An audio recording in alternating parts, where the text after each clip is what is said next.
Well, hello and welcome across KO and Sky Sport New Zealand for day one of the 2025 State Cup. James Preston and Gab Rose with you to take a look at all the action. Gab, very warm conditions here, but we are set for a brilliant 3 days. We sure are. There's 241 teams here this weekend, James, which is an increase on last year. 300 referees, teams from Japan and Singapore, all the way up and down the coast, and with the weather like this, it's set to be a cracking weekend. Yeah, they're back. Of course, we had England, Singapore and a few other teams come over in 2023, so great to see their inclusion once again. But let's take a look at each of these divisions, because I think this might be the closest State Cup that we've seen in a number of years. Yeah, it certainly is. Teams right across the men's, women's and mixed. There's just talent right across the park in all those divisions, and it's anyone's game. Comes today to play and set the foundation for Sunday's finals. Well, let's start with the mixed opens, because we've already seen an upset happening to start the day. Now, it wasn't on the stream, of course, we're just starting right now, but Warhope, that was a big upset against Penrith, of course, the Vorden Cup champions in the mixed open, going down to the local team up here. Yeah, it certainly was. I was watching that game, or we were watching this game just earlier, and it was a really good game. So it was tight early. Warhope got ahead in the mid part of the game, but then Penrith came fighting back at the end, ended up 7-5 to Warhope. So great start to the local team. And look, we also know the very local team, the Port Macquarie Makos, they're always up and about for the mixed opens, but I think the number one team that anybody's going to have to get past in the mixed opens has to be Wollongong. They've been in the last 3 grand finals. They've won 2 of them. Can anyone topple them? Yeah, it'll be tough to beat Wollongong. They're very good in the mixed competition. They've had a few changes in personnel this year, so that may see a point of difference for them, but there'll be some tough competition, and we'll see both those teams in action today. And with that said, also worth pointing out, they did pick up the country champs this year, so we know they still have some pretty good form floating about. Let's jump into the women's now. Last year was a Rachel Jeffs masterclass that sealed the deal for Newcastle. The big question is, with a rapidly improving East side, can they hold them off, or are East going to go one better? Yeah, I can't wait to watch these games. So we see out in the background, actually, Newcastle are playing right now against Walls End in their first up clash, and they've taken a lead here in this game. But, East, based on the back of Bella Slattery in that Vorden Cup grand final where they beat Canterbury 8-5, she's going to be hard to stop as well. Yeah, it certainly is. And, of course, last year, Manly were thereabouts. They won back in 2022. So I think they could potentially be a dark horse also. But you're right, between the likes of Slattery, Bowery as well, I mean, this is a tough team to get past. Certainly is, but I like how you mentioned Manly. They've got some of their players back in Danny Davis and a few of their old crew back together, and they'll certainly be a team I'll be watching very closely this weekend. Now, do we give any potential hope here to the country champs for 2025, the Wagga Wagga Vipers? They've been on the incline for a while now. Of course, you look at the Junior State Cup the last couple of years, they were very strong there, winning the 18 girls. A lot of those players have now stepped up into the Opens division. You certainly can't rule them out. We watched them at Country Champs take away the Women's Open title, and as you said, James, plenty of young, talented girls coming through in that division. So they'll be there or thereabouts this weekend as well, the Wagga Wagga Vipers. And just to point out as well, our first match of the day on the stream is going to be between Canterbury and Western Suburbs. I think both those teams will be thinking at least finals football on Sunday. Oh, without doubt. You know, Western Canterbury, they've been 2 of the top teams in this division for 20 plus years, I would say, and you've still got players like Claire Tandeck and see Andy Law. They're all warming up over there, over to our left-hand side, and West are just behind us, and that is going to be an amazing game to start off proceedings. Yeah, of course, worth pointing out, they were runners-up in Vorden Cup, so they certainly did push East. Now, last but not least, we've got to take a look at the men's here, and I'll tell you what, I don't think, when we were talking about, is this the closest State Cup of all time? I think this is where it really comes down to, is in the men's division. So Doylo, phenomenal. They've been at the top of their game since 2020. They've appeared in every single grand final we've had since. They've won 2 along the way, but there's teams coming for them. There sure is. And you look at that record of Doyson, and as we said, they won the 2024 State Cup, but have been at the top of their game for 5+ years in this division, which is not an easy thing to do. But you've got Parramatta, who won Vorden Cup. You've got Newcastle, who are the country champs. Star players right across the division. I can't pick the men's open. It's going to be super tough. Not to mention a rapidly improving Manly as well, who, in fairness, were probably the better team for 90% of the match against the final victors, Parramatta, in the Vorden Cup. So, I mean, look, anything could happen here. We've got a number of players who are potentially in and out. There's been a whole raft of roster changes for the likes of Doyson, for Newcastle as well. I'm going to make a bold statement here. Is it fair to say potentially that State Cup window has closed for the Knights? Wouldn't say it's close. You never know. I mean, it's going to be very tough for them. But as I said, they're coming off country champs victory, so they'll come in with confidence, and that's a big thing. But the big thing about State Cup is it's which team can get to Sunday feeling the freshest, without injuries, body feeling okay. The teams are excellent at all their recovery, nutrition, sleep, all of that these days. So they're very professional. But whoever can get to Sunday in the best condition often goes through and wins those big games on Sunday afternoon. Absolutely. And, of course, all the action starts very soon. We'll have Canterbury taking on the Western Suburbs outfit in our Women's Open. That's at 9:45, so don't go too far. In between, though, let's recap what's been a brilliant 2025 season for New South Wales Touch.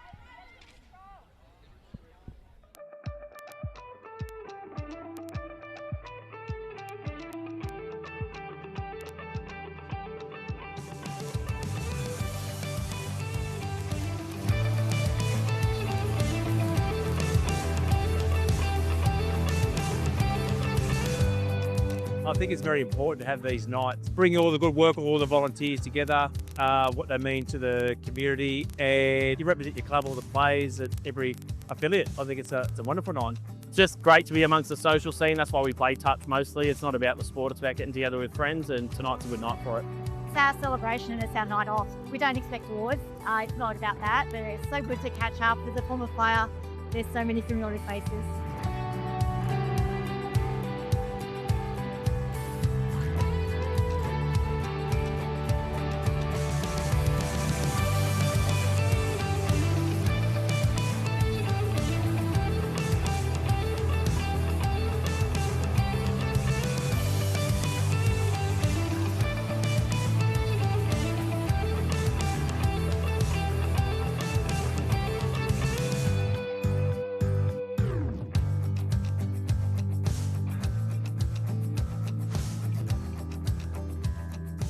Such an incredible opportunity to bring everyone together in New South Wales and celebrate the wins and successes of the year. So the Blues Awards, it's such an incredible opportunity to have it here at the SCG and just have so many touchies in the same room and yeah, just celebrate the special moments throughout the year.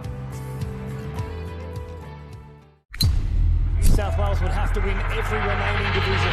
Once again, New South Wales hit the front of the infants out here. That is the series. That is the shield for New South Wales.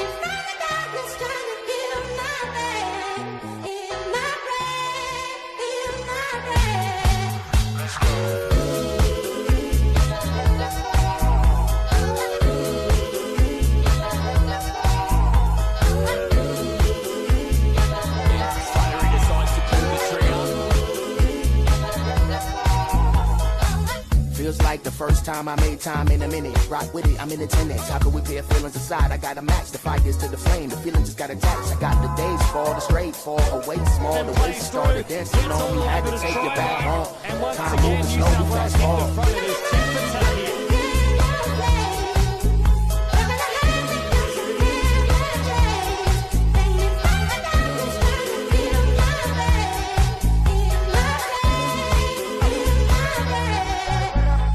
Butterflies in the belly, get signs it's angelic. And mine through my aesthetic, and most to try get it. Love it without limits, the message is over it. Round and round with me, the baby don't mind spinning. Word, put it working over furls. Shorty could be my girl. Look at this so girl, she precious like little pearls. Hair straight of them curls, beautiful cause you earned it. Making this thing work.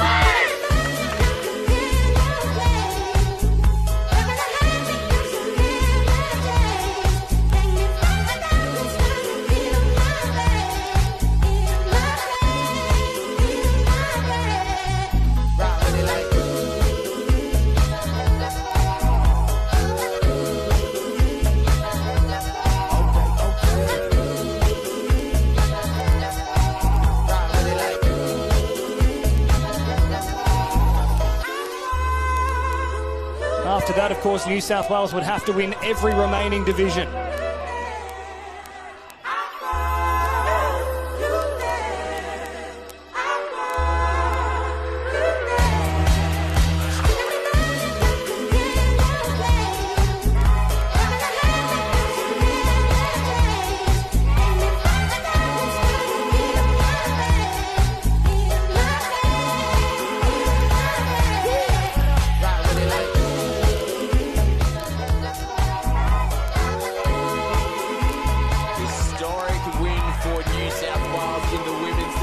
first State of Origin series since 2014. Blues have done it. The impossible has happened. The siren goes, the celebrations begin. The men's side, they have won the series. They have won the Shield for their state. The class of this brilliant Blues team could not be denied. What a comeback from New South Wales.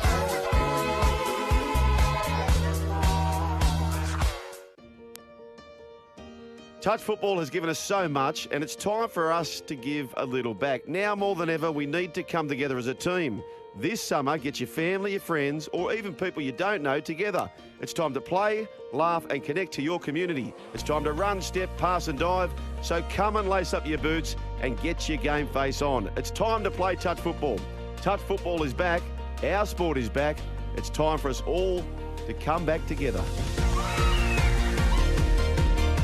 We love touch football because of the people you meet, how much fun you have, and it brings communities together, and it's a great way to meet new people and keep fit. I love touch footy. It's inclusive and it's a game for everybody. I just love it to improve skills and make heaps of new friends. I enjoy touch football because I love giving back to the community.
Well, welcome to our opening match of the 2025 State Cup. Canterbury taking on Western Suburbs in the Women's Open Division. Canterbury going through their final processes here, as we say a very good morning to all of our viewers across Australia and, of course, overseas into New Zealand on Sky Sports. Great to have your company on KO and Sky. My name is James Preston, joined by Hall of Famer and Jubilee recipient Gab Rose. A very good morning to you. Good morning, James. And we can see there just in the commentary view that the 2024-25 Coach of the Year, Pete Forrester, just giving his girls the final messages and, as we know, a very experienced and successful coach. So he'll have a game plan. Girls are very fit this year, he tells me, the Canterbury Women's, and that could be their superpower in this weekend. You know, they should be right in the mix. Of course, runners-up at the Vorden Cup not too long ago, just over a month, in fact. And we just saw, for those at the ground at least, Newcastle up against Wallsend. Of course, the Wallsend team that is on the rise, but Newcastle looking to go back-to-back after a great performance last year at the 2024 State Cup, led on the back of some wonderful efforts by Rachel Jeff. So she's out here once again. I think this is a good first test for Canterbury, but a realistic goal, you'd have to say, would be semi-final football at least for Canterbury. Oh, certainly, and both these teams will be looking to go deep into the competition on Sunday. You never come up against a West team that takes it easy on you. They'll be competitive, they're talented, they'll be fast right across the park. So it's going to be an interesting clash first up, and whoever starts strong, they might be the ones that get the victory in this first round clash. So, of course, we are playing 30-minute straight matches. When a try is scored, the two teams will change direction. So no half-time break. So as good as Pete Forrester is in laying down the law for his team, he's going to have to do it on the fly. No chance to recalibrate during a half-time break. I think this is a Canterbury team that's getting stronger and stronger. They're very similar to East in that sense. It's a good mix of youth and experience. You look at the likes of Sailor Perrott, for example. A couple of years ago, it was all about the speed. Now there's a bit of guile about her work too, for example. Yeah, certainly is. You've got the young ones like Sailor Perrott, Andy Law, Keely Silver, and you match that with people like Logan Flanagan and Claire Tandag. And it's a really good mix, as you said, James, of that youth and experience. There is Logan Flanagan on the sideline. The number 4, of course, you cast your mind back to the 2022 State of Origin series, took that length of the field, intercept in the mixed opens. Yeah, that was an effort. It was hard to forget. Full length of field, mixed open State of Origin. Doesn't get any better as we hear the siren in the background, James. We are officially underway for the 2025 edition of the State Cup. So Canterbury with first use of the ball as they work it now for Perrott. Tandek then, back towards the middle. Perrott looking for that quick drop down. Now shuffle it out to this right-hand side. Back for Perrott once again. Strafing on that 7. Tandek shows it. Perrott gets a 4th touch in this set already. It's a nice high line here, though, from Western Suburbs. Last one brought up. Perrott flat at the line. Back for Tandek. Nothing really doing. Excellent first defensive set for on the Western Suburbs side. Really great defence by West there. They came out off the line, pushed past the 7, and they put real pressure there on the Canterbury team. Couldn't really find a gap. Now a quick release from Bashara. Then out to this left-hand side. Well, that was very flat from the Maggies, but play on is the call as now Rogers hops in at acting half. Back towards the middle. And much in the vein of Western Suburbs, the Dogs also with a very high pressing line. However, here's a nice incisive run from the Magpies. Great meterage, in fact, from Kachia. And now they look to go on the attack inside the 7 or delay on the pass. But Tandek, well, an experienced campaigner, but there was a bit of a spring in the step there. Certainly was. She never gives up on anything, does Claire, but really good set there. They defended well, West, and you see in return they took the ball the whole way down the field and looked dangerous at the end of the set, so that's really good signs for West at the start of this game. Now Perrott dropping it down. Tandek finding a little ball out towards that sideline, and now Flanagan gets her first taste of the action. Great run there, a scything one, and picks up a good 15 metres. Then a good drive as well from Winchester. Stacked on this left-hand side. High press, though, from Kanan, and that will shut the play down. Yeah, they're trying to get something on the back end of that. Really good latch play there by Logan Flanagan. He had Winchester and Thorne working together. But again, West defended well, and you see there, Cola Power, she's making some great metres up the middle for her team. I actually feel like West are on top at the moment because Canterbury, of course, got the initial tap-off, so they already had the field position, but within 2 or 3 sets, West have already levelled that out. Last one now brought up for the Magpies. Back towards this right-hand side, little volleyball-style return was exciting, but didn't result in any play. But how are you seeing it in the opening couple of minutes, Gab? Yeah, I definitely have to say West are on top. They're just running that little bit harder, making some easy metres through the middle, but it's probably even more their defence. As we see an error here coming off their line for Canterbury, so this will give West their first real opportunity with a whole set down on the Canterbury line, James. It's Jade Pond who will restart things. Beth Webb out there now as well. Restart it, so the full set to work with here for Western Suburbs. Best field position of the match as Dupras works it forward. A couple of dummies and then back out there for Haddad once again. Dupras waiting for it in the middle. Sends it now for Webb. Back to Dupras. Oh, very late delay on the pass. That was lovely work, and now the floating ball well marked up in the end from the Dogs. And they'll just shut it down in time. Really good play there by West. You saw them come back on a little fly play or a run around. We'll see on the replay here. Look like they're going to go out. Then Mikolopoulos comes out the back, throws a cutout, and took really good defence there as we come back to live play. Now Dupras through the middle, waiting for it. Doesn't arrive all. Instead, a beautiful ball there for Webb, who had hit the hole. Couldn't quite reel it in. Now, they must be saying there was a touch in flight from the Dogs because otherwise it looked like Webb had dropped that one. Yeah, they've said touch in flight, so a fresh set of 6. This will be tough here for Canterbury. They'll need to be strong here in defence to hold West out. Now Webb back once again. Short pass. All great hands in the end. I don't know how they managed to prevent that one from hitting the deck. It was well done from McMahon. He comes back to the 7 now. So asking plenty of questions. Dupras shuffles it on. Kept alive here from Mikolopoulos. Concerted build-up now from the Magpies. Very fond of that late switch just as they're about to get the touch. Webb floats a pass over the top. Not a particularly good one, though.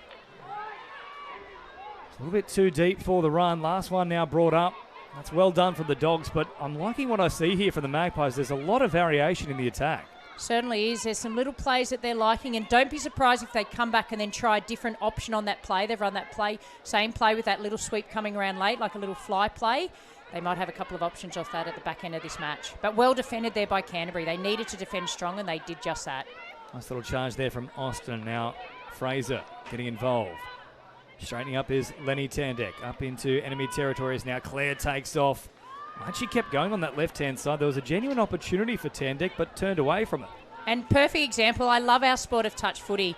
Lenny playing on one side of the middle, her mum playing on the left. Like, that is amazing, and that is what we love to see. And great, it's credit to both those ladies that they're able to do that in our top division here at State Cup. Yeah, of course, at the Vorden Cup, we saw the Wakeleys running about for Penrith, and that was mother and father along with daughter. So it does happen from time to time. Now Magpies with a lovely little in and away. All great coverage again from the Dogs. That was an important touch made from Keely Silva. Yeah, ever reliable Keely Silva. They came out her way. She didn't panic. She knew what she had to do. She covered the inside player. Full-length dive we see on the replay affects the touch. Try saver there by Keely Silva. We expect this one to be a good test for both teams early on. We haven't been disappointed. So after 5 minutes of play, no change to the scoreline. And it has been end-to-end. Pretty high-quality touch overall. Certainly is, and it's hot out there already at 9:45. We see Winchester coming back in through here. Might go for a little fly play. There's a little overlap here, but as the day heats up, could be the back end of these matches where it starts to open up, James. So now back once again to this left-hand side for Austin. Nowhere to go, so there is the turnover. And Kiraz will restart things. So still 0-0. Who can break the deadlock? I think West have probably looked a little more likely of the two. So Dad sends it wider still. Now hitting the advantage line. Good meters there from Jacinta Kiraz, up over halfway. It's probably the first time that West have actually got that subset a little bit wrong. Wasn't quite as smooth as they would have liked. Back out to this right-hand side they go, though. Last one brought up, now running at a couple of offside markers. Catch and pass. Golden opportunity. Had they let it sing one more time. They were unmarked with Kiraz on this right-hand side. But, geez, they have broken the Dogs down at least twice now. Certainly have, but excellent defence there. It was Nola Baker there for Canterbury. She saved a definite try. Again, didn't panic as we see the referees just having a little chat here. No penalty given, so that's a little win for West there. Bit disjointed here for Canterbury set. They'll need a good back end to this set, James. Now a little shuffle play here with Mitchell getting involved and then straightening. Up into enemy territory they go. Mitchell once again with the dummy. Last one brought up, and you can see where they're ending up here. So West well and truly winning this field position battle, and probably have since about the second set of the match. They can't quite get a look at the West line yet, the Canterbury Bulldogs, but in saying that, they may well now, James, because there's been an error on the first touch. You've got players like Andy Law, and you've got Parrott on the field here, and they'll be looking to construct something for their team. Here is Law wrapping around. Lovely play there. Back toward the middle for Mitchell. Law then sweeps it quickly. Oh, again, had they kept going, it was 3-on-2. There have been opportunities for both sides, and they've turned away at the wrong occasion. Now Parrott trying to use her speed. Back to the middle it comes. So midway through the count, Parrott once more. Just slowing things a touch. Looking for that strike dump. Didn't quite get it on this occasion. Parrott once again taking off on this right-hand side. They've congested this Magpies defensive line. Now they'll look to get a little bit more expansive. Law bounding, eventually linking up through the middle with Mitchell. Mitchell once again. Back to Law through the middle. There it is. Finally, the pressure tells. Well, they haven't had a great deal of time down this end of the field, but that was a good set from Canterbury. Asking questions, dragging them to the right. They come back to the left and then strike through the middle. Yeah, we can see on the replay here, they got the defender turn inside out, went one way. Andy Law, beautiful dive, opens up the scoring for her team, 1-0. But you're right, James, it was probably, West will probably had the run of the game for that first 7 or 8 minutes of this match, but it took one error, repeat set down on the field, and Canterbury are in. Well done to Andy Law. Gives the Dogs the lead. 1-0 after 8.5 minutes of play now. Oh, and there's a player who's hit the deck. That was Tandek. Now for Dupras.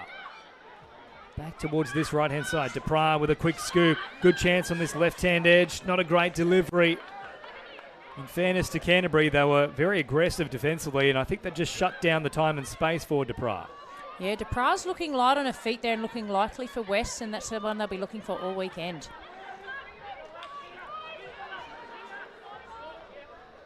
So now Winchester up over halfway. Flanagan out there as well. Good meters, and then Flanagan with the scoop. It's a nice one. Takes on Webb. Webb was offside. Play on the call, and then a great follow-up touch from the Magpies to deny a try. And had to be made there because Logan Flanagan, she was racing through. We'll see on the replay here. Excellent dump by Lauren Thorne. Gave Flanagan every opportunity. Ran past the offside player. but the referee called that player that made the diving touch onside, so no damage done for Wes. How good is it to have Logan Flanagan back? Spent a large part of this year overseas playing rugby union professionally, so wonderful inclusion back for this Dogs side. Played quickly now. And bouncing around is Rogers, floating a very, very tough pass to take. In fact, it will hit the deck.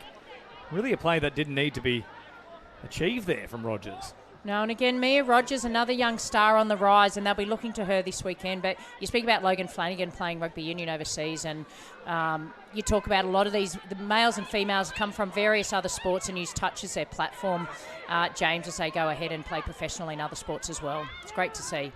So now linking up with Law. Finding the support of Mitchell. Mitchell straightens. Last one here for the Dogs. Floating a pass out the back. Oh, catch and pass. That is play on now for Beck. And Emerson Beck, squeezed through another defender and nearly got away from them. However, they'll come back onto the mark where an indiscretion has occurred with the touch pass. Yeah, touch pass there, but it was looking likely out here. Sometimes on that last touch, James, the defence can kind of relax because they don't have to go backwards, but you've still got to affect that touch. But it nearly came to fruition there for the Bulldogs.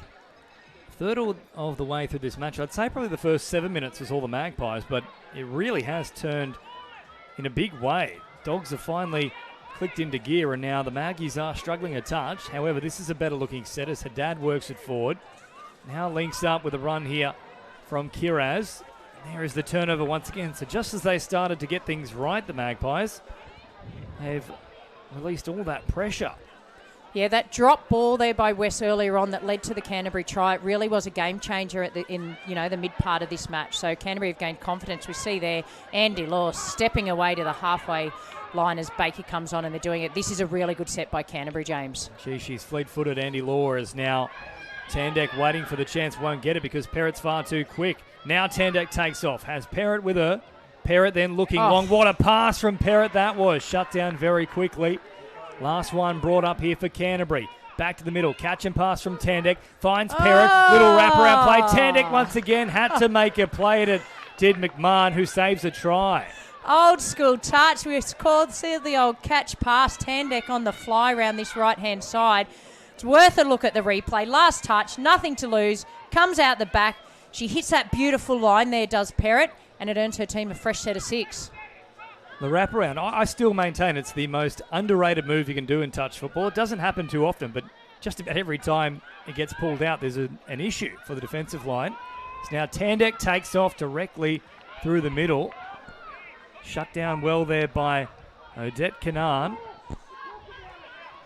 So last time we saw Canterbury get a good look at the line, they scored in that ensuing set. So with Tandek here and now with Perrett outside here, they're going to have to defend well. Get off their line here, Wes, and put pressure on Canterbury. Tandek delivering on this left-hand side. Now they'll straighten once again. Last one brought up. Tandek then floating a pass over the top. It was a good one as well from Lenny Tandek. However, they're going to say it's just gone a little forward. Called it forward there. It would have been a try there out on the left-hand side to Keely Silva. Not to be. Here we see on the replay, they drop it back. Baker throws it over the top. But agreeing with the referee's decision, the ball went forward. So still 1-0 way through this game. Yeah, very close to that halfway point. Of course, last year's grand final between Newcastle and Manly 2-1 in the end. Newcastle winning out. So it's almost a case of anticipation for low-scoring contests for some of our elite talent in this division. Well, the defence is, the attack is always great, but the defence is so good as well. The systems that these coaches and teams have in place, it's really hard to crack. And sometimes it is the back end of those games where fatigue sets in, back end of a tournament, where you see things open up. But at this stage, as we said, close to halfway through the match, and Canterbury holding a slight lead, 1-0. Now Flanagan with a good charge and gets a quick roll ball as well. Flanagan appearing as an option once again. Her hands all over this set. Flanagan, the lovely ball and two hands. Just made them stand off her for a moment, and it nearly resulted in a try. Last one brought up now, and Law gets into the action. So can she conjure up a miracle? Flanagan will continue down a short side. They try and squeeze here with Eden Fraser, but Wes up to the task and turn them away. I'm really liking the combination I'm seeing between Lauren Thorne and also Logan Flanagan. They're working well together. One will drive in, the other one will take off and then dish it back, and That's another dangerous combination Canterbury have up their sleeve this weekend. Now, I wouldn't mind a little variation, though, getting Perrott, Claire Tandek and Flanagan all out there at once. I think that would be very dangerous. West would have some serious trouble trying to stop that raid, as now they head up over halfway and try and do a Canterbury on Canterbury with the late switch to the line. That has actually gone out of the game for West a little bit. They were doing a lot of it in the first 5, but probably the first one we've seen for 10 minutes. Yeah, I agree. And again, they're just struggling a little bit. This game of chess, each time the set's starting, Canterbury are edging up the field. See, early in the touch count, they're already at halfway. See Baker drive the ball forward for her team.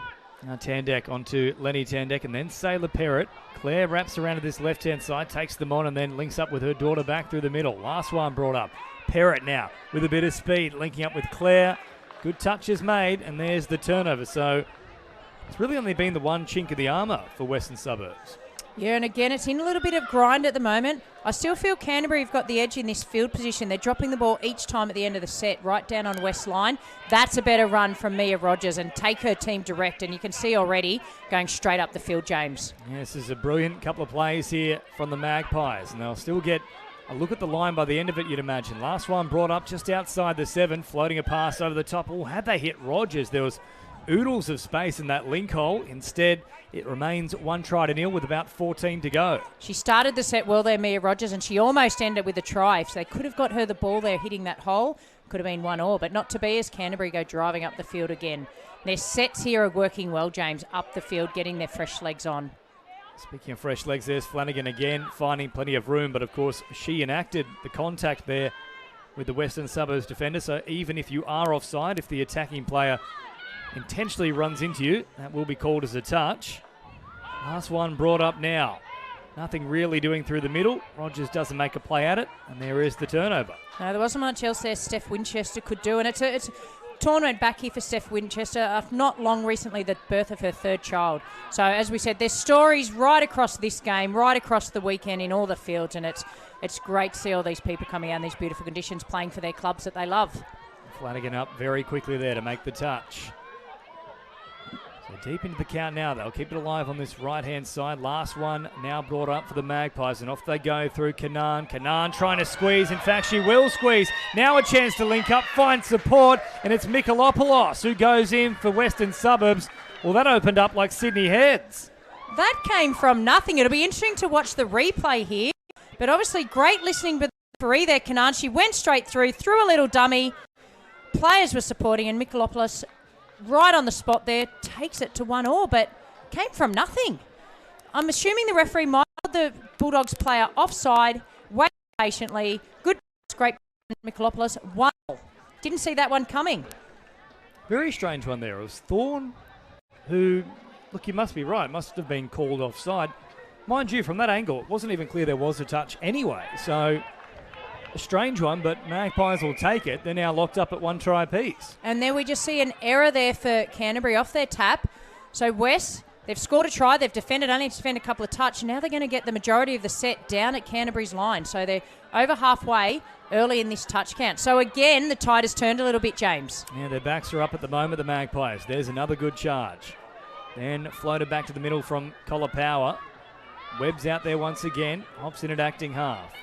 Short delivery for Vanessa Dupras. Plays it down, and now once again, Kanan right through the middle. Well, that was massive. In fact, Collar Power with plenty of that. Good finish. Dove from distance, and now the Magpies. Blink and you'll miss it there in front. Yeah, they're flying high, the Magpies. Now we just see beautiful dive from about 4 or 5 metres out on the replay. Dives through, nothing the defence could do, but Collar Power take a bow. That looked amazing. 2 West over Canterbury. You mentioned the Magpies flying high, Gab. That was plenty of flight there. Soaring was Collar Power over the try line. 2-1 the score with, just over 10 minutes remaining. So approaching the final third of this match. Canterbury have got their work cut out for them. This is a great showing here from Western Suburbs. Now Flanagan floats it over the top. What a pass, all for mine. The ball hits the deck. Otherwise it would have been all right. I think the pass itself was okay. And we know that the skill that Logan Flanagan does possess with those long balls. She's got a lot of power, so couldn't quite get the ball down on that occasion. But, this game really has taken a turn in the last 3 or 4 minutes. So now McMahon followed by Rogers up towards halfway. Little short pass provided now for Mikolopoulos. And good speed from Haddad getting involved. Picks up another 10 metres in traffic. Rogers keeps it alive for Haddad once again. Last one brought up now for Western Suburbs. Question mark on that pass. And Tandek makes the touch. And you can see the confidence that West have taken out of this last few minutes. They scored a try. They're now running fast. And again, it's the first time we've seen them probably finish the ball down that end of the field for the majority of this game. Which will be some solid contact in the touch. And indeed, the penalty's going to go against Logan Flanagan here. And this is going to give West another opportunity. Probably not what they needed, Canterbury, at that stage. Yeah, the referee signalled a drop of the shoulder there by Flanagan. So West will get the ball. Fresh set of 6. And another try here. Could take it out to 3-1, James. Well, Flanagan might still think she's overseas playing rugby based on that effort. It's now Rogers bounces around through the middle. Plays it right on the 7. There was a foot in the ruck there, but no penalty called as of yet. And in fact, there won't be one. Now out to Katchia. To the middle once again with Webb. And then hard contact there. That will result in a penalty for the Magpies. And I think that was an obvious one. Yeah, it looked like originally the referee was going to call ball down or indiscretion in the ruck there by West. But justice prevailed and they get another fresh set here. And it'll be Rogers and Webb that'll be weaving their way through this line. They found a great ball, and then the hop and the skip to get around the outside of the defender. Rebecca Katchia catches and scores. Tell you what, catch me if you can. They couldn't on that occasion. We'll look at the replay, and it's just that weight of possession. There wasn't much room there, and she just weaved her way through. You'll see a little jink of the body. Beautiful by Webb. Outside the defender coming. Got them inside out. 3-1, West over Canterbury. I think they deserve their lead too. I mean, we look at the first 10 minutes and it was all Western Suburbs, even though they were down 1-0. So for mine, I think this is a pretty accurate reflection as to how things have transpired. I agree. As we see here, it's Canterbury here through Andy Law, and she now sliced. Takes off. Law looking for support. Oh, found it easy as you like. Well, that pass is right on the money, and Emerson Beck now goes in. And again, that was all too easy, or Andy Law made it look easy anyway. We'll see on the replay here. Through it comes, off she goes in that same spot, and then the winger in Emerson Beck on the spot. But James, that was all too easy for Andy Law. Well, just knows to run. That's the simple thing. Loves a little scoot out acting half and tends to time it to perfection. And all of a sudden we are back with a very tight ball game here. So there's oodles of time on the clock. 3-2 the score in favour of Western Suburbs. As now Dupras works it forward. Another try here would just give them a little bit of breathing room. Dupras taking off or threatening left end right. Eventually released the pass. Certainly had the defenders worried, but just had no support with her in the end. Now it took a full-length dive again there from Tandek, but as we spoke about earlier in the match, Dupras light on her feet, got through there, but just couldn't quite get the ball to one of her support players. Now meters through the middle for the Dogs. Tandek, a risky pass. And there was a fingertip on it, so just couldn't help herself there, Kanan. Yeah, if she could have managed to take that, she could have been off for the prize there for her team, but a fresh set of 6 there. Tandek with the ball, driving it up towards halfway for her team. Now Lenny Tandek into enemy territory before Winchester gets involved as well. Perrott. Now once again, Saylor taking off here. Saylor Perrott. Always a threat with that speed. Winchester looking to fire a shot. Up towards 7 she goes. Kanan holding the space but not continuing to step up, and as a result there is the penalty. Now a golden chance straight away. Winchester has a crack at them. Smart play there by Winchester. She took the quick tap, tried to find the gap through some offside players, but they're now back to the play. And as you said, James, I'll be looking for Perrott here. Here is Perrott once again. The stutter step and then taking off. Gets a second penalty now inside the 7, so they're going to have to be careful. A third and a player will be sat down. Yeah, and we see here they're bringing on Andy Law, coming on with Mitchell. And they've looked good, another pair. So they've got a really good balance amongst their pairs here, or their pods. Canterbury striking every single pod. So we see a touch made out there, one that had to be made, but they're still going to have about 4 touches here. And they can't afford to give away a penalty either, because they would be 1 play down for the next set of 6. Law now through the middle. Finds Mitchell. Mitchell wanting to link back up with Law. Didn't quite get the strike dump. It was good pressure from Dupras. Wider still they go. Now Law threatening. Oh, Law is a Law onto herself. She said, I'm going to put this one right over that try line. And there's nothing you can do to try and appeal that decision. No, so they went one way. You see, they went left. Come back right. The defending player had already come in. Beautiful dive by Andy Law. And we're all locked up. 5 minutes to go. 3. The winger to her there, Jane, called the no touch, came in. We love that honesty in our game, but a great try by Andy Law. Still can't pick this one, James. Oh, it's anyone's game inside the final 5 minutes. What a great way to start the 2025 edition of the State Cup across KO and Sky Sport New Zealand. Hope you're enjoying all the action. As forward they drive once again here, Western Suburbs. Mikolopoulos, who got the opening try for the Magpies. Back out there again. Webb threatening. Oh, Webb finds a beautiful pass. In they go once again. A wonderful line from Katchia, who now has a quick-fire double. Beautiful pass. Great hands by Katchia. And it's given Western Suburbs a lead here on the replay. Throw it over the top. But a lot of work still needs to be done there by Rebecca Katchia. Jumping, one-legged, puts the ball down very quickly. That's a beautiful try to give her team the lead. Well, that is athleticism personified there from Katchia. 4-3 the score now. Magpies with the advantage inside the final 4 minutes. Tandak is back out there in response alongside Flanagan. Flanagan now scheming, playing short this time. Now play it quickly inside the 7. Flanagan bombs it long. Great coverage from the Magpies. Really well defended out there by the Magpies winger. They knew once they got that second phase play that Flanagan would be looking for that long ball. So it was very well defended out there by Western Suburbs. And we see here they are driving up the field, James. That was an excellent run there by Carly O'Connor. It was a great run from O'Connor. We haven't called it too much, but that was an important charge, and so is this one. Back to back from O'Connor. Outstanding work. And now the Magpies with a bit of space on this left-hand side. Katchia still alive through the middle. Dupras has opened up some space, floats it over the top. Geez, there were opportunities left, right and centre then for Dupras. Really good set there by Western Suburbs, and that on the back was on the back of Carly O'Connor. She took the first touch, made metres, and then doubled down with another great run over halfway for her team. And they're the efforts you need at the back end of games when you're up by 1 try. It's a nice touch made there from McMahon. Just shutting down the space as Baker gets back into the action here for the Dogs. Set upon very quickly. A little too quick, in fact, there from Canaan. Called for offside. This will be a good opportunity here for Canterbury. They've got 2.5 minutes to go. They've got a fresh set of 6 right on halfway. Some key players on the field. What can they do with it? It's Winchester. Just take it up, draw the players across, and then they'll come back this side. Now Baker bouncing around. Thorne back towards Winchester. Now Thorne straightens, wrapping around his Perrott with that speed. Quick release from Perrott. Now Perrott taking off again. Floats a lovely pass. What a ball from Sailor Perrott, who says, ahoy, matey.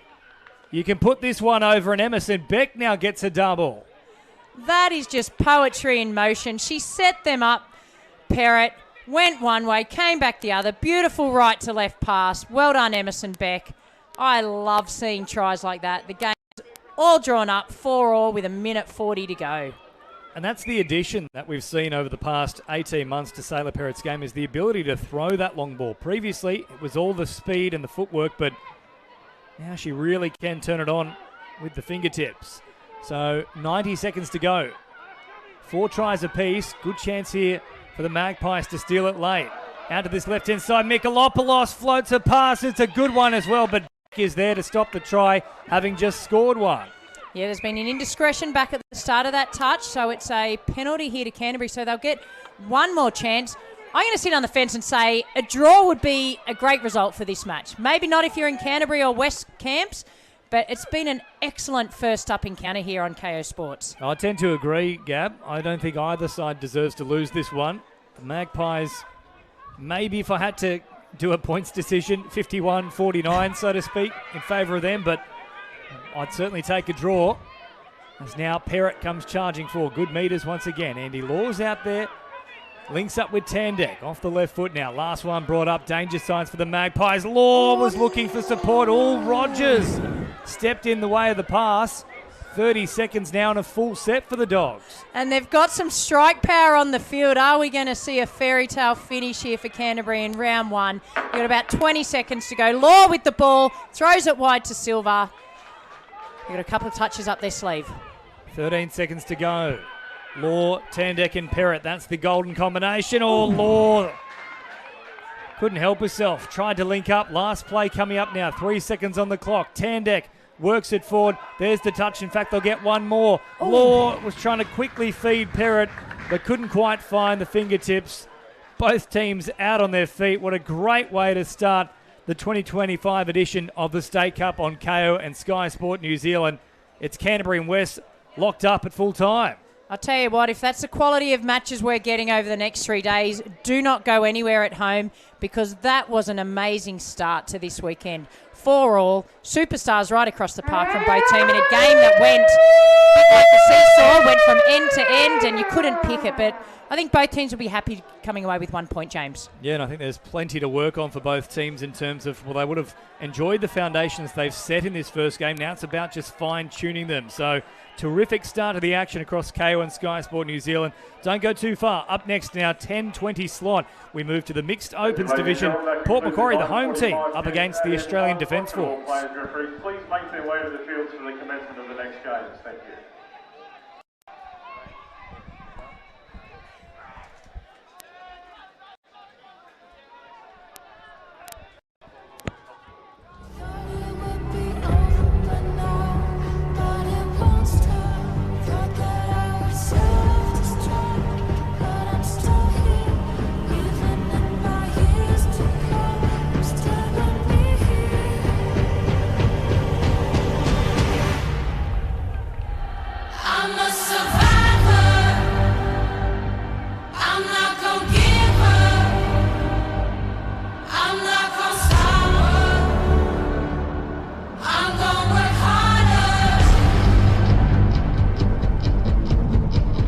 Are you okay?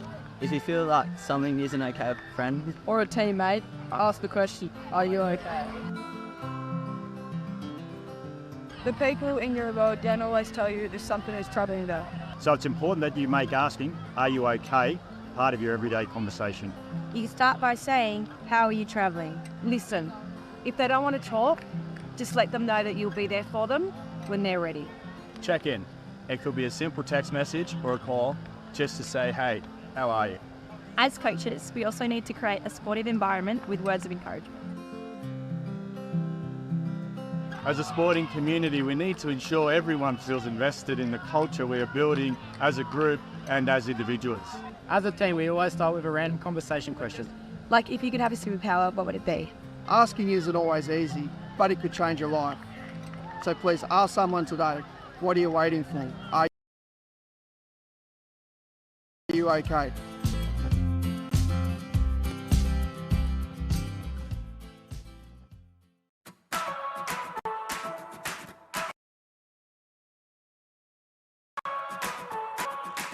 I started refereeing in high school because I was a player and I wanted to learn more about the game and understand the rules better to become a better player and earn some pocket money on the side, but I ended up falling in love with refereeing and I haven't played since.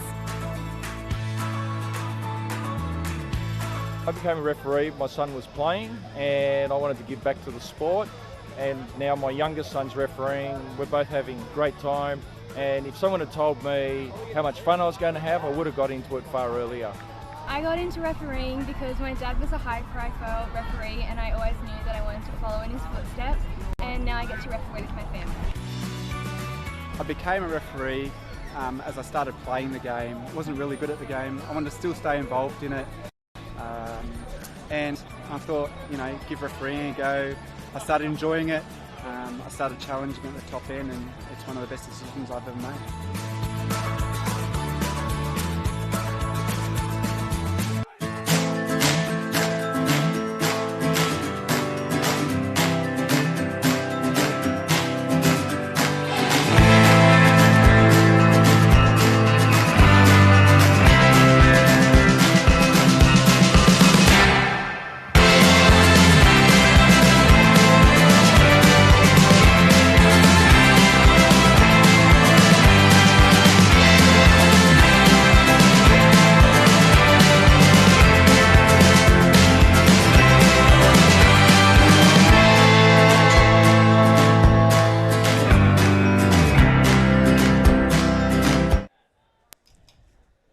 Welcome back to Port Macquarie Regional Sporting Complex.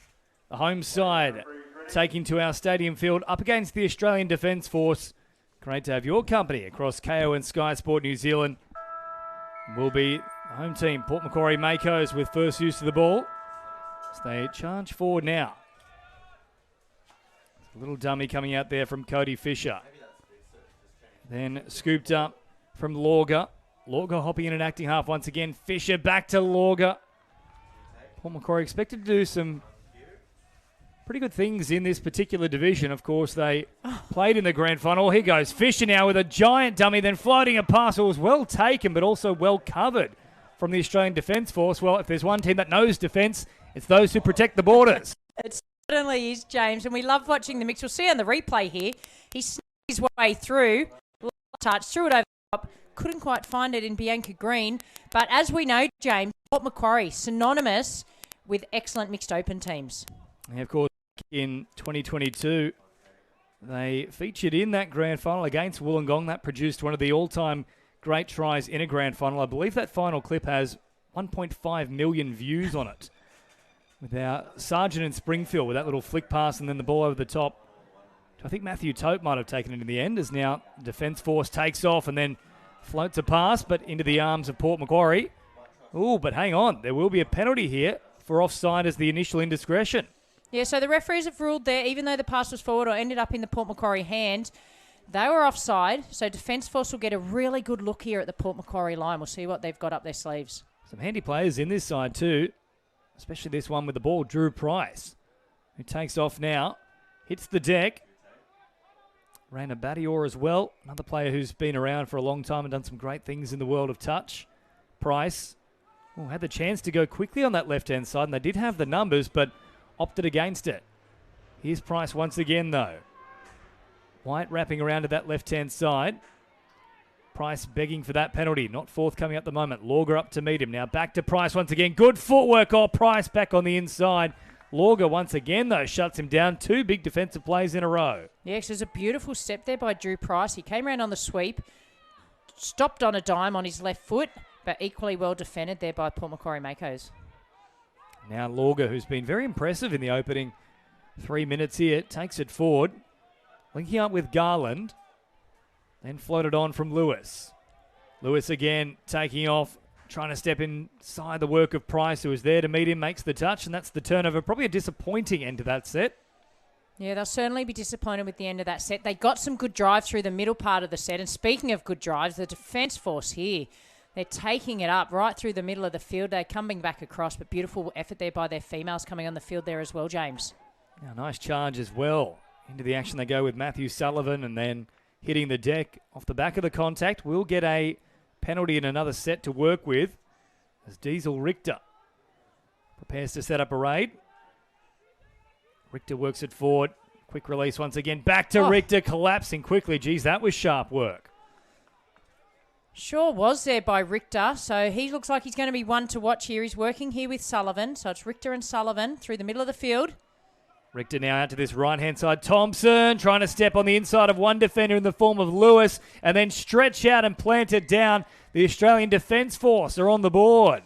Yeah, we'll see on the replay here. It was well done in the middle of the field. They attracted a few defenders and then let the ball do the work. It came out wide, attracted two defenders. Nice wide ball, stepped off the right there by Thompson, and he's opened up the scoring for his team. Yeah, look at that footwork, just beating Lewis all ends up. It's now Green works it forward herself. So short pass then provided. Back to the middle they come here with Donovan. Donovan and now Hallam working together. Donovan will scoop. Threatening back to Hallam. Oh, we just was tempted to opt for that little volleyball style baton, but didn't arrive in the right spot. And there is the turnover. And they're straight onto the ball Defence Force. They're taking no time, wasting no time. They've scored a try, they've defended, and they're bringing it straight back up the field. Now good meters here as well from Price, who really takes off. Plays it quickly. Chance on this left-hand side. Price floating it over the top. It was a decent pass, but Hamilton just couldn't reel it in. In fairness, it was above the head, but it was the right ball to be thrown from Price.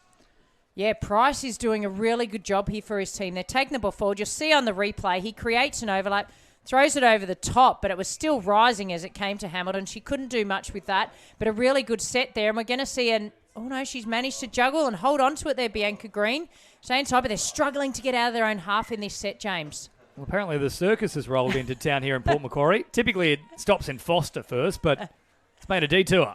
Yeah, no stops. All the way straight through to Port Macquarie. They got out of that one, luckily there, Port Macquarie. They got a penalty because it wasn't looking like the best set for them, but now they're taking the ball up the field and they should get a look at the Australian Defence Force line at the back end of this set. Now, speaking of the circus, Fisher certainly can come up with a few tricks. He's already shown that so far in this match as they work it now to Nick Smith. Fisher wrapping around. Quick ball back for Lauger. Great strike dump. Fisher, there is another trick player. Well, I warned you. There he is. Fisher holds on to the pass and then a very, very delayed little switch produces a result here for Port Macquarie. We are locked up. Yeah, it looked like, we'll see on the replay here, it looked like the opportunity was actually out on the left-hand side, but he switches it back in. Beautiful pass, great dive, drop it out the back, fooled everybody, and you see Nick Smith, 1-1.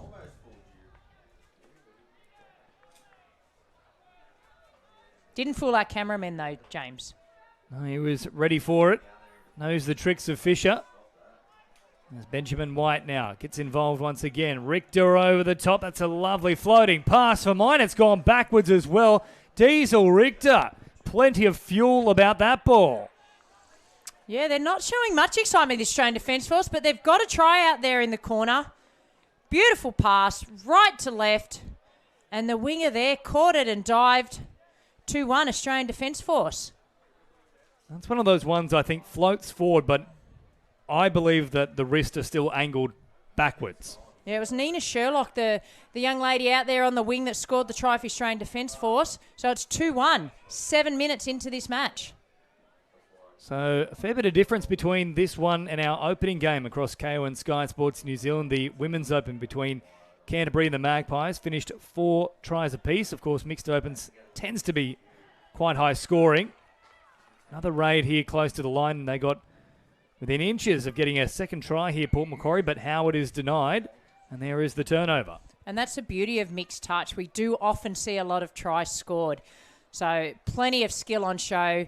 The males and the females working together, scheming, and seeing where they can find the gaps. Now, great pressure here from Jacob Prince, who got off the line very quickly. Last one brought up, though, for the Australian Defence Force. So Price, how about the footwork? Keeps it alive. Had to make it a play it there, Lewis. Otherwise, that certainly would have been a try. In fact, it was Prince in the end. You can't take your eyes off Price, though. He's in absolutely everything for this Australian Defence Force team. An electric player, great footwork. Can also throw a very handy pass as well. So roughly 8 minutes gone. Price bouncing around on the 7. Gets it back once again. Oh, Price takes off and the price is right. Up through the middle he goes. 3 tries to 1. The ADF flexing the muscle. Yeah, they're certainly flying at the moment. So we'll see there. Price, he deserves a try. It's all the play's been around him. He gets it on the 7 metre. It becomes a foot race then, James. And Price was up to the task and takes his team out to a 3-1 lead. Well, over a short distance, there's not too many who are quicker than Drew Price. He's got great acceleration and caused all sorts of concern there for them. So work to do now for Port Macquarie. Lauger and Fisher out there, though. Fisher with that good footwork. Oh, was looking to link up a little wider still. Played at in the end from Nina Sherlock. So another set here for Port Macquarie. But I do like the look of Fisher and Lauger combining. Yeah, it was beautiful footwork there by Fisher. And we'll see here, Port Macquarie have now got a penalty, but it was equally well defended by Sherlock. And the ball that had to be knocked down, it would have been a try there to the Makos. So now Lauger. Met there by Diesel Richter. Lauger again. Fisher. Lauger. Lauger getting very low. Good touch once more from Richter. Yeah, they'll be happy with their defence so far, the ADF team. So it's 3-1 at the moment, but they're going to have to be strong here for these next few touches to hold these Makos out. Quick release again here from Lauger. Wants a second crack at it. Somehow they stop him once more. Lauger can't believe it. He's got one of the best slide dives I've seen. Yeah, beautiful dive there by Lauger. Fisher now showing it. Angle change for Smith. Pops a pass over the top. Lauger looking to link up again. Sherlock is forced to play at it. Well done out there again by Nina Sherlock. Another ball that had to be knocked down. She's doing her job out there in attack and defence for her team. So Lorga heading off now, as is Smith. They've only got 3 on deck at the moment, Port Macquarie. So they're going to have to wait for those reinforcements to arrive. Donovan slowing things up. Jacob Prince is out there now again. And Connor Hallam hovering in this left link position. Donovan bouncing around through the middle. It's a mess of a set so far, though, for Port Macquarie. Working up towards the 7 now. Desperate for a second penalty. Donovan will attack them and take them on. Good touch made in the end, though, from Benjamin White. Excellent touch there by White, because Donovan had stepped off the right, coming back to find a gap in that left-hand side, but wasn't to be. Benjamin White, well done. Now here is White wrapping around, picks up oodles of metres. Up towards halfway he goes. Quick roll ball. Now for Richter. And reinforcements arriving once again. Great meterage here from the ADF. Once more, they'll pop a pass here for Stephen Holmes, who nearly went all the way through. So back to the 7 now for Holmes. Still a chance on this left-hand side. Holmes trying to use his speed. Did the hard work, then had to release, but just couldn't quite time the pass. No, well done there by Holmes. He's playing well for his team. And interesting note, we've got a Sherlock and a Holmes in this ADF team. Well, if there's a mystery here in Port Macquarie, those two are going to solve it. Now a little short pass there. That's a good spot from you, Gab. Lucky again here for Port Macquarie. Back to the action. We see that they've got a penalty. Again, it was another set that wasn't eventuating too much for Port Macquarie. So they're going to get a penalty on the halfway line, and they needed that because the defence force are full of running. They're confident. We're only 12 minutes into this match, but the ADF have a lead of 3-1. So played very quickly here. Garland now linking up through the middle once again. This time with Soames. Soames will just slow it down a touch. Garland wrapping around is Lewis. They'll go away from Lewis, though. Back to Soames through the middle. Well watched again. This time the touch was made from Raina Badior.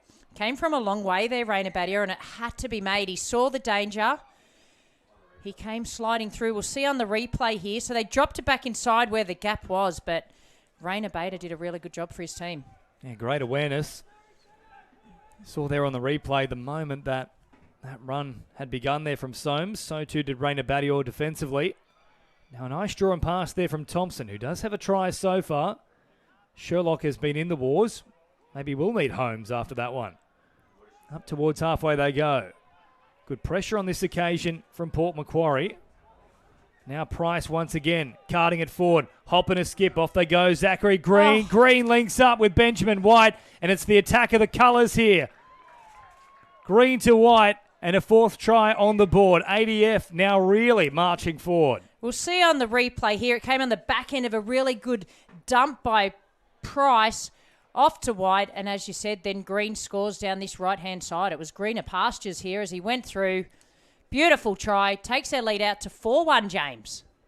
Well, they're looking great touch here. And I think this bodes very well for the tournament overall because Port Macquarie are typically thereabouts. Yeah, I dare say coming into this match, Port Macquarie would have been favourite, but the Defence Force have just come out literally firing. They're doing so well here, defence and attack. On the attack here, we see Port Macquarie. But they've come out confident, they've come out fast, and they're obviously fit given the training they would do. And at this point, halfway through the match, or about to be halfway, they're really taking it to the fancied Port Macquarie. We see another error there by Port Macquarie Makos. Yeah, the pressure really starting to mount on Port Macquarie. Of course, we had the Ashes getting underway last night, and it's almost similar to watch it. If you're not seeing that, quote-unquote, the run rate flowing over, or at least the chances presenting themselves when it comes to touch, you do start to come up with those uncharacteristic errors in the roll ball, for example. Yeah, I agree. And let's hope the Ashes goes for more than 2 days in this second test. At least 3 days like we've got here over Port Macquarie.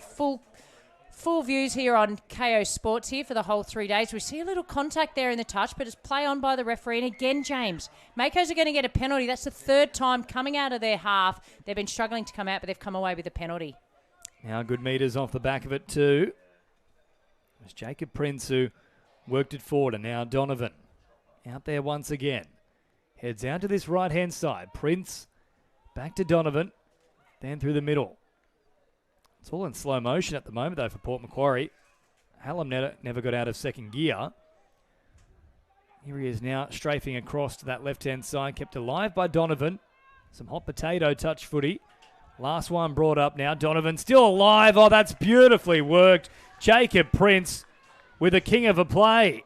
Just turned it back on the inside late in the piece, and Donovan will dive over in relatively simple fashion. We'll see on the replay here. It's a little bit of basketball style. They're trying to engage the defenders. Eventually, they put the accelerator on, and straight away you see a little switchback. We saw a similar try earlier in the match, but now you see Donovan going over, and they needed that, the Port Macquarie. It's now 4-2. So you see accelerator on, drop it back inside. Defender went behind the line, James, and Tyler Donovan goes over for the try for his team. Well, that is the blueprint for them. Of course, Fisher set up the first one with something very similar, and I think that might only be the only 2 times they've done it. So surely you go back to the well.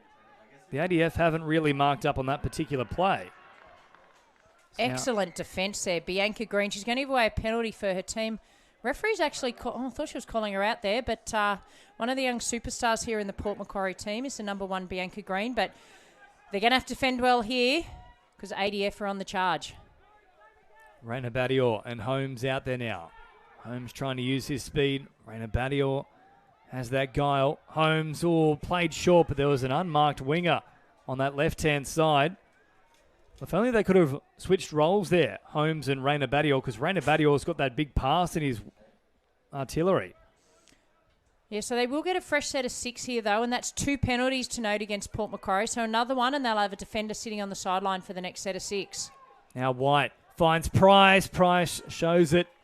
Takes them on. Good touch made, though, from Bianca Green. Back to the 7 they go now. White will play it. Price floating a pass for Raina Badior. Price takes off again. Lovely ball over the top from Drew Price. That is pinpoint accuracy. And the ADF, they are firing on all cylinders. 5-2 the score now. That was a well-constructed try there, and it looks like it's Sherlock there that's gone over for a double, but we'll see on the replay. Feign to come right. And who else but that man, Drew Price. Beautiful pass. She did a really good job there, Sherlock. She still had to kind of catch it, turn around, mindful of the sideline behind her, but it's taken her team out to a 5-2 lead. So 13 minutes remaining. Plenty of time on the board, but Port Macquarie need to score next, and they need to keep scoring. I think if this goes out to 6-2, you can just about put a line through them. Lorga now, short pass to Fisher. Lorga will take off with a bit of speed. There it is once again. Fisher nearly squeezing through. Well, every time they try that little unders play, it's producing a result. Yeah, it definitely should be their blueprint. As you said, they go into the touch slow, then they suddenly accelerate, drop it back inside, trying to catch some unaware defenders. Lorga, lovely ball from Lorga.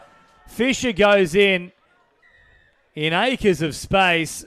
I think they were preparing the ADF once again for that late little switch, but it never came. This one's one for the highlight reel. They fake to go in. He steps right, and then you see Fisher coming out the back. Nice and wide outside his defender. Not much they could do there, ADF. Beautifully constructed try. And again, a try they needed. 5-3, ADF over Port Macquarie. Thompson just planting the feet, and Fisher finding the gap as a result. Now Sullivan works it forward, finds White. Then for Hamilton. And eventually up towards that 7-metre mark. Once again, bouncing feet there from Diesel Richter. Hamilton once again.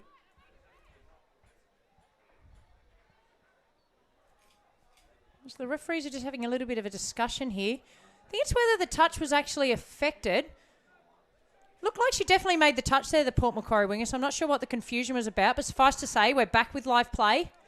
Now Sands dropping it down. Richter, what about the footwork from Richter? Beat them all, ends up, now finds the pass. Well marked in the end, though, to shut that down. It was Odell who makes the touch, but goodness me, Diesel Richter, that's the step of the day so far. That deserved a try, so we could see that on the highlight reels. He just stopped, turned, went straight through a gap with that beautiful step. I could watch that all day.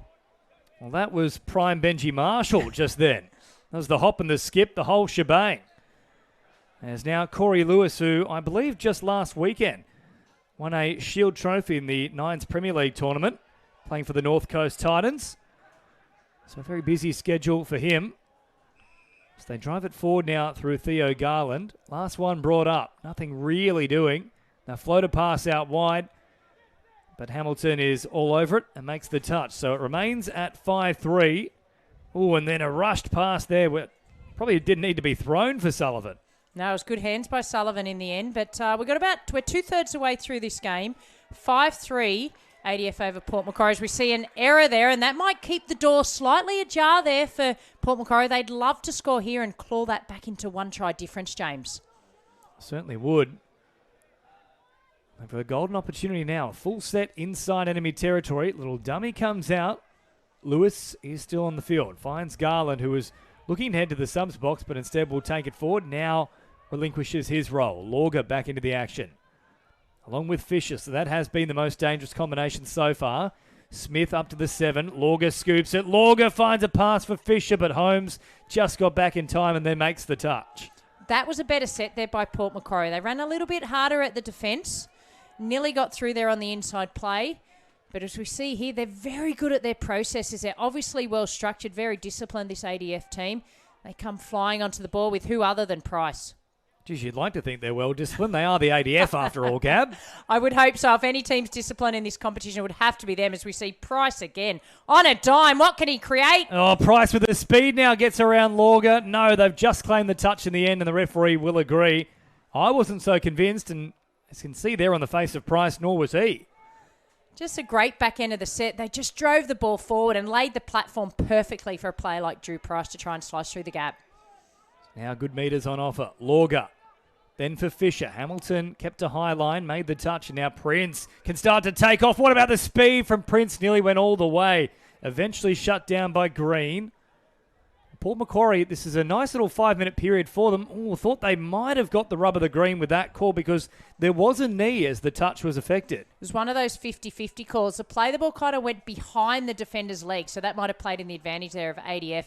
So taking the ball up the field there through Garland. Now Sands and then Sullivan back into the action. Picks up good meters here. Played quickly. Sullivan will straighten once again toward the 7. Good touch made here from Port Macquarie. That really stops all that momentum. So they fling it out wide there for Sands. That's a good defensive set from the Makos. That was a much better defensive set by Port Macquarie. So time will become a little bit of a factor here soon, and we'll wonder what that pressure that will build for Port Macquarie and if they need to chance their hand. Bit under 8 minutes go, so there is plenty of time. We see them taking the ball up the field, but they probably need to be next to score, James. 7:40 on the clock as Soames works it now for Garland. Garland, that late little switch, popping over the top. This is enterprising from Port Macquarie. Wider still they go. Chance to finish. Oh, they've spoiled the party, the ADF.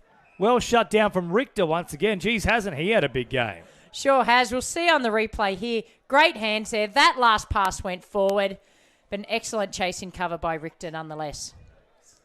So 5-3 it remains. Still time here for Port Macquarie. They'll be desperate not to concede, though. Another try would make this a really tight tussle as the ADF now pick up good meterage here. Garland makes the touch. Good footwork now down a short side from Rainer Badior. Tried to link up again with Sherlock, but even with Holmes alongside it, they couldn't find that ball. I'll tell you what I feel like's been the difference in this match so far. It's the way that the Australian Defence Force are getting off the field. They're running at speed, getting to their box getter, getting those fresh players on and allowing players like Price, White, Sullivan to do something off the back end of that, James. Now Smith. And on the other end of it, it's been Lauger and Fisher who are back out there again at the right time. Now Lauger takes off right foot step. Fisher just couldn't get it away. Once again, it was a high line kept there from Rainer Badior, who's been very strong defensively. Yeah, and a really good run there off the back of that tap by Kaylee Wallace for the ADF as well. Now into enemy territory go ADF. Bailey Nix works it forward. Oh, and then has come up with an indiscretion in the roll ball here. So that will be the turnover in favour of Port Macquarie. This just might be the little sniff they need. Sure might be, and they haven't had too many errors in that part of the field, so that's a win for Port Macquarie. Just under 6 minutes left on the clock. Hands going up everywhere in the box of Port Macquarie. And they've been rewarded a penalty here. About 10 metres shy of halfway. So restarted now from Prince up towards halfway. Well, I'm not quite sure the touch was that powerful, but that was an Emmy Award-winning performance there. It certainly was by Prince. He was looking for a penalty, not to be. But they will be looking to him in this last 5 minutes, James, see if they can claw back this deficit. So now Hallam working with Donovan through the middle. It's all in slow motion at the moment from Port Macquarie. They've got to try and work for that strike dump. They'll get one here. Prince takes off. Great footwork. Keeps it alive. Floats a pass over the top. Oh, Prince, that was magical. Another try on the board, and Port Macquarie are right back in the contest. And it's still that same blueprint. I know the try was scored differently. See on the replay, he propped off the left, went through, did Prince. Beautiful pass. And we see it might be Jamie Lee Cartwright that scored for Port Macquarie here. We'll have a look. Looked like the number 4 in Jamie Lee Cartwright, and they needed that. 5-4, 5 minutes to go. Plenty still to play out in this match, James. So the ADF, how much do they have in the tank? They had a healthy margin not too long ago at 5-2, but now under a bit of pressure as Sands works it forward, about 15 away from the try line. Drew Price is still out there, though. He's always a danger for them. Oh. Now a long floating pass. Oh, it's gone to waste, though. Hamilton, all she had to do was catch it. It was served to her on a silver platter, but unfortunately, that's one they'll be left to rue. It was a great ball from Price. Yeah, it's almost like it came to her too easily. It kind of floated over the top. She couldn't quite handle it, but again, it was Price. He is so dangerous in the line. So too is Lauger, though. He's out there once again now with Fisher. These two have worked brilliantly as a pair. And just as I say that, I put the mocker on them. There is the commentator's curse. It's taken us a while, back into our second game with 3 minutes to go. That's pretty good for us, James. It's usually the first 2 minutes. And it's usually me. Look, I wasn't going to say it. I was going to say usually 30 seconds for you, though. So now Richter sending it out to this right-hand side. Sands back to Richter, bouncing around. Jeez, he's got great footwork again. Couple of big left foot steps. Richter taking them on. Entertainment value galore. As now Price has left the cap behind. It's back towards that 10 metre towards halfway line. Price bouncing around. Hovering on this 7. Gets the quick strike dump. Price now takes off. Oh, back to the middle. That was beautiful from Price. Links up with Raina Badior, and the ADF have a bit of breathing room once again. And who else but Drew Price right in the thick of the action. We'll see on the replay. Goes one way, drops it back inside. The defender couldn't get back in time. Again, it was another foot race. He did well there, Raina Badior. He was going one way, and then he had to kind of stop and prop and come back the other way. It's taken the score to 6-4, about bit over 2.5 minutes to go. Is that enough to get the ADF home, James? Well, it's hard to go past Drew Price's player of the match for this one. He has had a hand in everything. As now Donovan works it forward. Prince has also been very good for Port Macquarie. Out there once again in the 33. Holmes there to meet him. Again, it's this slow build-up from Port Macquarie. Now Prince will take off, looking to use that footwork. Finds the right pass, but very well read from Sherlock out wide. Jammed in and makes the touch. Another great touch by Sherlock. But that's the play that Port Macquarie like to use. We say they're going slow, but I think it's part of their game plan, James. They go slow, and then all of a sudden they speed up and look for that inside play with the players with the fast feet. And it's worked pretty well for them today. So now Sands up over halfway. Sullivan scoops it, takes off, retreating defensive line. Sullivan splits them, looking for support. White's floating. Sullivan will keep it alive. Still looking for support. Eventually links up. Oh, did they get the touch in time? I think that might have happened here from Hallam. He was on the spot. They're certainly claiming it. Ball down. But I think they will point to the spot. Yes, they will. 7-4. Geez, I'd love to see that again. I thought Hallam might have done enough. So you see here, Sullivan slices through. There was probably an early opportunity he could have passed one of his supporting players. He held on to it, didn't panic. And I'm going to say ball down. Referees are in the right spot. But you see, he looked like he could have passed it back to Richter there. Took the long way round, maybe just wasting some time. Brought it through, thought, no, I'm definitely saying that's a try there. Well done, referees. And that'll be the game. It's 7-4 so far, a minute to go.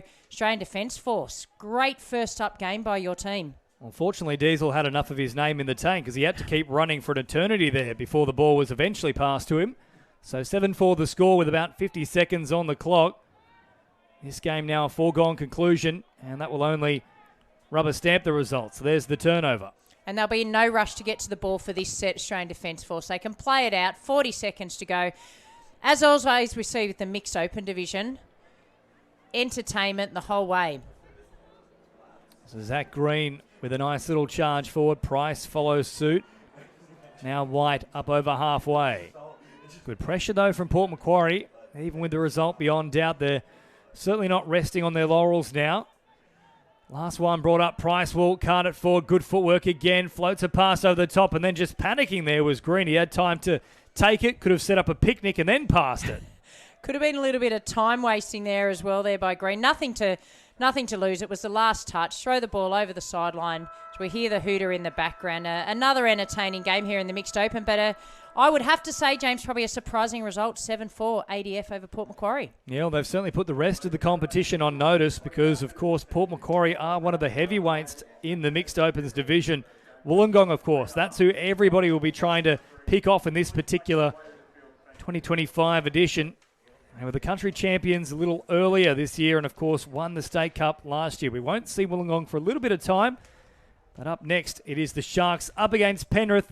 As we stick with the Mixed Open, Scott McAllister will bring you all the action in just a moment across KO and Sky Sports New Zealand.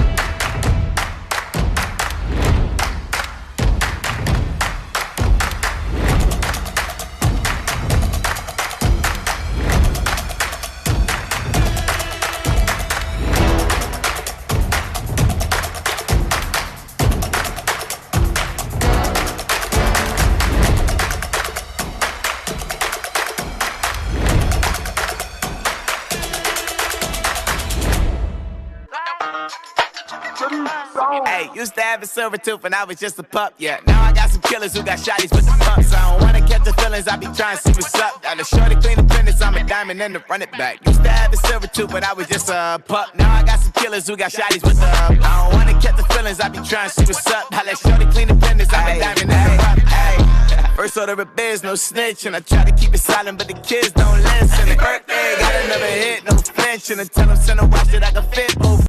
And it goes a little something like this.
Touch football has given us so much, and it's time for us to give a little back. Now more than ever, we need to come together as a team. This summer, get your family, your friends, or even people you don't know together. It's time to play, laugh, and connect to your community. It's time to run, step, pass, and dive. So come and lace up your boots and get your game face on.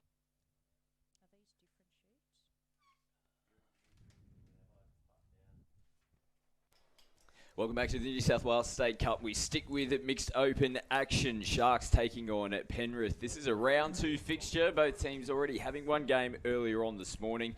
And both these two teams coming out of Pool B.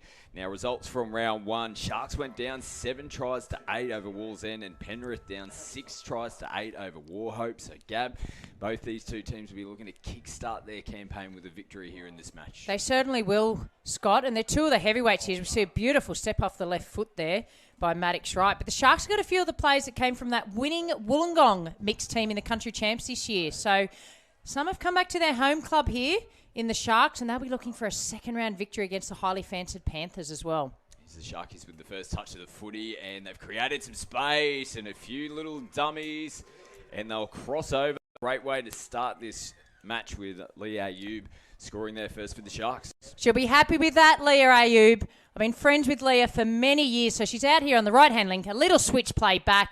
Looks to pass. Dummies go through. She's got plenty of toe, Leah, but she didn't need it on that occasion. Just had to run metres, but she'll be happy to get that try early in the match. I can see her parents, her children, her husband's playing. It's a family affair here for the Ayoubs this weekend. Oh, how good. And a great way to start. Summed it up nicely. Ball in 2 hands.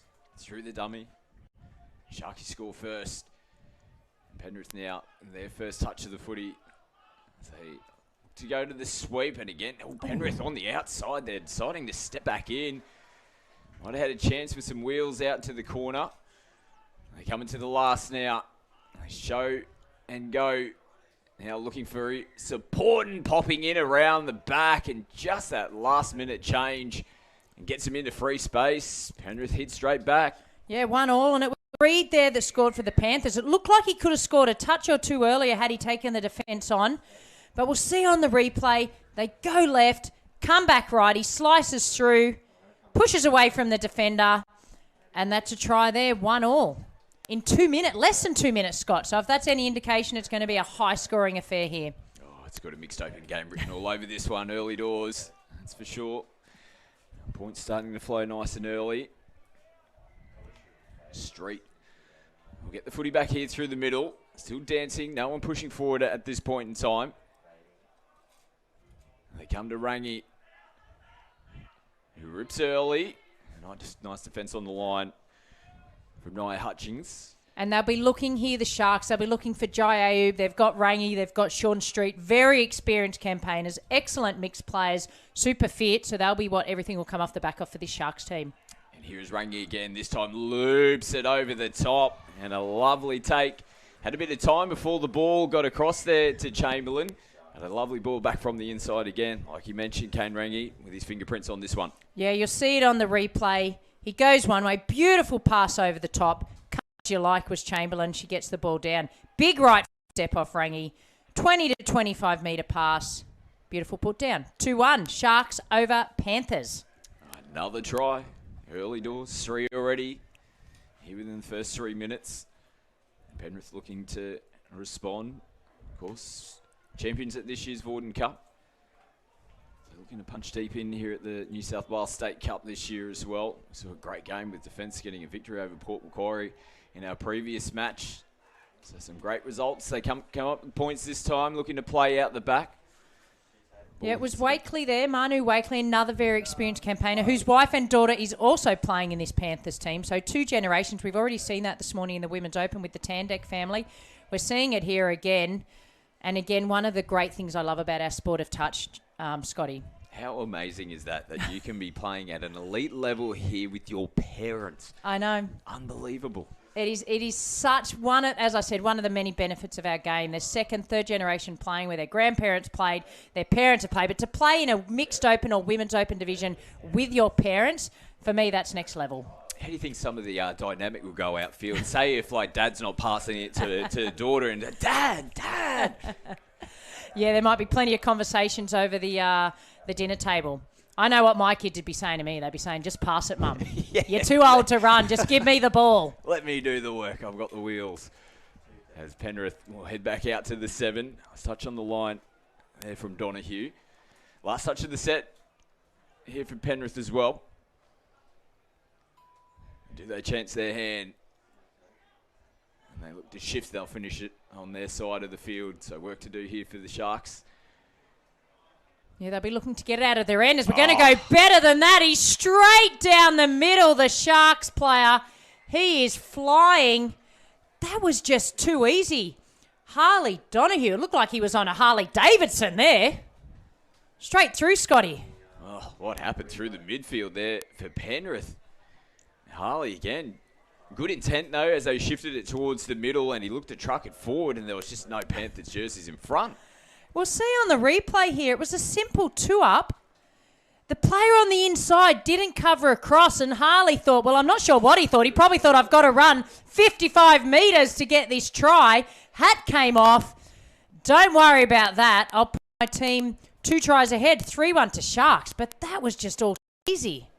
Yeah, that is a handy little buffer now. They'll be looking to tighten that up when they're in defence yet again. They've got ball in hand again. Penrith now from the restart. Biggest margin of the game so far, 2 tries. Now Penrith, they've got them open and nicely finished off.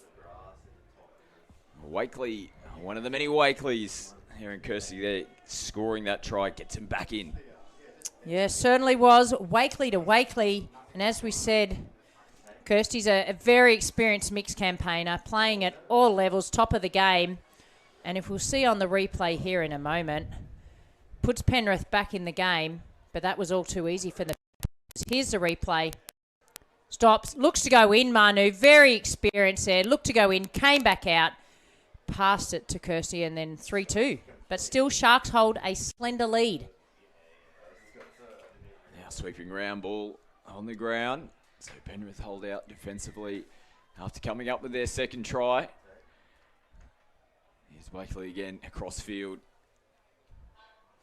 And you've been out and about these last probably hour or so, Scott. I've been in here. What are the conditions like out there now? It was really hot at around 9:30 this morning out there on the main field. Well, it's only getting worse. I can confirm it is very warm and really limited to no breeze out there as well, as the message is coming from the backfield. So, yeah, players are really struggling with these conditions. We're sitting about 29 degrees already, top of about 30, 31. So it's going to be really tricky for players today. And warm conditions expected over the next couple of days as well. So fast, frenetic football from these teams this morning in hot conditions and diving from a good few metres out, and was a good few metres short before getting towards the line. But it is coming into the last touch now, and a nice little pick up and go from half. Clipped on the boots. We'll see the Sharks get the footy back here on their 7. Yeah, that dive a couple of touches ago, it was a few metres short, but he'll be looking to go back to that and do that again. So we see that could be an off the mark there, unfortunately, for the Sharks player. And it was Maddox right. He got it wrong there, so he stepped over the mark, and that's going to give the Panthers a golden opportunity. Only about 8 minutes in, 3-2, and as we said in the mixed game, there'll be plenty of tries scored throughout this next 22 minutes. But this just opens the door to try and even back the score here with Wakely on, and they'll be looking for Manu here. See what he can do as the defence tries to come up off the line and put pressure on them. Yeah, he'll control things out here for Penrith at the moment. They look to attack here. Second touch. Now there's a bit of tackling. There's a bit of grabbing. Wakely thought that the Sharks player's been called offside, and referee says no. You're right, Scott. A little bit of extra contact there in the touch. So they're at each other, these two players. Wakely might throw long here out the back. He looked for that earlier, Scott. Didn't quite find his man, but he did there, but well defended by Sharks. They pick up and go back into the set, and they'll send it over the sideline. And that could nearly be a penalty. He kind of feigned one way, looked to go the other, and then didn't go anywhere near his player. And in fact, the referee has given a penalty there for throwing the ball away on that last touch. You'll see there it was clearly been touched. Threw it out the back of the sideline. So Sharks get the penalty, and they're taking it up the field. So after an electric start, just tighten up a little bit between these two teams. Now there's a penalty that's going to go to Penrith. Players down on the deck. And it might have been contact with ball in hand there for Sharks. We take a look at the replay. Yeah, we'll see the replay there. Oh, there you see it was actually after the play the ball had been involved. The female player for Sharks actually gave a little push to the Panthers player. She wasn't happy with something in the touch, but it's given the Panthers a golden opportunity here down on the Sharks line. As Wakely, it looks like he's going to go, it's actually Reed. They're going to say the touch was made there. He's nearly in for a double there, was Reed. He was about to rip that back to halfway. He sure was. He was pretty confident. Almost popped the shoulders out of place as now they go short side again. And Wakely gets her second. And Penrith, nice back-to-back tries and locked up at 3. Yeah, 3-3 here, and again on the back end of a Sharks area. You can't give good teams like Panthers those opportunities close to your line when they've got the strike players on the field. And we see Wakely second try. They're much doing it. There you go, husband to wife again. Another one they've obviously practiced in the backyard. They'll be happy with that. A double-double for that family so far. It's a great hit back here from Penrith. As the Sharks now find some space down the short side. Ayub will come back to play it here on the 7-metre line. Now Street. They come back to the open. And good defence from the middle. He was acting half, so Penrith will get the footy back. Yeah, and that was the combination we saw earlier that led to a try in Rangi, Ayub and Street. And interesting, for those at home watching on, Ayub and Street and Leah Ayub all played for Australia. But Sam Ayub, father of Joe Ayub, also played for Australia, one of the legends of our game. So it runs in the family. Oh, absolutely. And they're turning it on here in this game as well. Now Penrith. The Sharks did a pretty good job there to contain them. Not a bad place to start your set. A second touch here, and they'll get it towards the halfway line. They just get it over. Changes now onto the field. Colvin will play it shy of the 10-metre line. Now there might have been a little interchange infringement, though, here from the Sharks. Yeah, the referees have picked something up either coming in or out of the box, and it's going to be a penalty to Panthers. Beautiful whistle blow by the referee there. Something's happened in the box, but that was clear and precise. We could hear it from here. 7 on the field. Beautiful signalling by the referees. 300 of them here this weekend, Scotty. Can you believe it? Yes, there's boys and girls in pink and bright yellow everywhere, adding the colour out here, and agree, there is nothing better. I think, referees obviously do a great job with making their decisions under pressure and everything, but if you can blow the pee out of that whistle, get that whistle tone. It sounded good early on the weekend, and speaking of looking good here, Panthers through Wakely again. They're looking for another opening to take the lead here for the first time, the Panthers. Here's Manu again, turns it back on the inside. That is a good ball, maybe just a little bit infield. Sails over the head, here the end, they had the space down this right-hand side, as we take a look at the replay. We'll see the replay here. He dropped it back in, Wakely. Ball came over the top, but the pass was almost too good for the winger to be able to take. She was in because her link had gone in, but couldn't quite get back out to receive the ball. Yeah, unlucky there from Penrith. So changes again here for the Sharks. They'll look to be a little bit cleaner transitioning on. No issues from the referees this time around.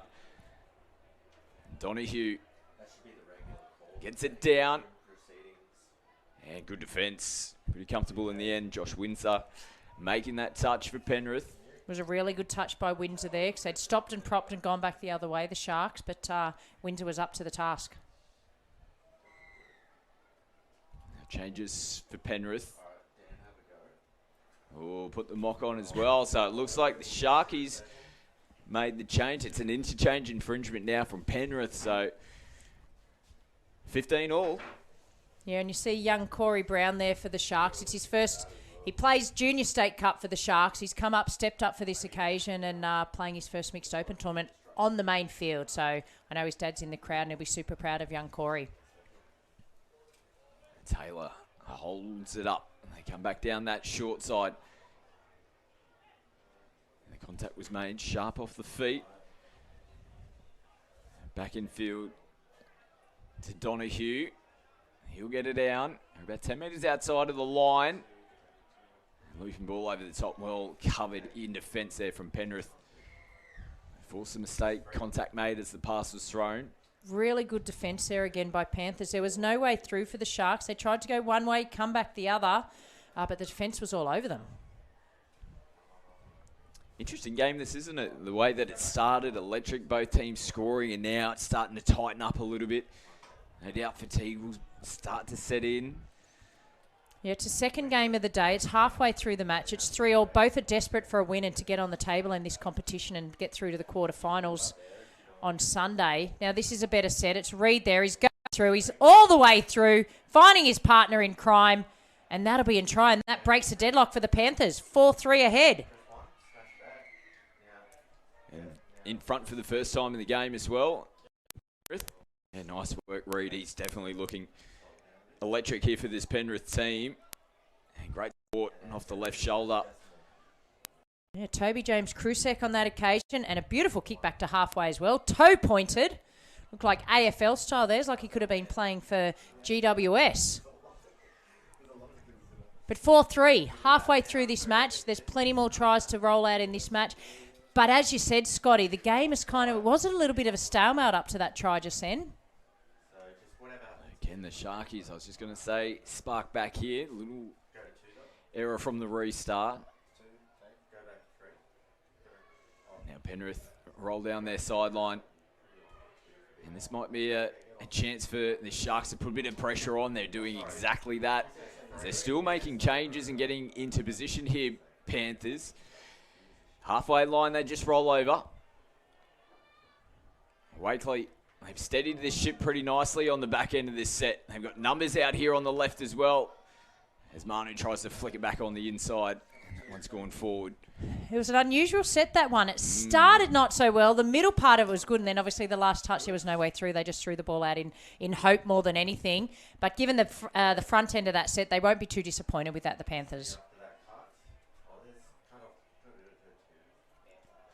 It's a good field position here for the Sharks.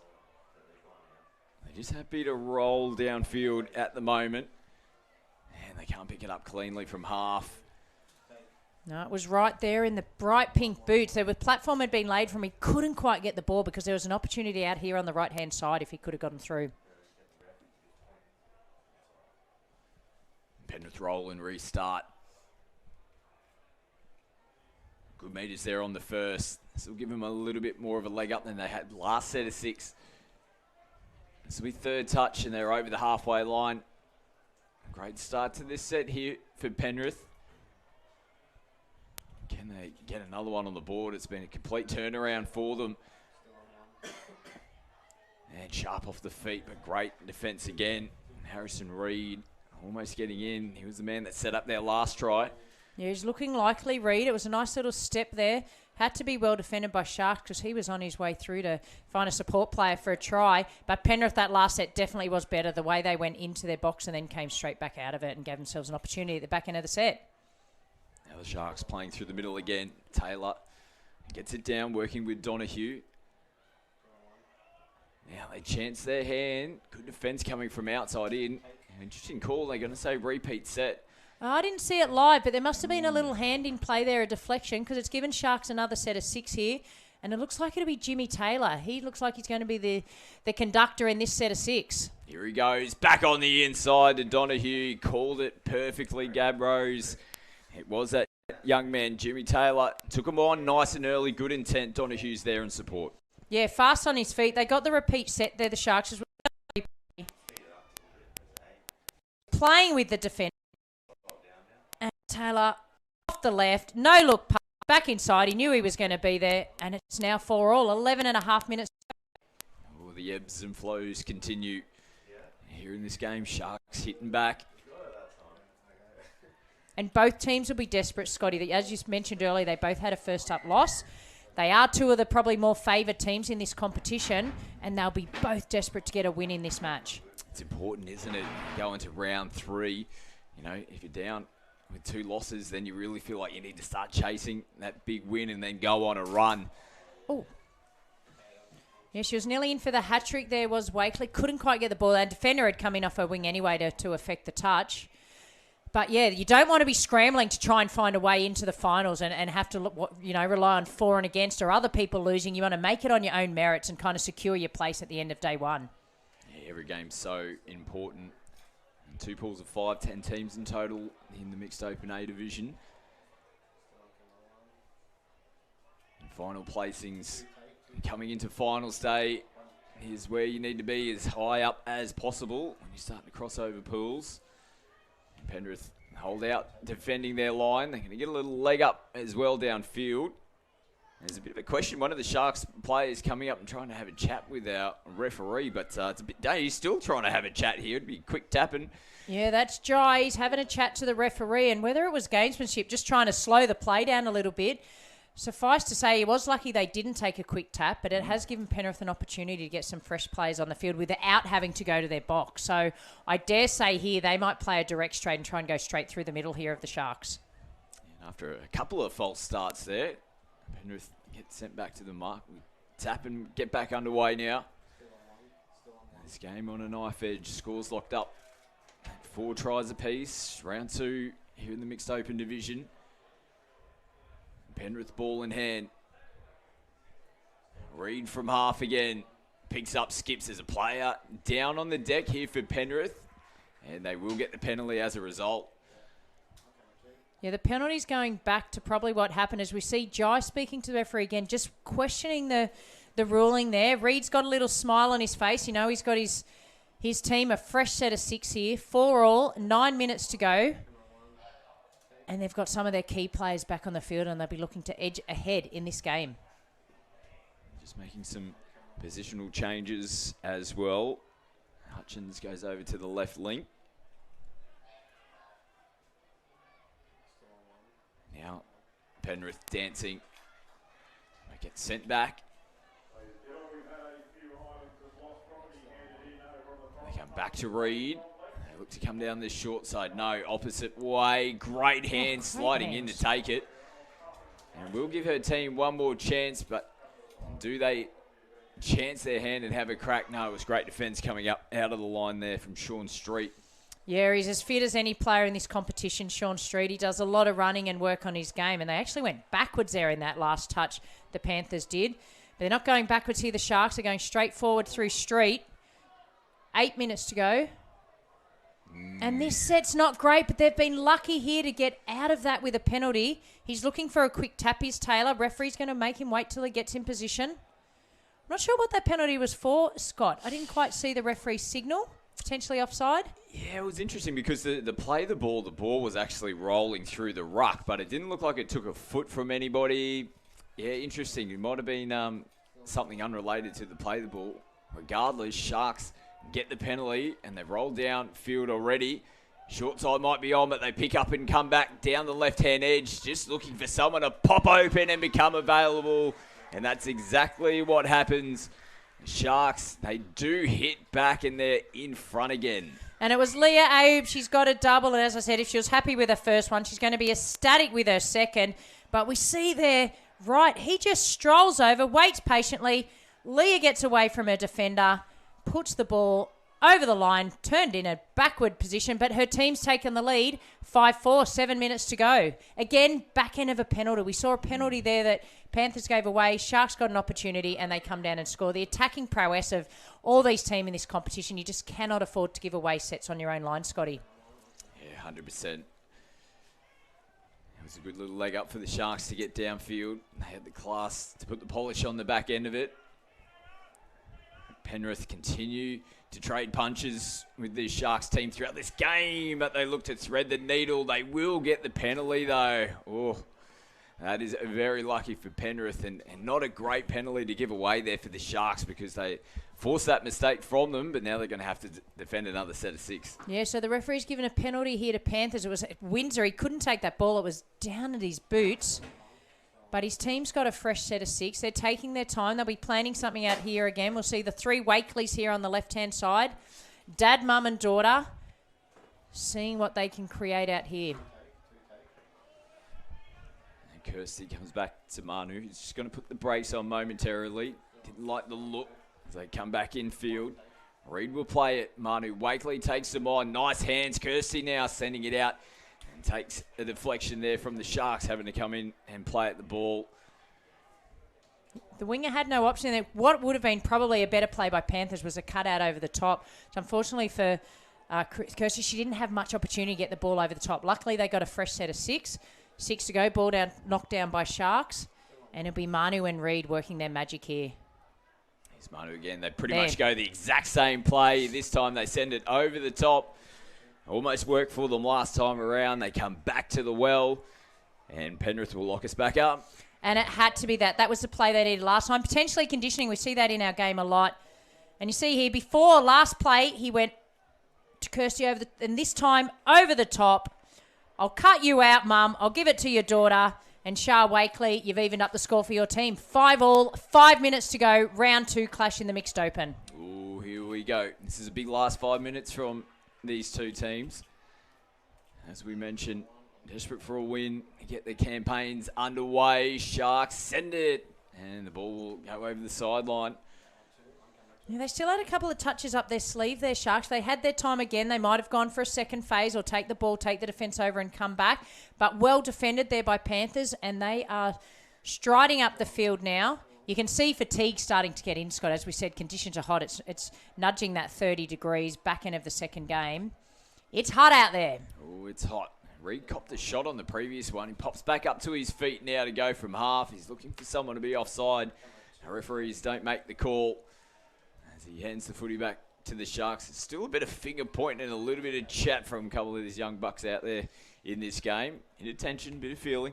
Yeah, you can see the passion as we Here see go. right. He is straight through the gap where potentially Reed was a moment earlier. Doesn't have to do it with his voice. He does it with his leg. He slams the ball down in basketball style. And that's Maddox Wright. Gives his team a narrow lead again. Very, very good young player. And that was just smart footy, wasn't it? Have a look at the put down here. I'm glad he got it down for himself and his team's sake. No one's on him. He goes to big dive. Oh, that's a little bit risky if you ask me. Young fella. Never in doubt, he would tell me. Never in doubt. Never in doubt. Game is on the line. Now, if he had have dropped that, there would have been some conversations had at the end of this game, I'm sure. Well, that one was for the fans at home. And the Instagram reel tonight as we get a little deflection from Ayub. Yeah, he had to do that then, Jai, because there's an overlap out here on the left-hand side for Wakely and Reed. I know if he'd taken it, he would have been looking for support. He wouldn't have wanted to run the 70 metres. He's still having a little chat to the ref. Definitely a knockdown. 6 more to go. And a golden opportunity here for the Panthers to even up the score. Contact there on Wakely just slowed him down. They play out the back again. And on the outside, and a lovely little late ball. They're going to say the touch was made first. Oh, that was very close, but also very silky there from Penrith. I love that they go early in their sets. They're already down the right end of the field to be able to do it deep out the back. And it almost comes off for him to lock it back up. It certainly did. It looked like he had his player on toast there, but Jai kept coming at him. Got the ball over to the winger in Wakely, but the referees were a lot closer than us. Caught it a late pass, and so Sharks are still up 6-5. So just over 2 to go. Right again from half, picks up. He sliced him once. He's going to do it again here. He's got all the time in the world. There's players colliding off the ball. It won't matter in the end. The referees give it all clear. What a last couple of minutes has been from Maddox Wright. Sure has. That try we saw a few minutes ago, he's opened the game up here. 2 players in the ruck there, you'll see. He goes through one, gets behind the other, and he's just got this stride about him. Looks for support in Kane Maeve, and that takes it to 7-5. 2-try gap. We haven't seen that for a little while in this match. A minute and a half to go. It's going to take all the expertise and experience from the Panthers to get out of this one, Scotty. Well, the swings that have been happening throughout this game. We saw Penrith down. They came back. They got themselves in front. And now the Sharks. Back-to-back tries. And now they're in front, just over a minute to go. They're definitely in the better position of these two teams. Oh, falling into the hands here of the Sharkies from the intercept. Smart. They get a 0 touch from that. And they're straight back onto the footy. They can probably take a little bit of time here, but they still want to be able to complete their set. Finish it off down the other end. And that should be enough to see them get the win here. Yeah, they don't need to do anything silly, the Sharks. And as you see, you got Rangi, Street, Ayub, you got Colvin out there in the right link, and they'll just take the ball forward, use up their whole set, try and take the time as Rangi off the right throws a belter of a pass. Oh. It was so hard, it nearly went straight through the chest of Chamberlain. 30 seconds to go, but Rangi was certainly not putting the cue in the rack. He was going for gold there. Poor old Phoebe Chamberlain out here. Like you said, it would have just been an absolute bullet coming towards her. Some ball from the middle of the field. We've seen him carve up already, coming off that right foot, particularly Kane Rangi. And Penrith now, they want this one to end. Yeah, they'll be looking to put a cherry on top here, Jai Ayub. He might dummy and go himself. Indeed he does. Classic Jai Ayub. Ices the game for his team, and that's 8-5 right on the hooter, Scotty. And the Sharks ran away with it by 3 tries in the end, but a really good contest for the most part of that game. Yeah, that end score probably doesn't show a true reflection of how close that game was between these teams as we take a look at the replay of the final try here to Jai Ayub. But like we made mention a few times throughout that, a big win there, and that kick-starts the Sharks campaign here today. Yeah, they'll be happy with that. It was a tussle for the most part of that game. So Panthers they won our Vorden Cup this year in 2025. They haven't put a victory on the board yet. They'll be looking to bounce back later in the day. Women's Open action coming up next. Northern Beaches taking on Wolves End. We'll take a quick break and be back with all the live action here from the New South Wales State Cup.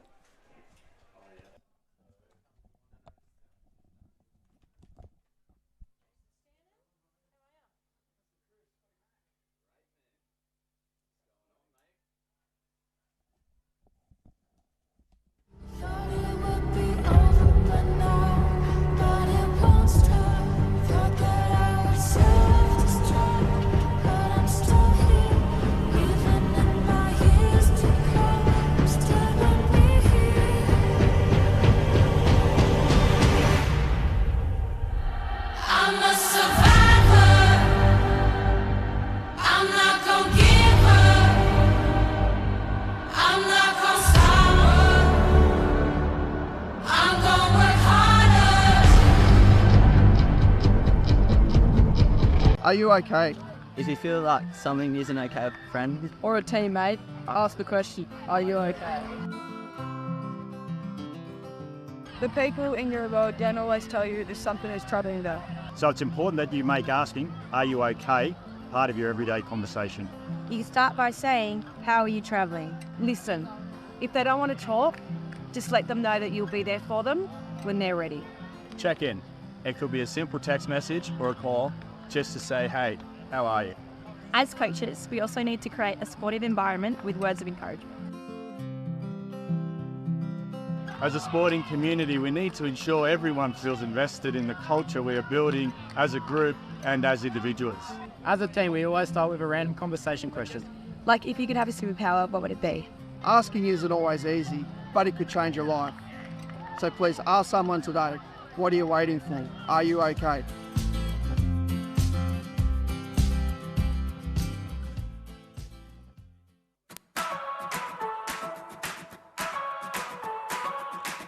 I started refereeing in high school because I was a player and I wanted to learn more about the game and understand the rules better to become a better player and earn some pocket money on the side, but I ended up falling in love with refereeing and I haven't played since.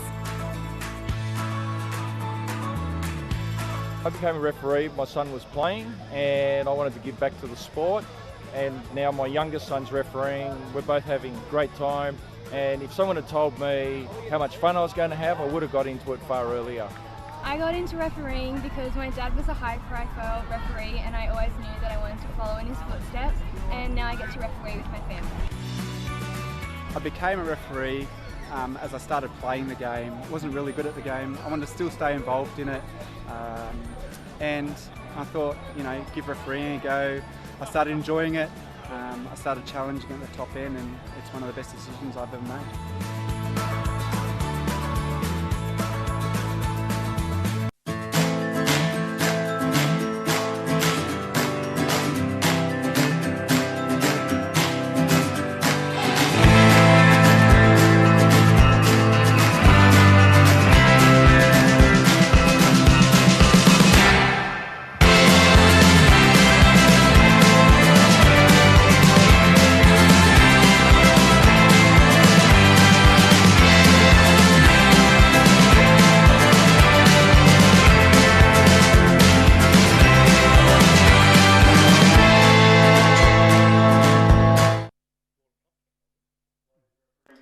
back to live action here at the New South Wales State Cup. We get back into the Women's Open Division, round 2 fixture, and we've got Northern Beaches taking on Wolves, and Jason Stanton has made his way into the commentary box for this one.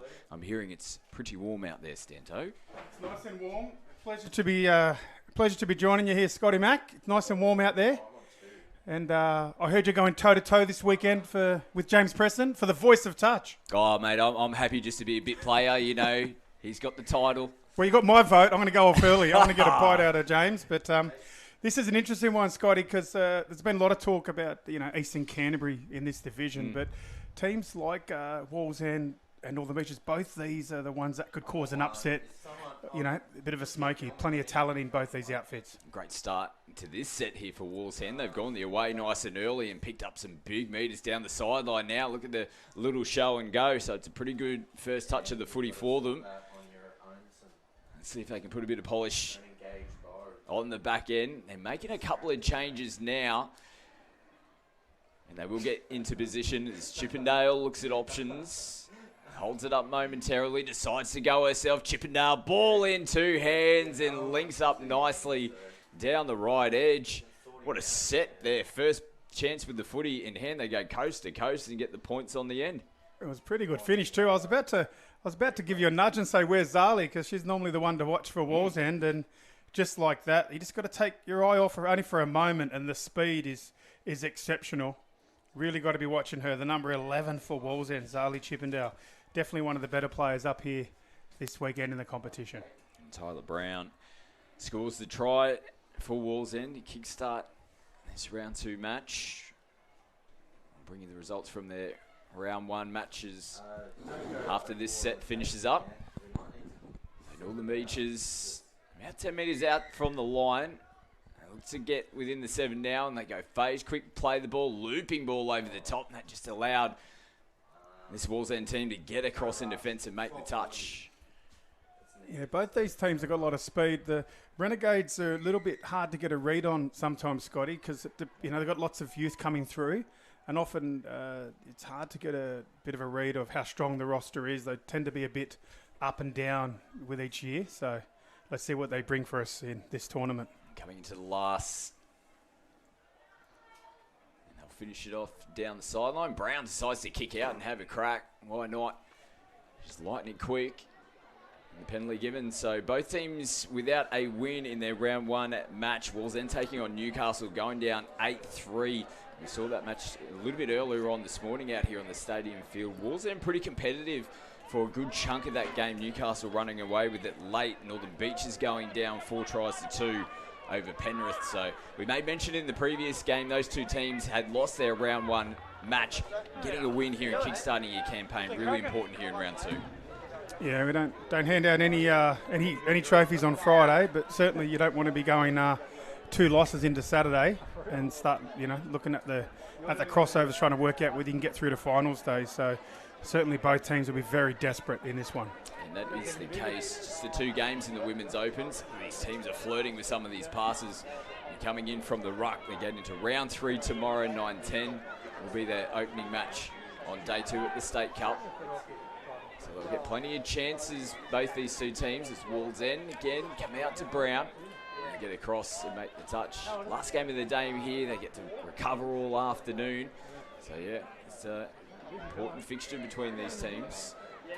3 games is quite hard if you've got 2 or 3 games, because it is just the humidity and the heat coming off, and just if you were a spectator walking around, you'd be sweating a lot, and really need some recovery. So definitely really superb athletes, and they'll be really recovery focused on the Friday particularly.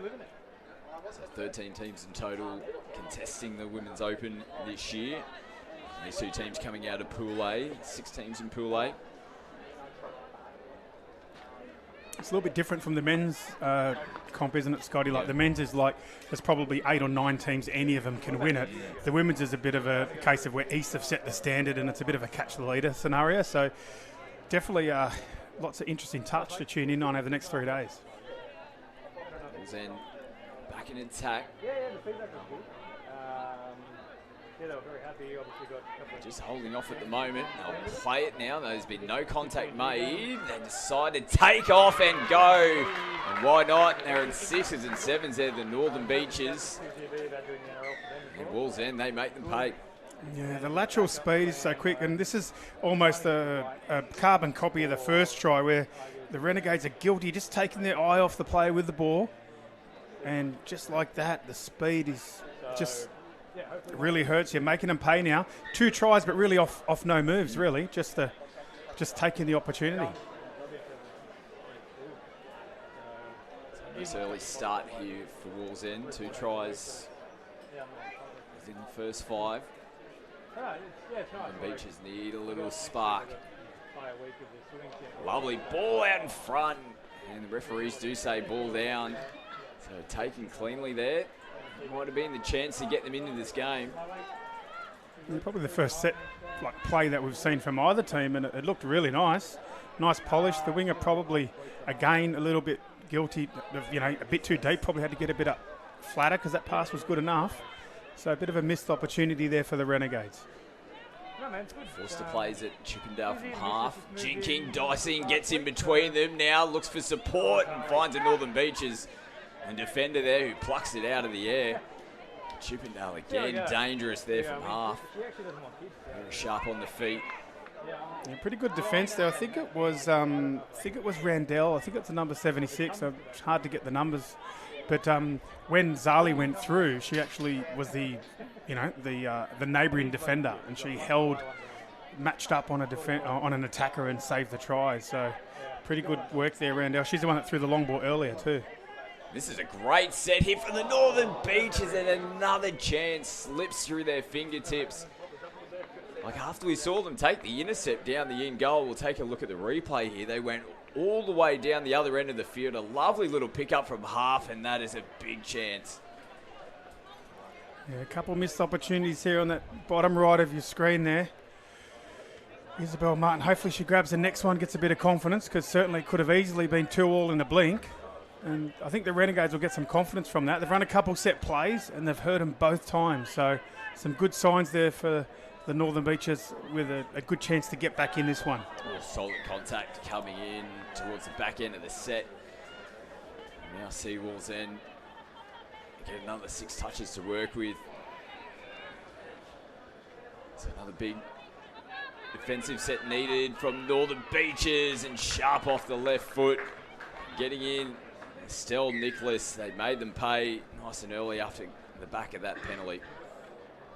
Yeah, it was a nice finish too. The dive sort of made it look even better than what it was, but you'll see on the replay, both the middles, I think for a moment there, Scotty thought the other middle was going to take the attacker, and that's probably been a bit of a theme of all 3 tries, a bit of indecision or a bit of a hesitation. So if I'm in the Northern Beaches box, I'm just going to say, look girls, just back yourself. Whatever your first option is, take that. And, because definitely, they can get back in this one. Running though from the restart here from Northern Beaches, nothing presenting early. Bringing back through the middle now, coming into the last. This footwork. Walls End just getting jerseys across, but still throwing the footy around here, Northern Beaches. This time it finds the hands. Back into the middle they go. They're losing a little bit of ground now. Positive, entertaining footy there. They weren't going to go dying in that.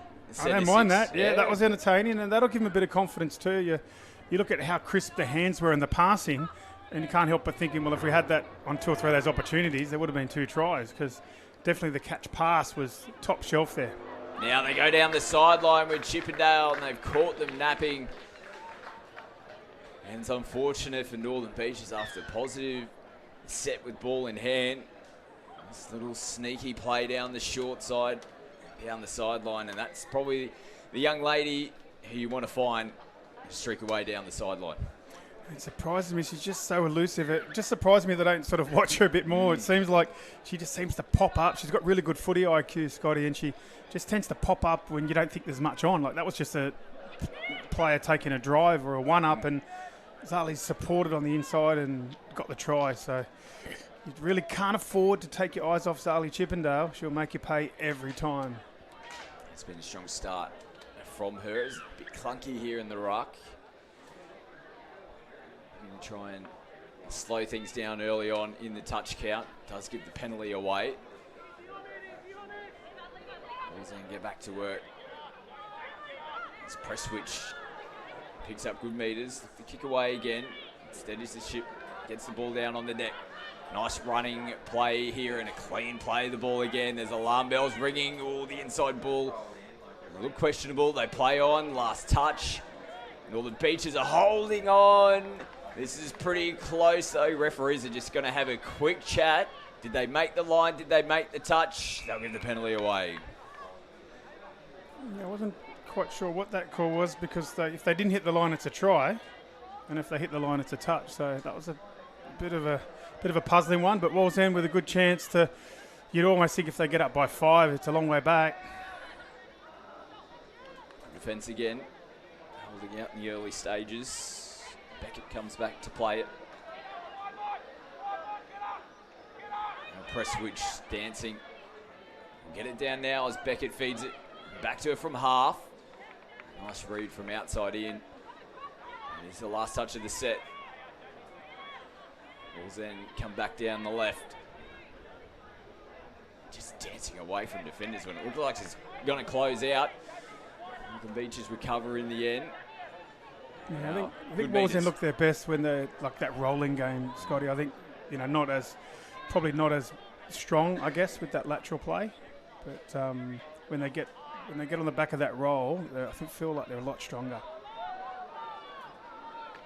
Rolling down nicely here in this set.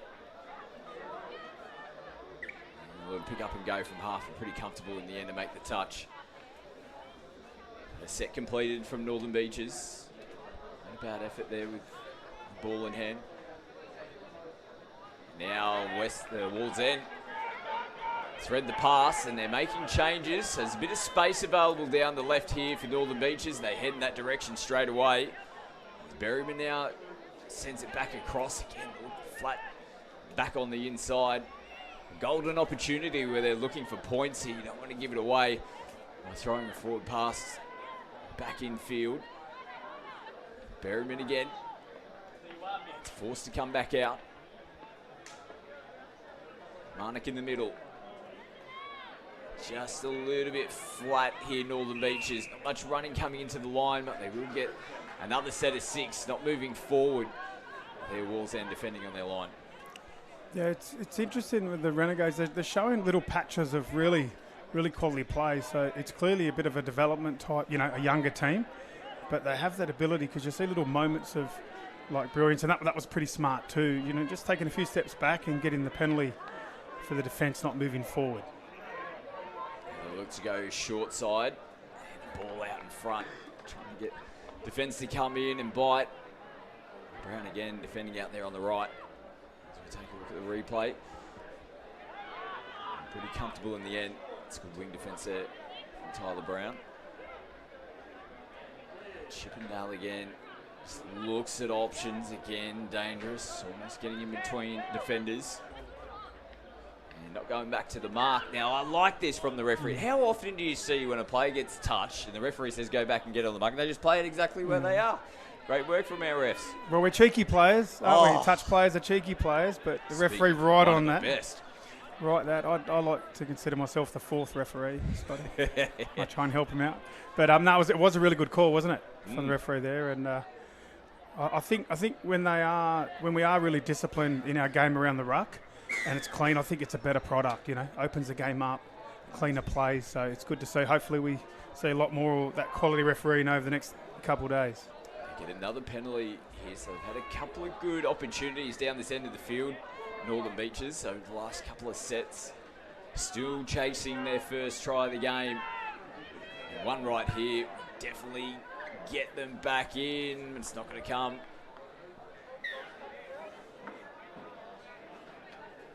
Get the footy back.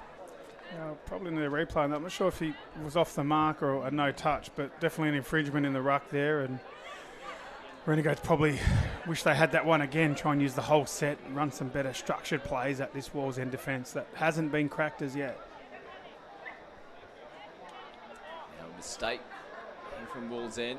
They've come up with a couple of errors themselves with ball in hand over the last 2 sets. Northern Beaches start on their 10-metre line. So they shift, and there was space to work with. It's risk and reward. The pass was a difficult one to reel in. Now they're going to have to defend.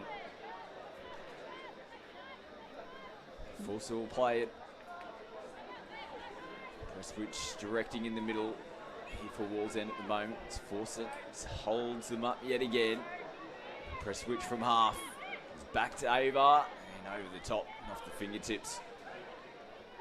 So it was a nice play there from Wallsend, and again Northern Beaches holding it out. So I think it's probably just it's a younger type team they're developing, because there's they defended that really well, but then they've let a couple tries in just by not watching the play with the ball. So I think they'll definitely get lots of learnings out of this one. And Northern Beaches, I think, is one of those teams now, just reflecting back on this first 10-15, I think they're going to get better with each game throughout the tournament as they get to know each other better and build their confidence.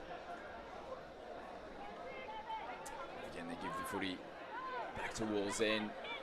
So coming out of their end of the field. So now it's shifted to Northern Beaches, having to defend multiple sets. Down on their line, ball out in front of Brown again, and over the sideline they go.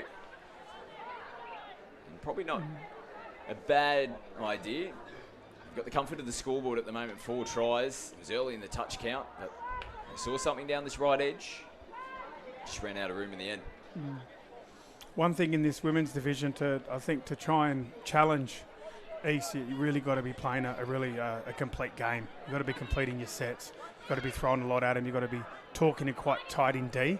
Can't afford to be going one-on-one with some of the players like Slattery and Halliwell Quinn. So I think both these teams, that's areas that they'll need to work on as well, like completing their sets, playing the game a minute at a time, and really staying focused. Chipping down, decides to sing it across to Searson.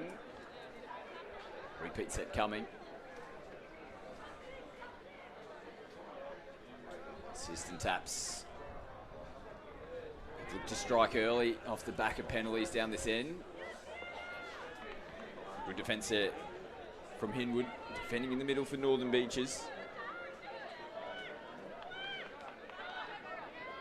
Chippendale sweeps again. The referee's moving backwards. That won't point. Chippendale sent back to the 7. Defence hanging on at the moment. Chippendale again looking on the outside. No one in position. And they come up and get hands on the footy to knock it down and cause a repeat set. It's just pressure after pressure at the moment on this Northern Beaches defensive line. Yeah, Chippendale's got so many different ways to hurt. Yeah, you see there she was showing off the right foot step and her passing game. It's not just speed for Zali, so hopefully she can keep developing her game and really cause some upsets this weekend, because Wallsend, for the most part, haven't played a complete game here, but they're looking pretty good. Seaston forced to come back. She holds him up again. Back to Chippendale, footwork and ball over the top. And it's classy ball playing. Hayley Pappas gets their 5th try of the game. And there's that player again there, Darlie Chippendale. She actually swept around quite early then.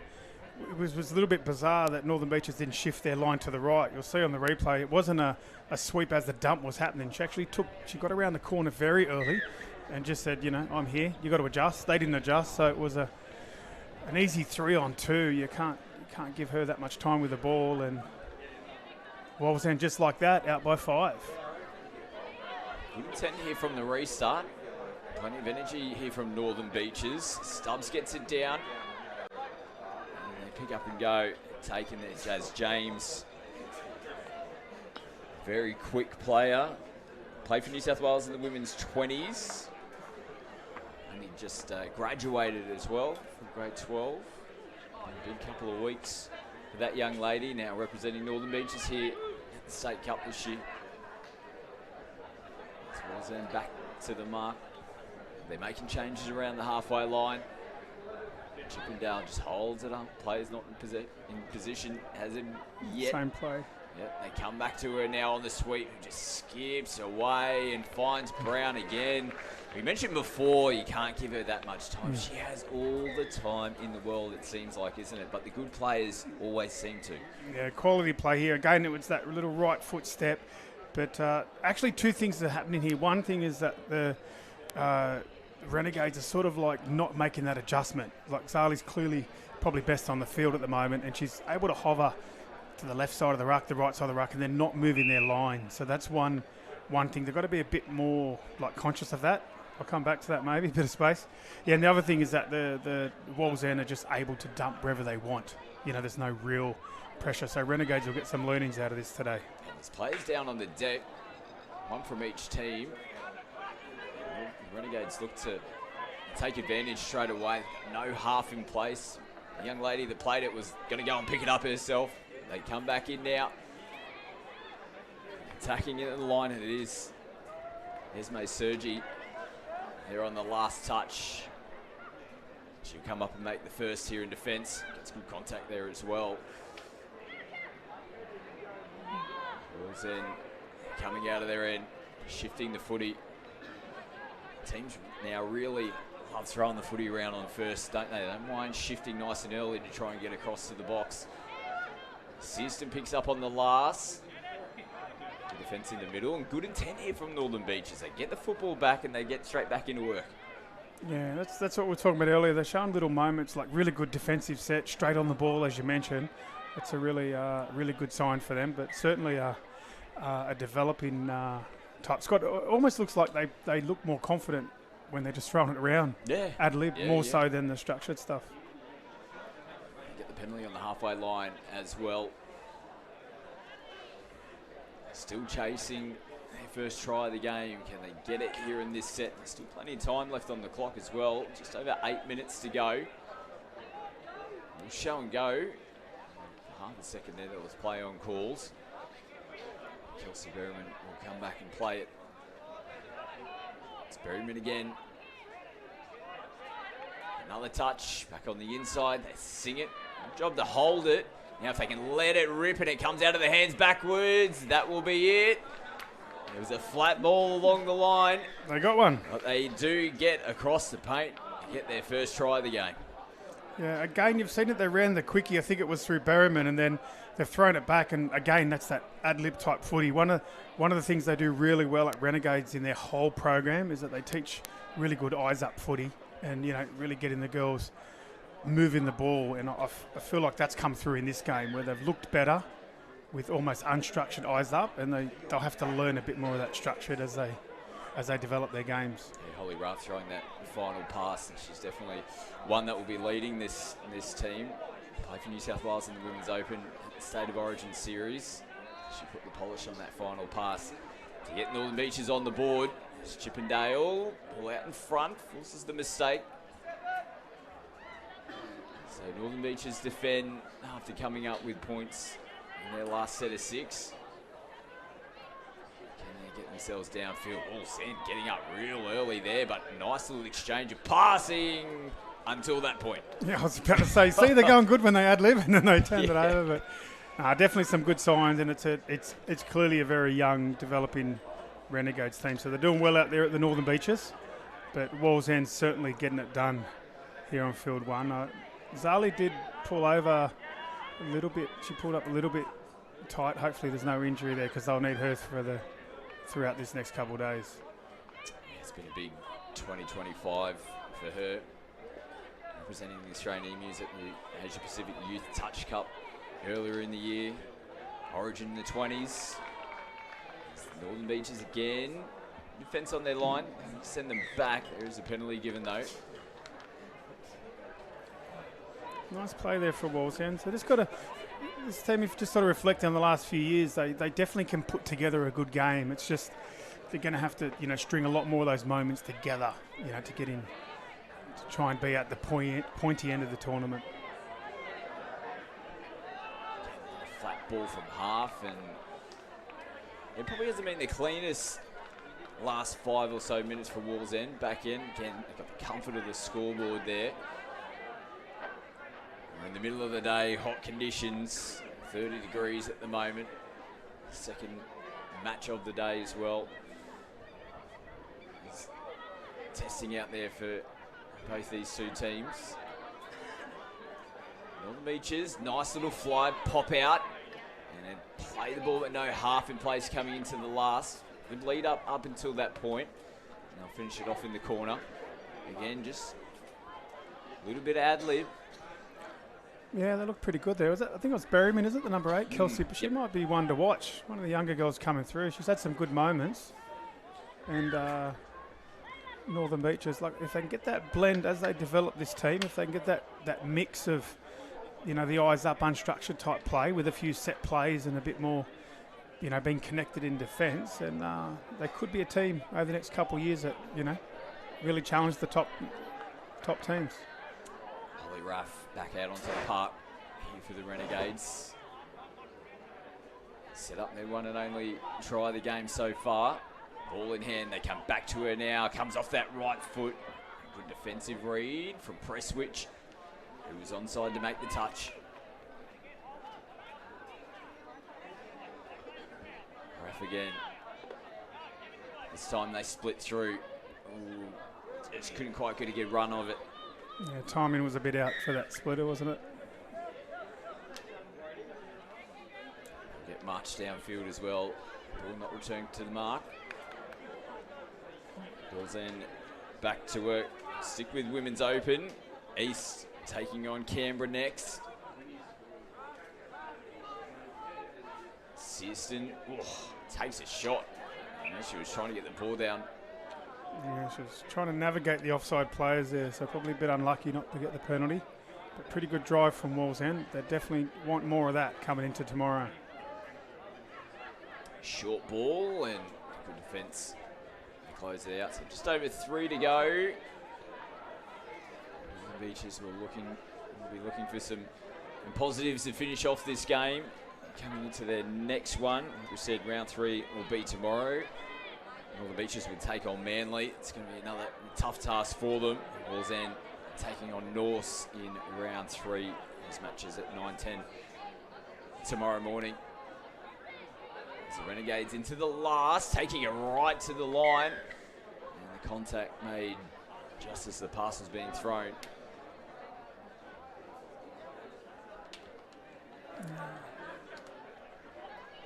Then straight away here, great way to start.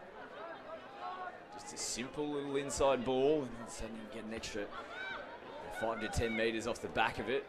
Allows them to make their changes around the halfway line.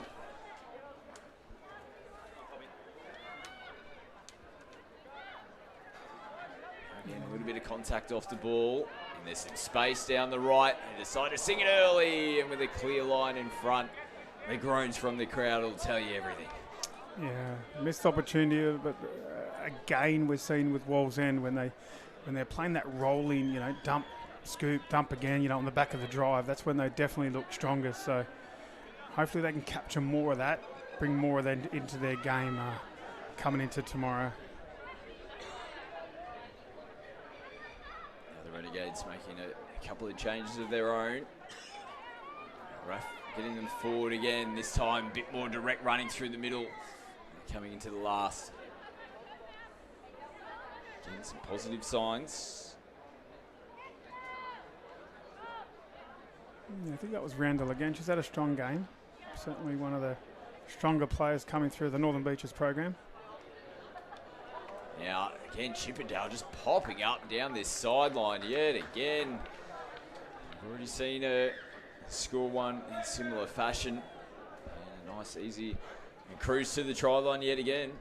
Yeah, again, it's just having that awareness of, you know, where Zali is. It's almost like it's you got a, you know, bit of a warning, red light. You need flashing wherever she is, because again, that's what, third time I think where she's just popped up where there wasn't a lot on. They took their eye off her and she made them pay again. So pushed them out to 7-1.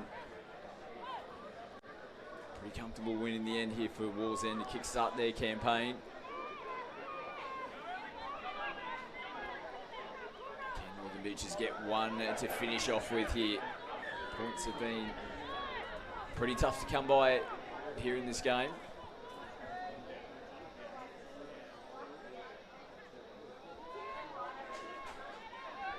back of that penalty, that probably will be the last team to get That's the down. footy, and it will be.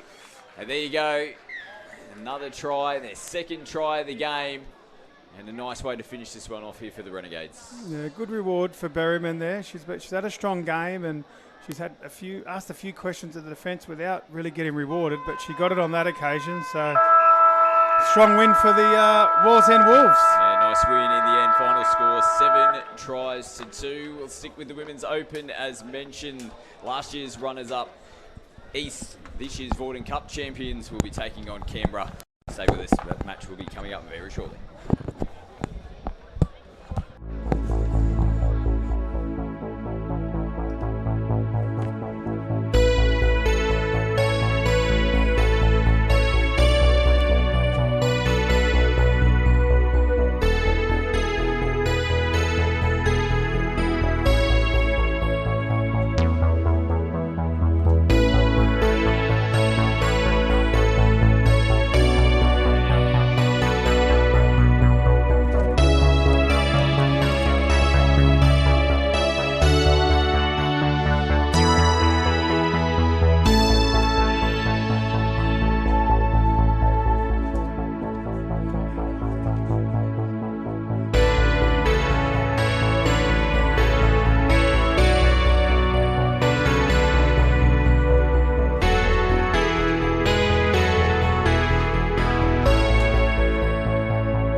I started refereeing in high school because I was a player and I wanted to learn more about the game and understand the rules better to become a better player and earn some pocket money on the side, but I ended up falling in love with refereeing and I haven't played since.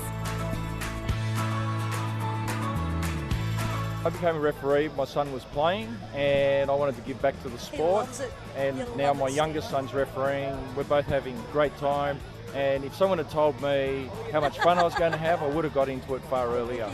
I got into refereeing because my dad was a high profile referee and I always knew that I wanted to follow in his footsteps, and now I get to referee with my family. I became a referee as I started playing the game. Wasn't really good at the game. I wanted to still stay involved in it, and I thought, you know, give refereeing a go. I started enjoying it. I started challenging at the top end, and it's one of the best decisions I've ever made.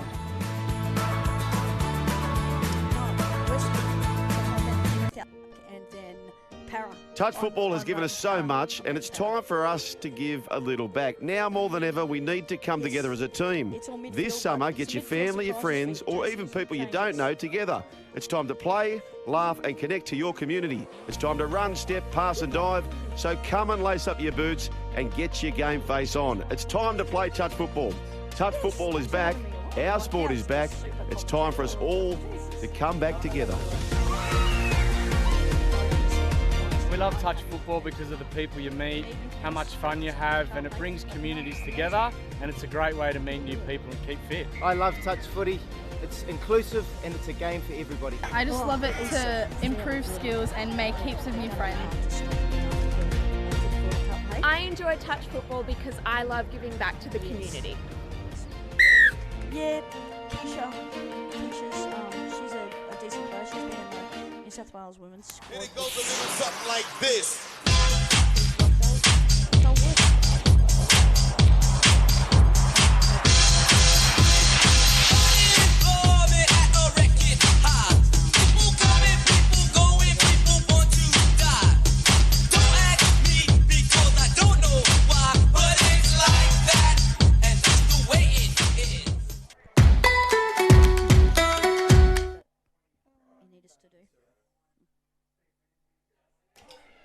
Welcome back to Port Macquarie across KO and Sky Sports New Zealand.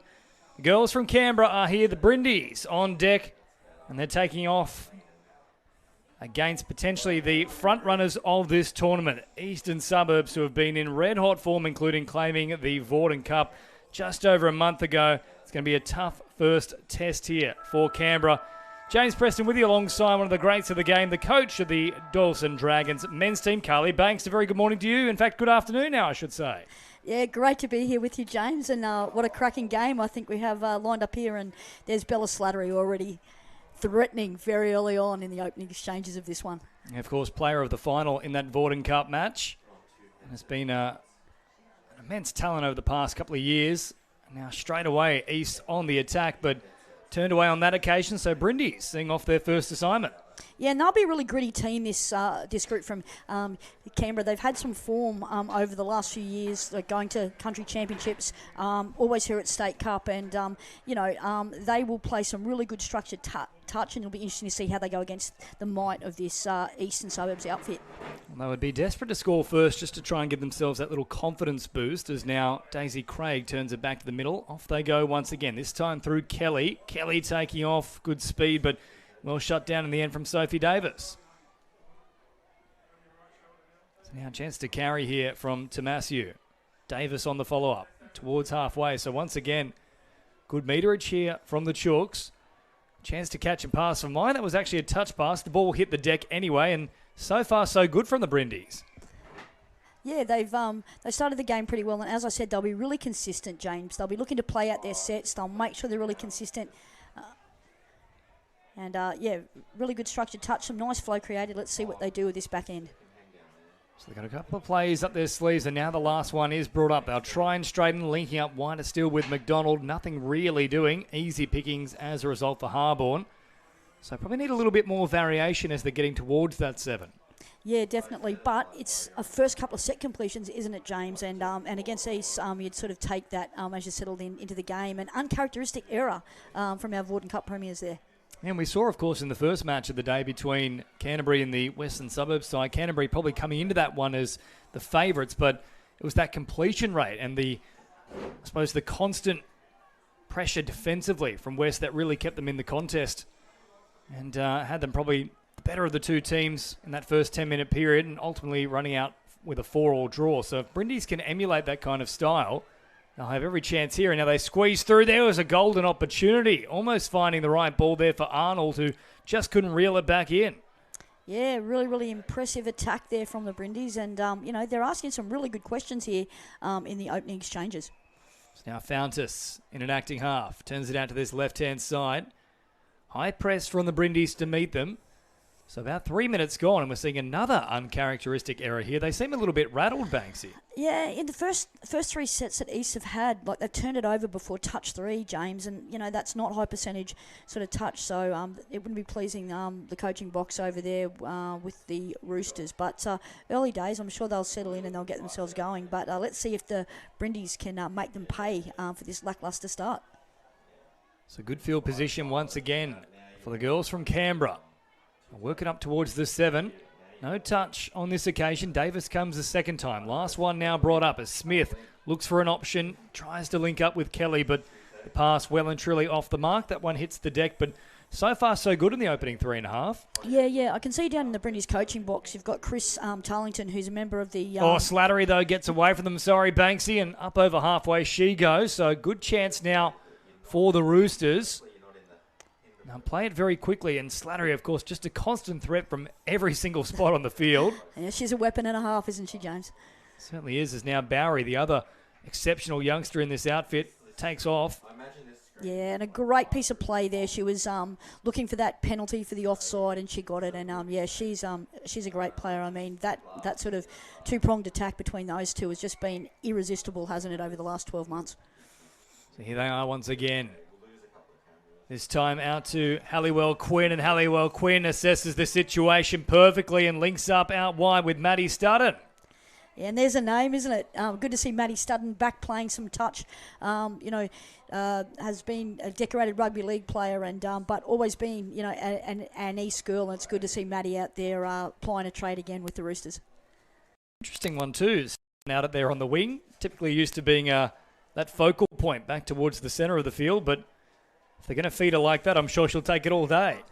Yeah, 100%, and she'd be happy scoring a try out there already. But yeah, as I was saying, I'm down in that coaching box for the Brindis. Chris Tarlington, a member of the TFA National Youth Program with their sort of youth coaches. So, you know, Tarlo's a very, very sharp operator, been in the game for a long time. So he will have those girls really well drilled, and they'll keep going for the duration here, James. It's been a good start so far for the Brindis. Coming into this one, we were talking about the chances off air, and I must admit, I wasn't 100% confident with the Brindis, but I am confident here that Slattery can really take this game by the scruff of the neck. Look at the change of speed here from arguably the most informed women's player in the game right now.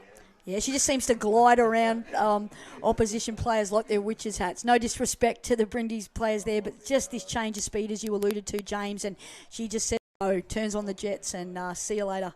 She is rapid. It's very much Lockie Kennedy style for those who don't mind following a little bit of Australian athletics. I believe he actually set the 60-metre record over the past 12 months, worldwide for that matter too, in the outdoor session. So, look, Slattery, that might be the backup here if touch doesn't pan out.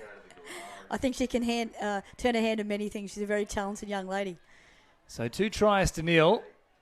It's not happy reading on the scoreboard for the Brindis, but I'm still pretty impressed with what I've seen the opening 6 minutes here from them as they float a pass out to this left-hand side. I think they're a lot more resolute than perhaps I was expecting.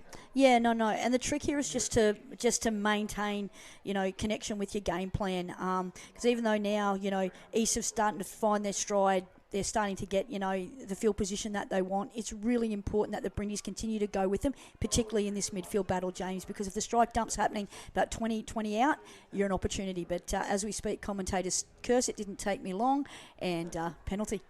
Yeah, Gab at least got into her second game there, Banksy, but straight away, here you are within the first 7 minutes.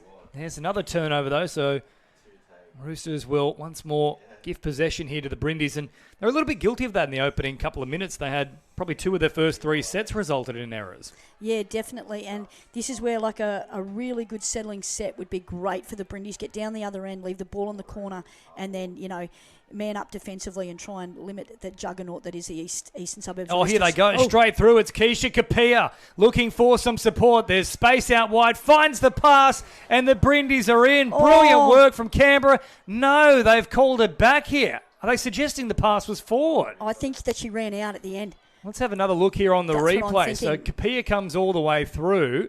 It was very close to the dead ball line. Pass looks all right.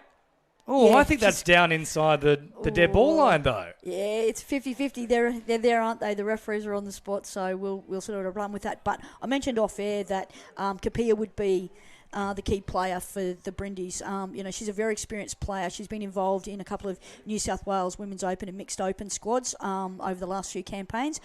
So she's a player that we need to keep our eye on, and she'll be pivotal for the Brindis as they sort of make their way through this game. So 2-0 it remains. Fountas works it forward. There is the turnover. Still been some really promising signs for the Brindis. You cast your mind back to probably say 2 or 3 years ago, and you know they looked a world away from the rest of the competition, so to speak. But their standard has really improved over the past, say, 24 months.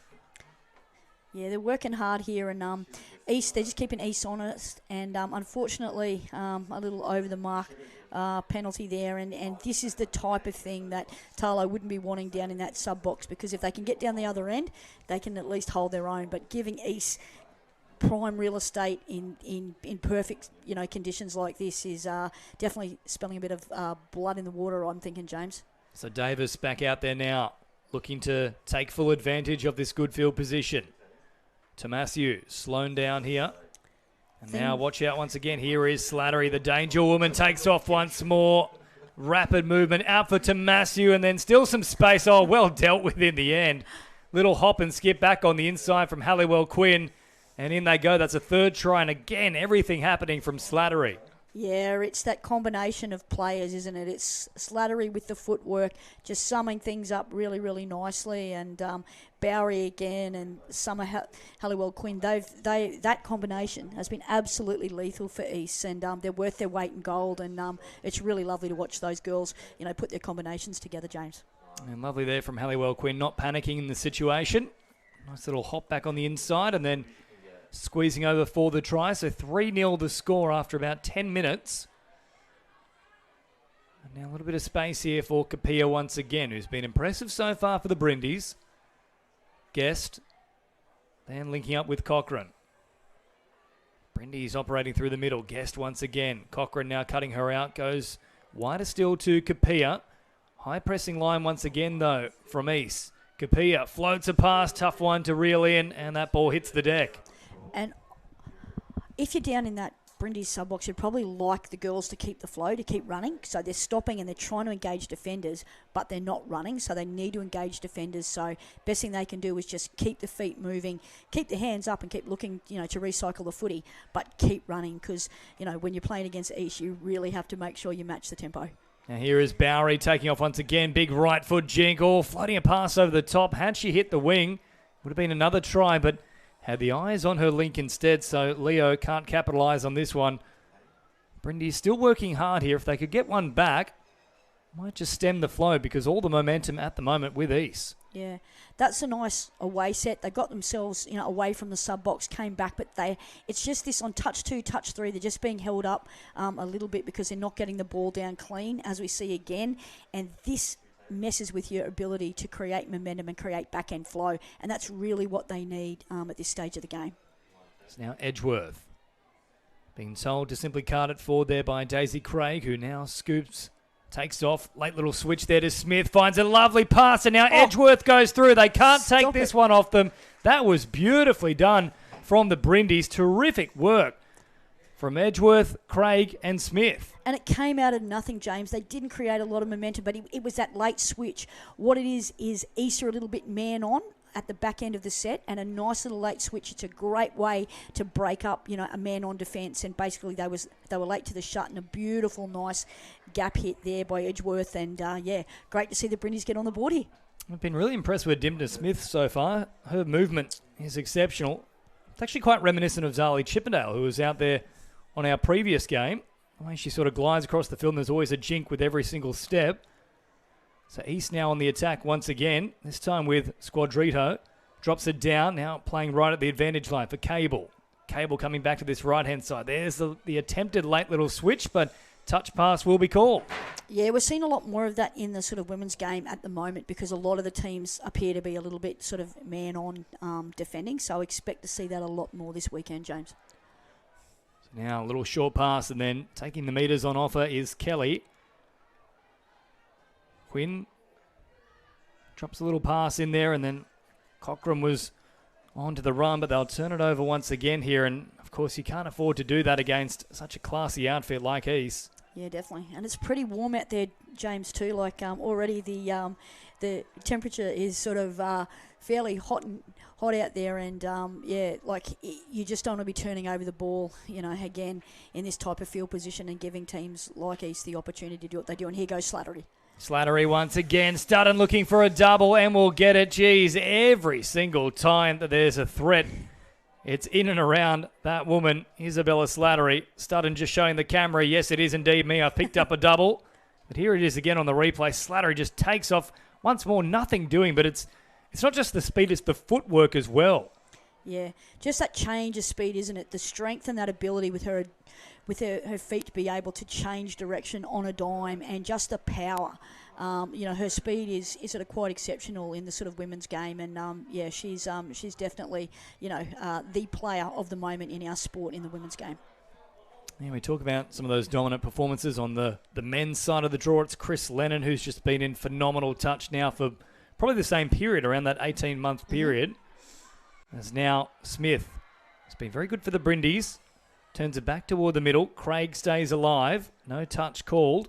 Now drops it down quickly. Smith will take off. Back to Craig, trying to isolate Davis. Guess who once again? Slattery this time makes the touch defensively. So last one brought up here for the Brindis. Craig on this short side. Catch and pass. They score. They'll finally get it out that way, but Slattery once again gets her wheels working in motion and shuts down the space as easy as you like. Oh, she's everywhere, James. And that's a class, of Bella Slattery. Like, happy to put on all the tries that you like, but not afraid to do the hard yards either for a team, turning up in defence and always putting a hand up in the midfield to take the ball forward as well. Well, workhorse and plenty of quality about that work is now once more they take off through the middle. Far too easy. Well, Bowery simply picked it up, waited for the support to arrive, and Scarpelli was on the spot. And now it's starting to make for a little bit of ugly reading. 5 tries to 1 in favour of East. Yeah, and again, Bowery, she is a class act too. She's a little bit unsung in this team in terms of because Slattery's shadow is so huge over it, but Bowery is the silent assassin. She just goes about her work quietly and always puts on, a fantastic piece of play. And she's competent in every area of the game, and she's definitely a player of the future. Yeah, worth pointing out just how young she is. I still believe she's only 19 years of age, Bowery. So there's a massive future ahead of her. Am I right in saying it's her style is a little bit reminiscent of Hannah Dybel? Yeah, absolutely, definitely. She's that sort of player who just goes about her work as a consummate professional and turns up and just doesn't make errors. And that's something that Hannah's been, renowned for, for a very long time. And again, she made her mark very early on. Played Australian Women's Open, when before she was 18. So just sort of shows you that Bowery's going to be in and amongst it for a long time to come. So exciting for East, exciting for New South Wales, and obviously hopefully the Emus down the track. Couple of special players in this Roosters outfit as they get into enemy territory once again. It's now Cable straightening up. Fountas waits for it. Quick release now for Tomasiu. Oh, engage the defender. For mine, that should actually be a touch against East. They will get the penalty.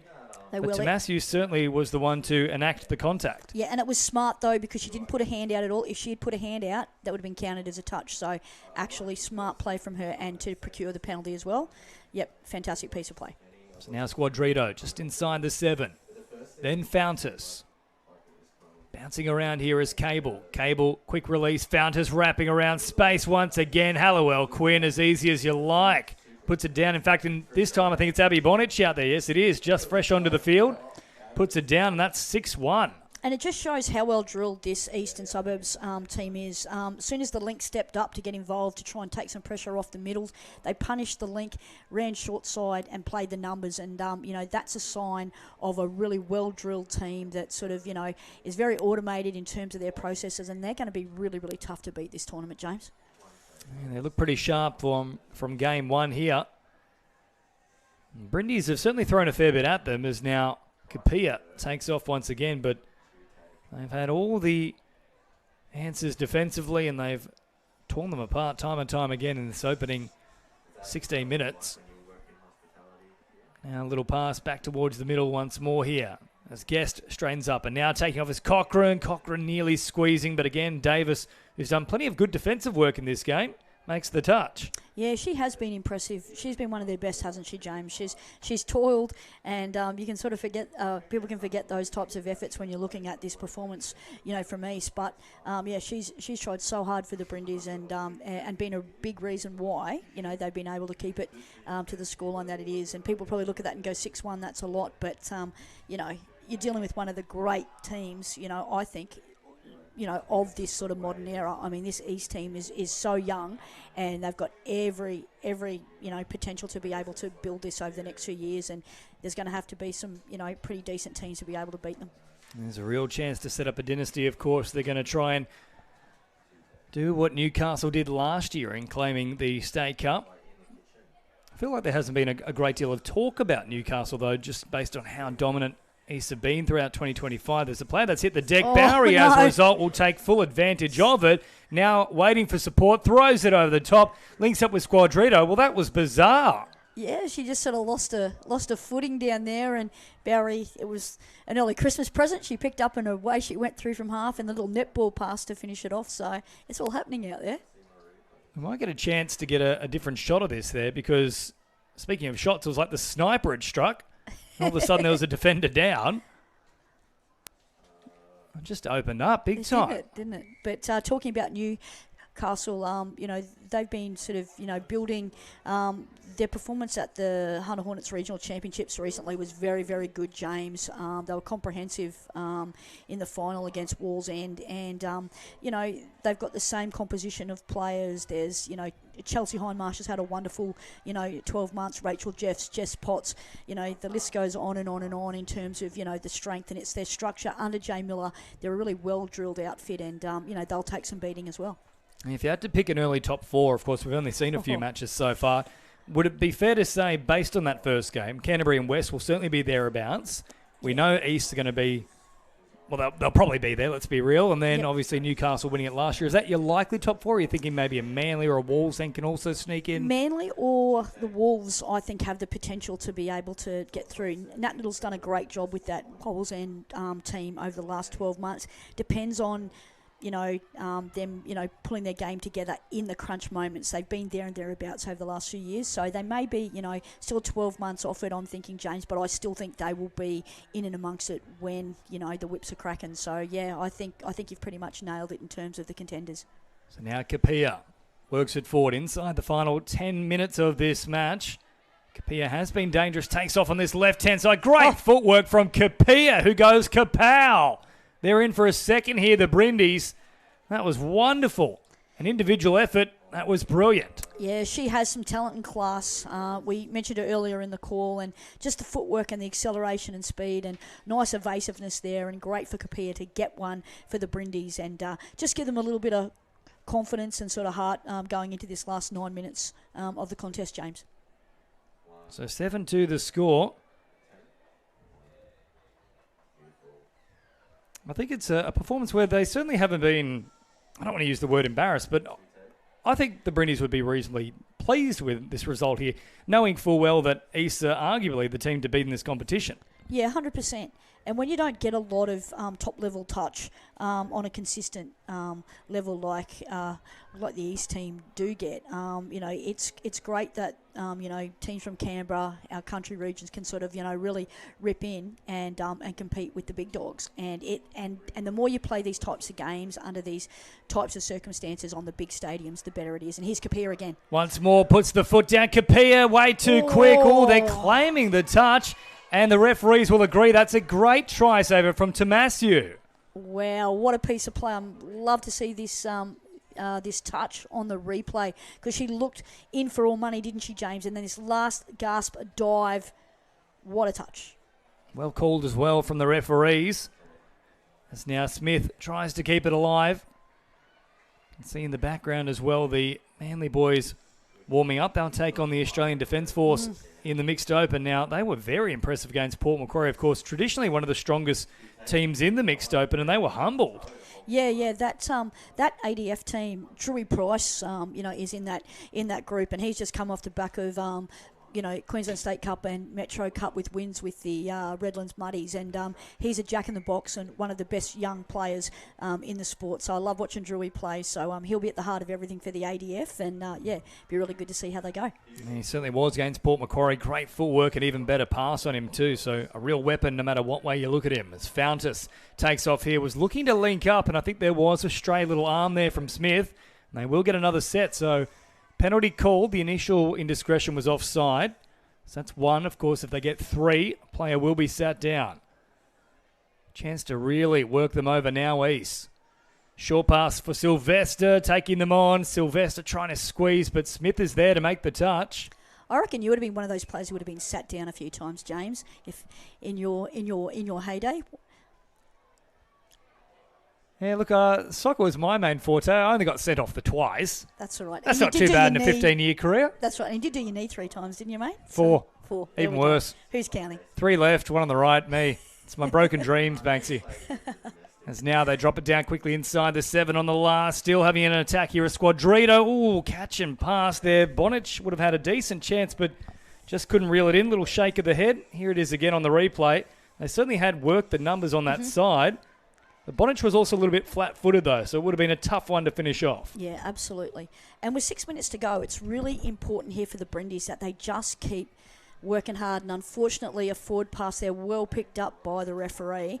And let's see if East can make them pay and cue the Jaws music because there's Bella Slattery.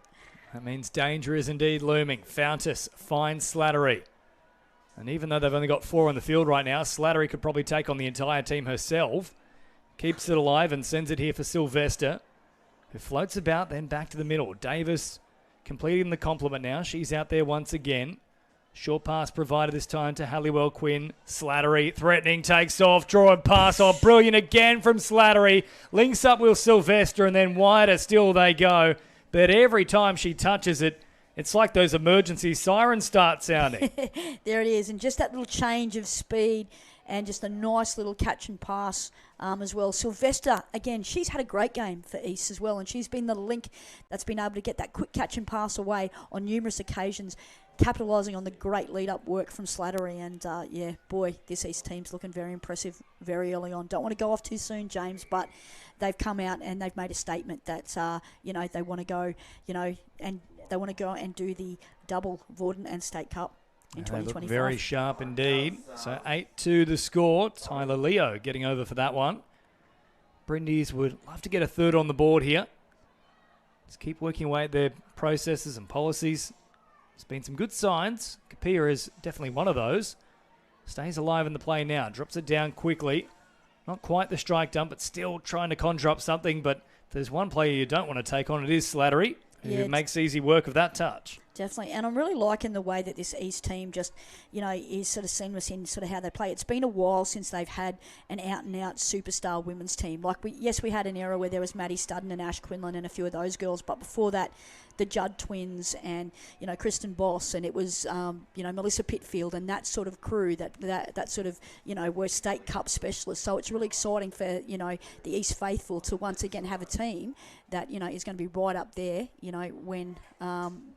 all of the chocolates are being decided. And Maddie Studden gets another one. It's a hat-trick now for Maddie Studden. Of course, also featured last weekend out in the Nines Premier League. She was playing in the 3P tag, which ironically had 9 players on each team, so I don't know why it's 3P tag, but that was a nice little warm-up for her coming into this tournament, and certainly she started like a house on fire here. 3 tries in her opening fixture. Well, she's definitely... gauntlet down to brother Clay, who's playing down Cronulla way now, and he's normally the try scorer in the family. Maddie's usually setting them all up, so it'd be interesting to see what the odds are, on the Studden battle for leading try scorer there in the family. Yeah, of course, you throw your mind back to the 2021 State of Origin series, of course played in 2022, but it was Clay Studden with that intercept right at the end that clinched the shield overall for New South Wales. So you're certainly right when it comes to try scoring form for Clay. So inside the final 3 minutes now, Canberra back out to this right-hand side. McDonald there, hopping in and acting half, and will take off again. McDonald looking for the late switch for Smith. Geez, I tell you what, had Smith continued tracking back towards the middle, the space had opened up, but she just sort of rested a touch here. You can see it on the replay. Yeah, we're seeing that late switch option. If she'd been able to drag him a little bit further across, like you're saying, James, there's been there. So there may be some sort of, intelligence there that other teams can do on this sort of East team, and Maddie down the sideline. Oh, and then Maddie arcing it back to her NRLW days and dropping the shoulder in for that particular piece of contact. Says, come on, I've already got 3. I'll take 4. I'll take you on as well. There it is. It is a full-on shoulder charge. And then standing over her opposition. The Mad Dog, she's back. Oh, now catch and pass here for the Chalks. Halliwell Quinn was looking likely again. There is the offside call, so another set to work with. It's just relentless at the moment, and the heat really building too. So, geez, the Brindis would be thinking, okay, we're done. Just let us go. We're ready to get back into the sheds and refresh. Just in terms of those conditions as well, now has hit 30 degrees in Port Macquarie, so very warm indeed. He's taking off again, denied on this occasion. Back to the 7 they'll go. Fountas. Now a short pass there for Cable. Cable running out of options. Eventually links up with Halliwell Quinn. That was unorthodox. That was weird as, yeah. Still looks very disjointed here with Fountas now dropping it down, and in fact won't even play it square. So that was by far the worst set of the match for the Roosters. And a great call from the referees, didn't even look like that being a square play the ball. So it's really nice that the referees are setting their standards early in this tournament about what they want around those sort of play the ball area sort of infringements. So, yeah, great work from our referees. And we've got so many referees here this weekend as well, James, and we don't have a game without them. So, yeah, very good to see them all here applying their trade and like making our game work. And well said, over 300 referees who are helping ensure that this competition is once more a huge success. It's been great for years and years here at the, I believe now the home of touch, Port Macquarie. It's been, 30 years now, I believe we've had it, the State Cup here? Yeah, it's just a wonderful venue. You just feel like you're coming to your second home every time you come here, and it's just such a great town, and it's a great opportunity for people to catch up with friends, meet new ones, and and make the most of the wonderful scenery and the place it is, Port Macquarie. Now East driving forward, a chance for one final try with 5 seconds on the clock. Lovely catch and pass. Studden wanted 4, but she's not going to get it. They shut her down. 9-2 the final score. Some good signs from the Brindis.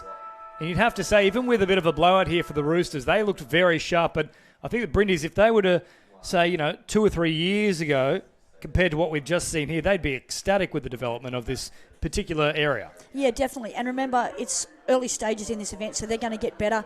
East will continue with this juggernaut, and the question is, can anybody stop the Roosters? That certainly is the big question. Banksy, thank you very much. Up next, got another cracking fixture for you. It opens as the Australian Defence Force, who put the Port Macquarie Makos to the sword earlier this morning, take on Manly. All the action in just a moment. A quick break on KO and Sky Sports New Zealand.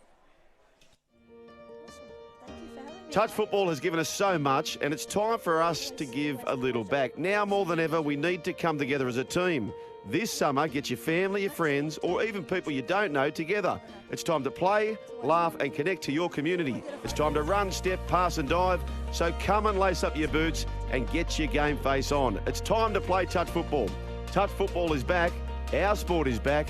It's time for us all to come back together. We love touch football because of the people you meet, how much fun you have, and it brings communities together, and it's a great way to meet new people and keep fit. I love touch footy. It's inclusive and it's a game for everybody. I just love it to improve skills and make heaps of new friends. I enjoy touch football because I love giving back to the community.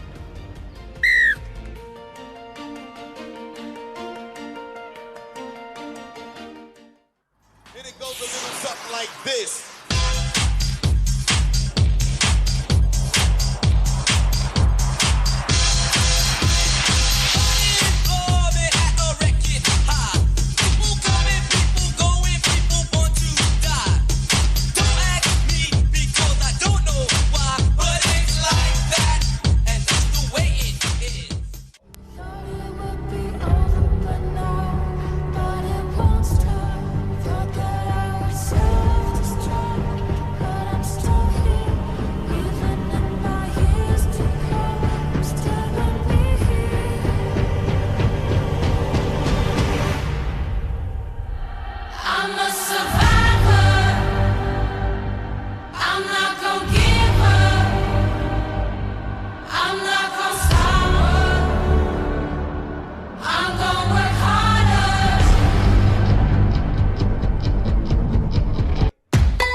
Hey, used to have a silver tooth when I was just a pup, yeah. Now I got some killers who got shotties with the pumps. I don't wanna catch the feelings, I be trying to see what's up. Got a shorty clean the fitness, I'm a diamond and to run it back. Used to have a silver tooth when I was just a pup. Now I got some killers who got shotties with the I don't wanna catch the feelings, I be trying to see what's up. I let shorty clean the fitness, I'm a diamond and to run it back. First order of biz, no snitch, and I try to keep it silent, but the kids don't listen. The birthday got another hit, no flinch, and I tell them send a watch that I can fit both.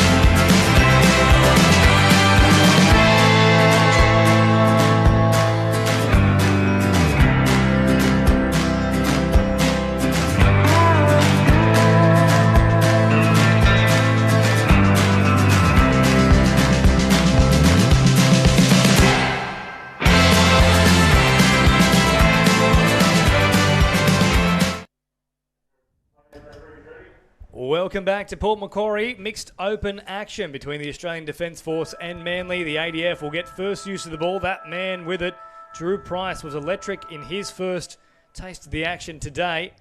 Day one action of the 2025 New South Wales State Cup on KO and Sky Sport New Zealand. Great to have your company.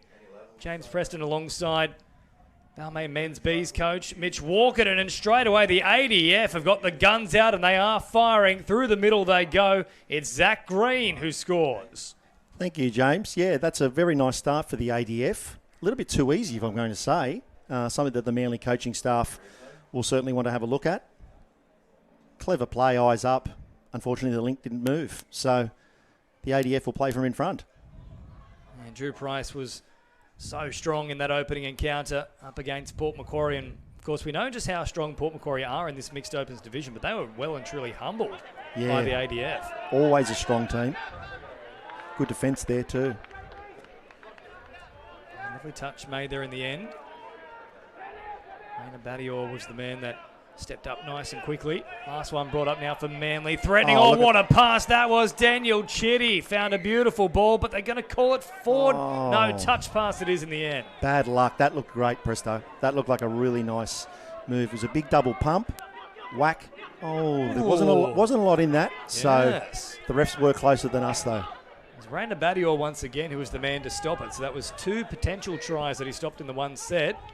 As now Diesel Richter works it forward. Sullivan, the hop and the skip, and then showing it, trying to get around the outside of Chitty, but he's a wily customer and you'll have to do better than that to beat Daniel Chitty. Yeah, he wasn't falling for that dummy, and Manly are making their way to the box to get some fresh legs on. So now, lovely little short pass here, and they take the meters on offer. Quick roll ball, working towards the 7. Chance to set up for this set. Simmons finds a little pass, and now space out on this right-hand edge. That was really putting the body on the line there from Aisha White, who was full steam ahead. Eventually shut down by Sands. One more to see off here from the ADF. It's a very, very good touch. I'll tell you what, if there's one team you don't want to go around, it's the one who's in charge of looking after the border. Yeah. They know how to defend the edges. they Indeed. And good defence once again here from the ADF. So there is the turnover. 1-0 early on if you're just joining us. ADF scoring with their third play of the match. Again coming from the brilliance of Drew Price. Sands. And now this is Price wrapping around. Electric as always. In fact, that was wide on this occasion. Now Richter up towards halfway. Sherlock popping a pass. It was just a little behind the run there of Bailey Nix. It was the first mistake that the defence have actually made, though, James. So giving Manly half field to work in. Let's see what they can do to try and equal the score. Eloise Hammer floating a pass. Played quickly, and then getting involved is Williams. Williams will take the meters on offer before being met there by Green, the sole try scorer thus far. Played quickly back towards the middle. Long floating pass. It's a little bit too high, though. Otherwise, Zockling would have gone in. The right ball. She just needed to find the step ladder, though. Yeah, she did. It's Indy two-step, and it worked to perfection. Got the sweeper to come around, and unfortunately the pass was just a fraction too high. Cindy two-step, but could have used maybe 2 Cindy blocks to try and get up there and reach it. Indeed. Now, Sherlock, good delivery out of acting half to time that. Pops a little pass again here for Wallace, and up over halfway they go. They look very sharp, this ADF outfit. Now Raina Badior takes off, does Holmes. Holmes with speed, shut down this time. Good touch made there from Max Simmons. Very good touch. They look very fast. I'm not sure what the viewers at home can sort of see, but from here in the commentary box, it looks like they are a step faster at the moment than the Manly side. So throwing the ball away won't help. Yes, of course, the turnover there from the incorrect roll ball, and then they will be marched as a result of, as you mentioned, Mitch, throwing that ball away. Now try and get the big guns out there, and of course here he comes once again. Yep. Drew Price, keep an eye on the number 12. Yeah, he'll be involved in this play for sure, James. So Raina Badior will play it. Also out there now is Benjamin Thompson. Price, such a threat with the footwork, also with the long ball. He's got the full repertoire. Bouncing around on this 7. Looking for a penalty.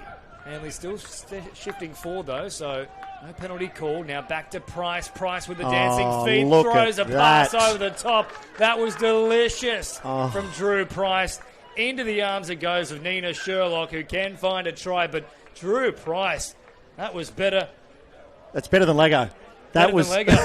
That was so good what he just did, James. Like, he danced in front of them. He got all three players up and engaged. Hence why there was so much space on the outside.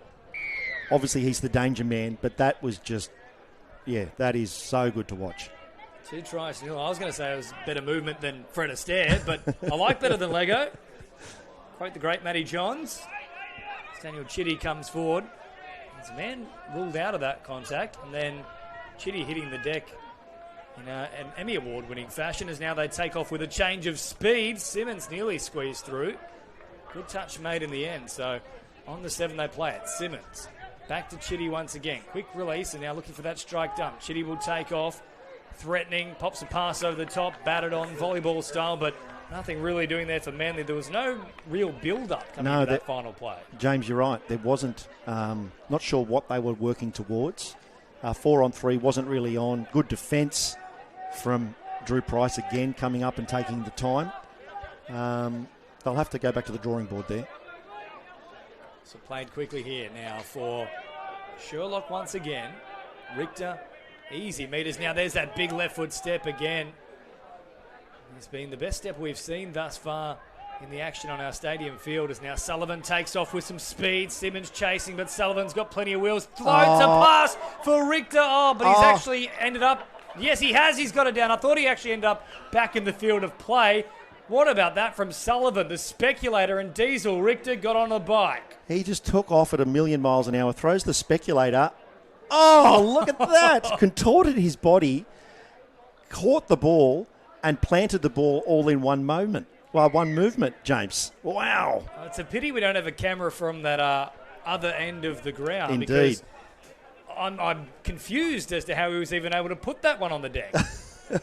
His whole body was in the field of play, and the ball was in the in goal. Well, that was my initial concern, Mitch. I thought he'd actually grounded it in the field of play. That's beautifully worked, though, from Manly, and they'll pick up a try here through Charlie Sutters, so they'll get something on the board. 3-1 now, but yeah, I was convinced he was still in the field of play, and that, unfortunately, all that great work was going to come undone. Yeah, that's a really good try from Manly. A little bit more direct, where it was a middle dump, picked up, made the ADF actually make some decisions, and ran a nice hole there to get on the scoreboard. So we've had around about 7.5 minutes of play. Been frenetic action so far. So Manly haven't had much of a chance, but they've managed to get something on the board. No, referee shaking his head saying, no, you've knocked that out, son. That's a penalty. So Price now, the danger man, once more out there in good field position. Up towards the 7 he goes. Quick release back to Price. Watch out. There he goes straight away. Touch is made just in time. This time from Matt Swain. Great touch there. Price an ever-present threat though. Back to the 7. Wind's starting to pick up here as well. It's behind the ADF at the moment. Played quickly. Back out to this left-hand side. Good speed from Thompson, who burns them on the edge. Well, that was just pure pace. Yeah, it's a good setup from the middle. Again, they're worried about Price. And then they got the boy link versus the girl link, which a lot of teams try and do in the mixed game, James. It's an out ball. And unfortunately, the man was able to run faster than the girl to get over for the try. Well set up. And Hammer's no slouch, but Thompson just that little hop and the skip and then up into 6th gear. Good luck stopping him. So 4-1 the score. A high-scoring contest. Manly looking to get one back here, and I think they do need to be next to score just to give themselves any chance. If this blows out to 5-1, ADF are a team that loves that momentum. I agree, mate. They need a little bit more confidence too. Bit clunky to start here, Manly. So Watkins are now shifting out to this right-hand side. Simmons floats a Great pass. touch. Good ball, but even better read defensively. You're right there, Mitch. It was Miranda Hamilton that jammed in, and geez, what a terrific read it was. Fantastic read. Absolute try saver. So now meters on offer here for White, who casts it forward, and then Sherlock to Holmes. Yes, that is right. You're not hearing things. Where's Robert Downey Jr.? He needs to be next. Play quickly from Sands. Then Richter. Sullivan works it forward. Diesel Richter again. Where's that step? Doesn't need it this time. Finds Sullivan instead. And the Goosey will beat them right through the middle. Denon Kemp would love that. They are just just better at the moment, James. They're running harder. They got to halfway in 3 by using the ball and a little bit of eyes up, and then they've just literally run through the middles here. Engage both middles, easy pass. Valiant attempt, but just wasn't able to make the touch. There's Williams coming across, but nice little stutter step from Sullivan. Just ensuring that he was able to get away from them. So 5-1 the score. And now Sutters attacking the line. Sands is there to meet him. So just over 10 minutes gone here. Third of the way through this contest. ADF well and truly in control. Last one brought up once again. Manly attacking this short side. And once again, Richter, who has been everywhere either side of the ball, makes the touch. Rock solid defence there from Richter. Really, really good touch. And look how hard they're running to get out of their box. Manly aren't running with the same intensity, I would say, James. There's 3. They're up to halfway. Fresh troops are coming on. Price is coming on. Look out. Look out indeed. Price picks up good meterage there and takes off once again. Now the left foot step. Oh, he's got them on ice skates at the moment. However, they'll pull him up here. That was indeed the last play, and they just got that a little bit wrong there. Yeah, it's the first time they've made an error, I think. Oh, and then what a catch in the end it was from Eloise Hammer. That was a circus trick. It was, but look how hard they're getting out of their half, whereas, you know, you look at the ADF, they just seem to roll nice and easy. Oh, we've got a trick play. We've got a forward pass, James. Yeah, out of the ruck there. I was about to say that one looked forward, and the referees were all over it. So Manly just not getting things their own way at the moment. But, of course, you do make your own luck and touch, and the ADF have made plenty of it. Yeah, they have, just with hard running. Yeah, I think you're spot on there. With the bulk of that midfield drive has all come from the ADF. Manly's been a little bit more lateral, but at all times as well. So now Price just slows it a touch toward the centre of the field. Thompson out there again. Of course, he's got those wheels. Plays it quickly here. Price once again goes directly at them. They could never get back in time. Swain was struggling, and Price takes full advantage of it. Well, this is a masterclass in how to engage both middles. He dances around. He doesn't get the look that he's looking for. If you notice, he said to the link, out you go, out you go. He gets both middles up. He dumps the ball exactly on the 7 where you want it. A great pass. The 13 is never going to get back on side. The saver can't get there. That's a clinic. That's a great try. So terrific work from Thompson and Price. It's very much like East with Slattery. All the good things seem to happen around her. Same here for the ADF with Price. Yep. So 6-1 the score, 17 and a half remaining. Take a minor miracle from this point for Manly to get themselves in front. There is time, and now they'll work it down this short side. And I mean, that was a really nice variation, but just the speed of the ADF made it look easy to deal Jared with. got there to make the key touch. The last one brought up now for Manly. Short pass once again. It was a great touch. Now, I know you've got some insight here on Jared Rayner-Badio. I believe former Dolphin, isn't he? Yes, he absolutely is a former Dolphin. Born and bred, played juniors, obviously joined the Defence Force and enjoys playing for the ADF now at State Cup.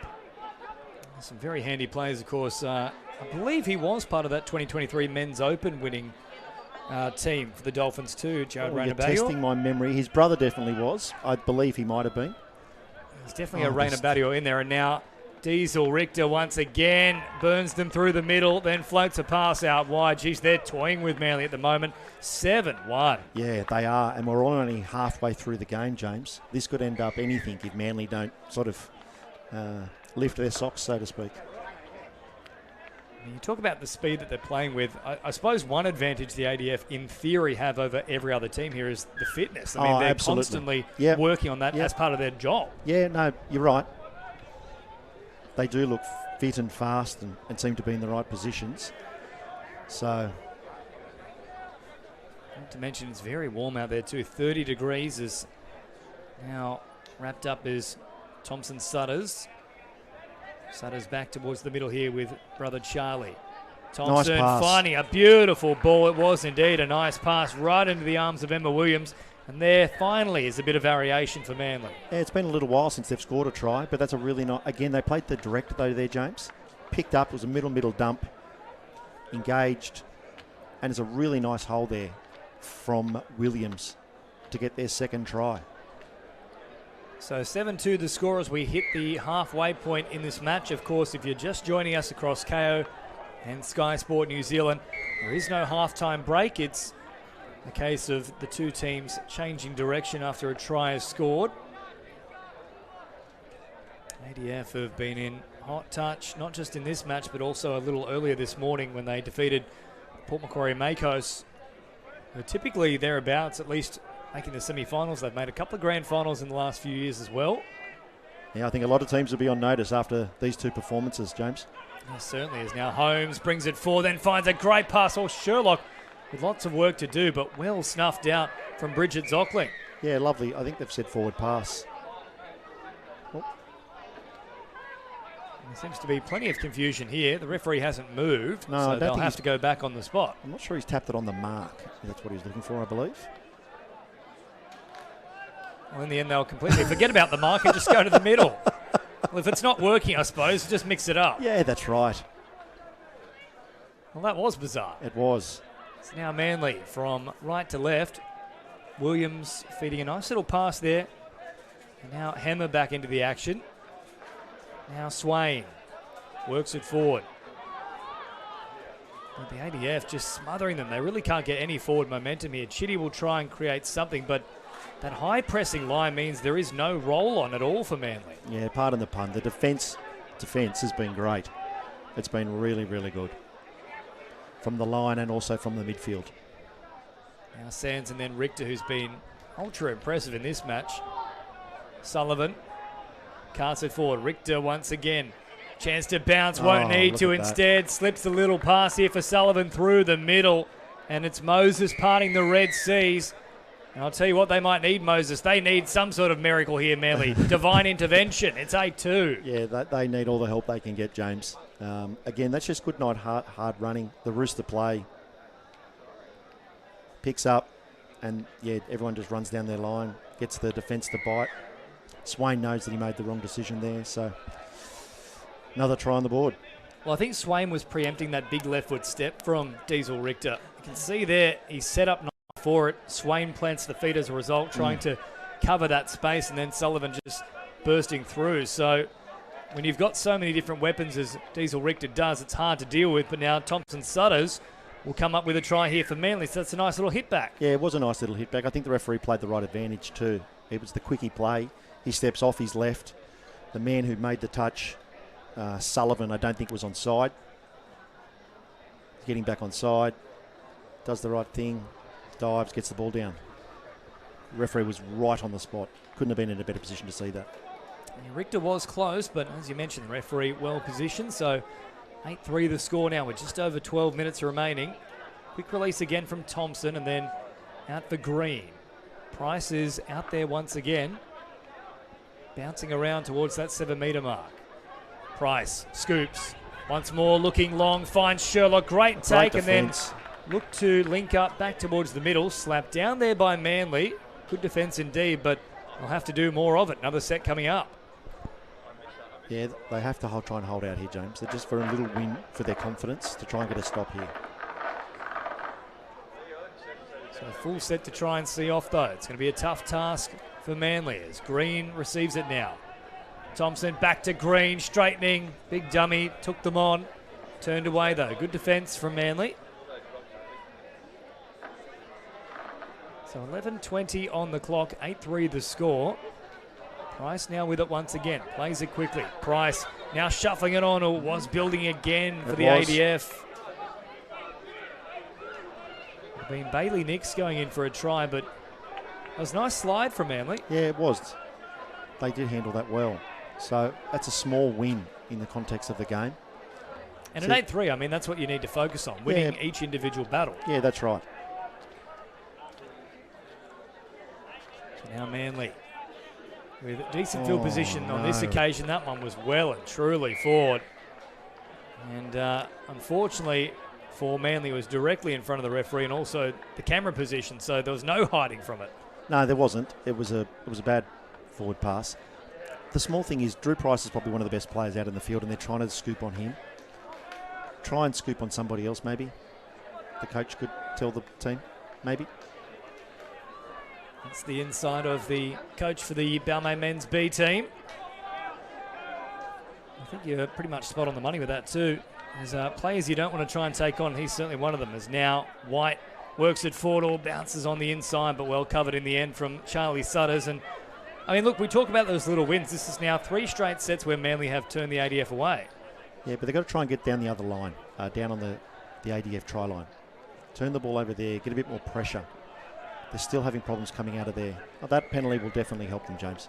Yeah, a little foot there in the ruck, just the slightest little bobble on the ball. Didn't really impact the actual play the ball itself, but certainly stopped the runner from coming through. So Manly will enjoy that penalty.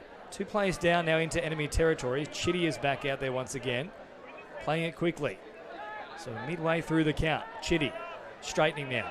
Drops it down. Good chance on this left-hand side. That's the way Chitty goes. Oh, he did all the hard work, but the final pass to Williams left plenty to be desired. Yeah, it was a bad pass. It wasn't executed, but it was the right play. If it was a better pass and she caught the ball, that would have been another try. Nice cycling of the footy here from the ADF, keeping it alive up alongside the sideline. Raina Badior is hammered by one of those Manly defenders. Well, that's the girl saying, you know what, anything you can do, we can do just as well. It was Aisha White putting on a shot. Drew Price getting a talking to here. Yeah, I think the refs probably need a little bit of a break. Let's call the captain out and have a chat. Yeah, I can't see a runner for the water on the sideline. I know they do have their drink bottles out towards the subs box there, the referees, but they only really get a chance to have that break once they shift their positioning on the field. This is a long talking to as well for Drew Price. I'll tell you what, he might be thinking this man in the middle is in fact a drill sergeant. Yes, sir. Let's just hope he's not Sergeant Pyle, or Private Pyle, I should say. Gomer Pyle? That's the one. So now caught through the middle by Richter. Simmons, then linking up with Zockling. Scooped up, back to Jarvis Zockling. Finds support again here in the form of Simmons. Those two working in tandem and will work for the penalty. Yeah, referee said it was too hard a touch there. Zockling. Net there right on the 7 by Price and then rushing out of the line. Great touch there from Thompson. We've already seen his speed with ball in hand, but that time he zipped off the line and shut down the danger. So now Zockling again. It's now 2 penalties. Oh, we've got a forced sub. They've got to go early here, Manly. They've still got space on this left-hand edge. They'll now get the change here. Green will re-enter the action, so they've done absolutely nothing with that numerical advantage. Still have the chance, of course, to get a player sat down in a sin bin style situation. Of course, the exclusion. Back to the 7 once again. Zockling, quick release, and now taking off is Zach Simmons. Simmons still staying alive. Good speed, but well covered by Green. Great touch there from Green. So now Max Simmons, and then back to Zach. Max once more. Zach Simmons having a little look at his options. Popped a pass. It was there for the taking, but Jarvis Zockling just couldn't get control on the ball. Yeah, that should have been a try. He couldn't grab it. If he catches it and dives, he scores. Now Price, look at the drive on him. Yeah, look at that. Great metres in traffic. White also works it forward. Now Bailey Nix floats a pass. Nothing really doing on the edges. Raina Badior will pick up some valuable metres through the middle.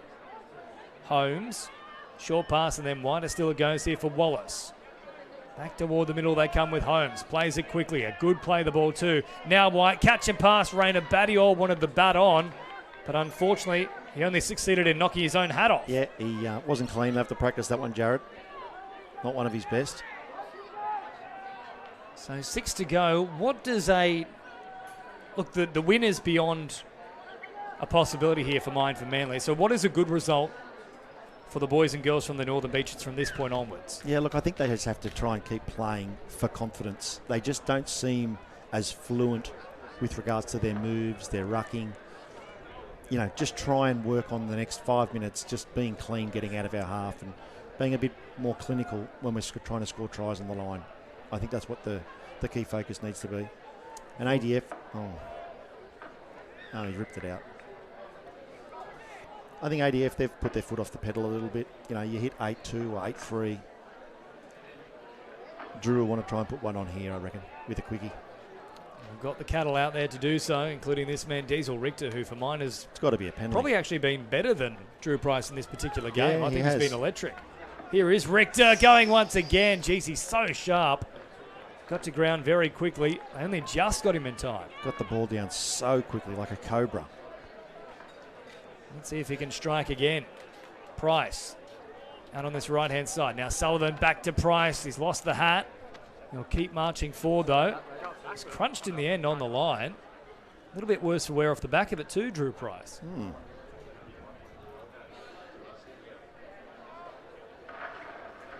So time back on here, even though the clock continues, of course. Now Drew Price finds Diesel Richter. Sullivan. Richter floating it over the top. Wide there for Sherlock, and is eventually wrapped up there as Nix. So enterprising, but Manly, a better defensive effort that time. Look, it was better defensive. It probably wasn't the best long ball that you'll see this weekend. But, you know, you have to give credit for what it's worth. Good defence there from Manly. Good carry here from Charlie Sutters. Thompson Sutters then sending it a little bit wider still. Zockling back out there now, Bridget that is. And Chitty coming up with a little trick pass. Linking up with Swain. Chitty once again. Secondary flick pass. They'll keep it alive. This is enterprising here from Manly. Chitty showing it another couple of times and now takes off. Oh, Chitty with a turn of speed, a chance to put it back on the inside. It would have been the try of the tournament, but he just couldn't find the support. It's exactly what the fans wanted too. He threw more dummies than you can imagine. Got down the sideline, but just, again, couldn't execute. Very exciting play. Look at this. It's more dummies than a pacifier store. As now Sullivan gets up towards halfway. Got to be a penalty. Was there a push? Yes, there was. Well, that was tremendous from Chitty. I was about to say he's not the quickest customer, but he's very quick between the ears. Absolutely. I think had he been able to borrow the pace of, say, Benjamin Thompson from the ADF, just as he broke through, that would have been a try for all money. It would have been shut the gates. This man as well is very quick. Holmes now works up towards the 7. Just under 3 to go in this match. Raina Badior slowing things down here, waiting for the time to strike and also potentially looking for that penalty. Quick release back for Raina Badior. Good footwork. Found Thompson, and there is that penalty. So he got what he was asking for. Yeah, he did. Was nice and patient. He's in no rush at all. Small links up with Holmes. Thompson wrapping around. Gets it now. Oh, stutter step. The dancing feet trying to squeeze through, but shut down nicely there from Swain. So Wallace now hopping into that link position. Spent a little bit of time on the wing as well. Holmes. Raina Badior. Back to Holmes. Oh, there was a late push through coming from White, who was desperate for the long ball, but they just didn't see him in time. No, he came charging out of the box. Very, very deep and late. So Holmes once again played at another time here from Manly. It's now 3 sets in quick succession, just the 1 penalty in it though, so not really in any danger of losing a player. Holmes back to Raina Badior once again. White, now Holmes stepping off the left, finds a pass back to the middle. Good Excellent defense. read from Hammer. Yeah, great defence. Holmes again. Waiting for the chance to strike. Raina Badior. And now White floats it over the top. A Hail Mary pass. Not a good one either. It was never really out of the hands very well. It was sort of swirling all over the joint. It seemed like it spent a lot of time in the air. Not that I'm criticising James. Under pressure, it's always hard to execute. And Williams trying to get away, but just too quick was White. So just inside the final minute now, and 8-3 the score. So Manly have at least stopped the flow of points. Yeah, they have. But look at the way that ADF, you know, they strike dump 30 metres out. They just can't seem to get close to the line. They press very, very well through the midfield.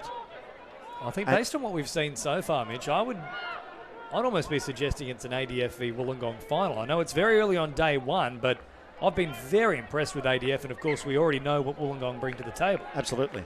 Absolutely. So yeah, I think a lot of teams will be, looking at the ADF and trying to plan around if they come up against them on Sunday.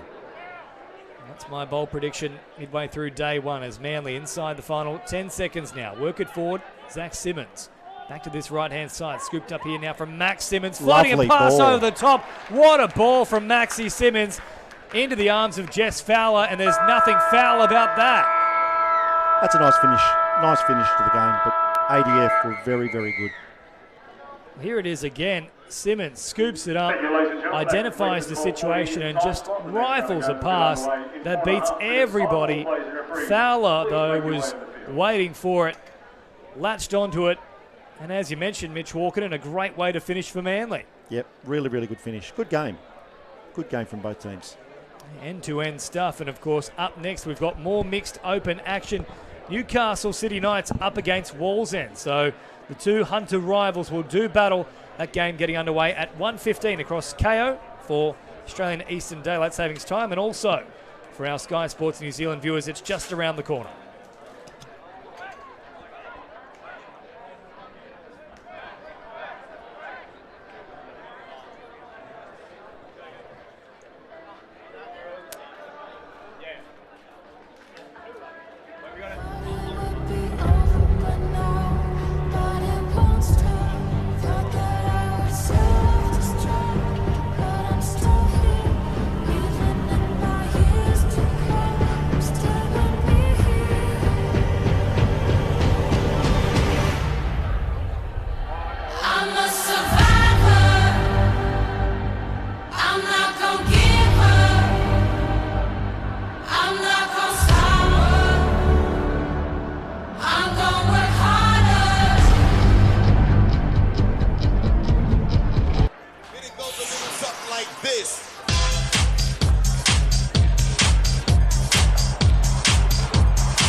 I started refereeing in high school because I was a player and I wanted to learn more about the game and understand the rules better to become a better player and earn some pocket money on the side, but I ended up falling in love with refereeing and I haven't played since.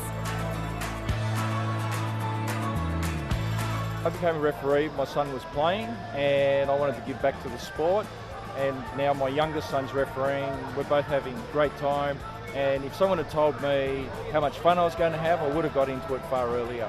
I got into refereeing because my dad was a high profile referee and I always knew that I wanted to follow in his footsteps, and now I get to referee with my family.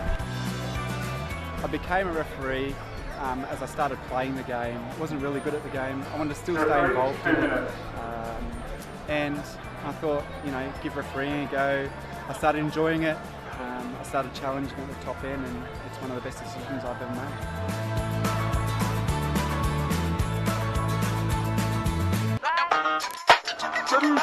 Hey, used to have a silver tooth when I was just a pup, yeah. Now I got some killers who got shotties with the pumps. I don't wanna catch the feelings, I be trying to see what's up. Got a shorty clean the fitness, I'm a diamond and to run it back. Used to have a silver tooth when I was just a pup. Now I got some killers who got shotties with the I don't wanna catch the feelings, I be trying to see what's up. I let shorty clean the fitness, I'm a diamond and to run it back. First order of biz, no snitch, and I try to keep it silent, but the kids don't listen. The birthday got another hit, no flinch, and I tell them send a watch that I can fit both. New South Wales would have to win every remaining division. Once again, New South Wales hit the front of this infants out here. That is the series. That is the shield for New South Wales.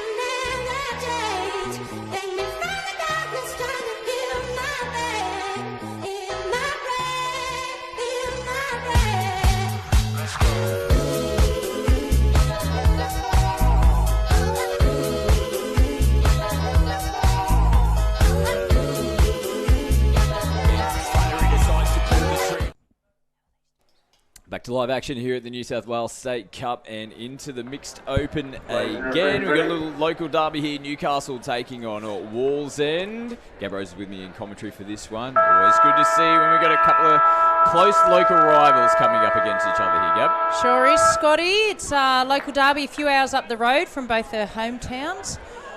We see an error there early, but the referee's called. They can play the touch, and no doubt many of these players will have played with and against each other at different varying levels of touch, so they'll know each other's play quite well. Newcastle with the first touch of the footy. Looping ball out into the corner, forces them to come back in field. Fifth and final touch here for Newcastle as they shift it down the right edge and will finish off their set. So round 3 here in the mixed open. We saw Wallsend earlier this morning, had a really tight contest against the Sharks. They're getting the job. Losing that one, I think, was the end result. And Newcastle as well. Both teams are coming off buys. So it'll be interesting to see who takes this round 3 fixture. Important one here on day 1. As they're into the 7, couldn't pick it up cleanly. Ball is turned over, Newcastle back in possession. Yeah, no doubt the sweat's already flowing off all these players. It's super hot. It must be nudging a bit over 30 degrees. I'd imagine we'll see another error. It's either sun cream, nerves, or some sweat on the balks. We've had an error in every set so far. So we'll see the teams will settle down. They're on the main stadium, so they'll be looking to play well. So nerves will be playing a little bit of a factor here. But we'll see here, Wallsend are going to get a good look at the line as we come into the back end of this set. Dancing at the moment. Ball down on that 7-metre line and trying to squeeze in underneath there, Antonio. Yeah, so correction, it was 8-7. Wallsend getting up over the Sharks this morning. Newcastle coming off a loss against Warhope, as we see Wallsend getting in behind and slinging it back on the inside. Came off the midriff there of one of the Newcastle players. As mentioned, a loss, 9 tries, 8. Tight one for Newcastle against Warhope, who started the competition off pretty well. 2 wins without a loss so far. Yeah, so Warhope have been a surprise packet so far today, as have the ADF, the Australian Defence Force. We've seen them take 2 victories away as well on some stadium games. We see a great run up there through, it looks like McSpadden there for the Newcastle Knights. Good roll downfield here for Newcastle, just outside that 7-metre line. Pick up and go, and a huge bomb out to the corner. Held up in the breeze, and they get their defence across in time. A big touch. It was a beautiful pass there, even better put down there by Webb, but the defence up to this task. As we see, we're going to see a little error in the roll ball here. I don't think we've seen a complete set yet, Scotty. We'll look on the replay here. It's actually going to be over the mark, so it's going to be a penalty here to Newcastle, and now they'll get a fresh set. They're bringing on some fresh legs. As we said, third game, or second or third game for the day for these guys, depending whether they have the bye or not. So fatigue will play a factor at the back end of this match. They've got 4 substitution. Newcastle pushing the pass straight away from the tap. Well, we might just need you to calm it down a fraction here. Both teams, and again, what's going on here from the restart? This is haphazard stuff here from both teams. I don't know what is going on out there, but no, you're going to have to go back where the referee's pointing. If I was either coach or both coaches in these boxes, I'd just be saying, just settle down. Let's just aim. Goal number 1 would be to complete a set here. Goal number 2, complete it down the other end of the field. Again, just having to come back to the mark. Play again. That was Kurt Grogan wearing the 1 for Wallsend as they get some changes onto the field now. Just over the halfway line they play it. Nice roll down here with some sharp passing. And coming into the last touch of the set, they look like they were a step or 2 short in defence. Newcastle, it doesn't matter in the end. Wallsend exposed them. And after a best set from them so far throughout this game, they get some points on the back of it. Yeah, big smile on the face there. It might be Adams that's gone over for the try. Beautiful pass. Nobody in front of him.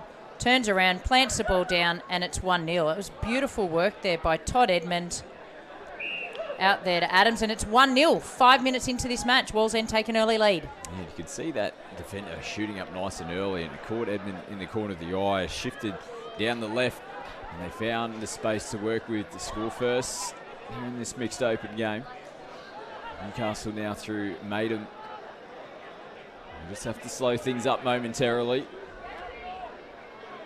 come back towards him now. Maitland, short ball back on the inside, right in front of the referee.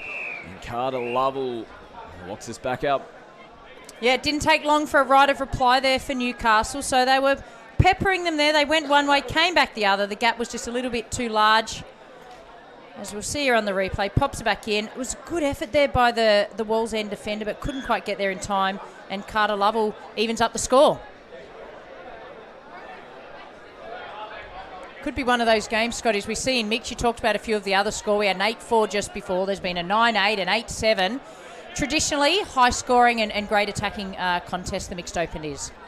This one started exactly the same. Wallsend on the attack again. Ball out in front.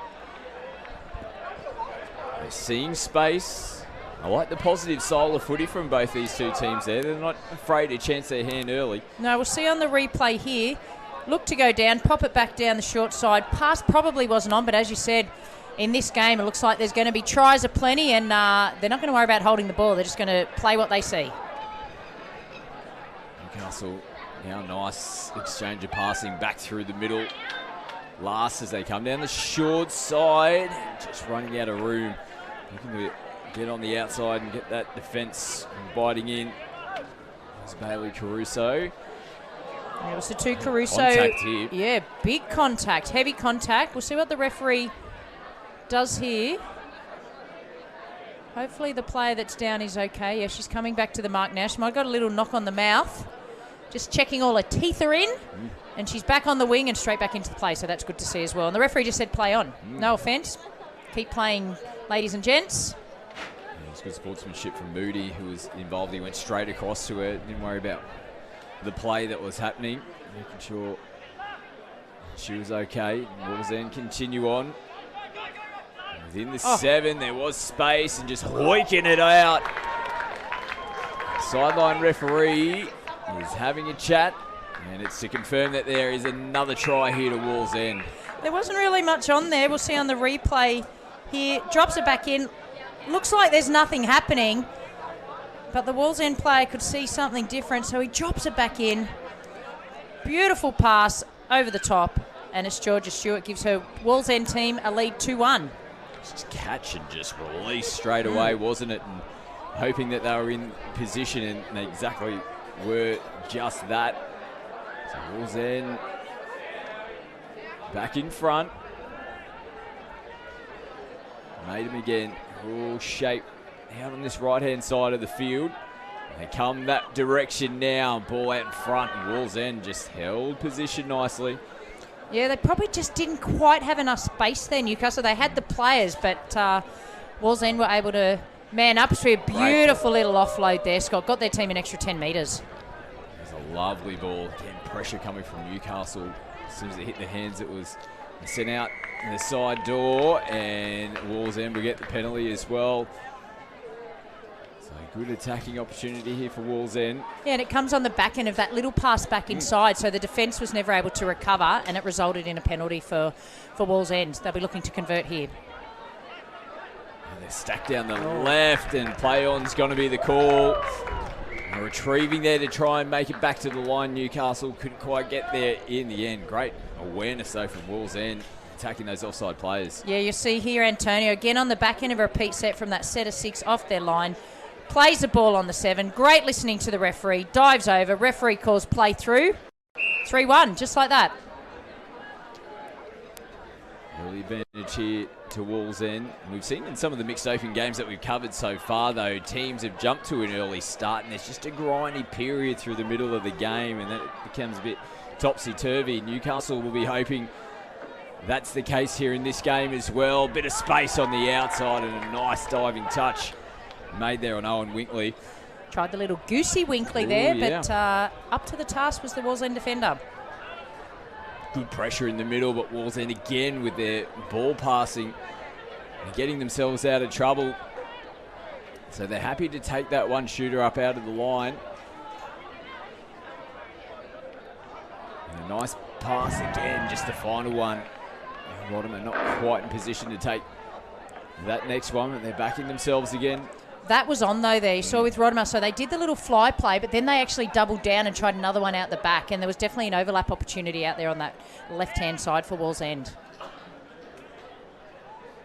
Newcastle making changes after starting their set in the middle of the field. Space on the left. They get it down now as they split through. Hands on the footy. We'll see a repeat set. Kurt Grogan coming up out of the line there for Wallsend. So repeat sets, more often than not, we do see tries results. So let's see here if Newcastle can manufacture a try. Caruso gets himself in the half. Diving effort. Send them back. That's Bailey in the 32. Nip in the 23. Now they go the sweep. Oh. Great ball out front. Oh, trying to catch it, pop back on the inside. She's actually claiming a try, Cheney is. Looks very, there's hands in the air. There's questions being asked. Yeah, head's going back because it was a bullet of a pass. We'll see on the replay. He threw it, and I'm actually with Cheney there. I think it was very close to being a try there, Scott, but the refs are a lot closer. Still, she's off screen at the moment, but still having a chat with the sideline. It was worth an ask, I would definitely say. She did an excellent job there, Cheney, to catch that bullet and get the ball down in one motion. Comes up to make the touch now. When you see players that animated, you kind of think, oh, maybe they've got a case. I think she might have had one there. But to no avail for Newcastle. It's Wallsend again rolling down. Good contact made. They wear it and take off and run again. And the ball just comes out of the hands in the end. Newcastle looking to try and get things going here and play up tempo. There's no half in place, but they get the penalty off the back of it. Yeah, you called it there, Scott. They got onto that ball straight away. They ran at some retreating defence, and they got a penalty, and now they get another set. Although here we see there, Antonio, he just scored a try for his team, and he's doing the work in defence as well. And he's put the pressure on. It's hard for the Newcastle team to even get out off their own half at this point. Yeah, someone's going to have to punch forward. And they do that now through Lovell. Crossfield they come. Lovely little flick ball back on the inside and a show and go. Good defence coming across through McTaggart to make the touch. Yeah, McSpadden there. He came back in on the back of a little flick pass. He saw a little opportunity. It was last touch, but unfortunately now he's given a penalty away. Make it a little bit easier for Wallsend to get off the line. At this point, Wallsend are just a little bit better in this part of the field, getting from their own line up to the other end of the field. Now Adams releases, sends it across. They come back towards him now.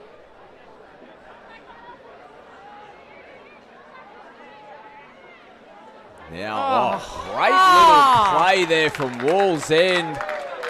Show me that again. I'm going to put that one in the notebook. How good did that look? We see a try to the winger out there for Wallsend, but have a look at this. There's players going everywhere. Looks like they're going out the back. No, I'll go right out the back and give a Superman pass to my winger. What a dog out there.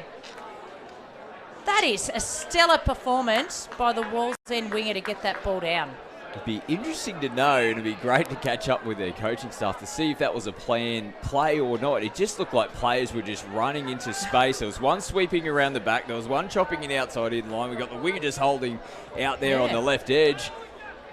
Great work there. There's confusion aplenty. That worked perfectly well. And Newcastle, go the flick again, and Wallsend straight onto the footy. There's a bit of danger here for Newcastle. They're on the back foot, retrieving in Wallsend. They're smelling blood in the water. Rodimer down the sideline, just keeps it in. They're continuing to run. McTaggart, loose ball back on the inside. Unfortunate. Great intent about Wallsend. They're really starting to work their way into this game. It was a really good set of 6 there by Wallsend. Just went from one end of the field to the other, and now they're backing that up with some excellent defence as well. And a relieving penalty for Newcastle. I'm still trying to work out that play they just scored off a minute ago, Scott. I'm bamboozled up here. I can see how the Newcastle defence would have been the same. Like, who do you mark when you've got 4 players just going in all different directions? I think you just clap your hands and get the ball and go back to halfway on tries like that. Exactly. Watch it on the Instagram reels later on. Well, we might see it later on today. Highlight from day one so far is Newcastle will get set back. It's the final play here of the set as well. They decide to rip out. And they'll finish it off with Ellie Spain. They're throwing everything they can at it at the moment, Newcastle, but Wallsend, they're just that step ahead. And again, it's this part of the field that they're doing a really good job. They're going to get a penalty here for their team. The retreating Newcastle player couldn't get back on side. And it just gives them that bit of a piggyback up the field. So Wallsend now second touch and into Newcastle's end of the field. Adams will get in the half. Here's ball in hand again. Looking at options. Newcastle holding off at the moment. Looping ball over the top. Not rolling downfield. Flat ball back in the middle. Groans from the Newcastle team and their supporters. And the referees will communicate to the on-field. They agree with the call. And forward pass sees Newcastle get the footy back. And that was lucky for Newcastle there because it was looking likely again there was going to be another trick play out the back from Wallsend as we see Newcastle. This is a better set. Driving it down the field there through Caruso. Much better. They took it all the way across to the 10-metre line and allowed the changes to flow around the back. Can they get some polish off the back end? That last pass back on the inside just had them isolated coming into the final play of the set. Nice little flick ball though. Good shift, but Wallsend are coming across. She scored! Oh, how good if you're a Newcastle player, fan, somebody watching at home. For the Wallsend player that took the dummy, probably not so good. Last touch, we'll see on the replay. Flick pass, play on, Hail Mary pass, out the back. Easy as you like. She knew exactly what she was doing. Jessie Webb, well done. I think it may have been, that little show and go. But what you might have seen on the previous one when he fell for the dummy, he just kept on and running. He went straight into the box, slapped the hands, and it was done now. This is interesting. Did he hold on to possession coming across the line? The referees are happy. Wallsend just hit them straight back.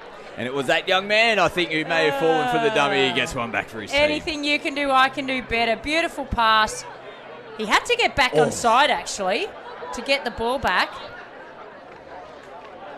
It's Harold West. He had to juggle it, dive, get the ball down with 2 defenders coming his way. So this game has just gone up a notch in the last 60 seconds. I think for half a second there, too, he was maybe thinking bat on and then sort of changed that up, got it in their hands, and then almost used his body weight to get the ball down in the end. Well, this game is lighting up as this ball goes well and truly over the sideline. Haven't we seen some tries in this game? And we've still got 12 minutes to go. Goodness. And it was an important try for Newcastle. They've well and truly been behind in this game. 3 tries gives them a sniff and a little error here from Wallsend. They get another one back here. Oh, it's on. Game on. Yeah, 3 tries in mixed open clash with 12 minutes to go is not enough for you to think you're safe. So, as we see a beautiful step out there. It looks like it was Caruso again. Sidestepped his way around the winger. Bale will burn a touch as Newcastle get their changes on. It's Nicholas Caruso, ball bouncing around in the ruck.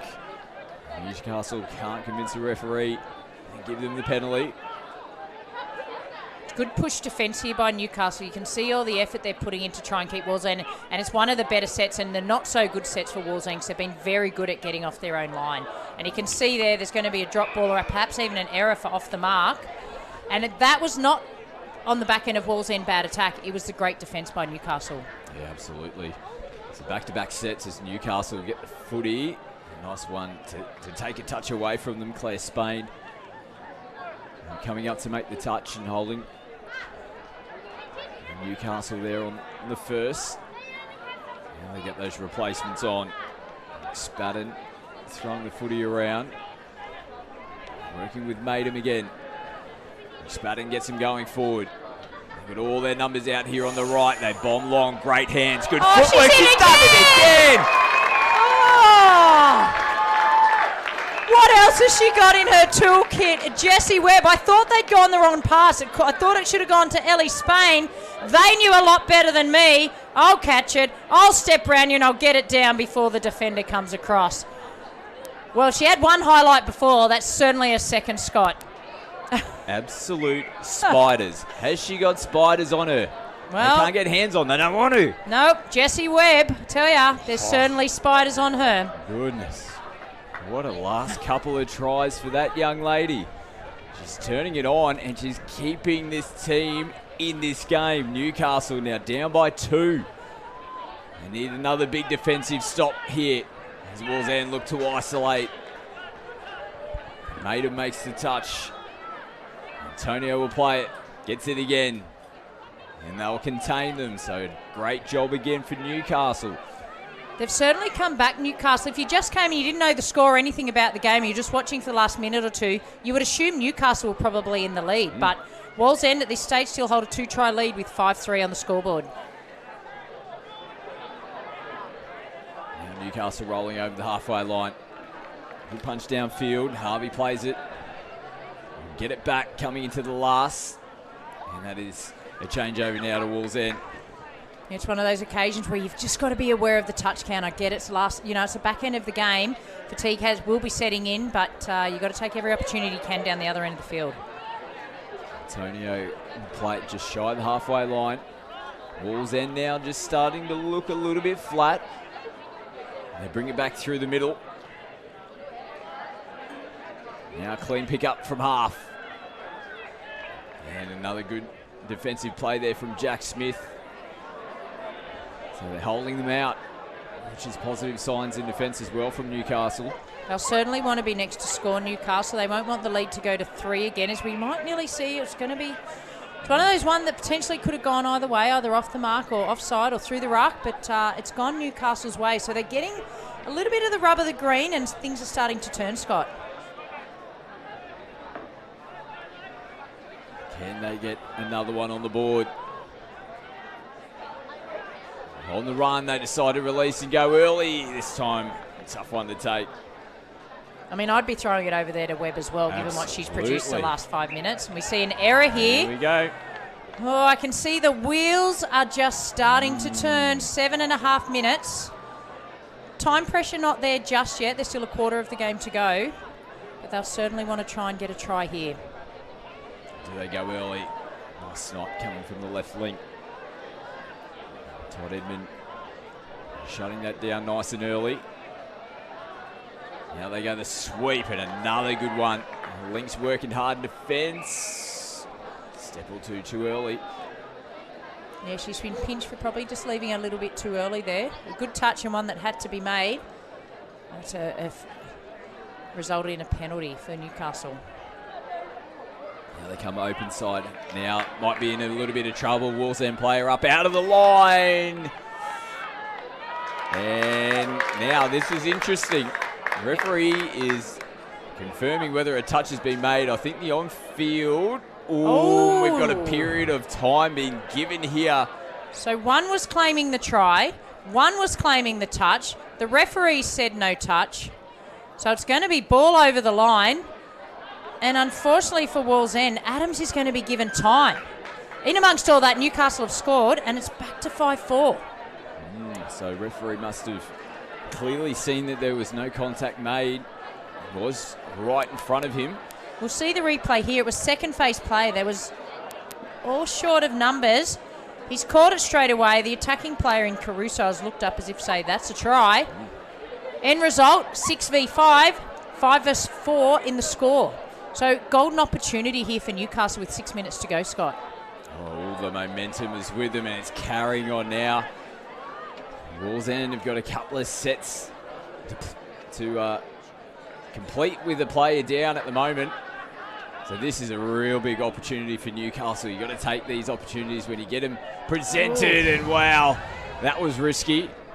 Great hands there from Ellie Spain before she knew it. The ball was there for her to take as they play expansive. Now back through the middle as Clark will get it down. Last touch of the set. There's an overlap somewhere. If they can find it, they come back through the middle, though. And smart footy there for Newcastle. And this wave of momentum continues. And it was the number 5 to take the score to 5-all. It was like they didn't know where the gap was, but if I keep pushing, I keep pressing, I'll find an opening. And Jack Smith there for Newcastle. It was last touch. He looked to go one way, popped it back in. Like all good players do, he backed up on the inside, and that's 5-all. Still 6 players for Newcastle, 5 for Wallsend, so it doesn't get any easier for Wallsend here, Scott. We're seeing teams somehow manage to score points even when they're a player down. Can Wallsend do it here? They're all crammed over on this right-hand side of the field. They're not going to be able to do it in this set. And they're straight onto the ball, Newcastle. As you said, they're full of running. They've got an extra player on the field. The score's even. They want to strike now while they're one player advantage on this field. Yeah, because this should be the last set that is down in the bin. So they'll be looking for points here while they've got this 6-on-5. They're going to have some work to do, though, to try and get there, and couldn't pick it up cleanly. Cooper made them. They're motioning to the sideline, but the referees are having no bar of it at this point. So I'm going to say it's possibly one more set until Adams is back on the field. No, he's on his way now. So they let in, they obviously did. There was some damage caused while the player was off, but still a tied game with about 4 minutes to go. It's hard to call.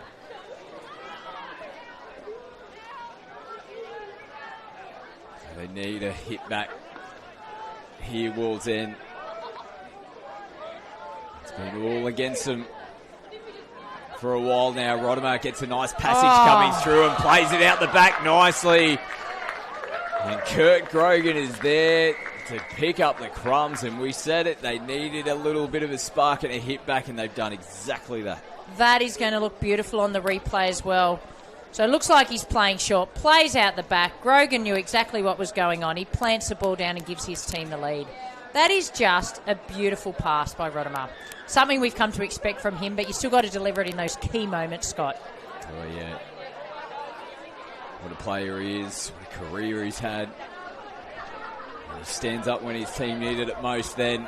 They've still got some defensive work to do now. Game's not done yet. 3 minutes to go. 6-5. Wallsend over Newcastle. There's an opportunity out here wide. Ooh, but just couldn't quite find it to his winger. It just went sailing over this right-hand touchline. You can see the idea and the intent there. Not much space to work with. 2.5 to go. Wallsend back in front by 1 at the moment. They've got ball in hand. And when they get back to their processes, Wallsend, they certainly look a lot better when they're running hard into the box and out of the box. Now nice pick up and go, Moody. Still no contact made on him as of yet. Living tool number 4. This time they make the contact. Newcastle got some work to do to get down the other end. 2 to go. Yeah, they'll probably get 1 or 2 more sets with the ball. We see drop it back inside there to Rodimer. And Newcastle out to the left. The players all over the shop at the moment. And they made some changes. Touch count starting to wind down. They'll have 1 more. Early ball out in front. Oh, yeah. Of course it is. Who else? You know she's going to finish that one off. She didn't actually have too much work to do this time around. It didn't matter. Catch and put it down. Newcastle lock it up. Last touch. Another beautiful pass out to the wing. She makes it look easy. It came like a bullet, but all she had to do on that occasion was catch the ball, put it down, and we're all locked up. 6-all with just over a minute to go. Well, hat-trick of tries for Jessie Webb. 2 unbelievable ones, but that one is just as important. Locks up the scores for her team. And as you mentioned, Gab, 60 seconds left on the clock. What a game we've had here in the Mixed Open. Round 3 fixture. Rodimer goes big and long. And it comes out of the hands forward. And went the big knockout punch there. Doesn't come off. So it'll be a penalty to Newcastle. 7 metres. Well, they're going to get it on the 7 metre mark. They've got 63 metres, 40 seconds to try and pull this game out of the fire. Can they do it? They've got some of their players on here. You've got Caruso. They're taking the ball up. Those two working together like they've done all game. We'll see what the referee calls here. Again, one of those 50-50s. I want to get on the ball, Scott. There's about 25 seconds left on the clock. He definitely helps to get him down, but it was some precious time off the clock. In the same motion. Need a little punch. 15 seconds. They'll get another couple of touches here, Newcastle. Lovell gets it down. They'll have one eye on the clock. As Maitland picks up, Maitland gets in behind the Wolves end defence. Is there a Newcastle jersey available? There it is! Oh, they're going to say touch. Well, was the touch made before the ball was in their hands? There is some controversy here at the death. I would love to see that replay. I feel like the touch was made before she called the ball. We see him go through. He waited patiently. Oh, my goodness. That is tough to call. It's a nail-biter here on the stadium. We'll see the replay again. Very patiently. Oh, I don't know whether she made contact at all. Alone early. Wow, that is a controversial finish to that game, which had controversy throughout it. What a game between these two teams. Nothing separating them in the end. Oh, goodness. Oh, in classic mixed fixture we just seen on the main stadium there. Local derby, all to play for, and it's ended in controversy with a 6-all draw, Scotty. Oh, take a breath. Take a breath. Both those two teams will need to do that after that one. But you won't be able to hold the breath for too long because we've got our first men's open match coming up next. The defending champions taking on West. Stay with us.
Are you okay? If you feel like something isn't okay with a friend or a teammate, ask the question, are you okay? The people in your world don't always tell you there's something that's troubling them. So it's important that you make asking, are you okay, part of your everyday conversation. You can start by saying, how are you travelling? Listen.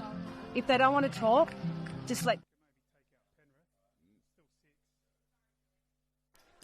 Back to live action here at the New South Wales State Cup. We had an absolute ripper in the previous game in the Mixed Open, and this one shapes up to be one as well. Our first Men's Open game for the tournament this year. Last year's champions, Doyson taking on West. Scott McAllister and Jason Stanton in commentary here. Opening Men's Open game. Looking forward to seeing the big boys get underway here.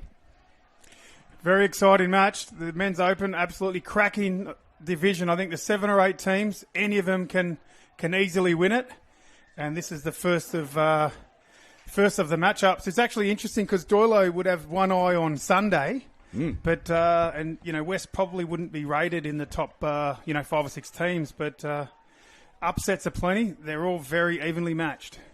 And when you've got so many good teams in a competition, you often see one team beats another, and then that team beats another, and yeah, like you said, it really comes down to the crunch point right in the final rounds before you hit the big stage on Sunday.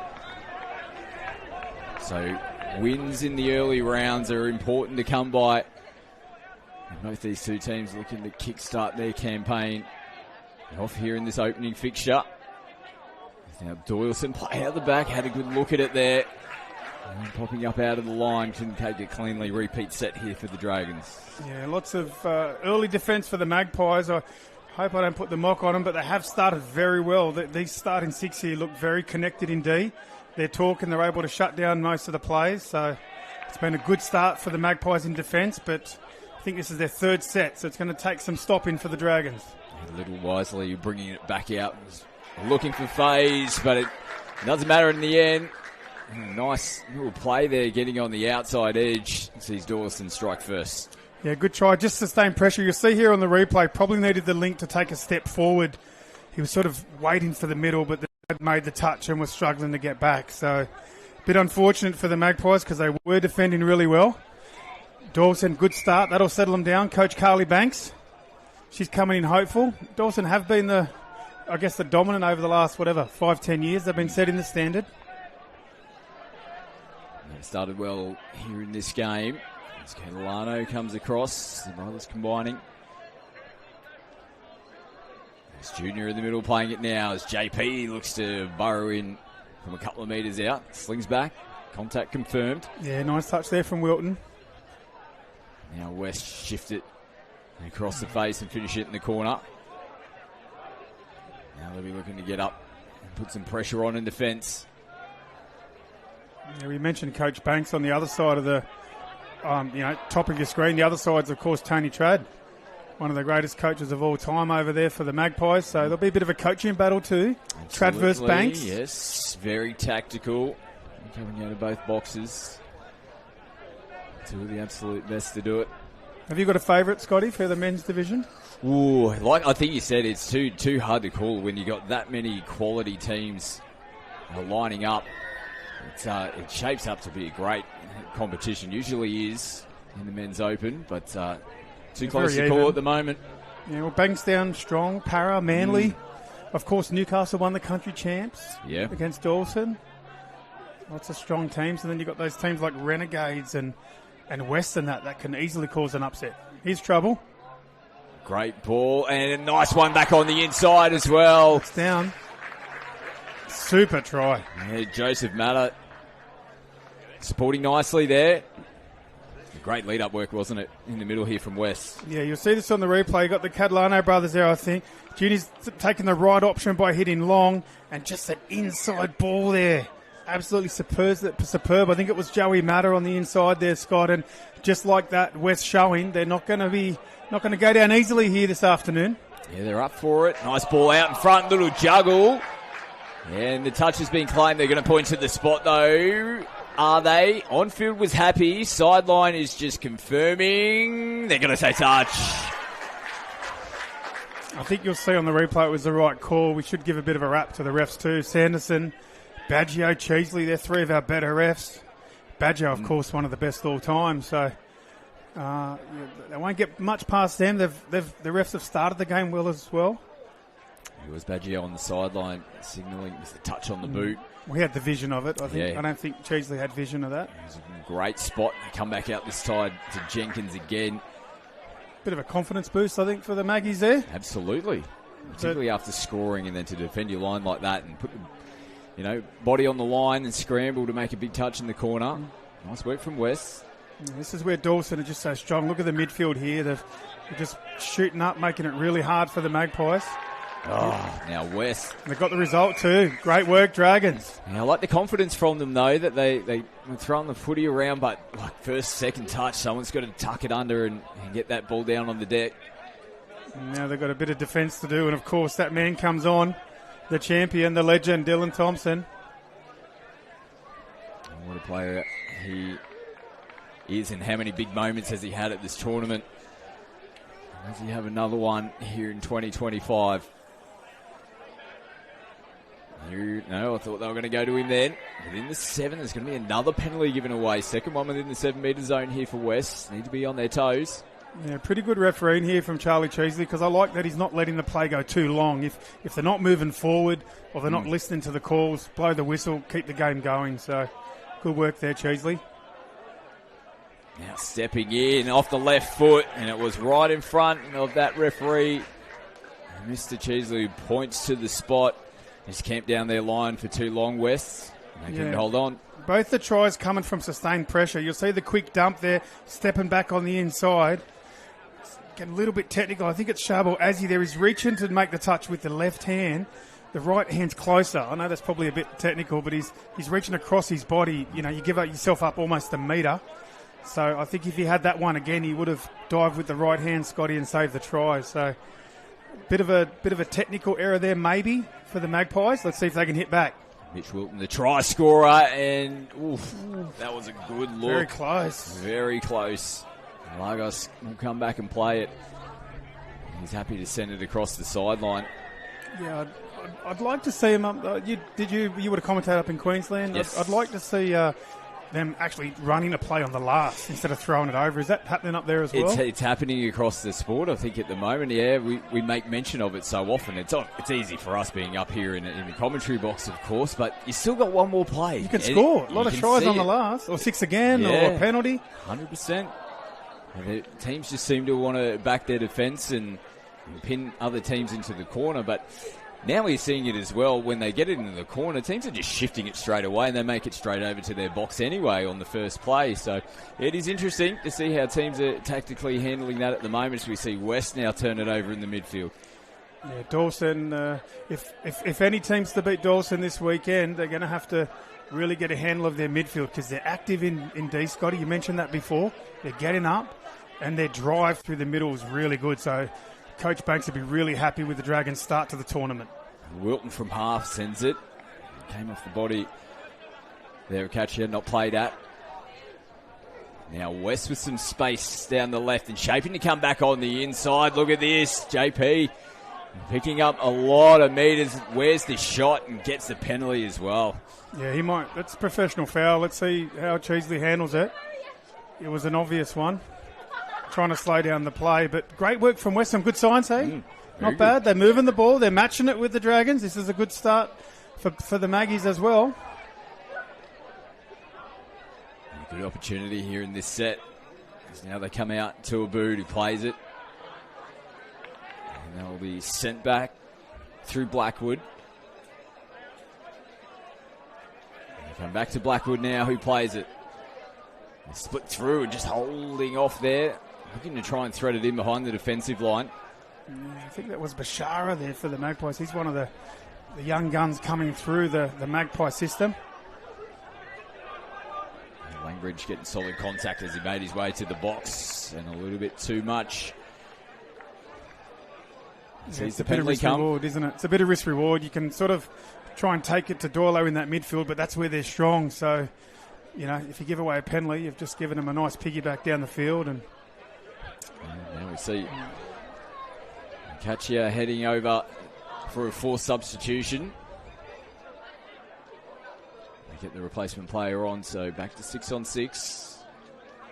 Fitzpatrick happy to roll Doyleson down at the moment. Good attacking opportunity here for the Dragons, looking to get more points on the board, and almost a tackle there in the middle of the field. Zach Sun, he's on his feet. Centenary copping one as we take a look at the replay. His comeback, there's a bit of contact there, but it was a good sign seeing Shabo Azzy there stepping off the line and showing some active D. Good work, Azzy, the number 51 for the Maggies. Let's see what they do here. You can see Dawson just really active, flying up at him, forcing the Magpies to do something different. It didn't allow him to shift nice and early like they have done on the last couple of sets. This time having to work on touch 1, 2 and 3. Nice little show and go, gets him on the front foot. JP Catalano picks up from half, threads it. And they're going to say repeat set. Slam down. Harry Cash not too happy with the call.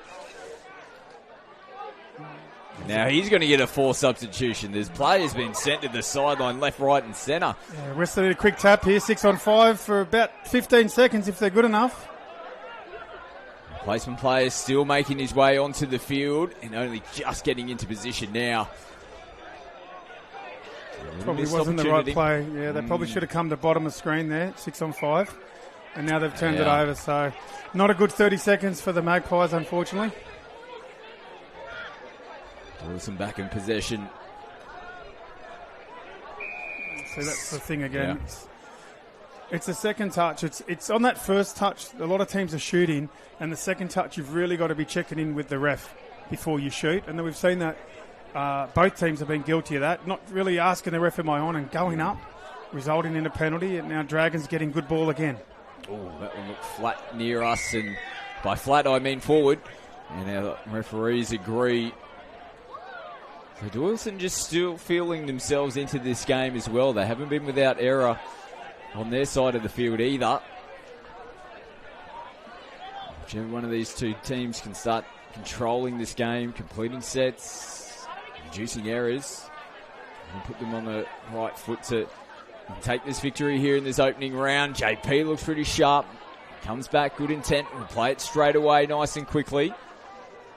Again, they shift it out and finish it in the corner. Yeah, let's see what the Dragons do on this occasion. 2 to the middle, wrapping around the back and releasing the ball. That's how they're doing it. This is the danger. This is where the D's got to check in with the referee. This is much better defence from Magpies. That's 4th touch coming now. I'm sure Coach Trad will be much happier with this set. Good footy from both teams. Doyleson responding as well with ball in hand and a lovely little pass at the death to get it out into the corner and into the hands of Bailey Hodges. A much better set from the Dragons, going the distance and finishing it off with points. It was just class, wasn't it? It was just class, and I actually thought West actually defended the set really well right up until the last touch, where it was just the basic 4 on 3. And rather than channel, they came in a bit too aggressively, and just shows you the class of the Dragons. When West defended well, they found another gear. And now they're out by 2. Great work, Dragons. Yeah, they're having to defend their line as West look to go from the restart. A little show and go there from Benji Matter. West will finish it off. A little leg up here for Doyleson. They'll start their set, not returning the ball straight away. They'll tap and bring it back to the middle. Similar play again, just that one direct one on the first, a little wraparound play. And brings them towards their box as Langbridge cops the shot. A little helping hand into the box. And Fitzpatrick, they're on the run again here. Doyleson, it's blood in the water. He gives it the all clear. Will Eagleton. And the referees agree. Another classy set there from the Dragons, stretching their legs. Yeah, Magpies just rolled back down the field. Dawson, definitely, they're the number 1 team here this weekend for that sort of play. When they're coming on from the sub box, Scott, and you're rolling and you allow them to do the little hit balls or inside balls and lay a platform, it's very difficult to stop. They're certainly the best team at the moment, probably on par with even an international team. When they sub on like that, you cannot beat them if you're going to roll. You've got to get up and meet them. So now West find themselves down by 3. Would have been the next team to score and keep themselves in the game. JP, nice ball out in front. He went down the left edge. Duke it up. He gets another one for West. Just keeps them within clawing distance here.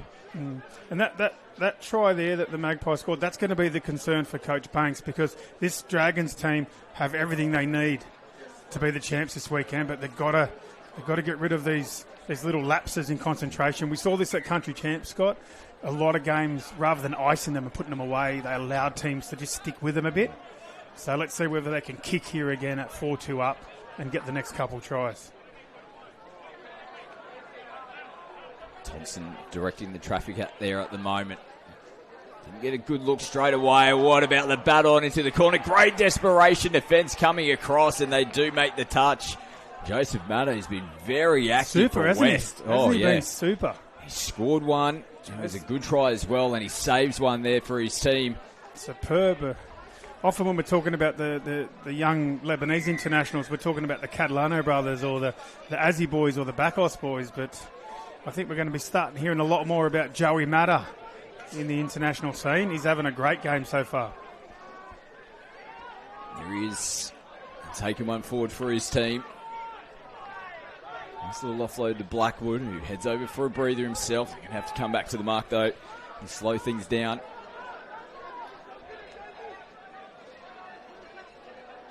Final play, and they casually make the touch. Let's see what Doyson do. Just so dominant in this midfield. If they can get rid of that lapse of there it concentration, is. There's another one. Just popping up out of the line. Yeah, superb work. JP, he's got very high footy IQ, Scotty. He sort of pops around and does things. You saw that he just put on West's second try, going against the grain, the opposite of the flow of the play. And then just sort of bobbing around and says, I'll take that, thank you very much. And this is why I really like Doyson. I've always been around, but I'm a little bit suspect on him for this tournament because of that lapse. 4-1, I was expecting him to get this one and ice the game. Instead, a lapse in concentration defence, an intercept, and now it's 4-3, and they've got to roll the sleeves up, the Dragons. And they're looking to do that right now. Almost punching through there, Alex Lanebridge decided to release the pass back to Daniel. They've still got one more to work with as they come out towards Thompson now. Langbridge, nice ball out in front. It's clean, it's a beautiful try. So a good little hit back. And pushes that margin back out to 2. They needed that one there, Doyleson. Yeah, just a little bit. I was sort of looking at the West winger on that occasion. I just feel like the link and the winger probably they're waiting a little bit to see whether the middle, have you got him, rather than sort of stepping forward in the channel than running out with the flight of the ball. I think a couple of the tries, I think Coach Trad will be all over that, just sort of saying, hey guys, you've got to get your read and back yourself. You can't just be popping on the spot hoping to get inside help. So I'm sure West will take away some improvements from this one, but still plenty of footy left. Lagos in from half. JP Catalano brings him back out. They've got a great combination. There's players down in the middle. Nice little pop back, and they came back for another crack at it. Doyleson had to make a play at the footy. Another 6 touches here for West. Yeah, smart play again there, Bashar. He's a real footballer, isn't he? Happy to burn a couple. Start the set of 6. Another one here as West just look to try and create something. Find a lapse here in this Doyleson defence. I don't think they'll get it here. Contact was made as the pass is being thrown. It's an interesting one because he's going late pass, but there must have been another player offside. That could easily have just been play through try. So it must have been a player onside actually made the touch.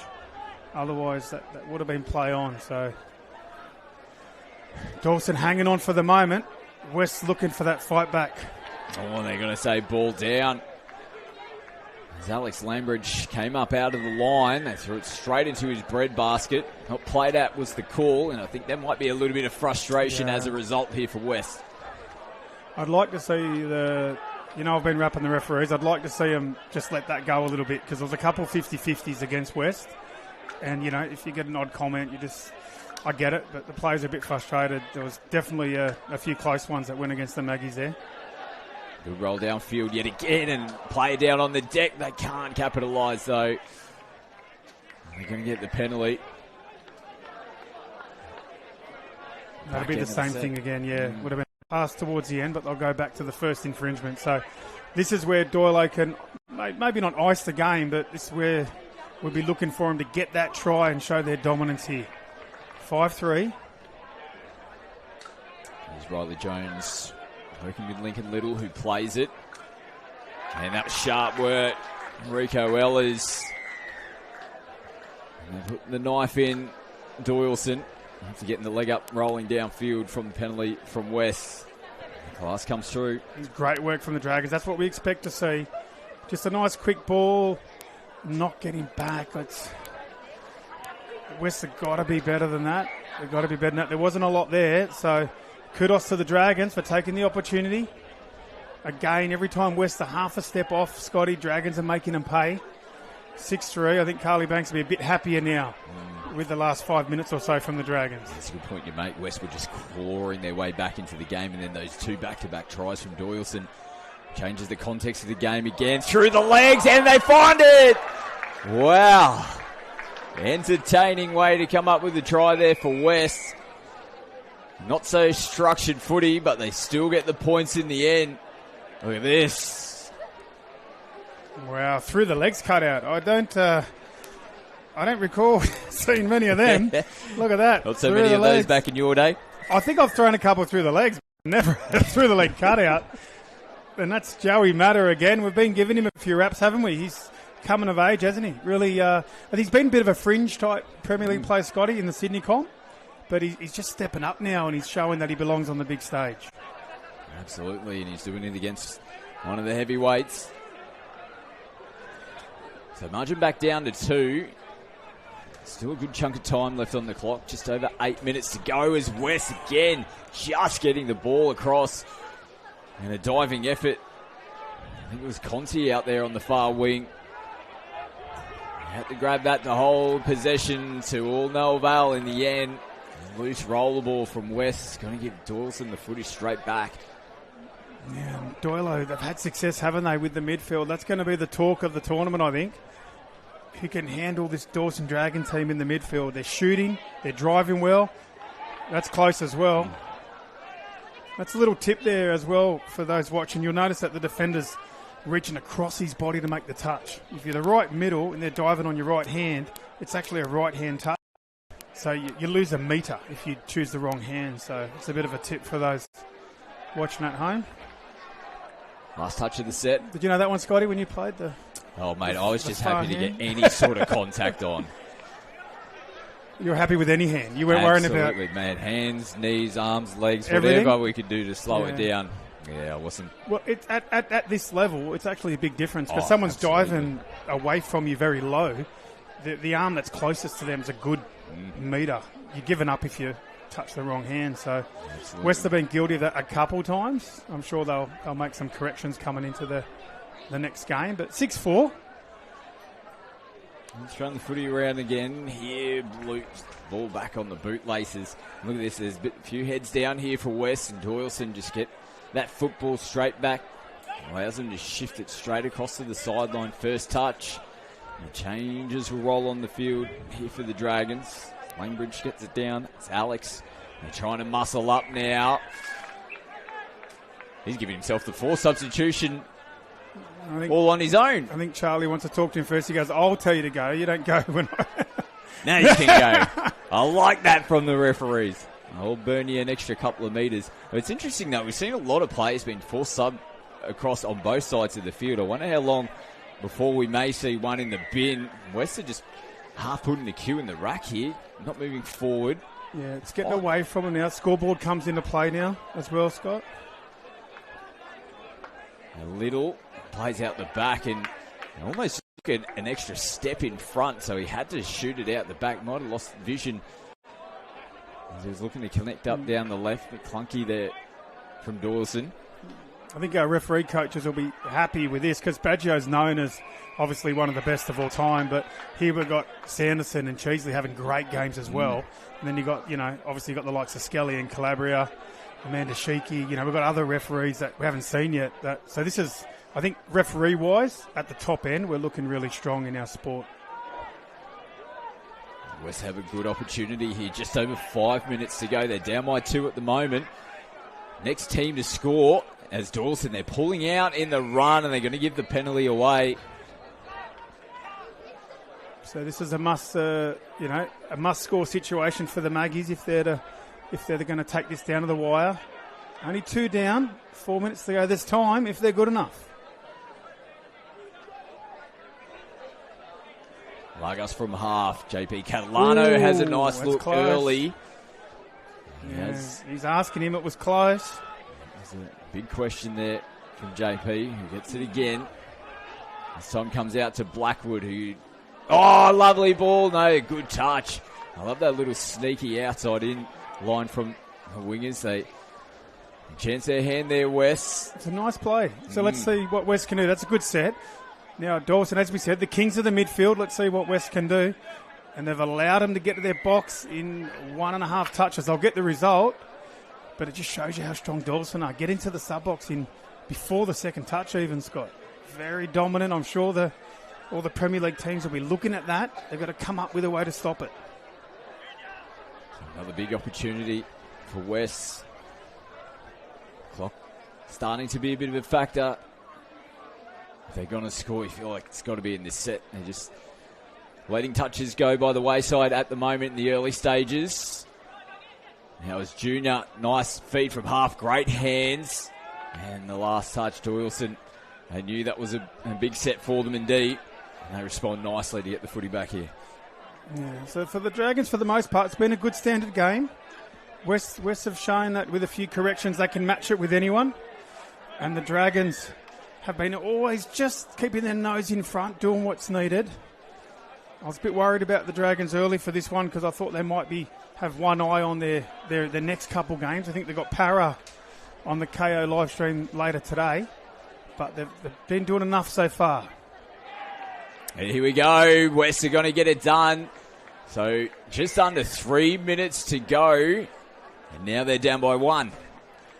Great play there. You'll see it's Junior Catalano. Nice and easy. Again, taking advantage of the defence. Just sort of been giving him a bit too much space. And you'll see there Doyson, Link and Winger guilty of what West were doing, where they're sort of jockeying there on the spot, Scotty, sort of waiting to see what's going to happen instead of taking 2 steps forward and the play's over. So I'm sure Coach Banks will be all over that. And just like that, it's only a 1-try difference now. It's a big defensive set for them now after scoring on the previous set. Oh, it opens up big time through the middle. Oh, they'll be disappointed with that, the Magpies. Doyson, though, on the other hand, might walk away with the victory. I think so. That should be enough, but just class from Doyson. You'll see that they've got the sweeper, nice little step back in. The middle that's in front there, you'll see that he's made the touch there. He's got back on side, but he's actually sort of gone to the short side, towards the top of the screen. He's gone further than what he needed to, and that's opened up that space in the middle, and that's what West, I think, will work on with their 2 middles and being a bit more decisive in their space, and then the outside guys stepping forward. So some things to work on, but the Dragons will be happy with that. Still continuing to fight here, the Maggies, but Doyson closed them out. And looking to finish this game off strong. And we've seen the defending champions in this game. We'll see the runners-up from last year's State Cup in the next. Newcastle taking on Manly. Women's open action coming up on your screens. Wilson look like they're going to get the victory in this one. Hard-fought victory here in round 1. Definitely some areas to work on and improve, but a nice, tough opening battle here for Doyson. Yeah, I've been happy with them. Scotty. They definitely at country champs. I think they maybe had a couple of players out, maybe not quite at their best, and they still took it to a drop-off against Newcastle. What I'm seeing here is more of a fluent team, a bit more spring in their stride. Still, there's those laps in concentration, which I think they'll work on. But I think it's a pretty good start to the tournament for the Dragons. So the last touch of the footy here for West. Some real positives from them as well throughout this game. They don't get the victory in the win column going into round 2 later on this afternoon. Doyson. It's an awesome game, and I think I mentioned early in the call, Scotty, I don't have West really like in the top 7 or 8 teams, so how good's this competition when we've got Doyson, the benchmark team, being in a bit of a battle, only getting up by 1 or 2, against West is a bit of a fringe team, so it's going to make it for an amazing 3 days. Can't wait, I guess, to watch more of these matchups in the men's division. Yeah, we're going to see another cracker coming up next. Newcastle taking on Manly in the men's open. More to come here from the New South Wales State Cup.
I started refereeing in high school because I was a player and I wanted to learn more about the game and understand the rules better to become a better player and earn some pocket money on the side, but I ended up falling in love with refereeing and I haven't played since. I became a referee. My son was playing and I wanted to give back to the sport, and now my youngest son's refereeing. We're both having a great time, and if someone had told me how much fun I was going to have, I would have got into it far earlier. I got into refereeing because my dad was a high profile referee and I always knew that I wanted to follow in his footsteps, and now I get to referee with my family. I became a referee as I started playing the game. I wasn't really good at the game. I wanted to still stay involved in it, and I thought, give refereeing a go. I started enjoying it. I started challenging at the top end, and it's one of the best decisions I've ever made.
Are you okay? If you feel like something isn't okay with a friend or a teammate, ask the question, are you okay? The people in your world don't always tell you there's something that's troubling them. So it's important that you make asking, are you okay, part of your everyday conversation. You can start by saying, how are you travelling? Listen. If they don't want to talk, just let them know that you'll be there for them when they're ready. Check in. It could be a simple text message or a call just to say, hey, how are you? As coaches, we also need to create a supportive environment with words of encouragement. As a sporting community, we need to ensure everyone feels invested in the culture we are building as a group and as individuals. As a team, we always start with a random conversation question. Like, if you could have a superpower, what would it be? Asking isn't always easy, but it could change your life. So please ask someone today, what are you waiting for? Are you okay?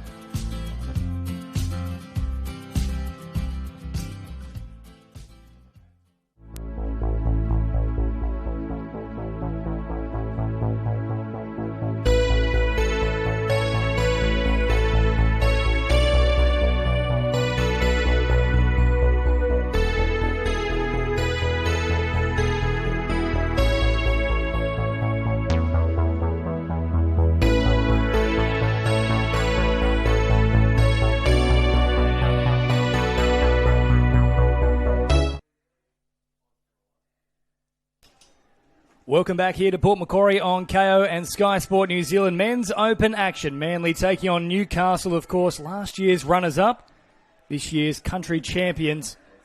Newcastle City Knights looking to go one better in 2025. A very good afternoon to all of you tuning in. James Preston with you alongside a legend of the sport, Jason Stanton. Good afternoon to you. Good afternoon, James. I'm very excited for this tournament. These two teams are absolutely amazing. Got amazing lineups, and I think 6 or 7 different teams are in contention this year. Probably the most even field we've ever had, James. Yeah, Manly, of course, were very impressive in the Vorden Cup, reaching the grand final there, going down to Parramatta 8-6. So a lot of contestants that could really stake a claim for that big trophy. As now Newcastle on the last, good footwork, nearly beating that man who just hung the hand out. It was Sam Nicholas who makes an important touch at the end to deny Luke Simmons. Yeah, Manly, of course, having that really good Vorden Cup that you just mentioned, going down to Parramatta in extra time. Look, Manly or Newcastle, they're definitely in this tournament up to their armpits. Either of these teams could take the whole thing out. But I think, to be fair, both have got question marks on, they've got to find another gear to get on top of the likes of Doyson and Parramatta and Central Coast. Yeah, well, that was my sort of discussion with Gab earlier this morning. I said I think this is probably the end of their window. If Newcastle can't win it this year, I think there needs to be a bit of a rebuild because they've been thereabouts for a couple of seasons. Still got that quality on deck. And now here comes Mitchell. Mitchell looking for support, can't find it, so Manly turn them away. Very fast pace in the opening 2 minutes here, but no change to the scoreboard. Yeah, there's so many teams that are in the mix here. Part of me actually is leaning towards Bankstown, who are not even on the radar at the moment, because we've had Manly and Para, the top two in the Sydney comp. You've got the likes of Central Coast, of course, and then Newcastle Dawson from the country champ. So a lot of the pundits don't have Bankstown in the top 5, but I think it could be their year. You talk about windows of opportunity. This is a window for Bankstown to maybe get a title.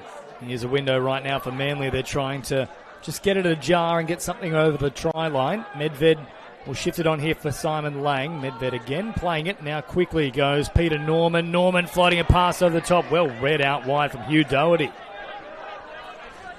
I don't think many of our viewers would be used to seeing Peter Norman suiting up for the Manly team. He's obviously one of the great Queenslanders, one of the great Australian players in our game. Peter Norman out there for Manly. And of course, had a big campaign in the World Cup last year as part of that gold medal winning Emu squad. As now Newcastle will float it out of this right-hand side. Doherty's on the spot. What a ripping pass that was. It was Floyd Tye that just sent it like a rocket into the arms of Doherty, and that is the go-ahead try here. Good start for Newcastle. Yeah, when Newcastle get a nice dump where they want to get the ball down, they're very silky, smooth. Look at that play there. So you'll notice Manly early in the game, James, they were be a bit disruptive on the Newcastle setup, which worked well, but on that occasion, they were a bit too passive and the Knights made them pay. Now Jacob Fong gets it back toward the middle, was thinking about that quick roll ball inside the 7. Instead, will retreat to the line now. Scooped up here from Gibson. Gibson now hopping in and acting half on the last. Threatening, nothing really doing. Had to pull the trigger. Instead, took it himself, and Simmons dealt with him quite easily in the end. Yeah, good drive here. I like this from the Knights. We just mentioned in the previous game, James Doyson, that on occasion they get into their sub box in 1 or 2 touches, which it's really, you can't afford to do that if you're the opposition. You've got to make them burn touches to get their subs on. So Newcastle showing that if Manly's going to roll, they're happy to take the yards. There's no team better at the subset than the Doyson Dragons. And now Newcastle with an easy turnover there. So whilst they had that 1-try-0 lead, that's uncharacteristic from Jack Edwards, who's probably had a difficult 12 months since the World Cup. Yeah, you mentioned the Newcastle. They're strong. They're strong. I just think that because we rate them so highly, maybe we expect more of some of their leading stars in the team overall, but that's down. Oh, Mitchell with a lovely slide and dive from range. Picks up another try here for Newcastle.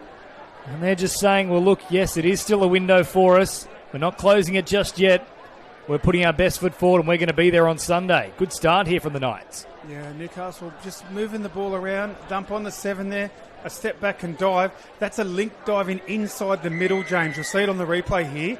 Absolute red flag for Manly here. You can't afford to have that. So the Knights with 2 early tries and a bit of a wake-up call. Manly's got to find that extra gear and try and match them. Just to add to the concern as well there, Stanto, there was a bunch of finger-pointing. Nobody actually trying to meet the man with the ball, though. So 2 tries to nil. Manly needing something here. They'll go for the direct option this time through Max Masters, who's been in tremendous form for the last 18 months. Back to the 7 he goes. Lang shifting out to this right-hand side. Finds Josh Turner. And then heavy contact with the touch. And it'll be another set here for Manly. Yeah, I've been noticing Max Masters that as he's becoming more and more dominant in the men's game, he's getting more attention from the opposition defence. And they're really giving him, they're really double teaming on it. So I don't think it's going to be too far away, James, when he starts, almost dummying the dump or doing the quicking, going against the grain. In that last sequence towards the top of the screen, there was a fair bit of space. Now Newcastle up towards halfway. Good metres here for Botham. Rolls it back and then again hitting the line at speed is Simmons. Scooped up beautifully here from Edwards, but there's a little bobble in the roll ball itself, so there is the turnover. Haven't quite got it 100% as of yet, Newcastle, but certainly of the 2 teams, they are looking better. Yeah, definitely. Newcastle, we just sort of reflecting back on the country champs. They did get the win, the breakthrough win against Doyson, and I think they'll be looking to, as you said, they'll be looking to take this one out. A lot of people do have them as the favourites. Why not? They're playing good footy. Now, meters on offer here for Manly with Medved, and then back out to this right-hand side, easily shut down from Newcastle. So quick roll ball once again. Now Edwards scheming, floats it out the back. A little bit of space here for Newcastle. Played quickly on this occasion by Doherty. Now Mitchell back into the action. Up over halfway he goes. Potts also joining into the equation. Howard brings it forward. One-handed scoop now from Ty. Ty with a short pass there for Potts, but the ball goes to ground. Yeah, better from Manly there. So Manly just got to settle in. First game. Maybe they might need a bit of maybe a try or a couple repeat sets just to get their confidence up and settle in. See if they can match the Knights. Good roll on here, though, for Manly. Last one brought up all great footwork. Now kept alive. Batted on. That's play on for Manly. That's a special try for the boys from the Northern Beaches. That was outstanding. It came out of nothing, didn't it? It was like the Knights just sort of took their eye off the ball carrier for a moment. You see on the replay there, it was a big dummy, a second dummy, and then almost the Hail Mary. Just sort of tossed it out the back. Simon Lang with the footwork. Terrific little pass, and then Gibson with the bat on, finished in the corner. So 2 tries to 1, and they're well and truly back in the contest now. I must say, we got out to about 3-0. Up until that point, we hadn't really seen anything from Manly, so there'd be serious panic stations. But nonetheless, they are well and truly back into the contest as Connor Edwards now straightens up and gets very close to getting a 3rd try here for Newcastle. Yeah, I think it was Sam Nicholas on the inside. Very strong defence there, James. Some good signs there for Manly. That's it. They just got to settle into it. Maybe that try, which was a bit, ad-lib or against the run of play, that might be what they need to settle them down. Yeah, we talk about that being a good tactic for teams that are so well drilled like Doyson and Also this Newcastle side as well. Parramatta potentially also. They're a team that you can break down in that kind of fashion. As now Manly down a short side, put on the afterburners. Trip alone, looking for some support, can't find it. But again, enterprising from Manly, something different. Yeah, that's it. Well, the ad-lib worked for the first try. Why not go back to the well? That's better from Manly. Now we've got a contest. Let's see whether the Knights can bounce back. So scooped up again and now turned out to this left-hand side here. Ryan Potts staying alive in the play. Wants the penalty, gets it as well. So Newcastle will have the fresh set from just inside their own half. In fact, they'll be marched into enemy territory now. So forward they go. Newcastle leading 2-1. Simmons on the march forward. Shifted back to the middle here for Taimana Ellers. Ellers plays it quickly. Back for Simmons. Looking for that strike dump. Ellers, quick scoop. Now Ty trying to straighten. Bumped into the traffic there in the form of Turner. Gets the penalty. Yeah, probably a good result there for Manly. I've noticed the number 10 for Manly too, Simon Lang. He's one of the champs of our game as well. Still running around with the young boys. Good work, Simon. Now Simmons floats a pass. What a ball for mine. The touch has been made. However, they're not claiming it. But there is a sideline official on the spot, and that's why they don't need to, because he saw it all ends up. Here it is again on the replay. In terms of live action, still a threat here on the 7. So Simmons will go to Ellers. Good footwork again. Turned away from Max Masters. Dropped down very quickly again. Ty threatening. Now bombs it long. Good chance here for Simmons. Back on the inside. Beautifully worked from Newcastle. Ty once again tears them to shreds with that long pass, and then clever work staying alive. Yeah, I think the back might have been forward. You see the pass, that second one there, I think is what they've called for forward. The first one looked okay. What's your read on it, James? I thought it was fine in real time. I still think that's all right. I think it's the way his body is positioned. He's sort of jumping backwards as he throws it, but I think actually out of the hands it was fine. So a lucky one for Manly. They dodge a bullet and they stay within one. So let's see how they can go. Manly a young team, but they showed in Vorden that they can put together a good 30-minute game when needed. Pete Norman again. Norman now linking up, bit of space on this right-hand side. Manly running out of real estate, though. Will simply then kill it up along the sideline itself. And there is the turnover with Cuban Porter Sheen given nowhere to go. So 2-1 it remains. They really have steadied the ship here, Manly. That try has essentially reset things. And this is what I'd like to see from the Knights. For them to turn into a real dominant team, they've got to be consistent, James. Whether the other team goes up or down, you've got to keep rolling through your plays as they're doing here. Oh, Edwards, then the tip on from Jack Edwards was beautiful into the arms of Liam Squires. Take a bow. That was tremendous work from the two Edwards boys. Yeah, great try in the corner. I thought it might have been late on first look, but you'll see on the replay it was a beautiful tap on. It was clean, it was away. Jack Edwards. We want to get him more in the game. We want to see more of him. Look at that, right over the back of the head. And then a beautiful finish from Liam Squires in the corner. You don't need to give him an invitation. Half a gap, he'll take it. And the Knights are out by 2. Here is a very welcome penalty, though, in favour of Manly. So we've had about 13 minutes of play. Still a long time to go here. 17 on the clock. Fong, little distribution. Now scooped up on the 7. Waiting for the moment to strike. Medved out there once again. Fong threatens to drop it down. Eventually will do so now. Medved carting it back towards the middle. Stays alive in the play now. A couple of dummies. Fong is there, but so too is Sam Nicholas, and he will collect the try. Excellent work from Manly through the middle. Super play, and you'll see that this was great ad-lib play, James, because the move was to the top of the screen. It was against the runner play, the dummy. He saw that they over-squeezed to that side, came back towards the bottom of the screen and showed absolute class. Look at this Indian goal. Patient. Find the vacant Nicholas and gets the try. Great work from Manly. I mentioned the patience there from Brad Gibson. It was exceptional. Had to tiptoe along the dead ball line before releasing that one. Now Ty once again threatening with that long pass. produced a result previously. They'll keep it alive. Oh, did Manly stop it? I don't think so. They get to the corner, and Newcastle will hit straight back and reinstate that 2-try lead. Great work there from the Knights. You'll see here as the long ball goes, I think it might have been Simon Lang is actually jumping up rather than getting on his bike. We've been seeing that a lot in the Prems now, James.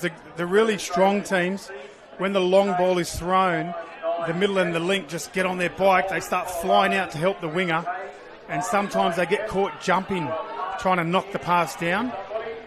And at this level, you generally get exposed when that happens. So a bit unlucky there for Manly. Great work from the Knights. I mentioned Simon Lang there, of course. I believe he was part of that 2019 Hornsby winning State Cup side. So he has been around for a very, very long time. Since that point in time, Doyson, of course, the Dragons, they've appeared in every subsequent State Cup final. Dating back to 2020, no competition in 2021. Newcastle were runners-up last year. As you mentioned, Stanto got the victory over Doyson in the country championships leading into this tournament. But, you know, rightly or wrongly, fairly or unfairly, there were still some question marks over that performance, given Doyson did have quite a few players who were out. So too did Newcastle. But when we were coming into that tournament, we were sort of discussing, is the loss of these players probably a bit more extreme for Doyson? And the general consensus was yes. Yeah, that's a good read on it. That was my take on it. That's why, if you remember back to the tournament, I really wanted to see Newcastle maybe dominate that final, win by 2 or 3, and they weren't able to do that. So again, they did get the result, but they're going to have to find another gear if they're going to be holding the cup up on Sunday afternoon. Now, long pass here from Manly. Finds its mark, but Newcastle there to set upon them nice and quick. The other thing worth pointing out too is that Newcastle have got a change in coach here. So Matty Richards, of course, guided them to that grand final last year. But he has now moved on, coaching both the Irish international side and also the Philippines international side. So very busy for Matty. Good job. Who does he coach when they play each other? That's a great question. I don't know how often you get the Philippines taking on the Irish, if I'm honest. That might be in the contract. You can't play the Philippines. Go the Irish. Here we go. Masters now back through the middle, finding support, but Botham shuts it down nice and quick. So back to the 7 they go. Fong keeping it alive here. Plays it on the 7. Masters once more. Lovely ball out the back. That was masterful from Masters. And he finds Jesse Miknovich. It's a deep running line. It's absolutely exquisite. This is going to be one hell of a replay. You'll see their Masters playing out the back. The link sometimes gets up nice and flat. That's one way to run a hole. You can also come back at the 45 and chop a hole aggressively back. On that occasion, the link stayed nice and deep. And Max Masters showing why he's one of the best players in the game at the moment. One of the form players in the game, James. Now Ty, once again, who's been in cruise control this match. Jeez, he's had all the time in the world. Floyd Ty, once again, held this ball up perfectly and then sends it out to the right-hand side. And once again, Newcastle come away with points.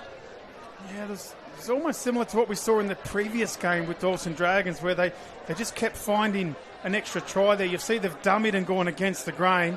The Manly winger's coming in there. If you're going to come in at the winger, you'll see the replay. You've got to be on that link as he catches it. You can't allow him to tap on. So the Knights, as Doyson did, if there's a defensive error, they make him pay. Well, Fong now sends it out wide. Not a great release there. Probably have the chance to keep going into the in-goal and wait for support to arrive. Still alive, though, for Manly. Played here once again. Masters set upon very quickly. It was Sam Mitchell who came screaming out of the line to shut him down. Back to the 7 on the last now. Masters simply floating it out wide, and at 5-3 now, the score. Newcastle in control. Yeah, you saw Masters wasn't too impressed with the decision there.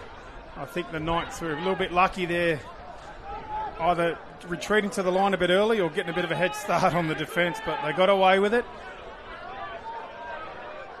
You got 5-3 here. I think the scoreboard might be wrong, James. 5-3 to the Knights. So now more metres on offer here for Newcastle out towards this right-hand side. So 11.5 to go. Newcastle with a 2-try buffer. Masters will send it out to this right-hand side. Up quickly to meet Manly is Squires. And they'll try and jam them in alongside their little sub area. That pass was very close to going forward. Now a good drive up through the centre of the field. Now they've got Newcastle backpedaling. Well, that was a cynical little pass into the back of Newcastle, but the play breaks down, so referee not really given much of a choice. It's interesting. What do you think about Manly, James? Do you think you've seen enough just sort of putting together the Vorden Cup final in this first 20 minutes? Do you think they can make some adjustments and give this tournament a shake? I still think their performance in the Vorden Cup final, as we see Pete Norman go in now, I still think that was a better showing from them so far. I know it's, in theory, game one at least for the stadium here, so still early on day one, but there are some good signs, but I thought we saw them at a higher calibre about a month or so ago. Yeah, so a little bit of work. That's what I was thinking. That's why I wanted to get your thoughts on. I feel like Manly are maybe one gear lower than where they need to be. But I had in my notes driving up to Port, I had Manly with a question mark. Are they good enough? Maybe. Newcastle, question mark, maybe. And then, of course, I had Bankstown as the bolter. Very flat pass once again. Oh, big dummy coming out from Sam Mitchell, who could sell ice to an Eskimo. With a dummy like that, he went straight through. It's just causing so much trouble. Look at this. Look at that dummy. Wow. Great work there from Sam Mitchell. This is all about the number 95s. Oh, Masters I'll 95. tell you what, That the was dummy's wicked, that good, wasn't it? Stanto. It's beaten our cameraman as well. He went to the right. Mitchell went straight through. He's a beautiful dummy. I'm going from this game straight to the physio. I'd crack my neck when he threw that. I was looking at the wrong part of the screen, James. I'll pass you on a little bit of deep heat, Stanto. I need something. What an effort from Sam Mitchell. Oh, and then Masters with the direct option. Nearly got there, but Potts ushers him away, Blake Potts. So back to the 7 they go. It's a good contest here with 9 remaining. Yeah, I was just going to say I'd like to see Max just be patient because he's hurting them. He's not always getting the call. He's hurt them once again around the corner. Pass intercepted though by Newcastle, so that'll be a 0 touch back on the 7. Oh, hang on. Well, it's been deflected and caught by a player in front, so it's got to be a penalty to Manly. Good call from the referee. The only issue I had with it was that Manly got fingertips in the middle of the air, and then I thought it landed simply in the hands of Newcastle. Unless there was another touch in flight. Well, there might have been, but nevertheless, Manly with a chance. A chance here. He's Lang. He's been looking good. Stays alive here, Lang. Now floating on this right-hand side. Gets it from McDonald. McDonald plays it quickly. Medved threatening again. Blake Potts ushers him away. 8.5 remaining. The margin at 2. Medved once again. McDonald up towards the 7. Scooped up. Lang floats it over the top. That's a very interesting choice of play because there was nothing doing there at all. It also wasn't the last. So 6-4 it remains. And if Manly had their time over again, they certainly would have opted for that, but Lang with a rush of blood. Yeah, it's been interesting. One thing I know I'm getting a bit sentimental, James, but I do like seeing some of the players that we call at the junior titles coming through. And I remember it might have been 16's boys at Manly, 18's boys with Medved. Hopefully I got his name right. Oh, and there's a Falcon here for the referee. Well, that's got the crowd energised. You love your Falcons, but anyway, I just wanted to give a rap for Medved because I remember calling him multiple times with you, James, in the juniors, and to see him here on the big stage and not just making up the numbers, being a dominant player in a really dominant team. So great work, Manly, on their program, and best of luck for the career for Medved. Young champion coming through. And they've called that one forward, unfortunately. You are right, though, Stanto. I do love a good Falcon. There it is again. In fact, I think that's an albatross. That one was pinpoint. Who threw it? If it's Pete Norman, I think he's done it on purpose. Let's get the judiciary involved. We'll have a I know it was look. playful. Give us another replay. No, you love your Falcons. You actually... It takes me to another level. You talk about Manly needing to click into gear. When I see a Falcon, bang, 5th gear straight away. No, just it's unbridled joy.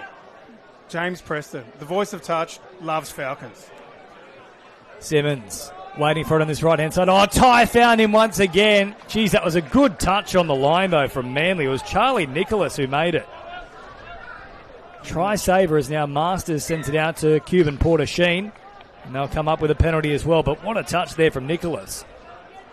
And that's one of the things that's got Manly I think, in the discussion of, could they be a top 4 team? Because they're able to absorb pressure. They've been able to stop Newcastle kicking out to a 3 or 4 try lead. They're sticking with them for the moment. They're still probably a little bit off where they need to be, but some good signs nevertheless from the Manly Sea Eagles. Well, before they come again, Ty with a strong touch but not forceful is the ruling. Porter Sheen now on this right-hand side will simply turn it over. So with just under 6 minutes remaining, still fancy Manly need to be next to score to try and claim this one. I think if it gets out to 7-4, Newcastle have got enough class to see out the contest from there. However, that will certainly leave the door ajar for Manly. Now Lang out on this right-hand side. Scooped up by Porter Sheen and then finds Nicholas. It's all a little bit disjointed at the moment, though, for Manly. I was about to say, Manly, we should have this set again. They were almost on halfway to roll the ball, and they used up 3-4 touches just going laterally. So I'm sure that their coaching team will be right across that one. It was a case of them wanting to substitute off James, but rather than get the forward momentum and go off, they just ran laterally. So that's all of our younger players watching at home, a good example of what not to do when you get a penalty or a changeover around midfield. Get the ball going forward first. And look, we hear the phrase as well, eyes up footy, many a time, whether it be in touch or rugby league, for example, as Botham now takes off, floats a pass into the path of Medved, so 0 touch. But for touch football as well, it's not just about playing directly what's in front of you in terms of setting up a try. It's assessing when the defence is retreating, you have the chance to take that momentum, so you simply have to put the foot down. 100%. Good chance. That's speaking a try. Of which, offside. Masters, he wants to play through. He's not going to get it, though. That's a real shame. That's a real shame. And that's what I was mentioning earlier. Masters sometimes is guilty of being a bit too good. Look at this. Defender's offside there. It's a shame. I hope Max can just stay patient because he's creating opportunities everywhere, James. Yeah, there was I think another those one. calls even out in the end, don't they? The close ones, they even out. Just got to stay calm and patient. Max Masters really coming of age in the last 12 months. Ty got important fingertips to that pass and knocked it away.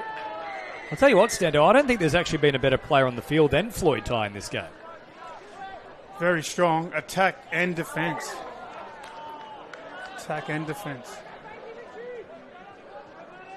Obviously, the big raps are probably where Jack Edwards, of course, part of that Australian representative. Good, But Ty, speak of the devil, he's now been forced sub, so he's off the field. Still hasn't gone off yet, so could be a bit of an issue here for Newcastle.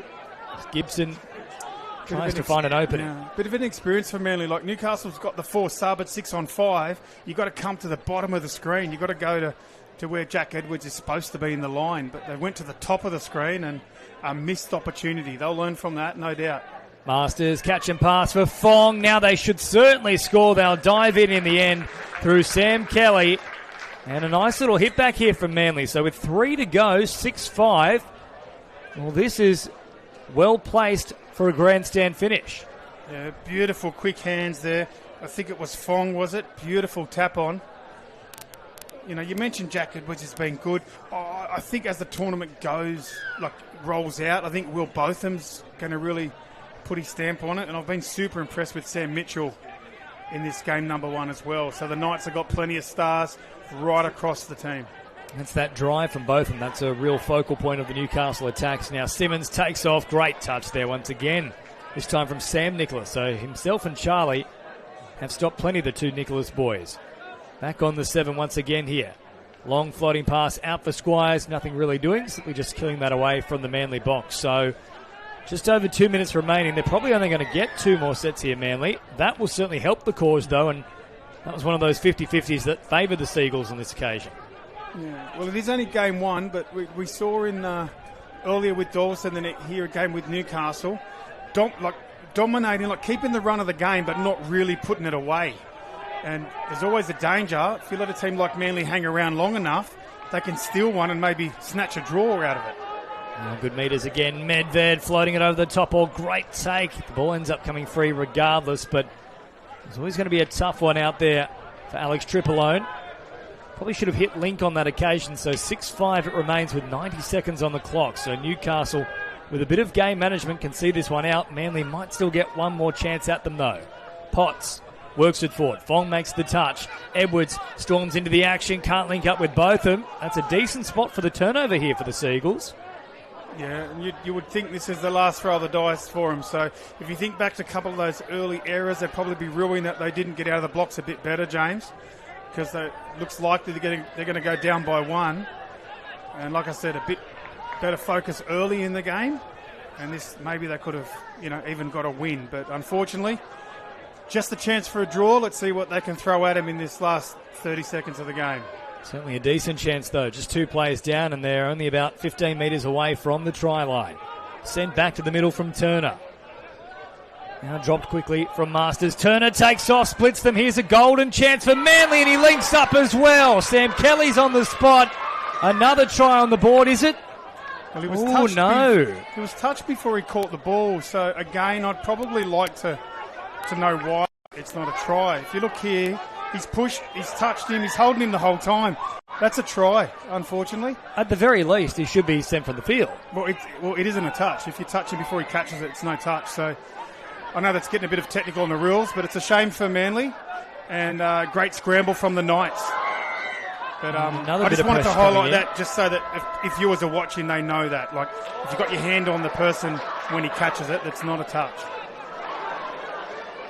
So there is a forced exclusion. Now a chance for Manly out on this left-hand side. They'll keep it alive. Must send it to this right-hand edge. Instead, Manly went back to the left. But, geez, it was 3 on none on this left-hand defensive edge for Newcastle. It was always going to be a tough ball to try and throw. But, geez, they had to try and get it there, even with an audacious flick. I think so. So Manly definitely will. They're not out of this weekend. They'll learn a lot from that. The Knights too will realise what they need to do if they want to go all the way deep in this event. So an absolute cracking match, James. Knights deserved winners, but both these teams put in the whole competition on notice that they're here to play. Certainly was a cracking contest here between Manly and Newcastle in the Men's Open. Don't go too far across KO and Sky Sport New Zealand. Up next, the Women's Open as East take on Manly number 2.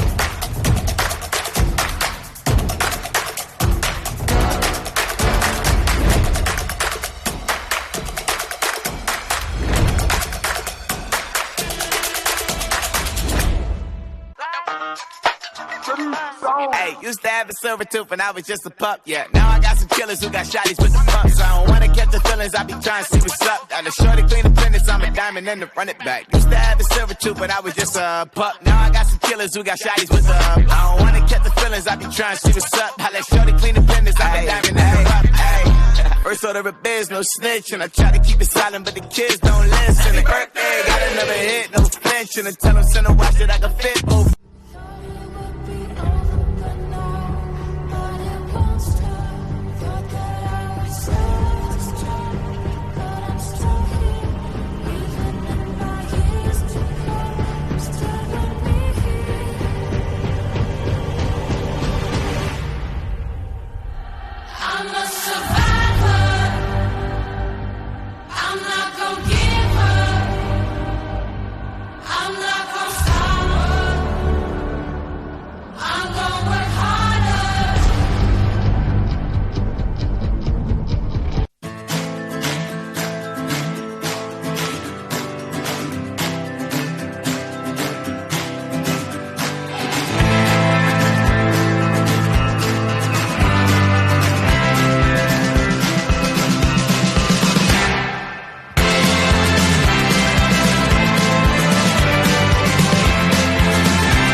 Are you okay?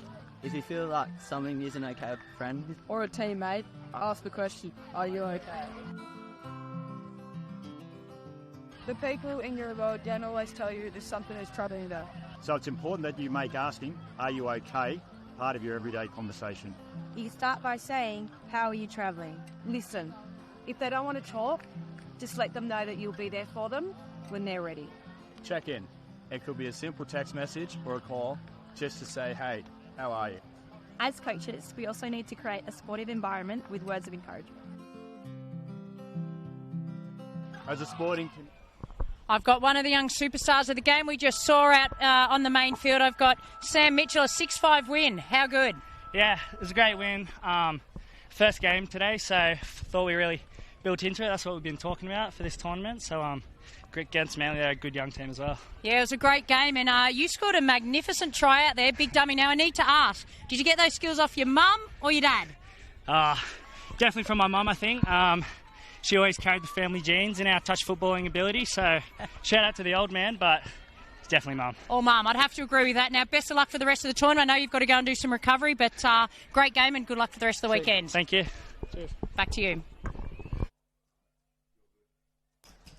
Thank you very much, Gab Rose. And straight away into the action here for the Women's Open Division East on their first foray at this end of the field. Come up trumps, so a try on the board straight away against Manly number 2. And Summer Halliwell Quinn, little dummy and then diving line. Continuing this good form for the Red Hot Chooks.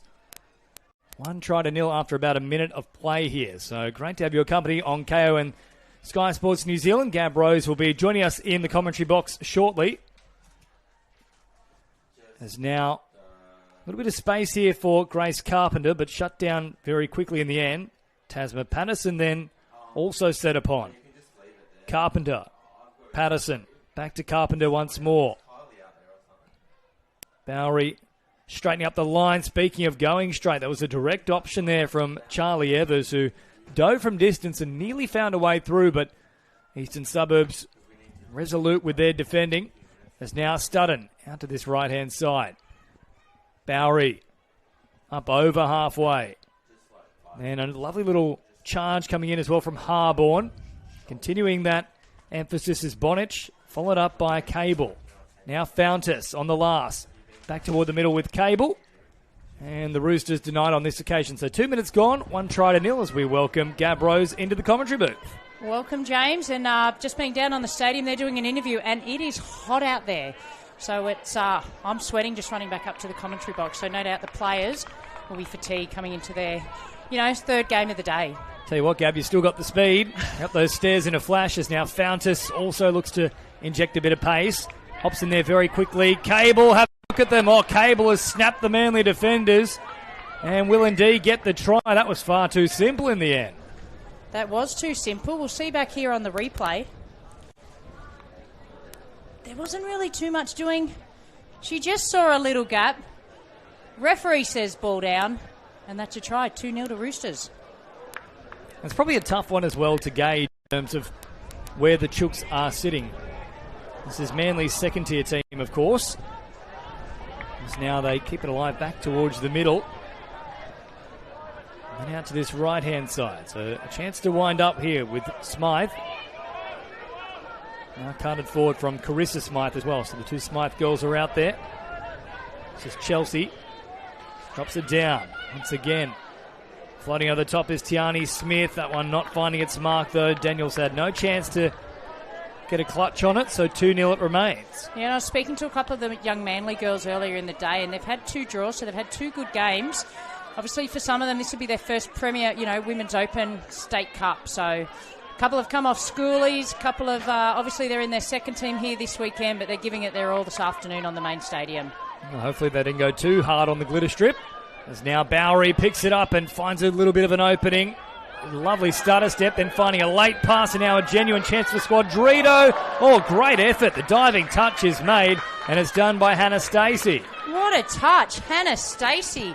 Looked like Squadrito was off for the prize there, but full-length dive by Hannah Stacey to stop the try. And they're going to get a on the replay here.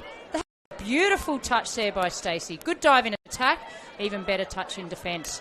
but they're going to be penalised. She's actually been subbed here, the Manly player. I'm not sure what for Chelsea Smythe there, but it's going to make the task a little bit more difficult for Manly here as they wait to get a player on the field. Now, Tyneese Bowery once again. Threatening through the middle, then throwing long for Squadrito. What a ball that was. Right on the money. Room service delivery, and Squadrito goes in. Yeah, she nearly scored a moment ago, Squadrito, and we'll see here the pass. Tyneese Bowery on a platter, as you said, James, and that takes the score out to 3-0. They just hadn't recovered. Manly had the player replaced, and they played it perfectly, the Roosters. Interesting to note, James, as well, down in the box for Roosters, is Australian Women's Open coach, Renee Murphy, down there. So she's helping them out at this State Cup. As another famous name in touch football, Giselle Torrado, or Giselle Martin as she's known now. I saw her helping them with the warm-up. So they've got some secret weapons off the field as well this weekend, the Roosters. And some not-so-secret weapons on the field, led by Bella Slattery, of course. So 3 tries to 0. They actually look a little bit shell-shocked at the moment, I think, Manly. Well, they knew this was a tough game coming in, and when you got the likes of Slattery and Ruby Thomas-Hugh, and obviously Maddie Studden coming here at acting half, and she's in great shape at the moment, Maddie Studden, so it's just coming at them all day long. It's Fountas bouncing around, Studden threatening, now pumps a little pass, finds the link, and then what about the footwork from Halliwell Quinn, who makes them look like they were on ice skates? Yeah, twinkle toes Halliwell Quinn there, but it came off Studden. You'll see when we see the replay here. It's a little double pump out, but she still had work to do, Summer Halliwell Quinn. She obviously made a debut for New South Wales Women's Open this year, so gained a lot of experience and confidence through that campaign earlier in the year. And they're on show there, takes the score to 4-0, and it's just been all Roosters in this first 7 minutes. I need something as much for confidence as anything else here, Manly. Smith, short pass now for Taudian. Taudian draw and pass, eventually linking with Carpenter. It's all very one out at the moment, though, from Manly. Easy pickings for the Chooks. Smith will take off again. You can see there, it's just one-on-one battles, and you're not going to beat the Roosters when you're doing that. No, it's just too hard for them at the moment. They've just got to try and hold the ball, get some good field position, and try and draw some penalties and work against a tired defence. But you can see there, Halliwell Quinn straight back on there. They're just relentless, this Roosters team. Now Bowery turns it back on the inside. Now a bit of space opens up, and Scarpelli will go right up Main Street and collects another try here. So this is blowing out in rapid fashion. 5-0 after 7 minutes of play. And again, it was Tyneese Bowery. We saw just a few moments ago she threw a beautiful long pass. This time it was deft of hand as we go back to the replay here. So Bowery just passes it, drops it back inside, and Scarpelli just runs for 20 metres, easy as you like. 5-0. If you're the East coaching staff here, are you tempted to just rest Slattery at this point? It's a hot afternoon. It's obviously a long and difficult tournament. 3 days, you're in cruise control.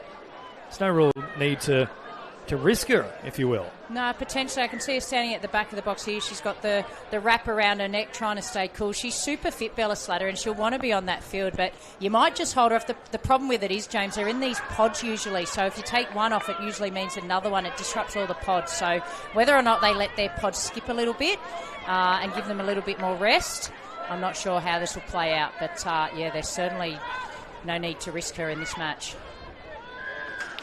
Another penalty here for Eastern Suburbs, getting all the running of things. They'll restart now through Bella Cable, who already has a try in this one. Fountas hopping in at acting half. Studden featuring a little more prominently in this one. Spent the first match of the day out on the wing. Fountas back to Cable once again, just engaging those Manly defenders. Slow build up here though from the Chooks. Fountas stays alive in the play. Back to Tomasiu. Drops it down. Fountas. Tomasiu has a crack at them. Just the touch in time. It was a good one from Charlie Evers. Back to the 7 they go on the last. Fountas will take off. Late switch with the pass, looking for Cable, but Cable is shut down, and that's probably the best defensive set from Manly. Yeah, and they need to draw confidence from that Manly. As you said, Charlie Evers did a really good touch out there on Tomasiu, and as we see an intercept, and it's Squadrito, but again, it's the lady we just spoke about. Charlie Evers turned and chased, full-length dive, and that's twice Squadrito's been caught in a full-length dive when she was off for the prize. Still a risk on this right-hand edge, though. Studden will take the metres as a result. All the in and away, and then the delay on the pass. Maddie Studden winds back the clock. There's the class of the NRLW player and links up out wide with Abby Bonich. Yeah, very smart play there by Maddie Studden. She summed up the situation. They never got back. They tried to make subs, Manly, so the player coming on could never get back on side. A little in and away, offload 2-1, and then it was Bonich take the score out to 6-0.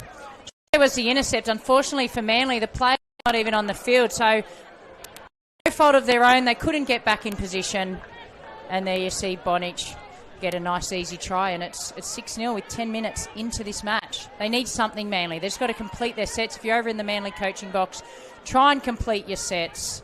Try and get your little wins in defence and look for little moments within the bigger scheme of the game. They really haven't looked likely at all, unfortunately, Manly. As even this little lateral shift there is easily dealt with from East.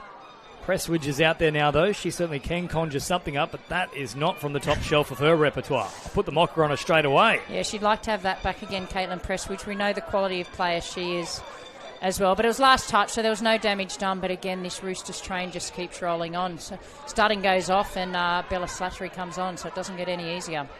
Now Davis links up with Sylvester. Slattery then takes the metres on offer and then heads back to the substitutes area. And there's a little touch of the ball in the ruck with the foot of Manly, so another set to work with. It doesn't get any easier for them. No, nothing's going their way at the moment. Sometimes they can be 50-50s, but the rub of the green certainly go with the Roosters as they roll on down the field through Tynese Bowery. Bowery dumbing left and right and just taking easy metres here. Up to the 7 she goes. Manly just folding, didn't actually make the touch, pulled out of it, was offside anyway. Take your pick of indiscretion.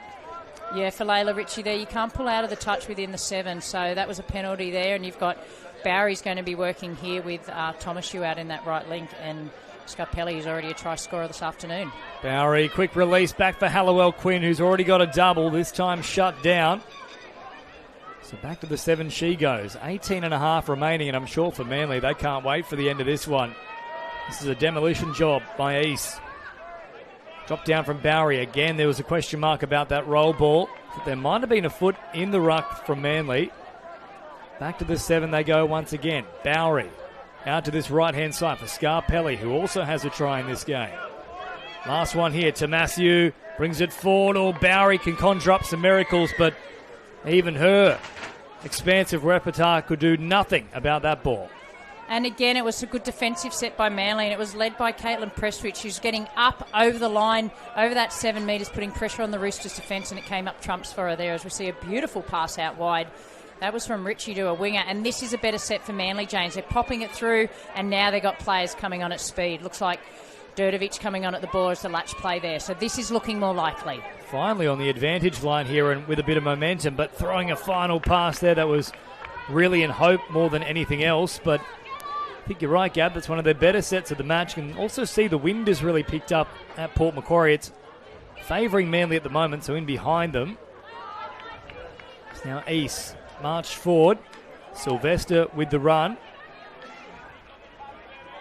There's a little disjointed there from East. Fountas will eventually pick it up. Links up again here with Cable. Fountas wanted to link up with Studden, but Studden had overrun it. Now has to get the ball away. That's out of acting half. And that should be the turnover. It definitely should be the turnover. It was acting half there, and as I said a couple of minutes ago, sometimes when luck's not going your way, nothing goes your way. But you see there, Chase Perrott, a better defensive set here by Manly. And I've been really happy with what I've seen these last few sets for them, James. They're obviously 6-0 down on the scoreline, so Perrott crabbing across with there. They're looking to get to their box, but they're showing a few better signs here in this last couple of minutes. They've at least stopped the flow of points. However, they have turned over the ball in good field position once again, so this could be dangerous now for Manly. Studden with East. Sends it out to this left-hand side. Arrives in the hands of Fountas. Fountas links up with Sylvester. Little hop and a skip. Eventually met there by Bishop. Now Hallowell Quinn, who's been very dangerous in this one, takes off again. Good metres from her.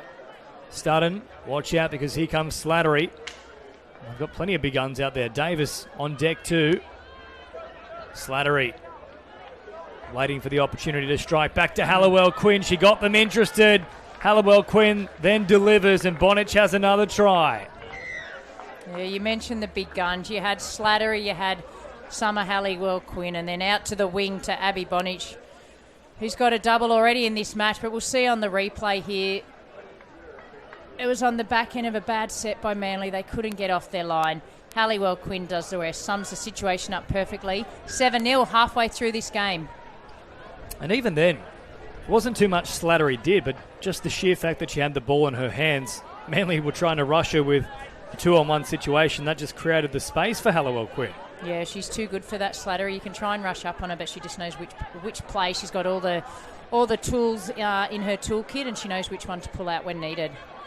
So halfway through this match, 7-0, which is probably a better prospect than we were looking at initially. It was 6-0 after about 10 minutes. They've actually slowed down the rate of scoring here, Manly. It was on track to hit 12 by this point. Instead, only at the 7-0 marker. So there's another turnover, though.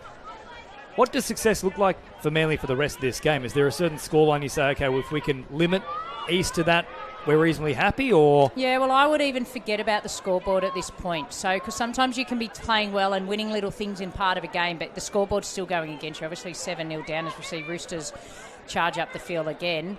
Looks like Bowery might be scheming something there at the back end of the set. So we'll play the rest of this set out and then we'll get back to that question, James.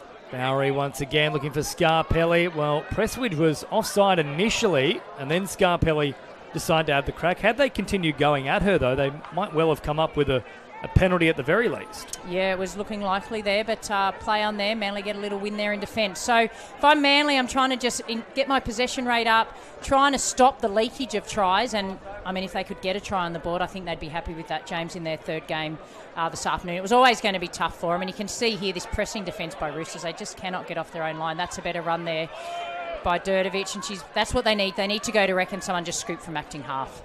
Carpenter now marching forward.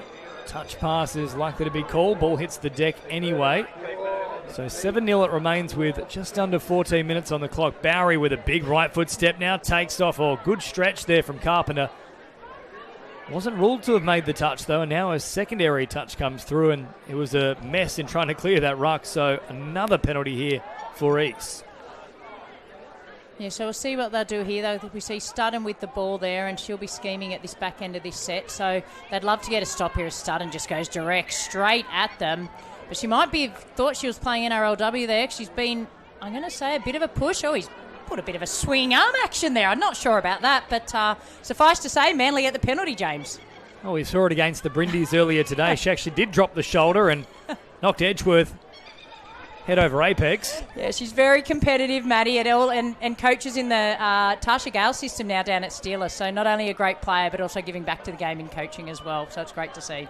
Oh, nice charge here from Manly. Smythe takes off as well, directly into Fountas. Geez, there's a fair bit of contact in this game. Yeah, the score's 7-0, but the passion is still there by both teams, which I love. So it's a battle of the oceans here. We've obviously got the northern suburbs against the eastern suburbs, and at this stage, Roosters, we see another penalty. Or indiscretion, you're right, James. There's been 3 in a row where there's been another swinging arm. Oh, my goodness. Well, look, the age-old adage is if you can't beat them, join them. But both teams have decided if you can't beat them, physically beat them. Yeah, they've mistaken what the meaning of that word is. So, anyway, Manly got the ball. They'll be looking to get on the scoreboard. And as you said before, James, they've definitely stemmed the flow here. So that is a good thing for Manly. We see Đurđević there attracting 2 players and seeing what they can get at the back end of this set. Now for Chelsea Smythe, just slowing things down a touch here. Back to the middle it comes once again. Smythe scheming, taking off. Smythe splits Play them. on, Here's yes! a chance, and they get there. Hannah Stacey is on the board, and they will award it finally. Manly open the scoring for their team. 7-1. They've got something on the board. Yeah, she slid through the gap there. Reward for effort for Manly. They've been creeping a little bit back into this game. And you see here there, Chelsea Smythe. The referee's called play on. Really good put down there by Stacey. Maybe the rough game's working for Manly. They might keep that up in the last 10 minutes of this game, James. It's a significantly improved position. So after 10 minutes, it was 6-0. Now Slattery with the step and then the speed. Gee, she's just too good. They've just stopped her, though. Otherwise, that would have been 8-1. Davis back to Slattery. around that 7 metre mark. And now Tomasu finding a pass. Oh, the little tip on from Halliwell Quinn. Just didn't have the legs on it, but every time Slattery gets it, it's just panic stations. Yeah, her footwork is sublime, as we might see a penalty here. It's going to be one of those 50-50s, and again, it's gone against Manly, unfortunately for them. But it took two players. It took Tasma Patterson and Chase Perrott, both at full-length dives to stop Slattery, and that's what she creates, particularly on the line. Now Halliwell Quinn drifting out towards this right-hand side. So Slattery with about 10.5 on the clock, looking to conjure up another try here for East. Gets it back from Davis, now takes off again. Slattery so quick. Almost got around them once again. In fact, will get around. So I thought for a moment there Tasman Patterson had stopped her, but second time's the charm up against Patterson in quick succession. Yeah, she got it before, but on this occasion, you see there, it's just Slattery. So they're about 8 metres out there. Davis gives it to her off the ground, off the right. A little shimmy, shake. Wasn't even anything really doing there. It's Bella Slattery doing Bella Slattery things. Of course, player of the match in the Vorden Cup grand final victory. And very much you would be expecting her to go pretty close to getting that award once again if East can reach that final, and all the indications are they will do exactly that on Sunday as Manly number 2 work it forward. Ayla Ritchie will now get the penalty for her team with 9.5 to go. More pressure now from Bowery. Comes back here for Presswidge. Eventually links up here with Tiani Smith. Smith is set upon by Sylvester. Smith. Now Ritchie. All in slow motion here, really, though, from Manly. Nothing doing. It's easy pickings for East. Smith caught again here on the 7. Eventually starts to head towards the try line. That's better. Now a nice straight attack here from Smith. Floats a pass out wide. That's much better indeed. Sophie Bishop is on the spot. It's a strange little set, though, because the first 3 plays, nothing was doing at all for Manly. They finally correct course. A little bit of an incision back towards the try line, and then off the back of it, this is what happens with Smith. Well, you see on the replay, they went direct and they've got the defender turned inside out. So Smith, who we know's got great skills, Tiani Smith, we've seen her through those junior ranks. It was all on show there, and it's now 8-2. So if I'm the Manly coach, I'm really happy with this last 5 minutes, James. Probably even more than that. Yeah, probably 10 minutes. I'm probably being unkind to Manly there. Well, the 10-minute mark, it was 6-0. Since that point, it's been 2 apiece. And now that one is slapped down. Well, Stacey's claiming she didn't play it, but there was quite literally a giant mitt that came out and whacked the ball. Yeah, no, it was on show there. It was definitely 6 to go, but she had to do it, stop the try. But yeah, probably since the 10-minute mark, Manly haven't gone toe-to-toe, but they've definitely stemmed the flow. It was a very flat pass there off the ruck. Yeah, been very kind. I thought it was straight out forward. Fountas through the middle. Cable. Tomasu, space on that right-hand edge. Tomasu goes there straight away. Good coverage, though, from Matilda Daniels. Makes the touch, and Bonich has denied that hat-trick. Now a late little emphasis on the angle change from Cable and then trying to connect with Bonich. But again, well done Manly, turning East away. So yeah, it's been a great 10 to 12 minute period for the Manly girls. So what they've done well, they've really muscled up in defence. So they're forcing Roosters to go wide, and then they're backing the speed of their wingers to be able to catch them. And if they score out wide after 3 or 4 good passes, too good. But they've certainly tightened up in the middle, and it's paying rewards for them at the back end of this game. Also working well on this particular play. Digging deep into the line before releasing. Now a chance once again. It was a nice floating ball, but an excellent read from Bonich. Yeah, so Roosters, they're just clinical. And, I mean, they don't need to go at 100 mile an hour at the back end of this game either, James. So they can just cruise their way. The score's 8-2. No doubt their last game of the day. They don't need to do anything silly. Probably they won't be impressed with running a crossfield like that, but because they're definitely better than that. They'll just want to go direct and finish their sets off. And then big contact here on Halliwell Quinn, but an indiscretion in the roll ball. So they will turn over possession now, and Manly will have a decent little look at the line here with 6.5 to go. 8-2 the score. And since the 10th minute, it's been very even. As now Manly come out to this left-hand side. Fresh troops on deck now with Patterson linking up, at the pass off the ruck was forward. Yeah, it's just those little errors, so they're trying to get some fresh players on there. We've got 6 minutes to go, 8-2, but as you said, James, it was probably 5 or 6-0 within the first 8 or 9 minutes. So definitely been a better back end of the game. As we see here, look, going direct, we've got Davis with Studden and Halliwell Quinn. It's a great combination. Studden links up with Davis again. Slattery is out there. Studden threatening. Oh, delays the pass. That was beautiful from Maddie Studden. Slattery pushing through. Well, that's probably the pick of the bunch here from the Chooks. You might be able to read that like a book. You knew she was going to double pump, but the way she's just a deft sleight of hand here. Classic Maddie Studden. I'm going to go long. I never was going long. I was always giving it on the wrap pass to Bella Slattery, and she's pretty happy with that one, Maddie. 9-2. So just over 5 minutes remaining. And that was a good one from Maddie Studden. Of course, picked up a hat-trick in the first match of the day for the Roosters. So plenty of tries throughout this tournament so far for her, but also turning provider. That's probably what we've come to expect more from Maddie, is actually being the provider for these tries. Yeah, she wouldn't often find herself out on the wing. I'm not sure how their team dynamics are shaping up this weekend, but obviously showing her versatility. She scored 3 earlier today, and I'm going to say she's set up at least 3 this afternoon as well. Now Bowery for Scarpelli, and then Sylvester getting involved as well. Back around to this right-hand side. Carts it up towards the 7. Bowery, good hands. That was well and truly behind the body, but reeled it back in.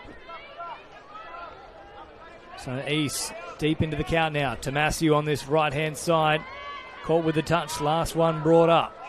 Bowery takes off. Big right foot step. Tries to link up with Tomasiu, but again, Manly hold firm. Good touch there by Chase Perrott. Now in attack, they might want to try and get Chase Perrott a bit of space there. We know she's got, beautiful skills. She can run hard. So even if they can get her, as they throw a long ball out, they knew exactly what they were doing. But they've opened up the space. So we're going to see a penalty there. One of those 50-50s. But lucky for Manly, they got that one that time. And that'll give them some fresh legs on the field, an opportunity to get up the other end. So 9-2 the score. Just under 4 minutes remaining. Manly looking for another one to put on the board.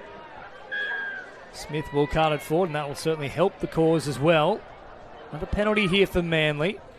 If they could get a third try on the board, James, I think they'd be happy. So we've got it as 9-2 at the moment.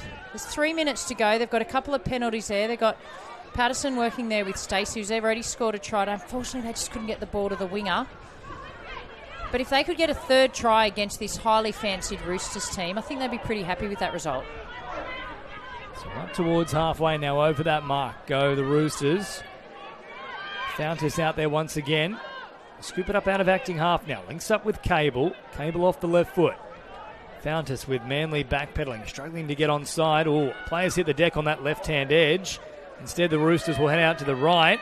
Still live here for Fountas. No, caught from acting half.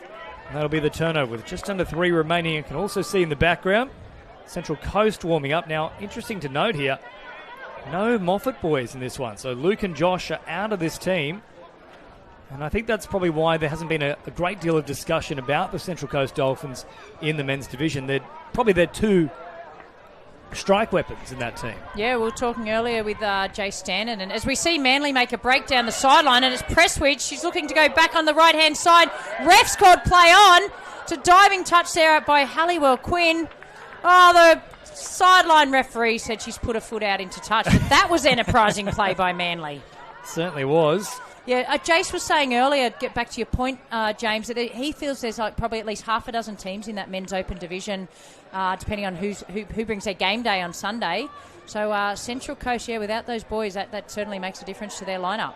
Well, look, they do still have, in my opinion, the best player in the world right now, Chris Leonard. So he's going to be one to watch. He alone is enough to give them a shake. But I think if you add the Moffat boys into that equation... Oh, it's now Davis carts it forward. Scooped up from Slattery. Real trouble here from Manly. Dancing like Fred Astaire. Sends a pass out wide. Sylvester just can't reel it in. But just back onto that point, I think if you have the 2 Moffat boys in there along with Lennon and the rest of their team, which, take nothing away from it, still a very strong squad, I think they're a genuine top 3 chance coming into the tournament before a game's played. I agree. We see another penalty here, so Manly, she got a knock there in the touch, did young Liv Durdovic. So Manly getting one more opportunity perhaps before the end of this game, but that's the beauty of our sport. Like there's no, you can have favourites and teams that you think are going to win, but in all our premier divisions, you can't pick a winner yet at this stage, James. Certainly can't, as now East still in control here. 9-2 the score. Short little pass provided. Back to the middle. Nothing really doing here for Manly. Davis is up quickly to shut down the space. Patterson takes off to this right-hand side and once again easily dealt with. So 40 seconds remaining. East have never really been threatened, but there has been some good periods here for Manly. For East, though, a little bit more of a training drill. As Slattery takes off, and now the speed. Slattery puts on the afterburners, gets around the outside. Does she think about having another crack at them? Dancing left and right. It's like watching Muhammad Ali in his prime. I tell you what, I could just watch Bella all day. She puts in the work. She doesn't shirk it in defence. We see Maddie Studden round the back Studden there. with a late ball. Davis looking for that wide ball to Squadrito. But I wonder if the coaches, as Bella Slattery was streaking down the sideline there, were thinking, don't sprint. Just get us to finals day, please, Bella. 1 second on the clock. They've done just about everything they could here on day one to do exactly that, to book their place on Sunday. A massive first day from the Eastern Suburbs girls. It's another victory chalked up here against Manly's second-tier team. Yeah, it was a good effort by the Manly second-tier team, but just outclassed by just, star-studded power right across the board for the Roosters. They'll be happy with their day one, but they'll be wanting to build on that as they go into tomorrow's fixtures. Certainly will. And, of course, up next, men's open action. Hills District on the Central Coast. All the action in just a moment on KO and Sky Sports New Zealand.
Are you okay?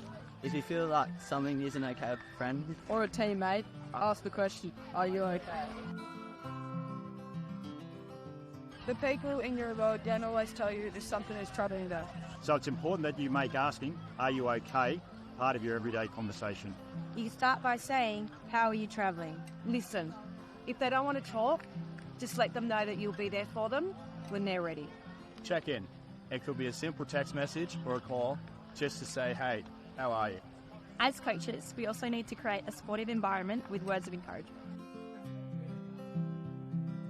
As a sporting community, we need to ensure everyone feels invested in the culture we are building as a group and as individuals. As a team, we always start with a random conversation question. Like, if you could have a superpower, what would it be? Asking isn't always easy, but it could change your life. So please ask someone today, what are you waiting for? Are you okay?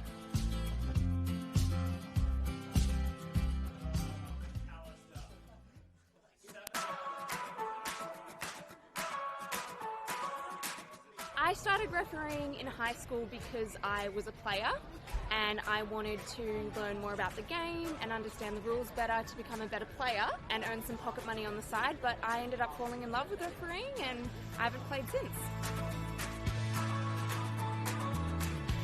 I became a referee, my son was playing, and I wanted to give back to the sport.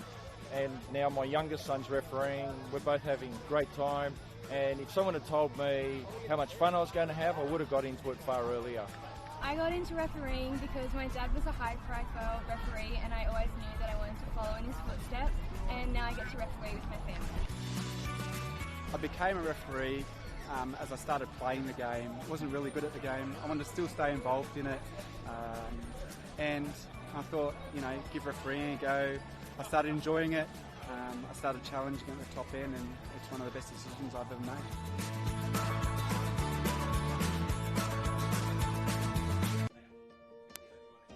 Touch football has given us so much, and it's time for us to give a little back. Now more than ever, we need to come together as a team.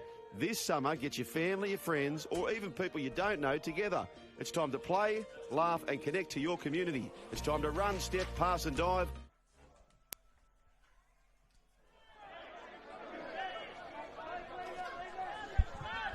We're back to live action here at the New South Wales State Cup, and a jittery start there for Hills. And turning the footy over and giving it straight back to Central Coast. We're now charging downfield and onto the attack. Lennon, little hop, skip and jump, and he looks to attack the line. Maybe being just a half a metre short of getting across the stripe. Last touch now for Central Coast as they decide to rip a flick ball out the back. As the Hornets on the retrieve, but the ball hits the deck. Jason Stanton back in commentary for this one. Back into men's open action. We saw some exciting opening round matches in the men's open. Looking forward to seeing how this one unplays as well. Yeah, it should be a good one. Central Coast looking to bounce back. They didn't go to country champs, Scotty, and they a little bit underwhelming in the Sydney competition. So they're very strong. They'll be looking for an improved performance this weekend. Of course, the 2023 champions here at the New South Wales State Cup. Need to get back to the top end of the competition here in 2025.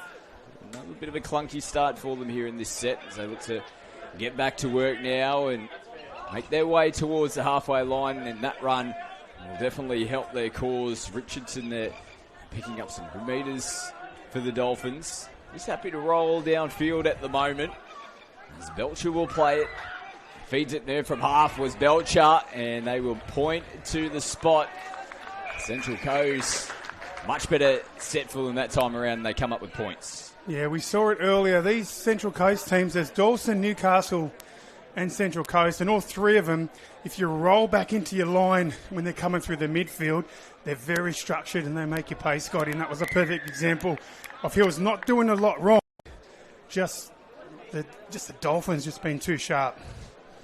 Hemi Nebel, the try scorer for the Coast. He was here from the restart, looking to get themselves into the game. And they play out the back, comfortable in defence. Back into the middle they come with Logan Bubb. Exciting young talent. He is. Sweep around the back that they go away from him. Penalty though. Full set to work with here for the Hornets. Lots of talent. Hill's got a very good development program out there. They just haven't really had a big impact on the Prems just yet. But a little bit like the Renegades, where they've got a really good process. They're doing some really good things, and hopefully within the next couple of years they can take a couple steps and really match it to some of these more fancy teams. One of the fancy teams for this year's competition, Parramatta. Hornets played this morning, bit of a tough loss for them. 3-8 was the final score. Central Coast had an 8-4 victory over Penrith, so good start to their tournament. And looking to go 2-0. Hornets looking for their first win. It'd be a big scalp if they could get the Dolphins. They're behind on the scoreboard at the moment. They're going to get another penalty though. So they've been camped down this end of the field here, Hills. And a full substitution. So they've got the 6-on-5 advantage at the moment. They've got the long way to go to get their replacement player on. Takes a deflection and scrapping for the footy was Jeremy Belcher. And against the grain, the Dolphins back on the run and look at him heading downfield nicely here. Yeah, we've seen that in a few games already today, Scott. When there's a player with a forced substitution, you've got a momentary, 20-second window of a 6-on-5. Come back that in a sec. Oh, nice inside ball and having to reach for it, but they get there in the end. Look at that, off the back of that intercept, they go from down one end of the field all the way down the end.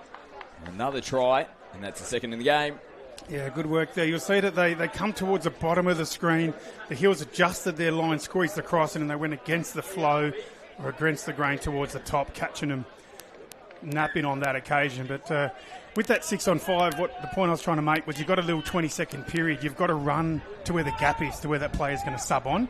And a few of the teams have been guilty of just doing their normal attack when it is actually a 6-on-5. So on that occasion, Hills were guilty of that. There was a player force subbed. They needed to do that middle dump and then run the play towards where the gap was. So we've seen that throughout today. Good look there in that attacking set for the Hornets. Ball fractionally out in front of Baylor Mitchell.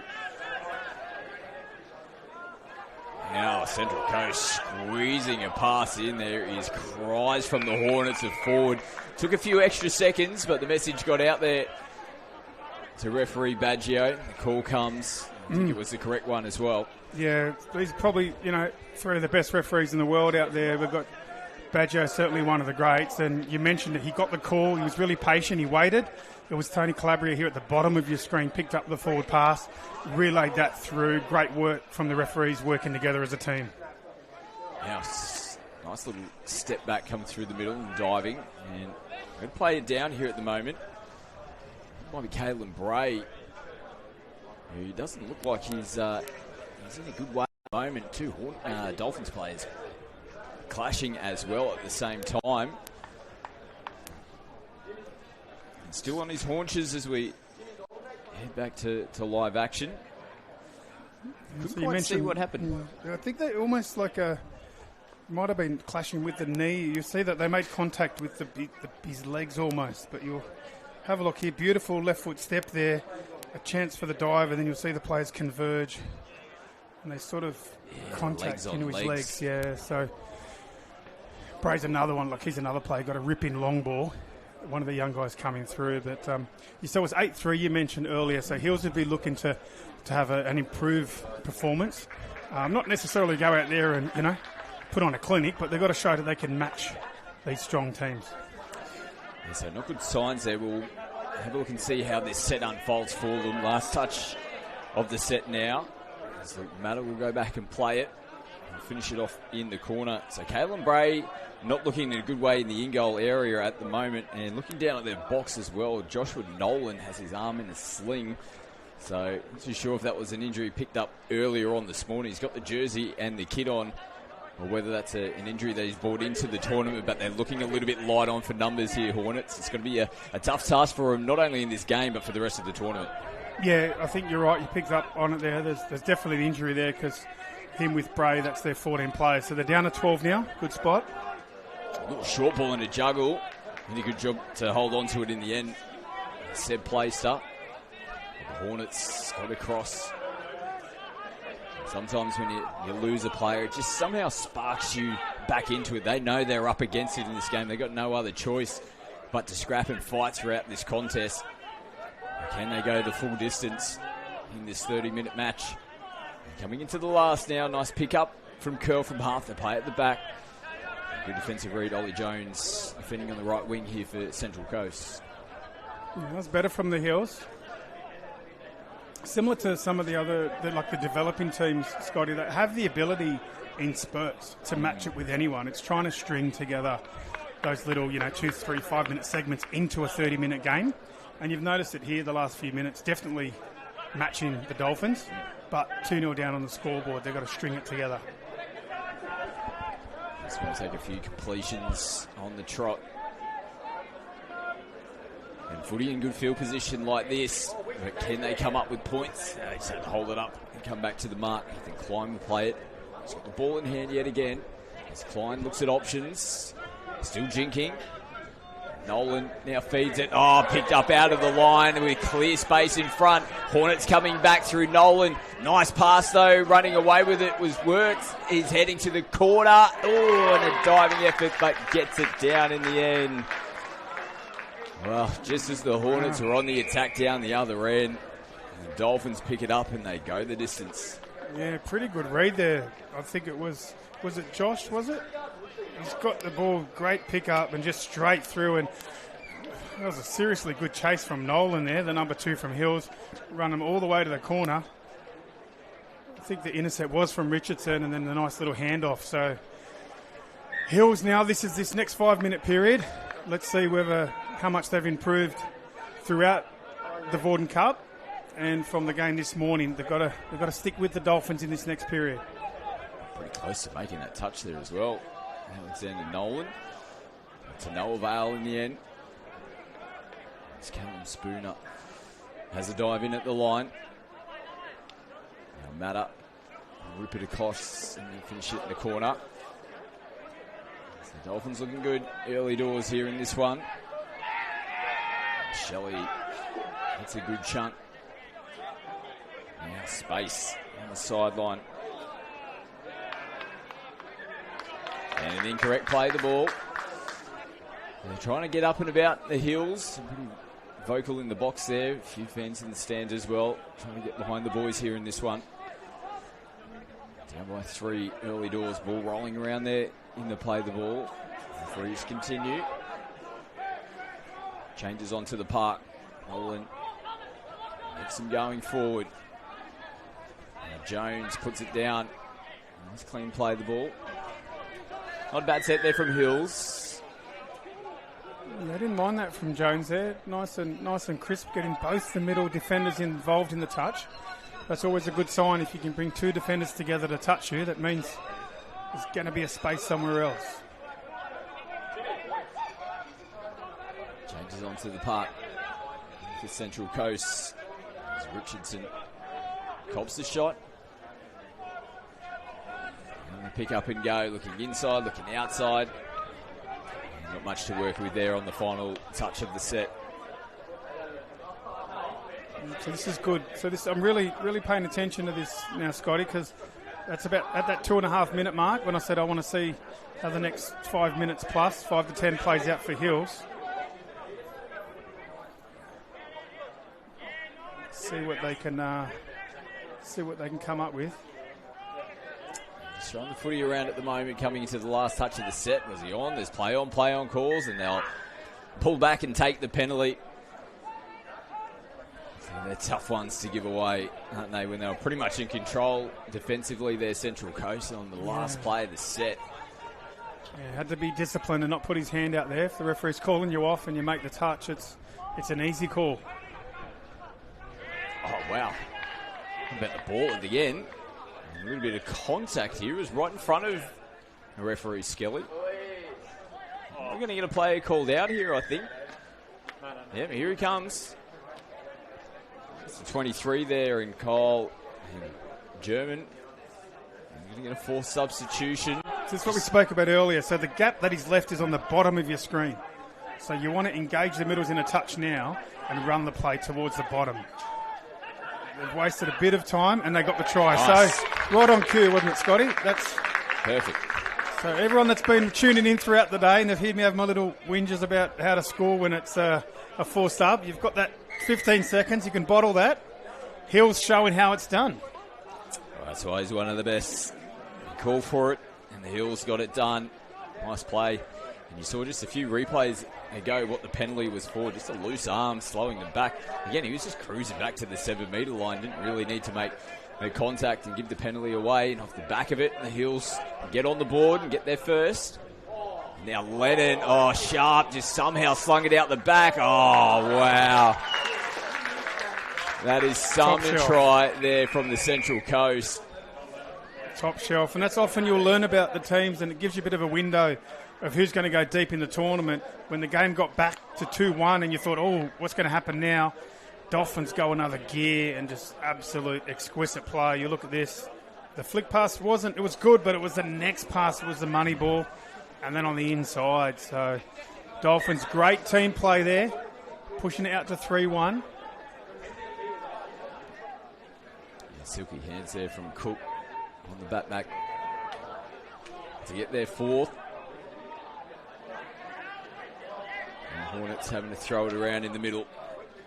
Nolan gets it down. They hold it up and get him behind. They'll say the touch was made first, but it is going to be a penalty to the Hornets moving forward. Surprises me that when you've got probably the 3 best referees in the world, that you're still, like you said, the lazy arm or trying to sneakily get away with something. You're not going to get that past past them. them. Really good to get Right. something past these 3. Calabria, Skelly and Badger, of course. Oh, slick hands. Oh, the final one. Unfortunately, just sails over the top of the head there of Liam Bissett. He's pretty slick in the lead up. A chance their hand early. Yeah, good D from the Dolphins. I think with Chris Lennon being so dominant at State of Origin, probably the form player in the world at the moment, that always keeps Dolphin in contention, doesn't it, the Dolphins, in this tournament? Because if you look back at the try that they just scored, then there wasn't really all that much going on, you know. It was just he saw a player shoot up out of the line, went the other way, and just slick ball movement, cool, calm heads. So they could just drop a try out of nowhere. When you're trying to fight and scrap your way back into the game like Hills are, those ones are Well, that's a a coach little killer. dagger. Yeah, that's a coach killer. So be really big challenge here for the Hills to hold out Lennon and co. You can see that they're a bit nervous about him having the ball, not moving forward there. So big challenge coming up for the Hills. To come up and make the contact as Lennon shows it short side, comes back in towards the middle of the field and just sends an absolute rocket out to the right wing. Goodness. He's showing you why. He is one of the best players in the world getting around at the moment. Beautiful Look at that play. ball. Yeah, footwork. Because it was so flat, Scotty, it wasn't, and it's quite windy. I'm not sure if you got any flags coming through on the footage for our viewers at home, but it is very windy down there. And Lennon's good footwork, but he's ripped the pass nice and flat. Didn't give the defensive winger a chance. Often you'll see those passes looping, a bit like a Harbour Bridge type pass, but not on that occasion. Lennon showing how it's done. Marching out to 4. Hills punching through the middle. Had a good look. They'll come back out to the 7 through Logan Bubb. Last play of this set. Oh, just 2 players there from Hills running into the same hole. Almost a little collision. We've got enough Hills players that are on the sidelines at the moment. We can ill afford to have any more. Now a ripping ball across the halfway line. Out to Cook. So now the Dolphins come back through the middle of the field. Belcher from half. Links back up with Nebel. Nebel can't skip on the outside. It's nice work by Nebel. Nice dump, nice lead-up work, and a nice little stepping out with the ball. So you mentioned that penalty or the piggyback, or, you know, when they let Central Coast off the hook, which resulted in a try.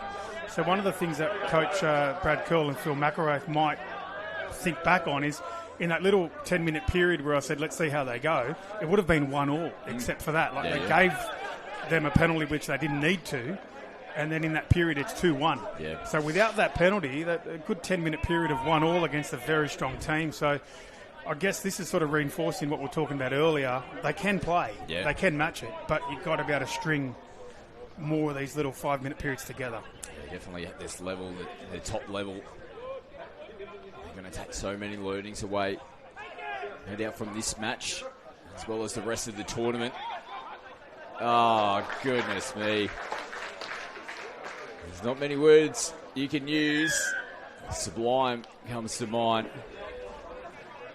Like, a flick pass is a bit of a low-risk play, right? But he is hitting targets every single flat time. Too. Yeah, they're not given much time. That one, the player's lost his feet, which made it look a little bit nicer. But the actual pass itself was flat. It wasn't a big loopy pass again. So Lennon, he's showed the long ball. He showed the footwork, scoop it in the in goal, the flick now. This is why, you know, rated one of the better players in the world at the moment. Absolute class.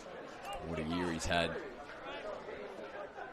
The Australian Men's Open team really stamped his claim at that Trans-Tasman tournament against New Zealand. Led the way for New South Wales at the State of Origin series. I think so. Do you think New South Wales win it if Lennon doesn't play? That's one of the things I often reflect back on when you're looking at top players, and maybe he had a good series or this other player had a good series, but I felt like Lennon was so dominant that, you know, you'd probably look at it independently or from a Queenslander. Do Queensland win if Lennon doesn't play? Yeah, no, it's a good point that you make. Because there was one game all, went to a game 3, and he was putting on 4 or 5 tries. Like, he was just amazing. A couple of Dolphins down here. Both are not looking in great shape either. Cody Frost and another 11 in Josh Richardson. So now the Dolphins are starting to take each other out as we have a look here. Oh, yeah. Just friendly fire? Yes. Just not quite in great position. And Frost will head off the back. Richardson's gone over to the sub box, so they're allowed to make some replacements. There he is on screen, Cody Frost, looking a little ginger at the moment. Hornets diving into the line. Curl will come back and play it. Trying to get players into position. And deciding to kick away, but earning the penalty. Skelly having a chat to the edge defence for Central Coast. So 6-1. Dolphins comfortable at the moment. Can the Hornets get more points? They won't in this set. Not facing square. The play the ball was undertaken there. Central Coast straight back to work with some good meters through the middle. They're on the back foot here, the Hills Hornets, I should say. A little mistake. I think it's a really good one. I think maybe maybe some of the younger coaches in Australia, like maybe you've got a 14s or a 16s team or something, and you're looking at these games, and you mentioned 8-3, and then again here 6-1, but Hills have matched them for big sort of chunks of the game. So I think there's some good learnings here, learning about game management and sort of understanding, when not to give penalties away, when to, not give the 6 agains, keep yourself in the game. Because if you just looked at it on your phone, you probably think 6-1, one-sided, but it hasn't really been that way. No, it definitely hasn't had that feeling. As Hornets get a penalty for a decent shot off the ball, and they're going to take advantage off the back of it. So positive stuff there from Hills. They've been weathering the storm, like you said, Steno, staying in this contest. Yeah, look at sharp footwork. Good work. And you'll see that he's actually got both middles in the touch. I'm not sure if you catch it on the replay, but rather than one person making the touch and the other person trying to get back on side, they both were in up off the line, so then when Klein did the dump, neither, they're both getting called offside. So good call from referee Badjo, and Hills get one back. Yeah, 8 minutes, or just under now to go. Big defensive play needed. Good touch. Hold out Dolphins, I should say, in the set. Let him back up in the park, though. He just decides to rip. Not much doing. Great D there. Number 13. Is it Balin Mitchell, I think it was, for Hills? Superb wing play. Definitely him and the far winger at the top of your screen, Macquarie, certainly have two of the better wingers coming through in our game. We've been singing their praises for a while. They've been developing very well out of the juniors, and a bit of a shout out to the Hills development program. Got some good kids coming through. Going to get the penalty.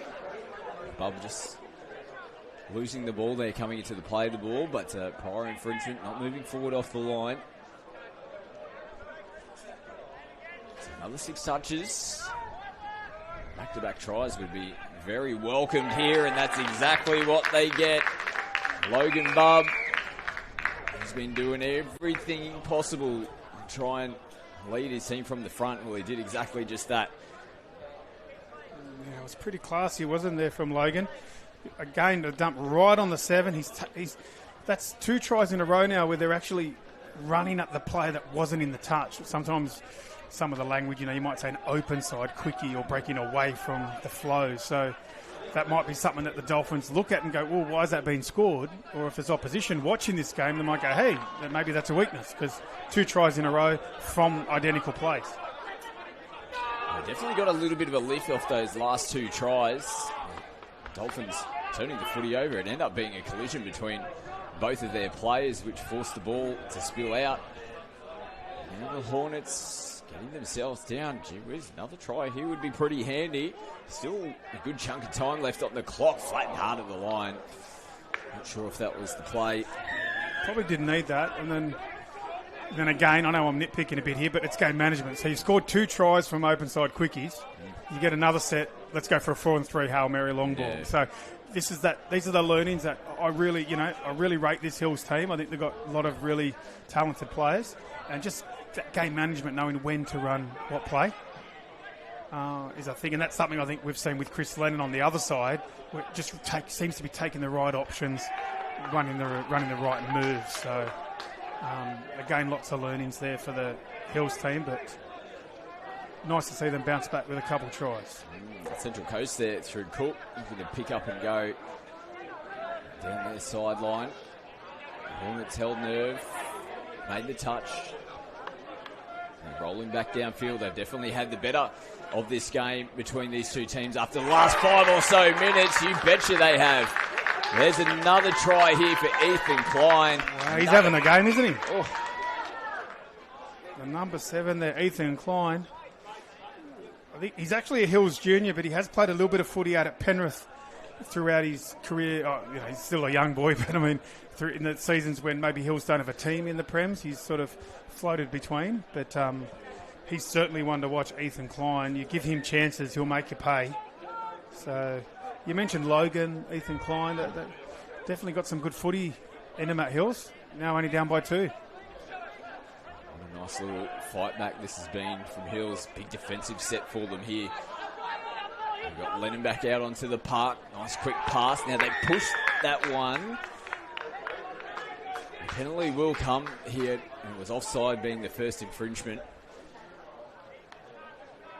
So these are the big sets. So these are the scenarios where Hills have got to find a way to hold them out. That's to be able to match these teams. You'd expect Lennon to craft out a try. Hills have got to be desperate. They've got to stay connected. They've got to find a way to hold him out. He gets it down quickly, which allows us to phase, and they just couldn't recover in the end. Again, smart play.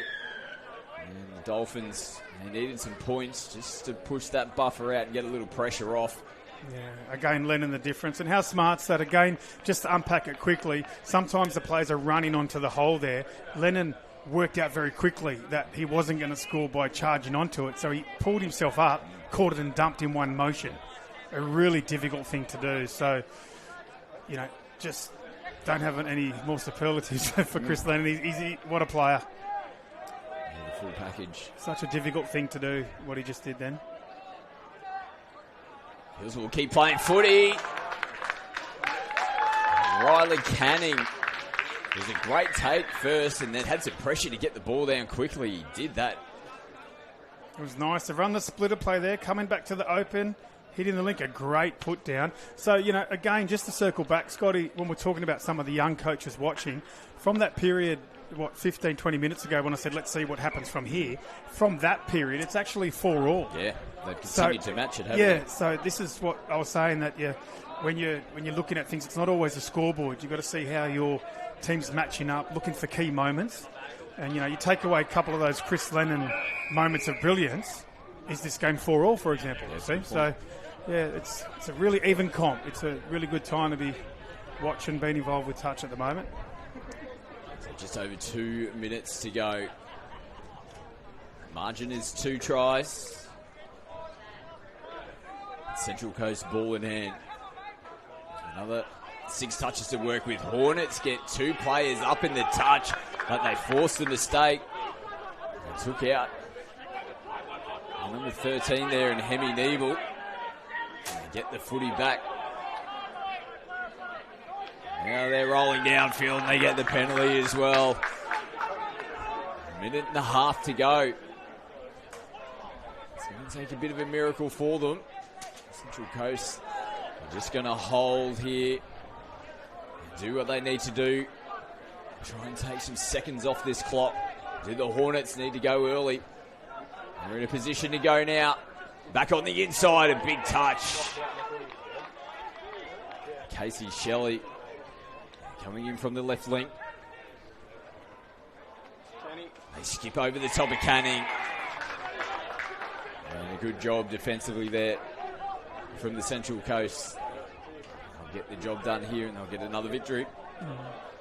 Any early signs? I know I mentioned with Chris Lennon doing his thing, I don't think you can ever write the Dolphins off. How do you think they match up? Maybe we saw Newcastle starting the tournament well, Parramatta. Doyson, of course, is there. I haven't seen a lot of Bankstown yet, but I have circled them as my wild card to win this. So what's your thoughts on Dolphins, Scotty? Yeah, look, it's a good win. They had to grind it, so that's a little positive for them. They've been challenged by this young team, but they've responded well. It's clear that Lennon's been the difference between the two teams. Can the other guys in the team start to take a bit of pressure off him and not rely on him as much to take a bit of load off? So when it gets to the crunch time and if they get into quarters, semis and everything like that, they can give him the opportunity to star. But look, a win's a win. And they're going to start here on day one with 2 wins without loss. So they're getting the job done. They had to fight for it. It was scrappy at times. Like we said, it's another victory in the win column there for the Dolphins. Yeah, they got it done. Lots of good players there for the Dolphins. So I think they'll be happy so far with their day one. I think the comp is still forming, isn't it? Still lots of unknowns, as you mentioned earlier. Different teams beating different teams. It's not like 1 or 2 standouts. So definitely lots of good footy coming up. Couple hours. Yeah, absolutely, and we're going to stick with the men's open, so we'll get to take another look at some of these teams in the top tier of the men's competition. Northern Beaches taking on Bankstown. There'll be more to come. Stay with us here from the New South Wales State Cup. Hey, used to have a silver tooth and I was just a pup, yeah. Now I got some killers who got shotties with the pumps. I don't wanna catch the feelings, I be trying to see what's up. Got a shorty clean the fitness, I'm a diamond in the run it back. Used to have a silver tooth when I was just a pup. Now I got some killers who got shotties with the I don't wanna catch the feelings, I be trying to see what's up. I let shorty clean the fitness, I'm a diamond in the rough. Hey, first order of biz, no snitch, and I try to keep it silent, but the kids don't listen. The birthday got another hit, no flinch, and tell them send a watch that I can fit both.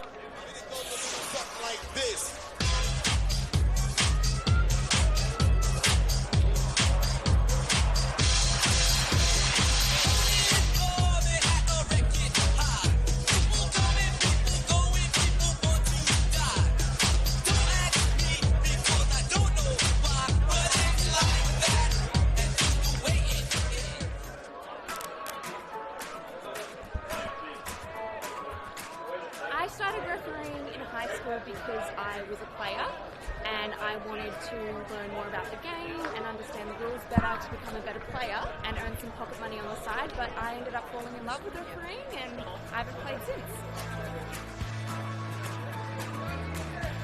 I became a referee, my son was playing and I wanted to give back to the sport, and now my younger... You're down here with Chris Lennon as part of the 2025 New South Wales State Cup. Chris, another standout performance from what many are saying is currently the form player in the world in yourself. It's been a massive sort of 18-month period for you. How are you feeling coming into this tournament? Yeah, feeling good. It's always good to play with these Central Coast boys, and I've been at the club since I was 6 and come through with all of them. So it's a pretty special tournament to run alongside some childhood friends. And yeah, we're running pretty good. That was a bit of a tougher game, but it's been good so far. Look, a bit of a change with the roster this year as well. What's been the thing that you've been working on with this, I suppose, a new system in many ways as well? Just to play for each other. You know, we've all got each other's back. We're all good mates. I think if we run hard and just get over the ball quick, the rest will take care of itself. And if we defend well, that's all it comes down to at the end of the day. So our effort and attitude has to be really good, and I think that's what we've been touching on the last 2-3 months of training. So hopefully we can continue with that for the rest of the tournament. Yeah, look, good start here on day one. Obviously, there's some tough competition here. Doyson, of course, you always have a friendly rivalry with them. Newcastle as well. Is it just going to be a case of anything from the Central Coast and further north is in with the shake, or is there someone else you think might be potentially putting on the pressure? Based on Vaughan Cup, I think Manly and Parramatta are always good. But yeah, as I said, Doyson are always very strong. They run very hard and fast, and they're always going to be tough to beat at the end of the day. But I was going to put it down to two other teams, Manly and Parra and Vaughan Cup, looking sharp. Got some good young kids coming through, so I think it's a very open tournament, and yeah, I'm looking forward to it. Well, Chris, you're also looking sharp. Thank you very much for joining us here today. Thank you. Cheers.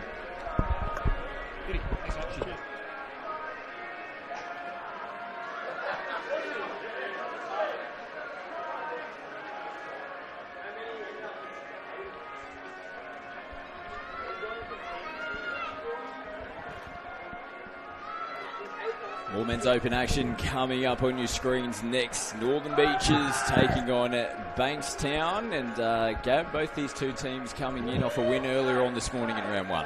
Yeah, they'll both be happy with their first up performance. We saw Maitland, Northern Beaches beat Maitland, and Bankstown on the other side had a close tussle against the Sharks in a high-scoring affair, 10-8. Victors being Bankstown. So we've got Bankstown in the green, Northern Beaches on our left in the blue, and conditions are still warm out there, Scotty. There is a little bit of a breeze, but they're coming into their second game of the day here this afternoon, the men's open, so it's this one should be a really even contest.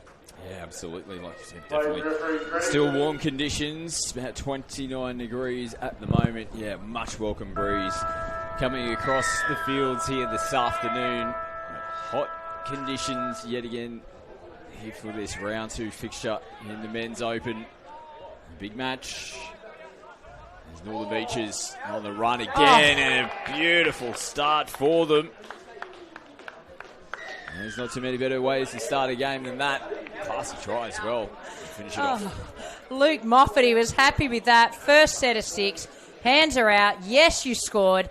They ran the splitter play, but a beautiful pass there from Jonte Brown. Yes, making his way across the border. We saw Jonte last week playing for Redlands, who went back-to-back at the Queensland State Cup. I believe his partner resides in New South Wales. You may have better insight than me on that one, which has seen him follow his heart down to New South Wales and playing a few games of touch footy while he's down there qualifying for the Northern Beaches here at the New South Wales State Cup as the Bankstown boys rip one out. Yeah, they've got some strong names here in the Northern Beaches side. You've got the Berrymans, the Masters. You can see Josh and Luke Moffat there also coming across from another club. And then you've got another Masters down the bottom. So you add that in with Jonte Brown, and they're looking like a pretty strong team to me, Scotty. A bit of experience with Maurice Kennedy in the lineup too. So nice balance for this Northern Beaches team. Bankstown, a strong squad as always. Definitely one of the teams to watch here at the State Cup. So many in this men's open division. It's unfolding nicely already here on day one as the Renegades finish it off in the corner. Yeah, so as you said, plenty of experience right through that Bankstown team as well. You've got Azzy and Stone and Russell. You've got Pritch, you've got them all. So you could go down the whole list there as we see Bankstown make an error there. So indiscretion in the play of the ball. So Northern Beach is going to get the ball back 5 metres over the halfway line, and they'll get an attacking opportunity at the back end of this set. It's been a bit of a clunky start for the Bankstown boys. The first couple of touches of the footy so far. So another good opportunity here for Northern Beaches after scoring first, scoring from the tap-off of the game. It was Kennedy who played it. Moffat had to reach for it. Nichols links back up with him. Another man with plenty of experience in this Northern Beaches team. Bankstown will be looking to be cleaner this time around. Rolling towards the halfway line now as he gets them there. It's over for a breather. Zaro shifts it out to the right edge. I'll bring it back through the middle now.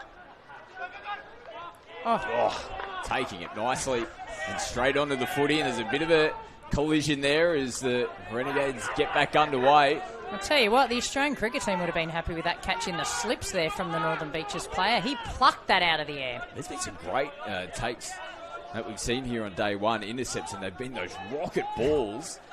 And defence is just popping up and saying, I'll take that, thank you. Here's Jonte Brown again, stepping in.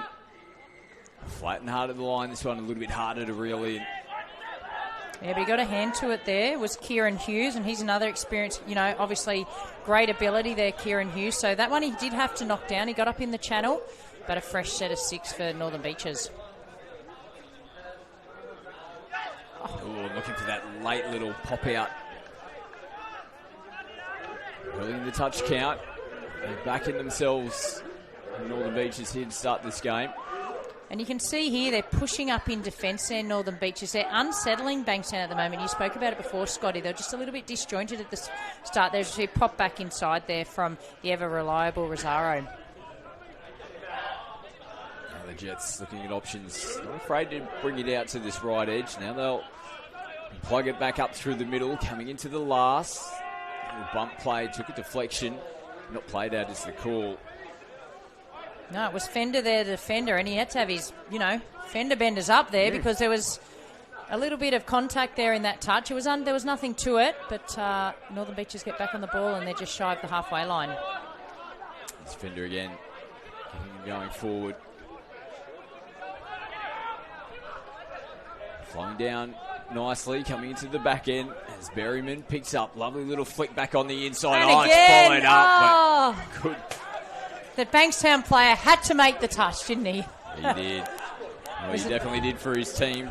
Took away another highlight one from us. It was a great touch there in the end by the Bankstown player. But it was entrepreneurial play there by Northern Beaches, and I dare say we're going to see a fair bit of that in the next 25 minutes, Scotty. Again, they're struggling to get out of their end. Another mistake. It's gifting attacking opportunities here to the Northern Beaches. Just the one try on the board at the moment. Another really good attacking opportunity. Berryman from half feeds it early. Jonte has a go at the line. Bankstown pick up on the threat this time. Yeah, it was a good pinch touch there by the winger. He came in off his wing, banked that they wouldn't pass it down his sideline. He was right there. Back into the middle of the field. Hassan plays it. They come back to Berryman. Can't get away. A good defensive set there from the Jets. Yeah, really good defence, and hopefully they can get an attacking set off the back of that defensive set that they've just put in. This is looking better, Scott. Better start, much better start. Get over the halfway line. Seems like an age since they've been able to do that. Now clean play, they bomb long. Frizzle happy just to say ball down for that.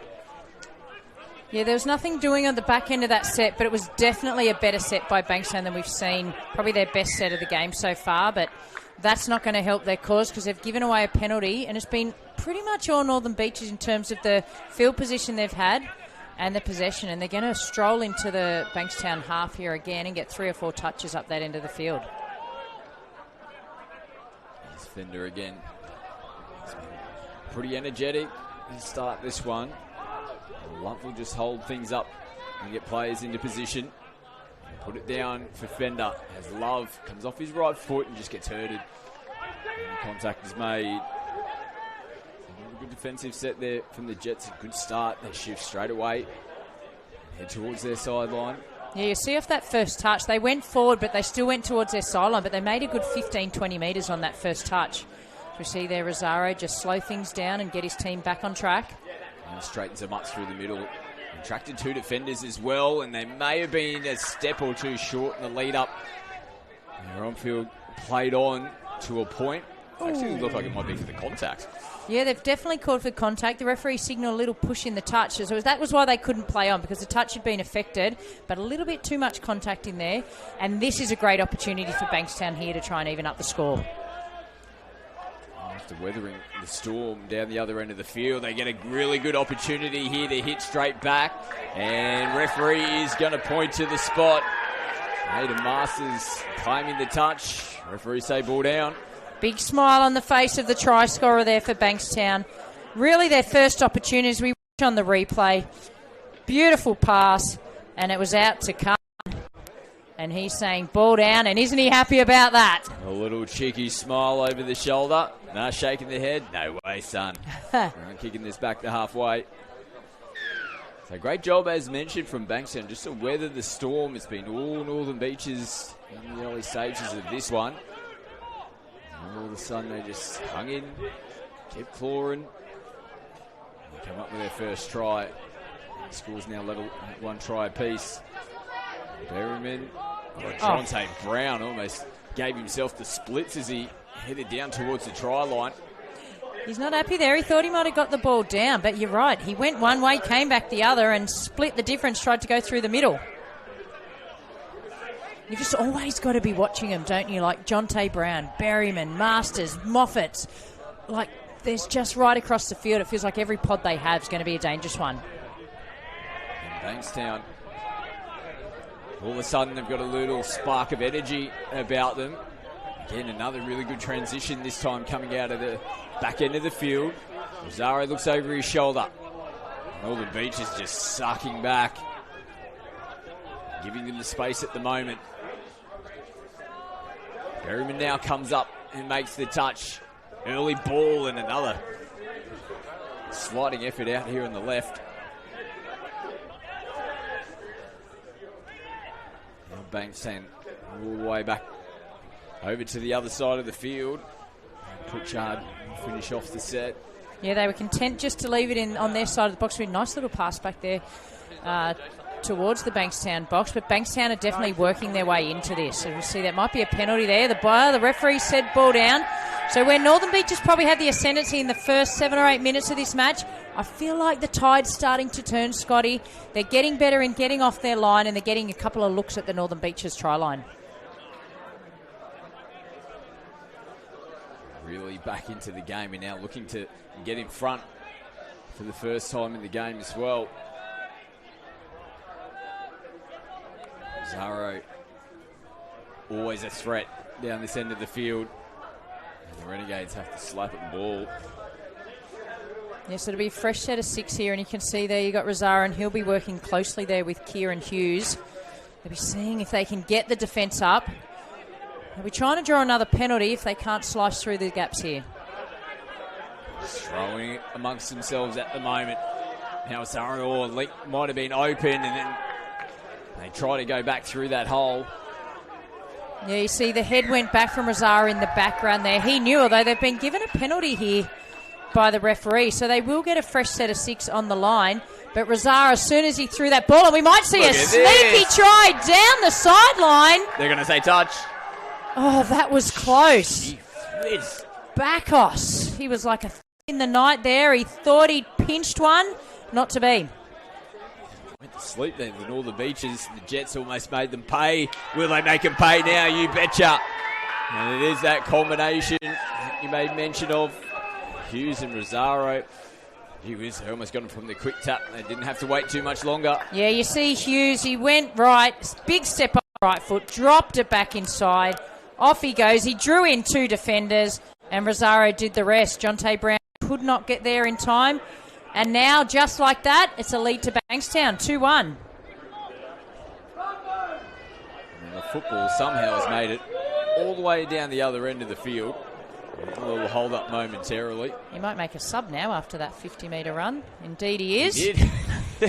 Smart footy there from the Northern Beaches. Smart footy. So Fender comes onto the field, and the player that retrieved the ball has gone off for a sub.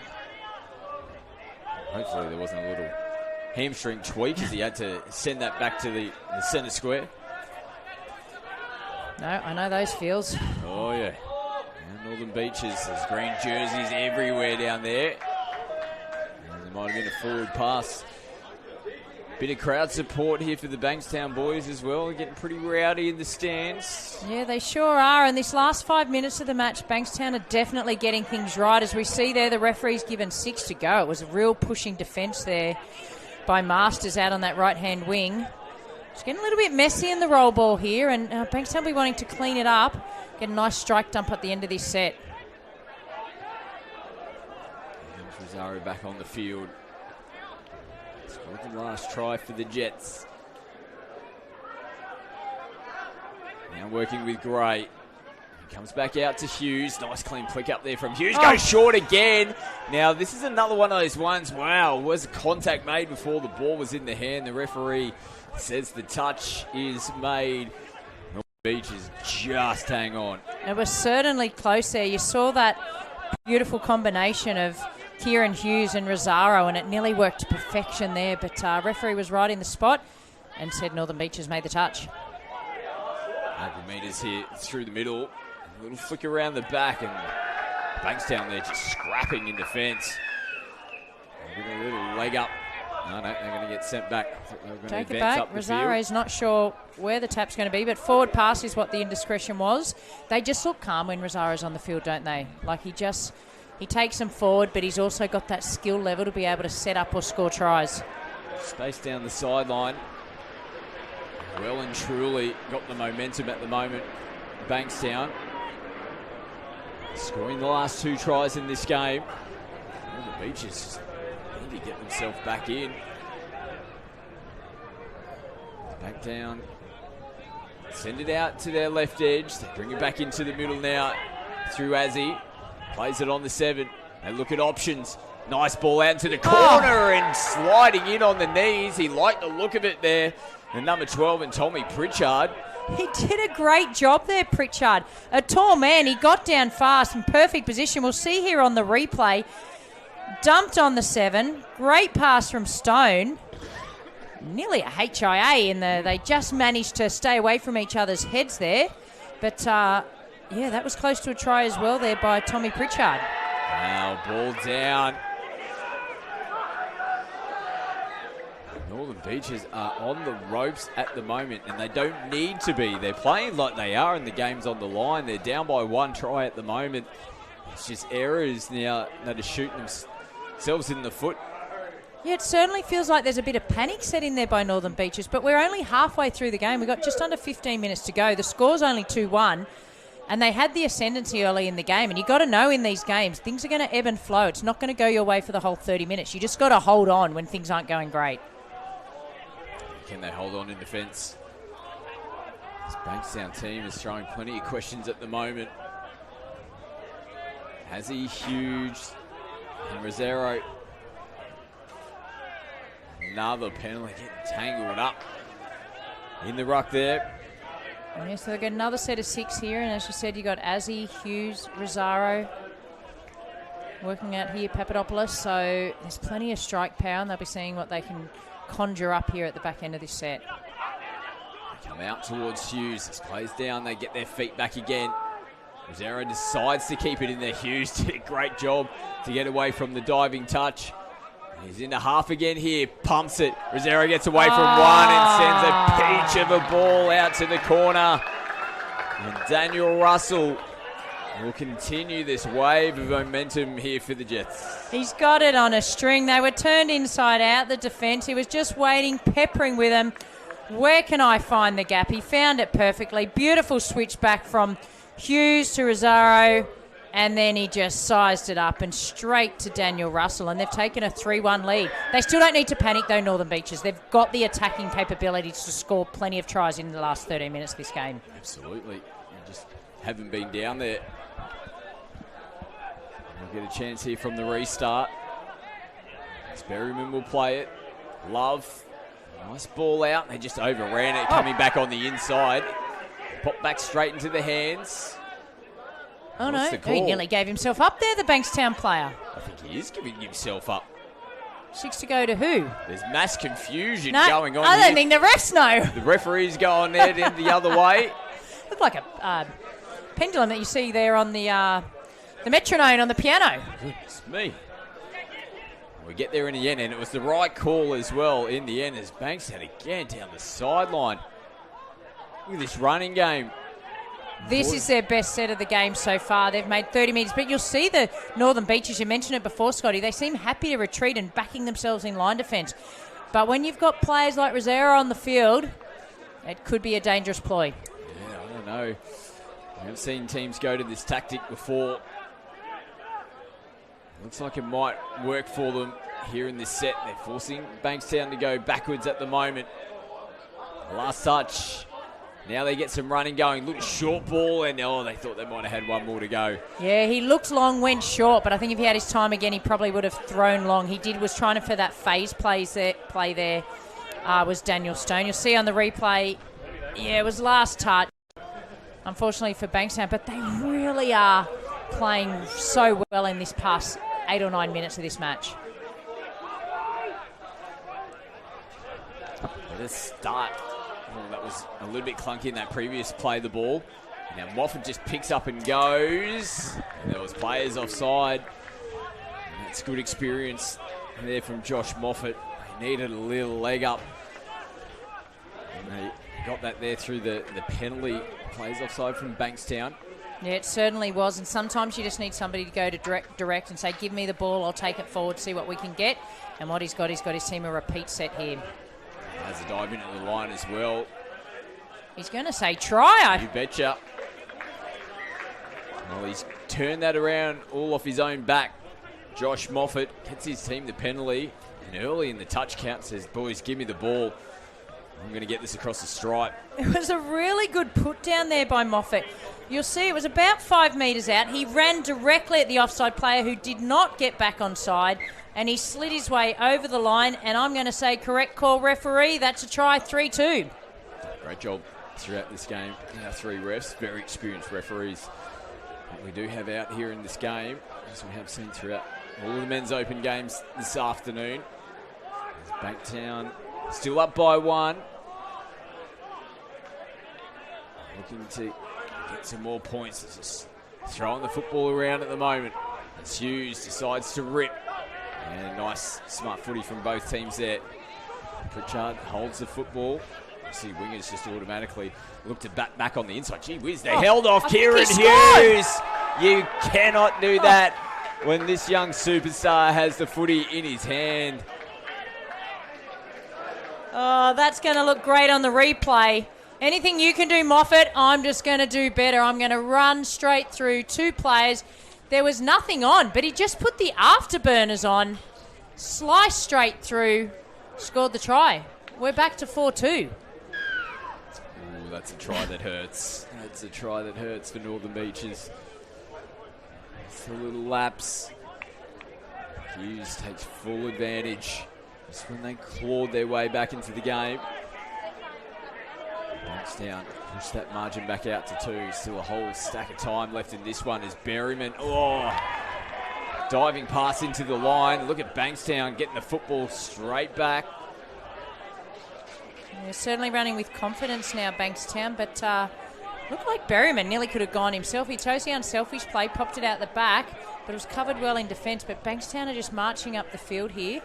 2-try lead. There's still plenty of time on the clock here for Northern Beaches, so they can't put the cue in the rack yet, Bankstown Jets. Just switching play. Berryman's up out of the line. He'll be the man that taps to restart here for the Northern Beaches. Kennedy goes forward, got that left leg heavily strapped. Maurice Kennedy. Better flow here in this set. As Moffat pops out Jonte Brown and just off the fingertips there of Jack McKenna. Yeah, they flooded there, the Northern Beaches. You could see here up in the commentary box. They just came on at speed. 3 or 4 different players, and Jonte Brown maybe just had to release that ball a little bit early to give his winger a bit more time and space down that left-hand wing. Beautiful take there from Bankstown there in Buckos. Men seniors coming up next. Mudgee taking on Wollongong. Let's see some shots in the background. Seniors starting to warm up. Men seniors up next. Hughes again. Rosario left it behind. You can't take your eyes off those two. Their combination is lethal. Northern Beaches are trying to respond here. Down by 2. Still got time on the clock to work with. A little fly play. And now a nice little dig down the sideline. It's the final play of the set as well. Now stepping away. And they're throwing the footy around, trying to create an opportunity. Yeah, so there's still 7 minutes to go. 4-2 we have on our scoreboard here. So Bankstown are up. I'd say they're in control, but it's certainly not done yet. That's a great run by the Bankstown player coming onto the field, giving his team some good flow off the back of that. Here we go again, one of the try scorers in Khan. Slick ball movement again. Stone sends an absolute beautiful ball. A little short ball off the hip. And Bankstown send the ball back to halfway. And that might be all we need here in this game. Oh, that was Stone to feel, and he looked like he was going to throw it long, and he just threw a rocket of a pass right in the breadbasket of Mark Phelan. And he's feeling good right now because that takes his team out to a 3-try lead. That's good footy. Really good footy from Bankstown. And now they force a mistake straight away from the restart. That pass by Stone, though, that's beautiful, isn't it? Like, he comes out at speed, looks like he's going to let it rip go, and then just still has the deft of hand to throw it straight to the player running at full speed coming through the gap. It's amazing ball playing. Good positional support as well. Punch through the hole. And after a slow start in this one, it's been some sort of fight back from Bankstown. The Beach is scoring first. This young team look like they're up and about in this game. The class and experience of all Bankstown's big players really standing up in this one, and they're looking to go on with it here. Yeah, the cream's definitely rising to the top in this match now. So it's 6-2. We see Kieran Hughes gets over for his second try. What was interesting there was the Northern Beaches player was defending with his hat in his hand. So, I mean, he was a fair way away anyway, but as you'll see, comes across, drops it back inside, and Kieran Hughes just too good. I almost thought he was going to throw it at one of the players at one stage when it first came off the head. There's a little bit of frustration for this young Northern Beaches team is Tyler Love had a good look in at the line. Yeah, but Stone came out from the link and snuffed out that opportunity. We've seen another little opportunity out the back here if he can get the ball, but not to be. Couldn't do much else there, Northern Beaches. They created a little opportunity back here on the short side on the last touch. If they didn't need to be next to score before, they certainly do now. With 6-2, 4 minutes on the clock, you could almost say it's game over, but you never know. I've seen some strange things happen in some matches before. Bankstown have the all-important football in their hands at the moment. And this shift down to their sideline is just picking up big chunks of metres. And they're coming back out that way yet again. Tommy Pritchard out there on the right wing. He's been doing a bucket load of work for Bankstown. Now a little flick around the back. Cool heads from Northern Beaches. Can see the play unfolding. But they're just making metre upon metre down there. So I'll watch the next time that they get the ball. It'll be interesting to see if it is actually Northern Beaches just retreating 100% or it's just the speed of play and attack by Bankstown. Could be a combination of the both. As we've seen Northern Beaches get a penalty here. That's going to help. But time is of the essence now. There's just over 3 minutes to go. They're going to nearly need a miracle here in Northern Beaches. And who's going to be to start the charge there? We've got Berryman there with the ball. We'll see what they can manufacture out of this set. Yeah, maybe it's Moffat. He sparked him a little bit earlier in the second half. And he had a clear passage to the line there. Yeah, they've been given a penalty. He was claiming he'd like to have been played the advantage. Referee already had the whistle in his mouth, so Moffat will have to go back to the mark. But they need a try in the next couple of touches if there are any hope of getting back in this game. Tensing around at the moment. Bankstown won't mind that. As he getting his hands on the footy. 4 seconds off the clock. 2.5 to go.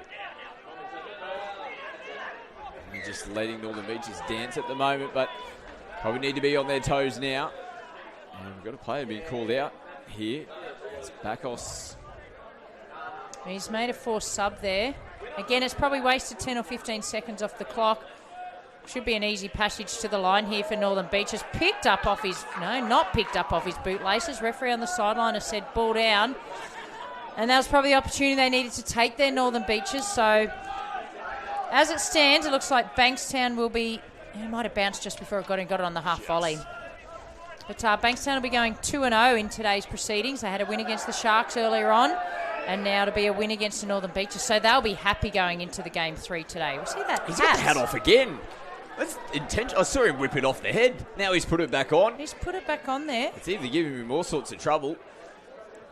Well, he's being sun safe, but he's got to keep it on his head. His hat's off again. I reckon there might be something in that because That's the a boys, boy. as soon as he made that touch with the hat, they got up and about. So. Yeah, we'll have to. Alex Nichols, number 9 for Northern Beaches, but he definitely was able to use the hat as like an Inspector Gadget there. Oh, I can't say I've seen that too many times before. Interesting play. Very. It didn't help him down there before on Kieran Hughes, but on that occasion down here, definitely. Here we see it, and he's got him with that. It was like he was getting a mosquito. Get that up. Got him. I have not seen that before as a tactic. Interesting tactics. Well, this game just continues to evolve. You see new trends coming in. All the kids will be doing that coming into next year's season. Getting the hat off, using it to make touches. Oh, definitely gets a few extra centimetres. Bankstown with just over 30 seconds to go. Impressive performance for them. They really started to find their gears towards the middle of this game. And when they came up with points, they ended up going on with it. And they certainly did, but Northern Beach have kept trying. As we said, we know they've got the attacking ability. They're just probably got to stay in the contest a little more as it ebbs and flows throughout the course of a match, because they started really well in this match. They came out like a rocket. Here's Moffat from half. Kennedy, nice job. Referee's just held things up. It was going to be a repeat set, but the Hooter beats them to it. And Bankstown, well, it's actually going to be a penalty first. Yeah. And I don't think either team want to take this tap or the penalty. No, I think they'll just be happy to take the tap and either go up and take the touch or drop the ball. And Tyler Love is already shaking hands. And now Bankstown knock the footy on to bring it to a close. Great victory for them. As Gab said, they go 2-0 to start here on day 1.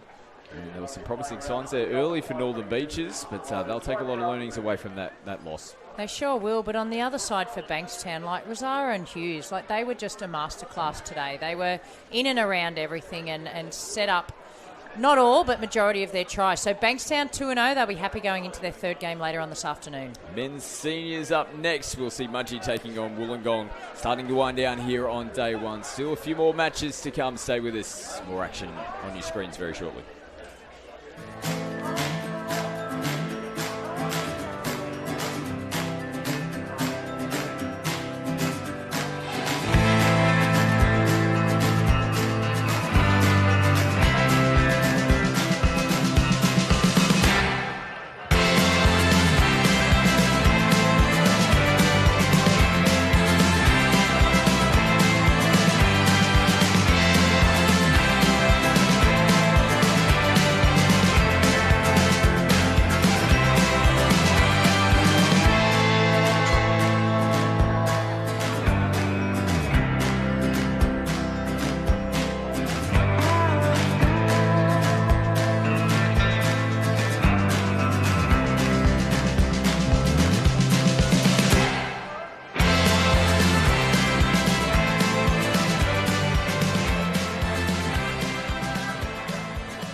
Are you okay?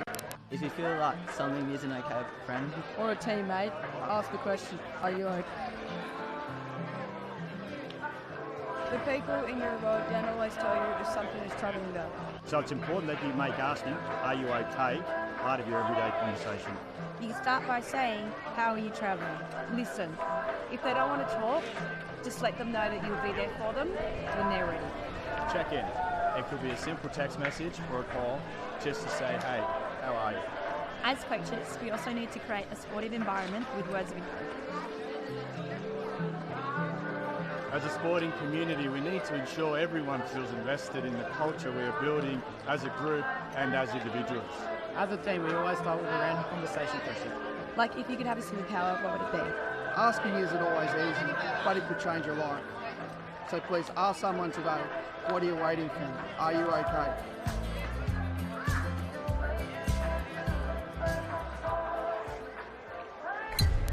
South Wales would have to win every remaining division.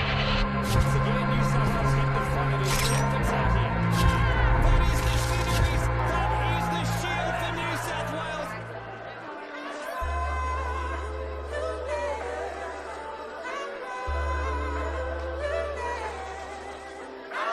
Referee, 2 minutes.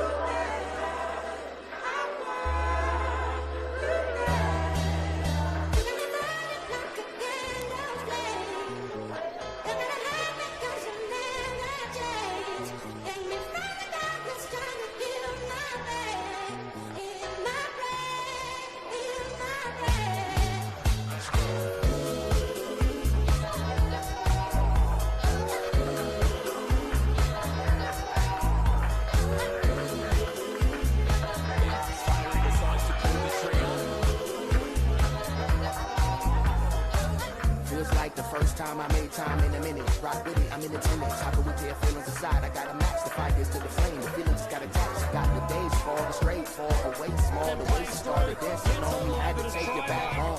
Time moving slowly, fast forward.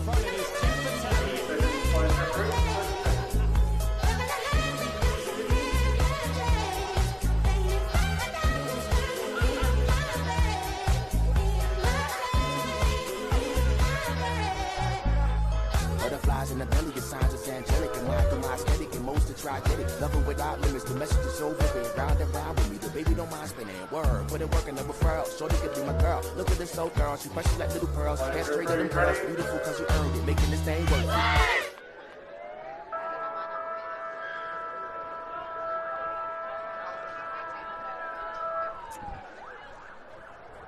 Into some men's seniors action now here on day one. It's been a big day one at the New South Wales State Cup. Wollongong taking on Mudgee here in this one. It is the boys from the Gong. First touch of the footy. Let's see how this set unfolds for them. Oh, nice little look in at the line. They're going to say the touch has been made. Gabro's with me in commentary for this one. Into round 3. Both teams having a bye, though, coming into this fixture. It's always good when you get a little bye, particularly in the heat that we see here on day one. You probably want to see maybe a bye pop up around day 2 or day 3, maybe when those legs start to get a little bit heavier. Yeah, they'll be happy with a bye, though, given both have had one coming into what will be their third round, but second game of the day for each of them. But stadium game, they'll be wanting to be quite fresh. We've seen a little error there from Mudgee. We've seen Mudgee just recently at the Country Champs. We've commentated on a few of their games, so they've got some players to watch. And as do Wollongong, they've got some highly experienced players, some that have come across from mixed. They're highly successful mixed team and now playing in this men's seniors division. So this is shaping up to be a great clash, Scotty. The referee just staunchly heading back towards the halfway line. And I think our sideline officials actually had the hand in the air, which signals they may have gone over the sideline there, Wollongong. Yeah, a little bit too eager to get to their box. They didn't get it quite right there. So Mudgee Mudcrabs there on the Wollongong side of halfway. They're bringing it over to their box in Johnson. And they're getting some legs onto the field here, seeing what they can get at the back end of this set. There's Jonathan George. He's caught off balance a little bit as the contact came in. And the Mudcrabs...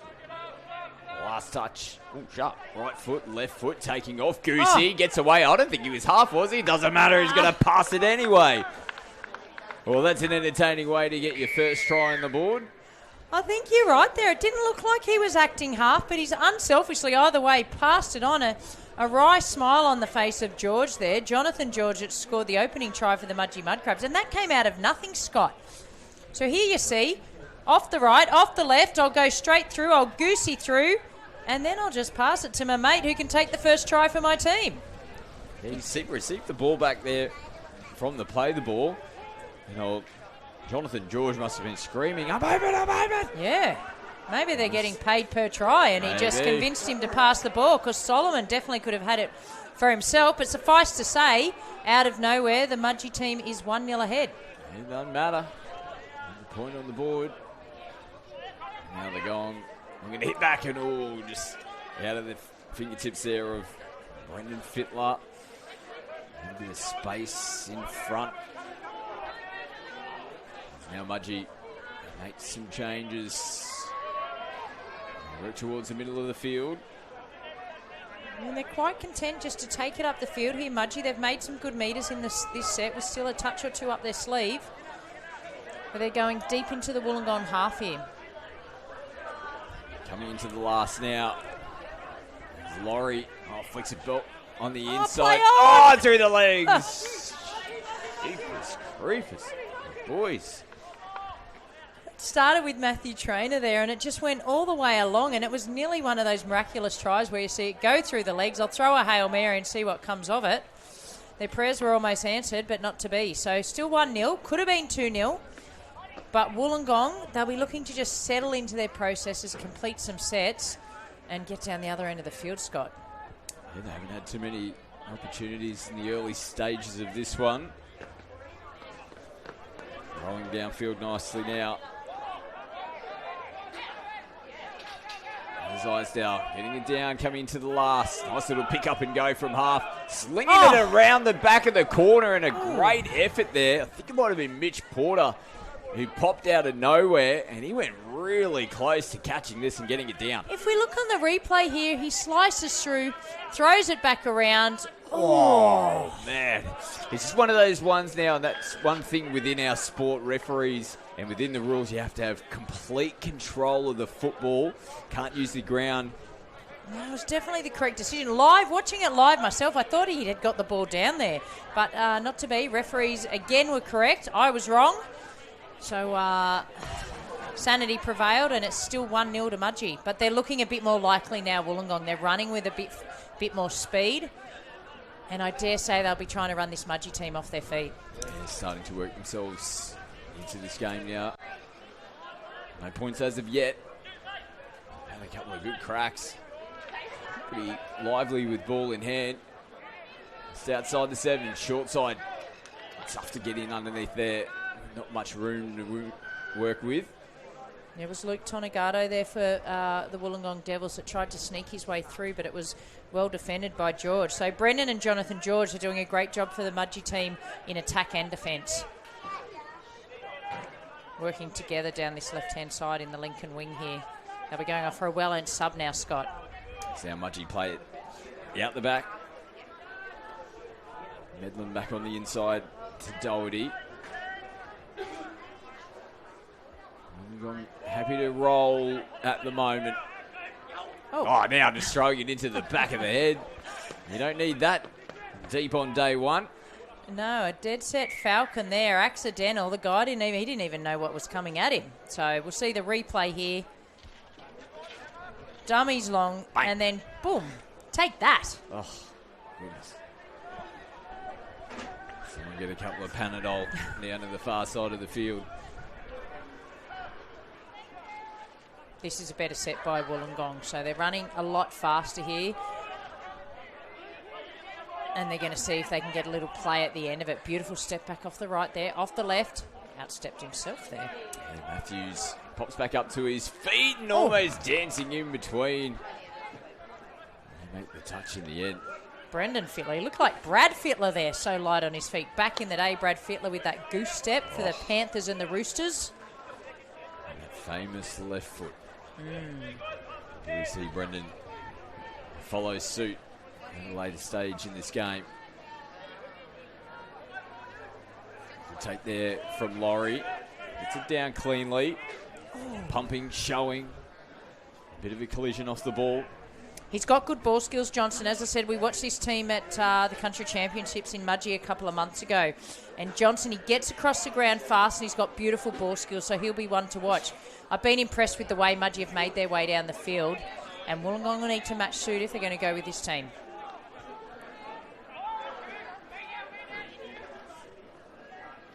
Just getting caught in that 2 mine and they having to go back to the mark there. And just that lead up. And Hayden Menzies, I know they've seen it on the screen, he just sort of slapped their hands together, knows that moment right there, you just want to get that one down on the grass nice and clean.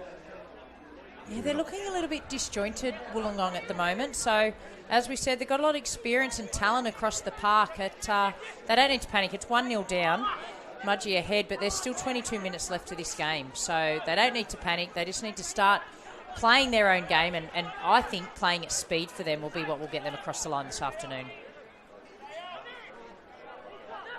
Bazile away from him. Oh, man, another shot in the head.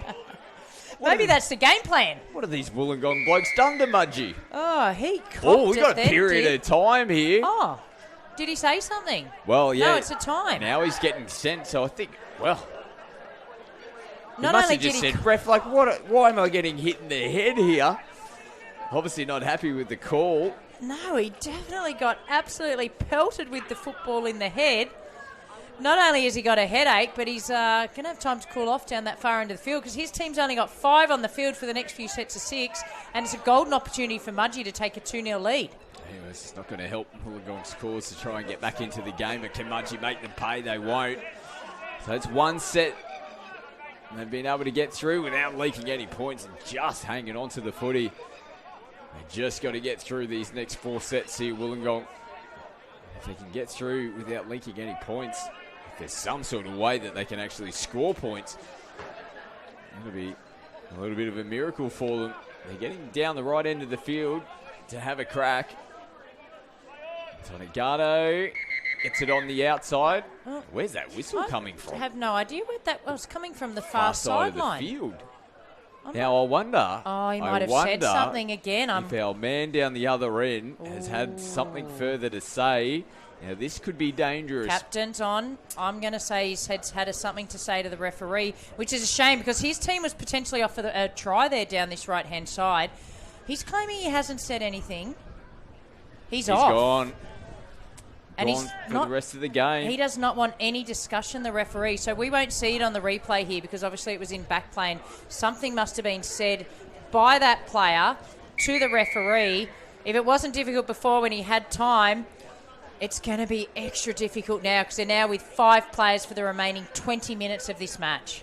Oh, boy. He's sitting in the naughty chair over there, Scotty. Definitely in the naughty chair for the rest of the game.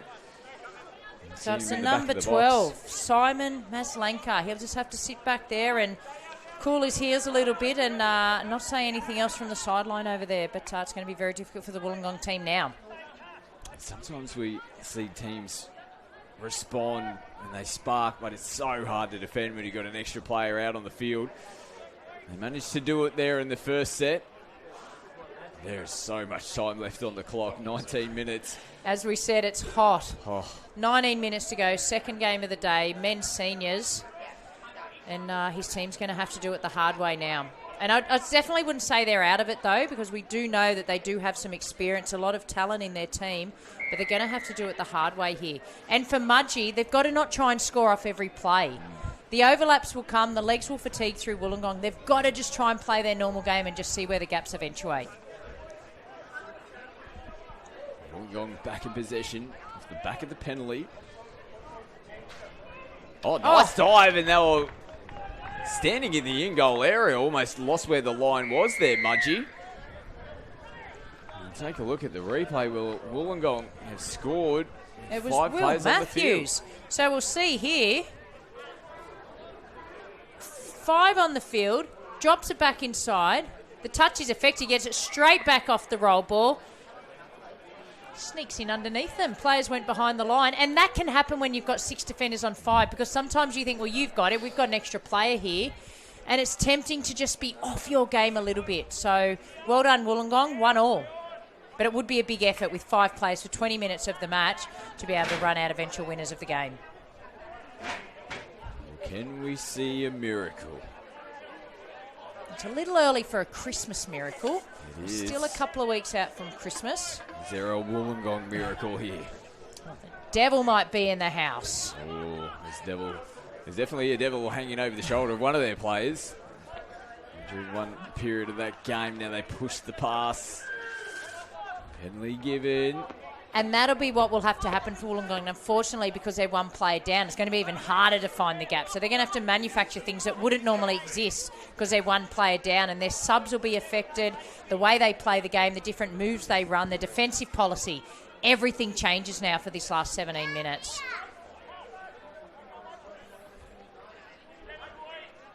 Mudgee.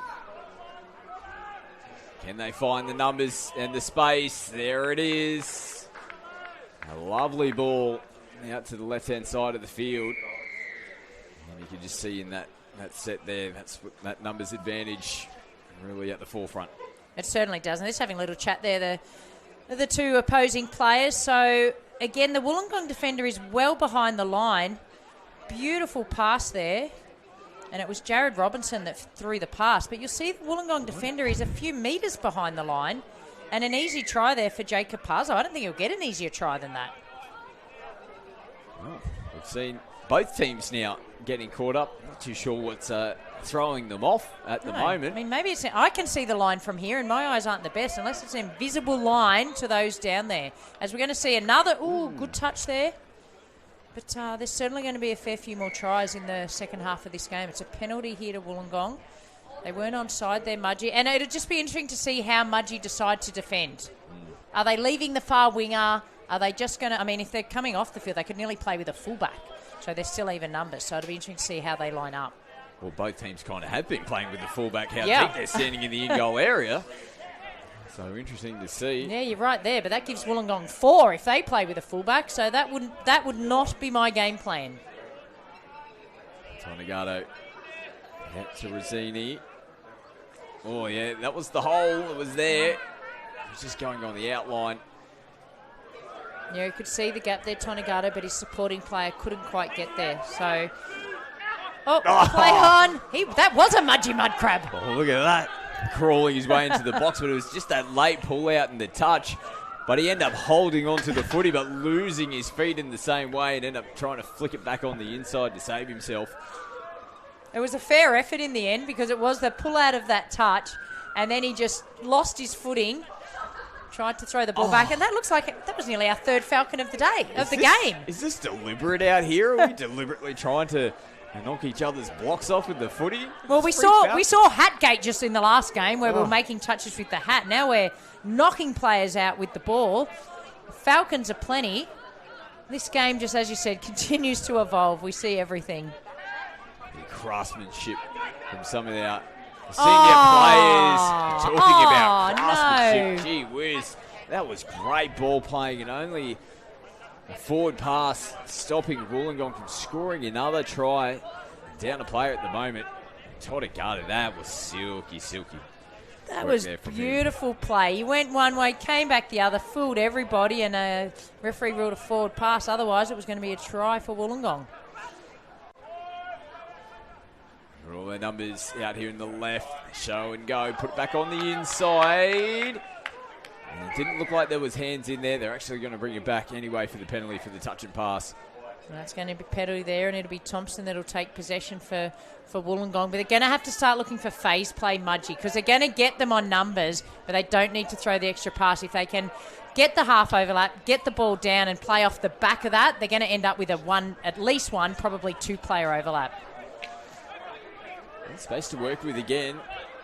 They somehow do find the space here, Wollongong. Dylan Menzies in the 11. Dancing his way through. Now it's Aiden Menzies in the 8. They're just holding back here at the moment, Mudgee.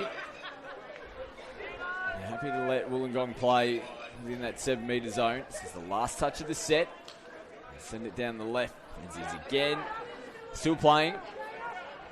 See, this is what we need to start getting in some of our men's open and women's open games. They finish it off in the corner, throw it around. Let's have a crack. The only problem with that, though, for Wollongong was they went back about 15 metres on that last touch. So it's making it a little bit easier for Mudgee. But I do like the entrepreneurial play, seeing what they can find on that last touch. They're taking their time here, Mudgee, just taking it down the field. But they're going to give away a penalty here. They actually got in each other's way. That set was that slow that they couldn't get out of each other's way.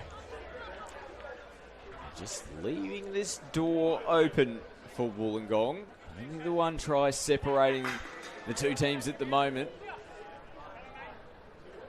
I think we've all played in a game where for the majority of it, it's been 6-on-5. And when you're that team that has 6, it just seems to be so much harder for some reason. I know, it's a bizarre position to be in because you don't often train. I mean, sometimes you do situational training where you'll have them playing 6-on-5. He's made the touch there. He has there, Mitchell Kelly. But if you're doing that situational training, often it's your team with the 5. You don't often practice your team with the 6 against the 5. But could be something that coaches might like to bring in so you can actually practice the best way to defend when you've got an extra person. It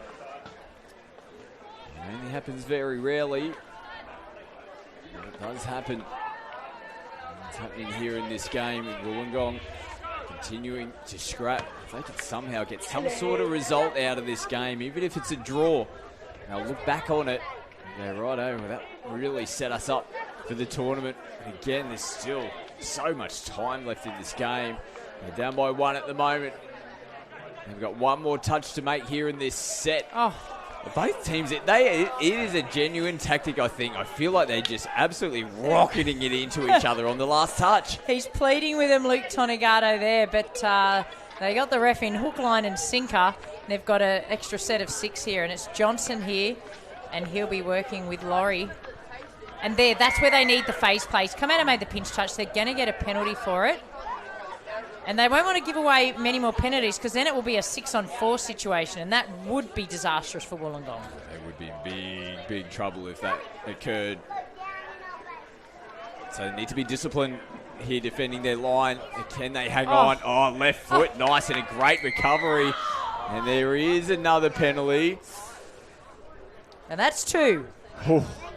They cannot afford to give it. I mean, unless they're in a try-scoring situation to save a try, they've desperately got to try and keep these 5 players on the field here, Wollongong.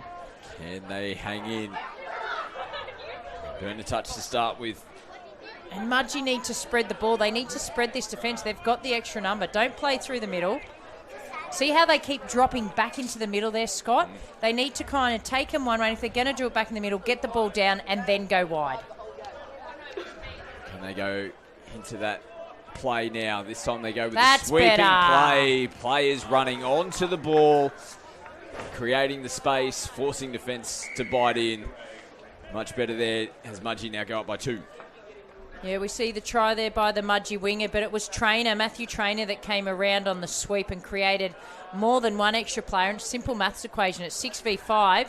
You've just got to get to where the overlap is, but you've got to not try and do it every time. You've got to play smart, and that was perfectly executed there by Mudgee, and they take the lead 3-1 with a double there to Jacob Parslow. Wollongong now from the restart. Fittler working with Holton. All their players out here on the left. Holton, nice ball. Good take as well. Good defence from Kelly. Now just a ball that flops out the back. Actually defend their line after scoring. So again, they don't have to do anything silly, Mudgee. They can just take the ball down the field, complete their sets. They're ahead by 2 on the scoreboard. They're an extra player on the field. These legs from Wollongong will be starting to tire. Yeah, good job to reel that one in. Walk straight back into Wollongong defence. It's a half tackle. All smiles though. Yeah, it was definitely a hug there by the 2 players, which is nice to see because there was a little bit of contact, as we know, and passion early in this game. But it's settled down. We're now just playing touch. But it's still all to do for the Wollongong Devils. They're 2 tries down, 8 minutes to go. Those legs would be feeling it now, Scott.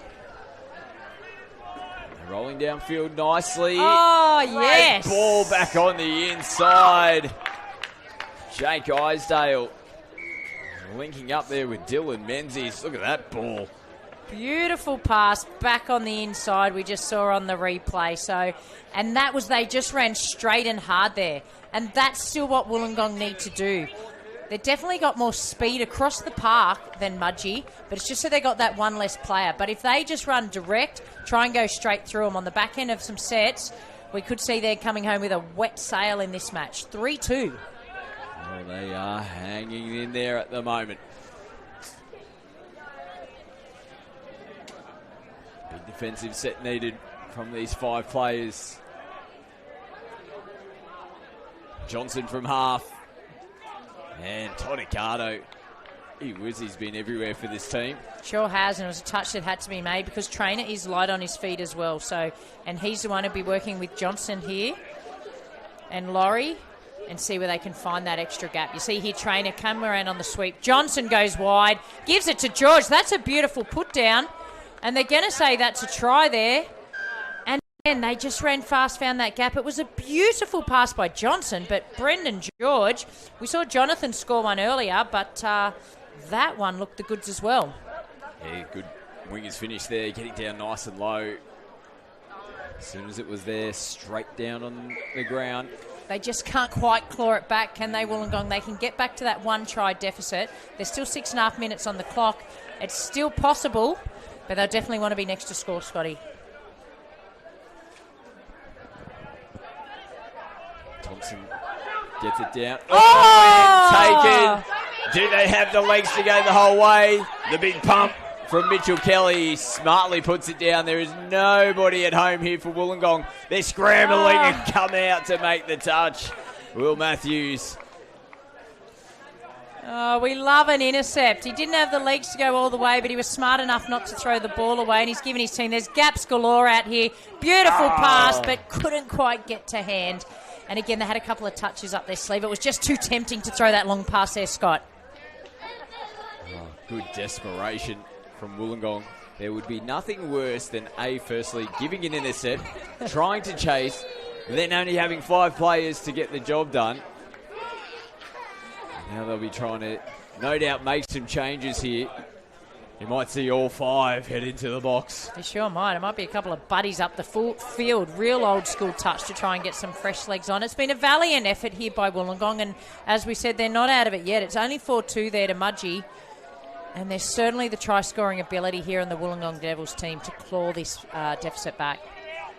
Isdale gets it down. Nice pick up and go from half. And a couple of Mudgee players running into each other, and Wollongong get the penalty. Yeah, there was 2 players down there for Mudgee. There's still one. No, he's just got back up to his feet. They're certainly still running hard, Wollongong. Just under 5 minutes to go. A try here would be handy for him. Would just, tighten the shackles a little bit on the Mudgee team. They'd be starting to worry a bit. And has to have drifted forward. Yeah. They went the big knockout play early. Yeah, you'll see the replay here, and it was Isdale there. He took the odds to it, but didn't come up trumps there. So with just over 4 minutes to go, I'm still saying the game's not done. There's still enough time on the clock for Wollongong, but they cannot let Mudgee score again. Big match coming up next in the Men's Open. Could be the game of the day. Doyson taking on Parramatta. We've got a couple of Men's Open games. That'll be followed by Sharks taking on Maitland to round us out on what has been a huge day here on day 1 at the New South Wales State Cup. That's a big game coming up next in the Men's Open. Yes, certainly is. So that'll be a great game, and then finish there in the end with the Cronulla Sharks. We see this could finish this game. Speaking of games finishing, we see there a try to the number 14 in Thomas Barzilay. Beautiful pass there by Robinson. Found the gap perfectly, and that takes it out to 5-2. And with 3.5 minutes to go, Scott, I'm going to say that's possibly game over. Yes, I mean, it might be too much now for Wollongong. They were gallant, playing pretty much the majority of this game with the player down after a send-off in the early stages of this 30-minute fixture. Be right. Certainly a mouth-watering clash coming up. We can see both teams warming up. There's a bit of a breeze, a bit of shade coming over, particularly on this side of the field. And it'll be interesting to see who can get the chocolates in that match this afternoon. Could be vital. As we see a try to Wollongong. He's going to say ball down. Light on his feet. Will Matthews. Yes, he still thinks there's a chance. Watch on the replay. Inside one. I'm going to dive through. And that's a double for Will Matthews. Score back out to 5-3. Maybe I called it too early, Scott. Well, he's trying to lift the boys. Said, come with me. He's been one of their best. And he's been very energetic, which is quite an amazing effort when you've been playing with 5. He's trying to spark them at the death. What did Mudgee do now? Now, do they let the ball sing, or are they happy just to waste some time here? They're going to do this play that they've used a few times to sweep a play, come out the back. There's no overlap there, but he nearly created something out of nothing there. Did Matthew Miles. Still a couple of touches up their sleeve. Again, they don't need to do anything silly. They can wind the clock down. Oh, nice. He's heading straight for the line.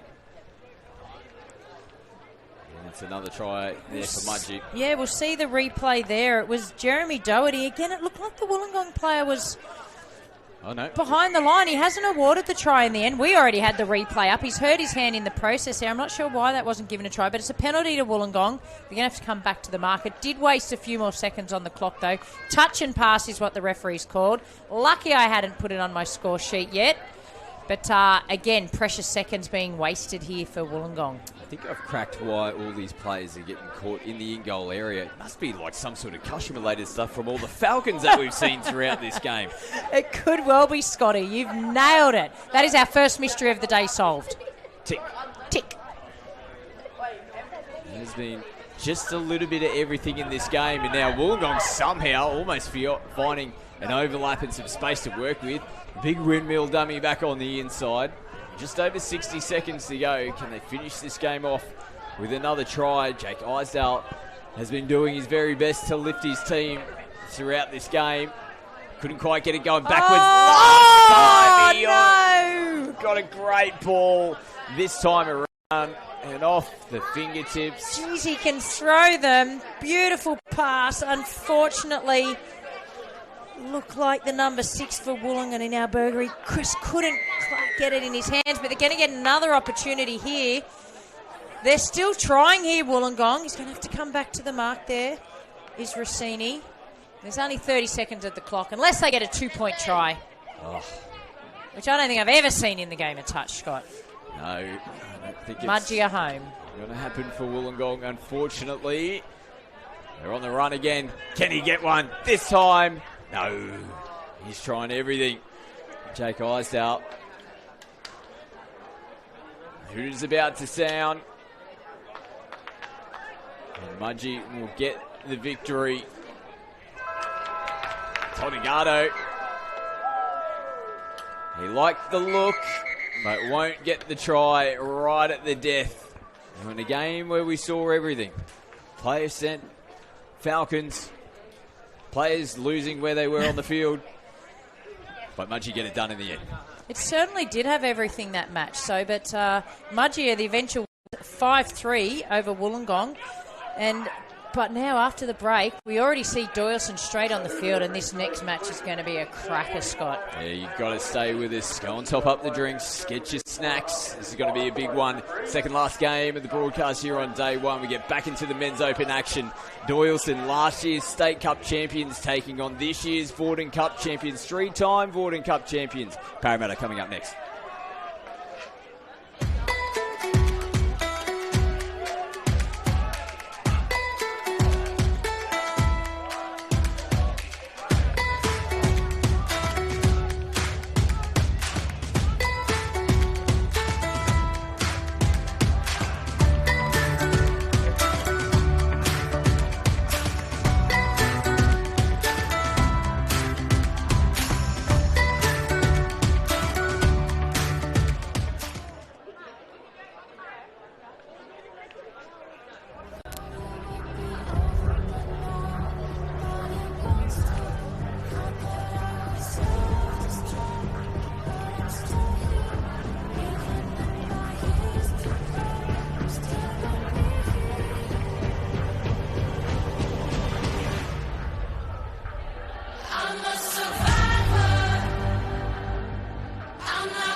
very important to have these nights. Bring all the good work of all the volunteers together, what they mean to the community, and you represent your club, all the players at every affiliate. I think it's a wonderful night. It's just great to be amongst the social scene. That's why we play touch mostly. It's not about the sport, it's about getting together with friends, and tonight's a good night for it. It's our celebration and it's our night off. We don't expect awards. It's not about that, but it's so good to catch up with a former player. There's so many familiar faces.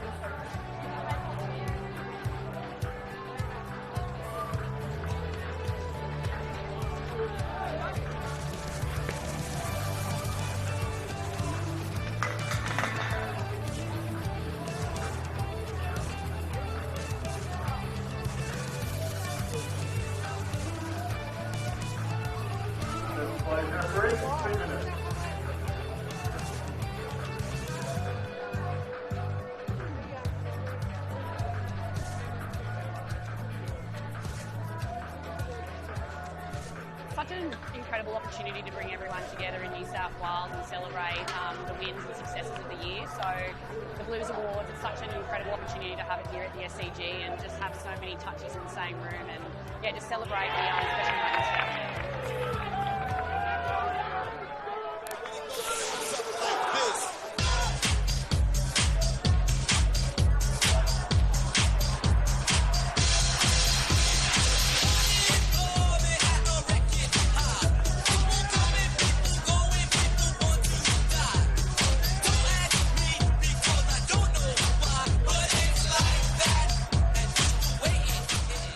Are you okay? If you feel like something isn't okay with a friend Or a teammate, ask the question, are you okay? The people in your world don't always tell you if something is troubling them.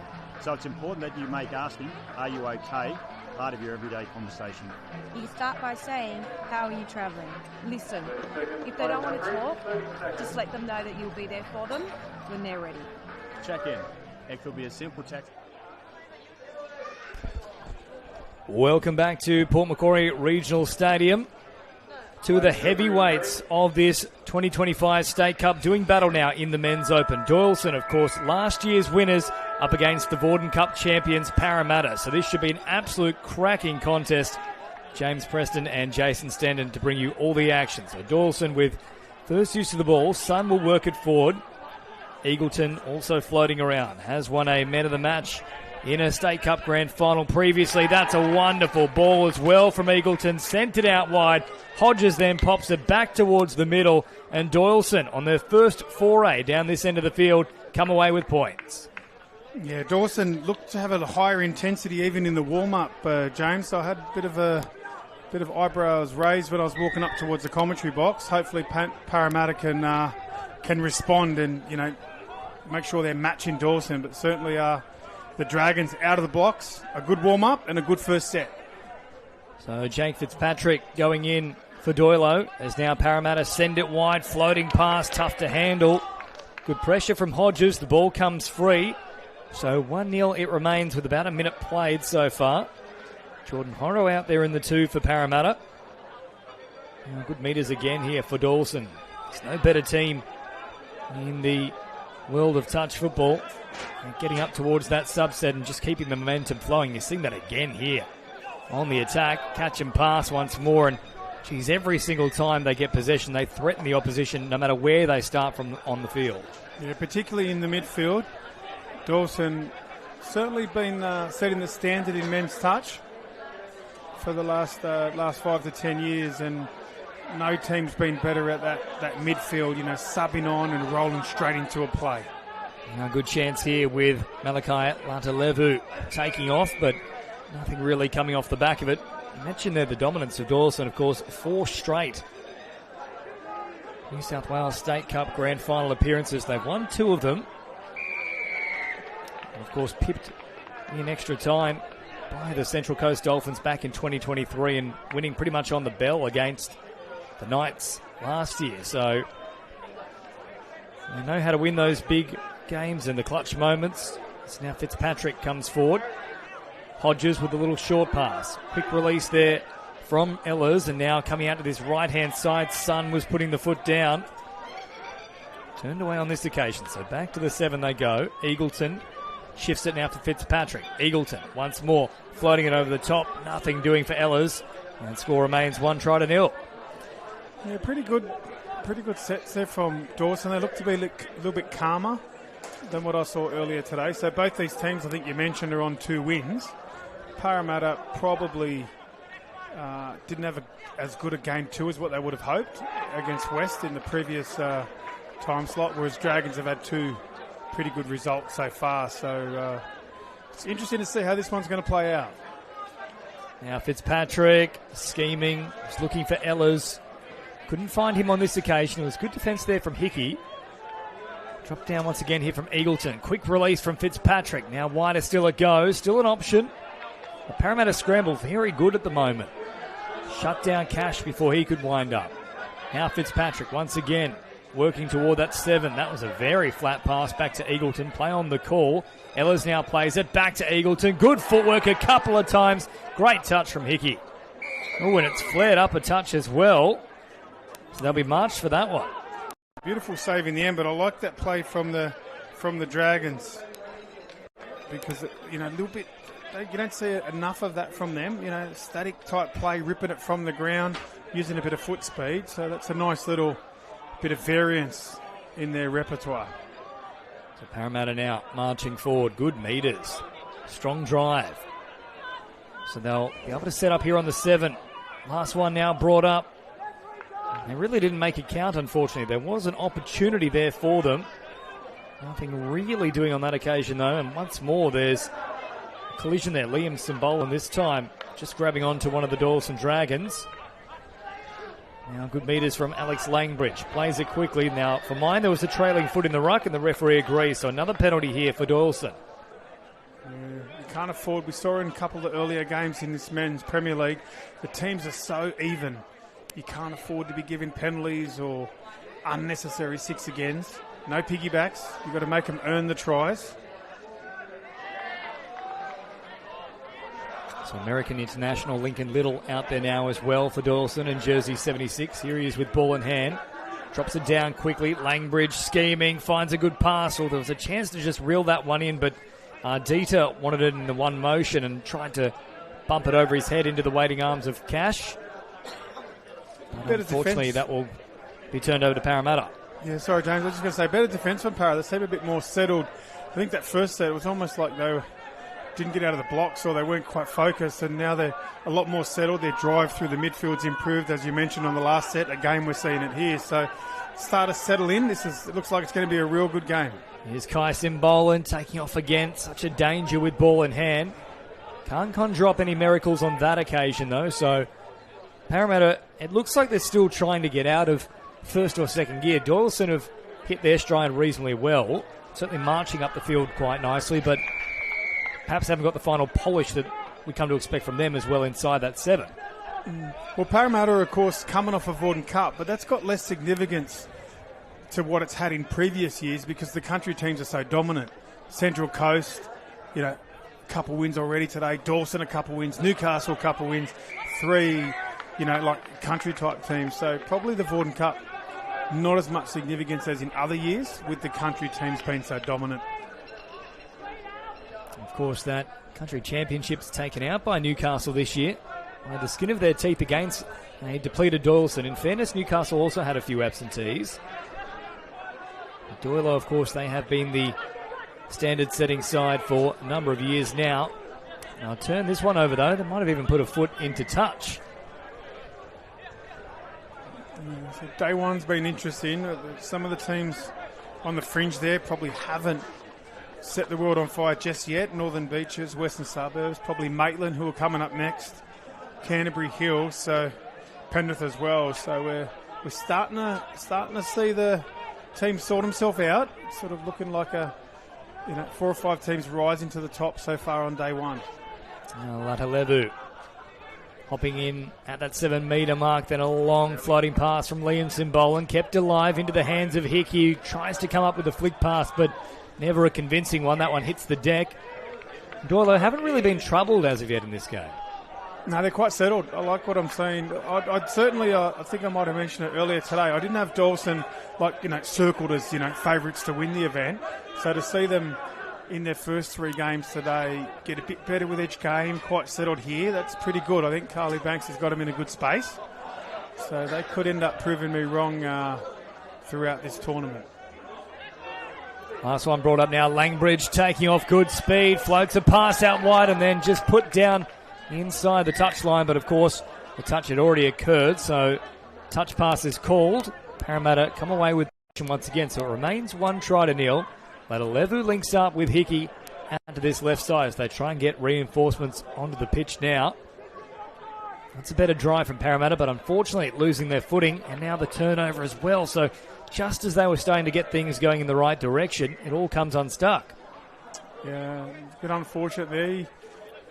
He was claiming to the referee that he didn't actually release the ball, which would have meant it should have been play on. So haven't got the replay, but that's what the player was claiming. And then he's probably asked the referee too many times, and that's why there's a penalty. So Parramatta got their work cut out for himself here now. Doyson have shown to be quite strong when they get repeat sets on the line. Thompson out there now and links up, and immediately there's the result. Thompson to Jones, who then sends it a little bit wider. And Doyson, the Dragons, breathing a bit of fire for their second try. Yeah, I like that. Just Parramatta defence a little bit disconnected, not focused. There wasn't a lot in that. You'll see it was just a basic 3-on-3. It should have been. But the links come in to try and help out. Probably didn't need to. And in the end, he wasn't able to recover quick enough. So Doyson just taking advantage of a little bit of a lack in focus there from the Eels. And now they've got their work cut out for him, down by 2. So about 10 minutes gone. Simbolan stepping off the right foot. That's better from Parramatta. The Eels slips through.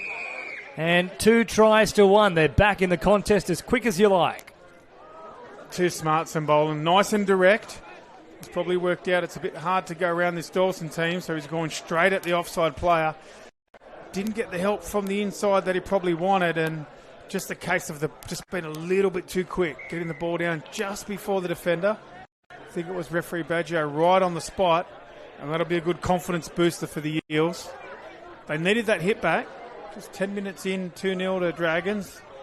It was starting to become a little bit of one-way traffic, so that's important for our Eels fans. And Ardita just getting his body in the wrong spot there, forced a hurried pass out of the roll ball, and it hit the deck as a result. So Parramatta now working up towards halfway. Better signs as well in this set up until that moment there, which was a little bit clunky. Now Hickey gets them going in the right direction. Latalevu gets involved as well. Back toward the middle once again. Last one brought up. Great one-handed scoop here from Latalevu, trying to get away from them, but well done from Eagleton, who hopped and then stretched and made the touch.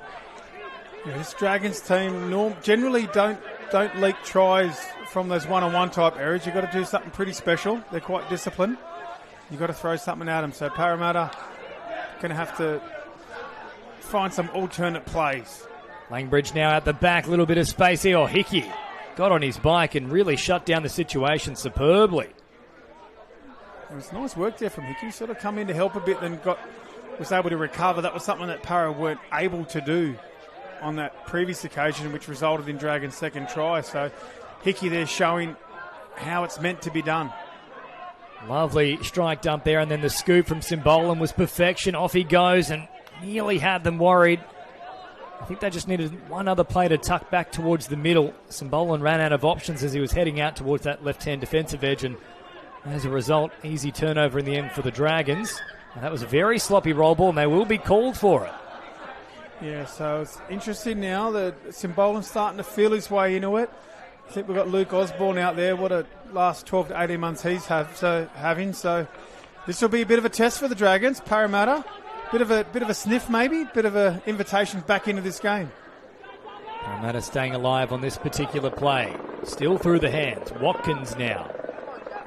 There's an option on this right-hand side. Watkins threatening, now stepping back towards the middle. He goes. Still staying alive in this one particular play. That's what they were working for, the penalty, and it is called once the ball is in the hands of Matt Wilson. Yeah, good call from referee Sanderson there. I like it when they just make a quick decision. If the defenders aren't moving forward, blow the whistle. Keep the momentum of the game. Good call there from the ref. Now Liam Simbolan returns to the action in this right link position. Chatton works it backwards. Now for Run on this right-hand side, not much work he could do with that one there, Mansour. He was right up along the sideline. The pass was simply far too hard. Yeah, probably wasn't the right play there. You notice Parramatta scored their first try from quite a direct play with a dive over. They tried to go lateral there and Dragons were up to the task. So Parramatta could do worse than to go back to what worked for their first try. Eagleton Ardita with speed and then sending it wider still. That was brilliantly done from the Dragons. Every single pass was timed to perfection. Just digging in the line, and the late little release, well set from Eagleton and Ardita. Cash getting the points. Yeah, no one beat there again. It's a case of Parramatta sort of coming in, squeezing a bit to help out the inside players. Probably not necessary.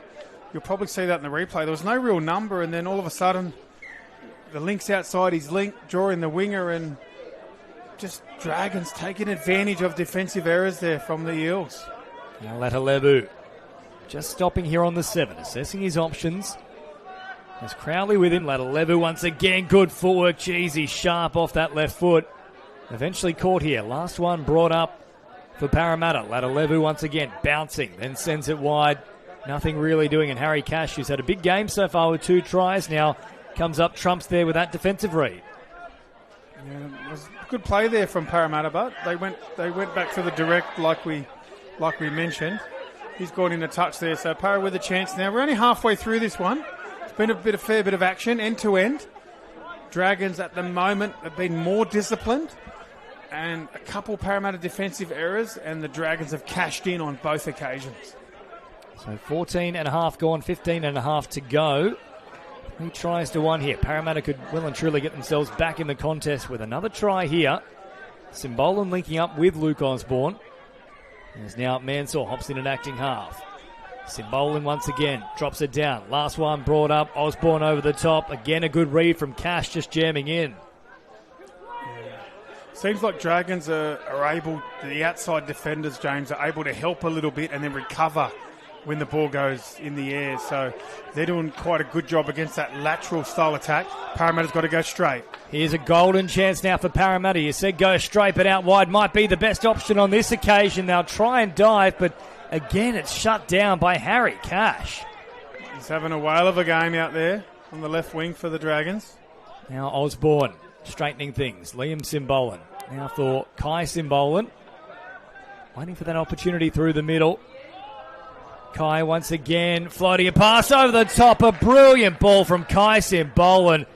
The weight was perfection. And into the arms of Jacob Harrington it goes. Parramatta are back and in a big way. Yeah, we just were talking about Kai Simbolan easing his way into the game.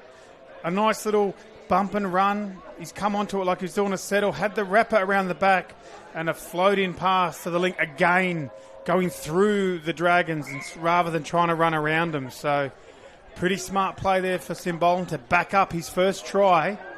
And Parramatta are now within 1. So 3-2 here. Game on.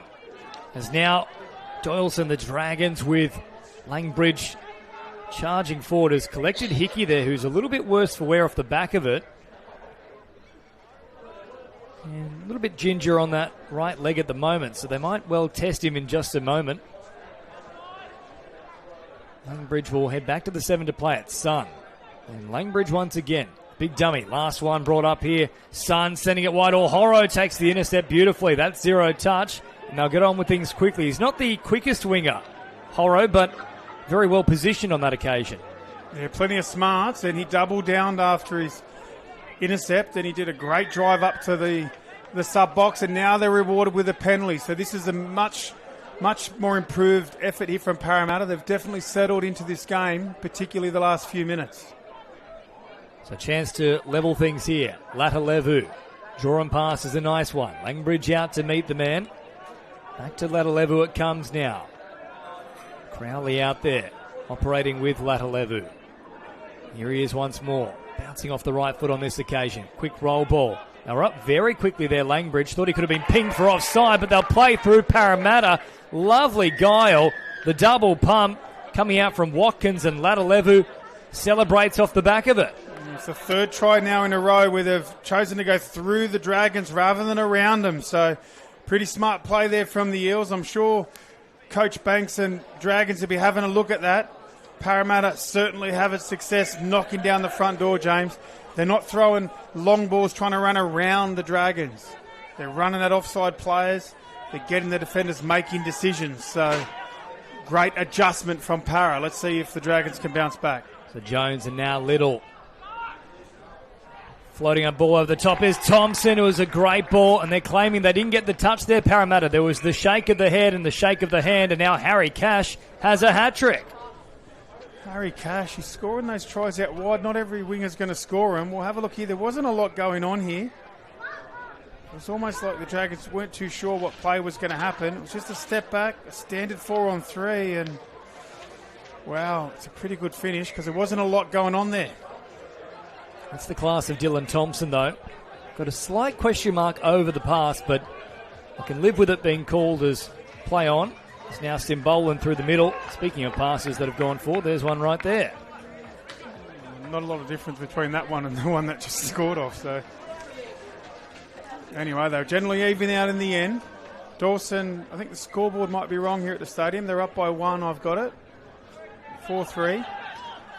It's a real issue too, sorry, Stander, for Kai Simbolan just stretching up against the fence there, so they can ill afford to lose him.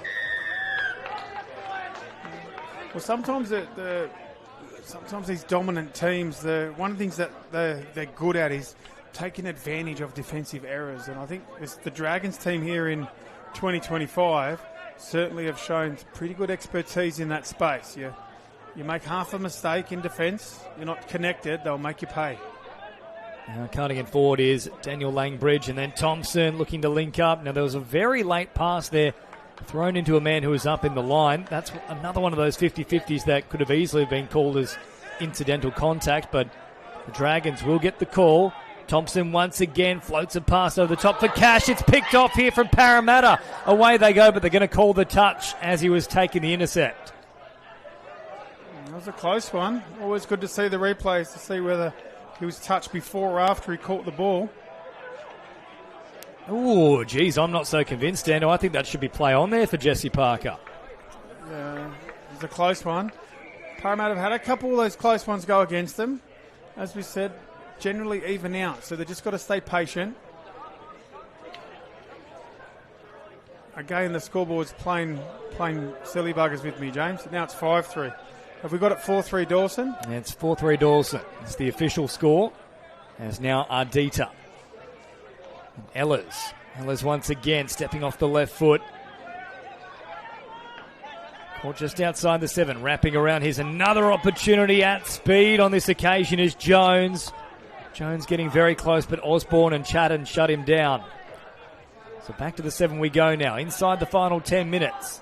Ehlers plays it quickly. An awkward play the ball. Now comes out for Jones. The final pass just didn't hit the mark. Otherwise, Hodges would have been in. Yeah, Dragons very unlucky not to stretch their lead. A great play, and it's a pretty good D there from Para. One of the aspects of Luke Osborne's game I've been impressed with has been his defence. He's known as a good driver. He's got a good long ball, got some good attacking plays, but his defence has really improved in the last 12 months or so particularly. This time Parramatta getting the call. That was the exact same kind of delivery that Thompson put into one of the Eels' paths. And this time Simbolan gets the right answer. Short pass provided. Now Liam Simbolan up towards the 7. Back to Kai. That was an awful pass for Kai Simbolan under pressure. Harrington had to do better than that. Yeah, Dragons outside defenders doing a good job at anticipating the touch and retreating a bit. So Parramatta got to be mindful, try and get the whole defensive line off the line, get them moving forward so they can run their plays. Now Eagleton, quick release, space out on this right-hand edge. I think Parramatta cover it quite nicely though. Horro once again saves their bacon. Parramatta wingers haven't been all that bad. They've saved a few tries.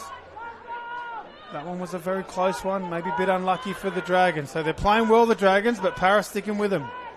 Less than 8 to go now. Hickey scoops, floats a long pass. Certainly not finding the mark on that occasion, though. Tough one to throw out there to Horro.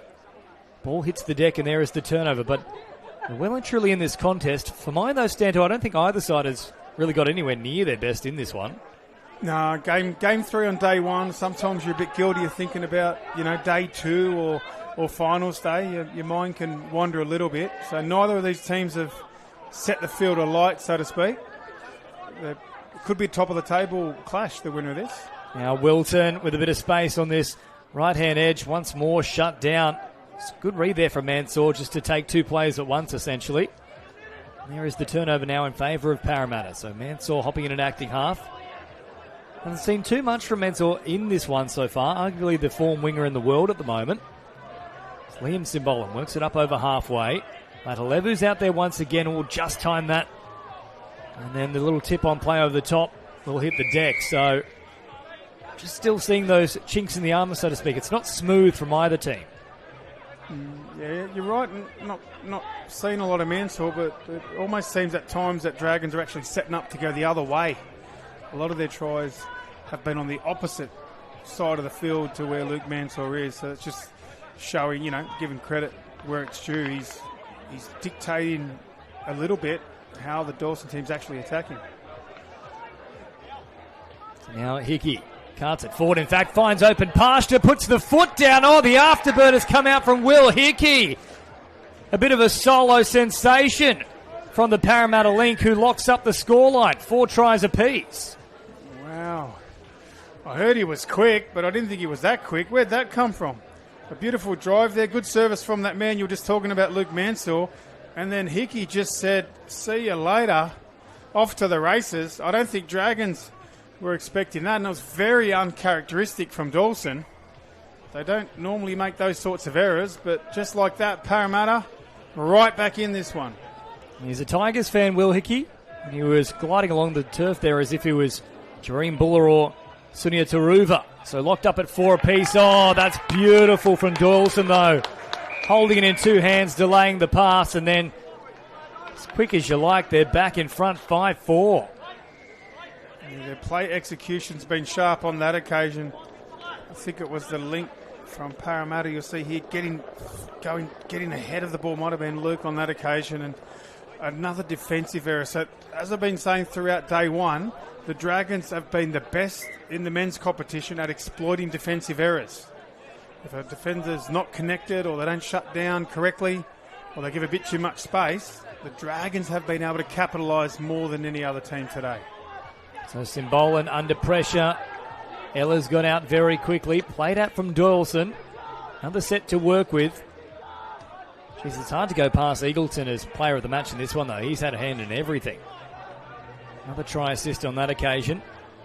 It's Parramatta looking to square the ledger once more. Short side raid, very easily read there from Hodges. There was nothing really doing for the Eels. Yeah, they're doing quite well anticipating the touch. The winger and the outside players from Dragons, he probably shouldn't really be able to get there. If someone runs a quickie, he shouldn't be getting touched as he's catching the ball, unless the player's got a head start. So Dragons doing a good job at anticipating the touch and getting back on side. 2 inside. That's 7, though, in terms of penalties. So they've got to be careful here, Doyson. Parker denied on this occasion, so back to the 7 he goes. Now short for Chatton. Drops it down on the 7. Parker threatening. Found a nice little pass back to the middle. And it was nearly Liam Simbolan squeezing through. Touch is made from Doyson. They've got a few players down on their haunches, though. Chatton. Short once more. Chatton now taking off to the right momentarily. Then found a pass. Oh, batted on. That was beautiful from Liam Simbolan. And Luke Mansour says, let's go. We are locked up. 5 apiece. That's a special try from the Eels. They've all been pretty special, actually. Yeah, again, it was a straight 4-on-3 scenario. So the defensive winger there really has to be up, making the touch ahead of time, or maybe even getting the intercept. So probably a little bit delayed on the shot. Again, we're seeing tries more from, defensive errors where the team will wish they had it again, rather than actual, quality second phase attack or, special plays. It's more of a, the players, the experience. Just sniffing around, someone makes a mistake, grab the try. And both teams have been very opportunistic in this match, so less than 3 to go, locked up at 5 apiece. Doyson now with Thompson, short delivery, then diving at the line. I think they just got the touch in time. So Jones is denied. Back to the 7 he goes now. And this one has all the makings of a grandstand finish. If Doyson can get another one on the board here, they'll really make Parramatta work for it. Thompson scoops it up. Jones, short delivery. Great read from Parramatta. There's a penalty though. So the man did make the touch, but the player was offside. So Lincoln Little will go back to the 7 with just over 2 minutes on the clock. Little in an acting half, and then a little dummy, and the attempt from Jones once again. 2 penalties, of course, so Parramatta really got to get off their line and make sure they don't infringe. They're up quickly again here. Thompson, Jones threatening, turned away once more. The Eels have their backs up. You could hear a big cheer come through. Jones to Thompson, plays it quickly. Jones now going away from Thompson onto this left-hand side, squeezing through, running out of real estate. Thompson appears out of nowhere. Have they performed a magic trick? Yes, they have. And it's the old veteran, Dylan Thompson. Really good sign here for the Dragons seeing this. The game in the balance, getting into the end goal. A beautiful delivery. It looked like at one point he was going to go over the dead ball, but he propped just in time. Released the Dylan Thompson. The cream rises to the top, James. The Dragons with their nose in front. Well, that was David Peachy-like, the way he was flirting with the dead ball line. Space on this right-hand side now for Parramatta. Early delivery. What a great ball that was. Horro's claiming he's got the try. Oh, they've called that forward. Jeez, I don't think this is forward whatsoever. There's nothing wrong with that pass as far as I'm concerned, Stando. And again, we're seeing the players being subbed off when they're asking the question. I really think when there's close calls like that, particularly if it can go either way, I think as a game, we've got to be a little bit more resilient with that. I don't like, overreacting, I guess. Multiple penalties back to back when there's close calls that way. Now Ehlers can march it forward. So if Doyson is smart, they can see out this game right here and now. Fitzpatrick. Oh, there was no touch. They've called play on for now, but that had to go the way of Parramatta because Simbolan pulled out of it and they went to play it. So they'll get 10 seconds to try and pull this one out of the fire, Parramatta. Probably 2 more plays. Simbolan drives it forward. Ian Simbolan once again. Here it is, the final 2 seconds. Kaya will scoop it. Last chance saloon. Oh, they've simply succumbed to the touch. Well, that was an interesting finish. Parramatta were pushing the entire way. Probably a little bit unlucky given that final call. Doyson scraping by the skin of their teeth. 6-5 in an entertaining affair, but one where I think both teams have plenty of room to work on for improvement over the next couple of days. Yeah, definitely. Dragons will get the points or the spoils here on day one, but I think both these teams, one eye on Sunday. No reason why they both can't be featured in the semi-finals. So they're going to have to find a couple gears from what we saw there, but pretty good resilience there from the Dragons. Every time Parra came back to level it, they kicked again. So that's a pretty good sign. Doyson getting it done again on the stadium. So up next, our men's open. The final match of day one. The Sharks will take on Maitland. We'll have a very short break here on KO and Sky Sports New Zealand and wrap up all the action from our first day of the New South Wales State Cup for 2025.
think it's very important to have these nights, bring all the good work of all the volunteers together, what they mean to the community, and you represent your club, all the players at every affiliate. I think it's a wonderful night. It's just great to be amongst the social scene. That's why we play touch mostly. It's not about the sport, it's about getting together with friends, and tonight's a good night for it. It's our celebration and it's our night off. We don't expect awards. It's not about that, but it's so good to catch up. As a former player, there's so many familiar faces.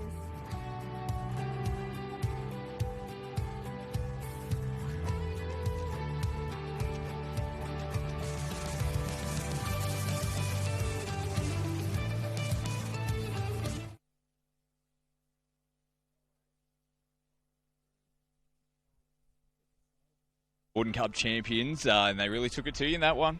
Yeah, they absolutely did, Scotty. As you said, Vorden Cup champions and one of the real quality sides, and we've had a massive history against them, and every contest we have with them is always really good. They're a good bunch of boys, and yeah, great footy. It's been a big day for you here on day one, 3 games in total and some quality competition. West, it was a tough match as well, probably not quite at your best at that one. Good win against Penrith, and that's a great way to finish here on day one. So important to kickstart your tournament off like that. Yeah, it is. They say that you can't win State Cup on the first day, but you can lose it, and so to get those 3 games out of the way, that's a bit of a relief for us, and then we can look forward to tomorrow and build. What have you liked across? It's a great division again, just the competition so tough. Who else have you got an eye on that you've seen so far out here on day one? Yeah, I like the look of Bankstown. They were really unlucky in the Vorden Cup, and I think they're one of the real quality outfits. I mean, anyone can beat sort of anybody. There's, a really good lineup here, and, any game you go out there, you can easily sort of be on the end of, of the scoreline that you don't want if you don't, put in and sort of be honest every sort of minute of the game. So it's a fantastic sort of standard in the men's open. Another big day coming up tomorrow. What's the focus now? 3 games today, recovery obviously pretty important, and then boots back on, ready to rock and roll again tomorrow. Yeah, mate, we really want to sort of look after those 1% of things off the field, make sure that we do all those things right. We'll review some stuff, and then we'll come back with the plan tomorrow. 2 games tomorrow, first one against Hills and then another one against Central Coast, which is always a tough one. They're like a local derby, so we'll be looking forward to that one. Well, big day coming up. Great day on day one to kickstart, 3-0 to kickstart, and good luck for defending the championship again this year. Thanks very much, Scotty. Thank you very much, Scotty, down there with Carly Banks, coach of the Doyson Dragons, as we now have our final match of day one. The Sharks up against the Maitland Redbacks. So Maitland, quite a young team, certainly on the improve as well. They've had some good results in the past couple of years in the under-18s, for example, in some of our junior state cups. The Sharks here with a real nice mix as well of age and experience. Clay Studden, for example, has been there. And now away they go. Here's a golden opportunity. Squeezing through, looking for support, finding it out wide, but they can't get the finish. So we're into the action thick and fast. And once again, we say a very good afternoon to Jason Stanton. Afternoon, James. Pleasure to be joining with you as always for this last match-up.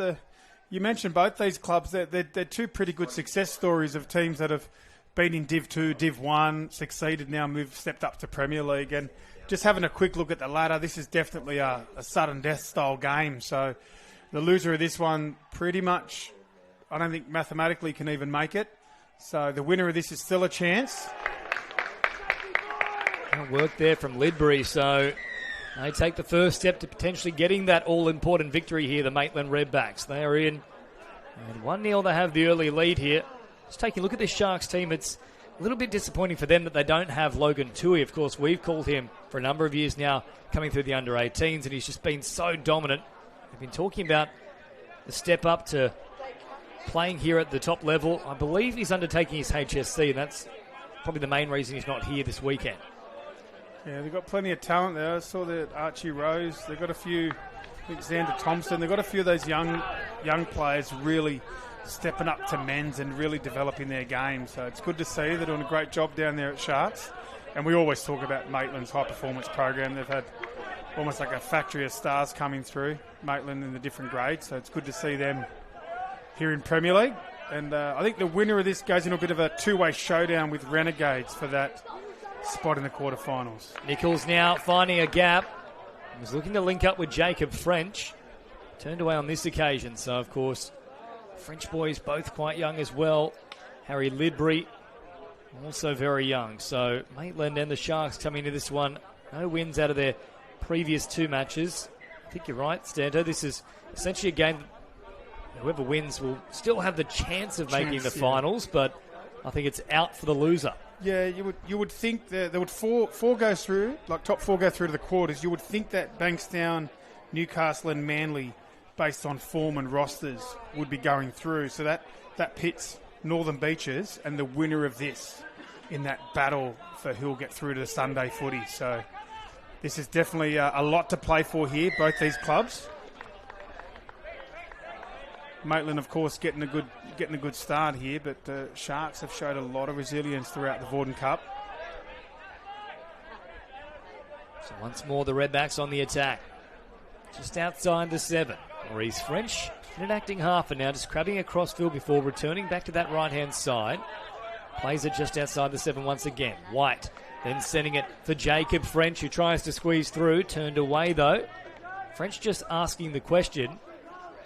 Back to the 7 he goes. So, in a big first day, final match of the first day of the 2025 edition of the New South Wales State Cup. Been terrific conditions as well. Warm, but the wind has ultimately come and gone. Hasn't been a constant factor. Had no rain, no thunderstorm concerns. I believe there are some concerns around storms for Sunday afternoon, though. So that's one to keep an eye on. It might arrive just in time for the big State Cup final. Now Archie Rose takes off. Oh, what a ball from Archie. However, the secondary pass, for mine, I thought it was a little too late. I thought there was a touch pass in there, but now ride their luck, and Jack Wetherall will go in here for the Sharks. This will be interesting to watch again, though, Stando. Yeah, we knew they were resilient. It's a nice little bounce back there. I don't think the touch was made, which is why it appeared that it could have been late. But the wingers actually come in and nice diving effort, but missed out on that occasion. So we're locked up at 1-1, and just to circle back a little bit about the ladder, James, it's with 5 or 6 teams really, starting to firm up as being strong, then the winner of the pool becomes very important, because you could potentially have a weaker opponent in the quarterfinal. So there'll be some big games tomorrow in this division, I think, as well, to see who takes out the top position on the pool, because you would likely have a quarter against a Maitland or a Sharks or a Hills or a West, or a Penrith. So I think day one's been intriguing. I think we're going to get more of that on day 2, James. Yeah, no disrespect to those teams, but you are right. You'd much rather be facing up against a team that's only just squeezed into the finals as opposed to one of these genuine giant killers.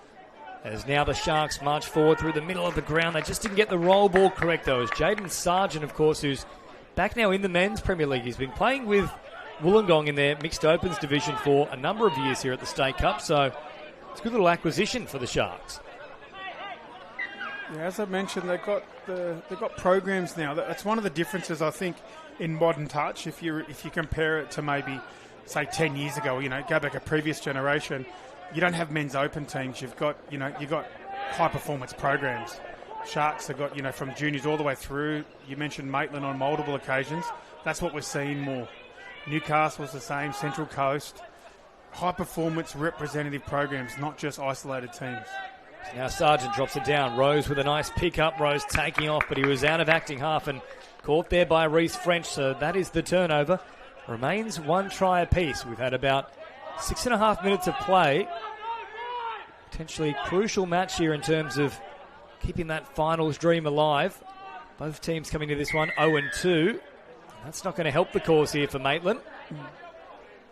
Well, it'd be huge, James. When you're one of the top teams and you don't get through to finals day on Sunday, that can obviously be a bit shattering. But, when you're a developing team, to get through to finals day is a really big achievement. So the winner of this game gets in a bit of a head-to-head tussle with Renegades for that final spot. So it's all to play for.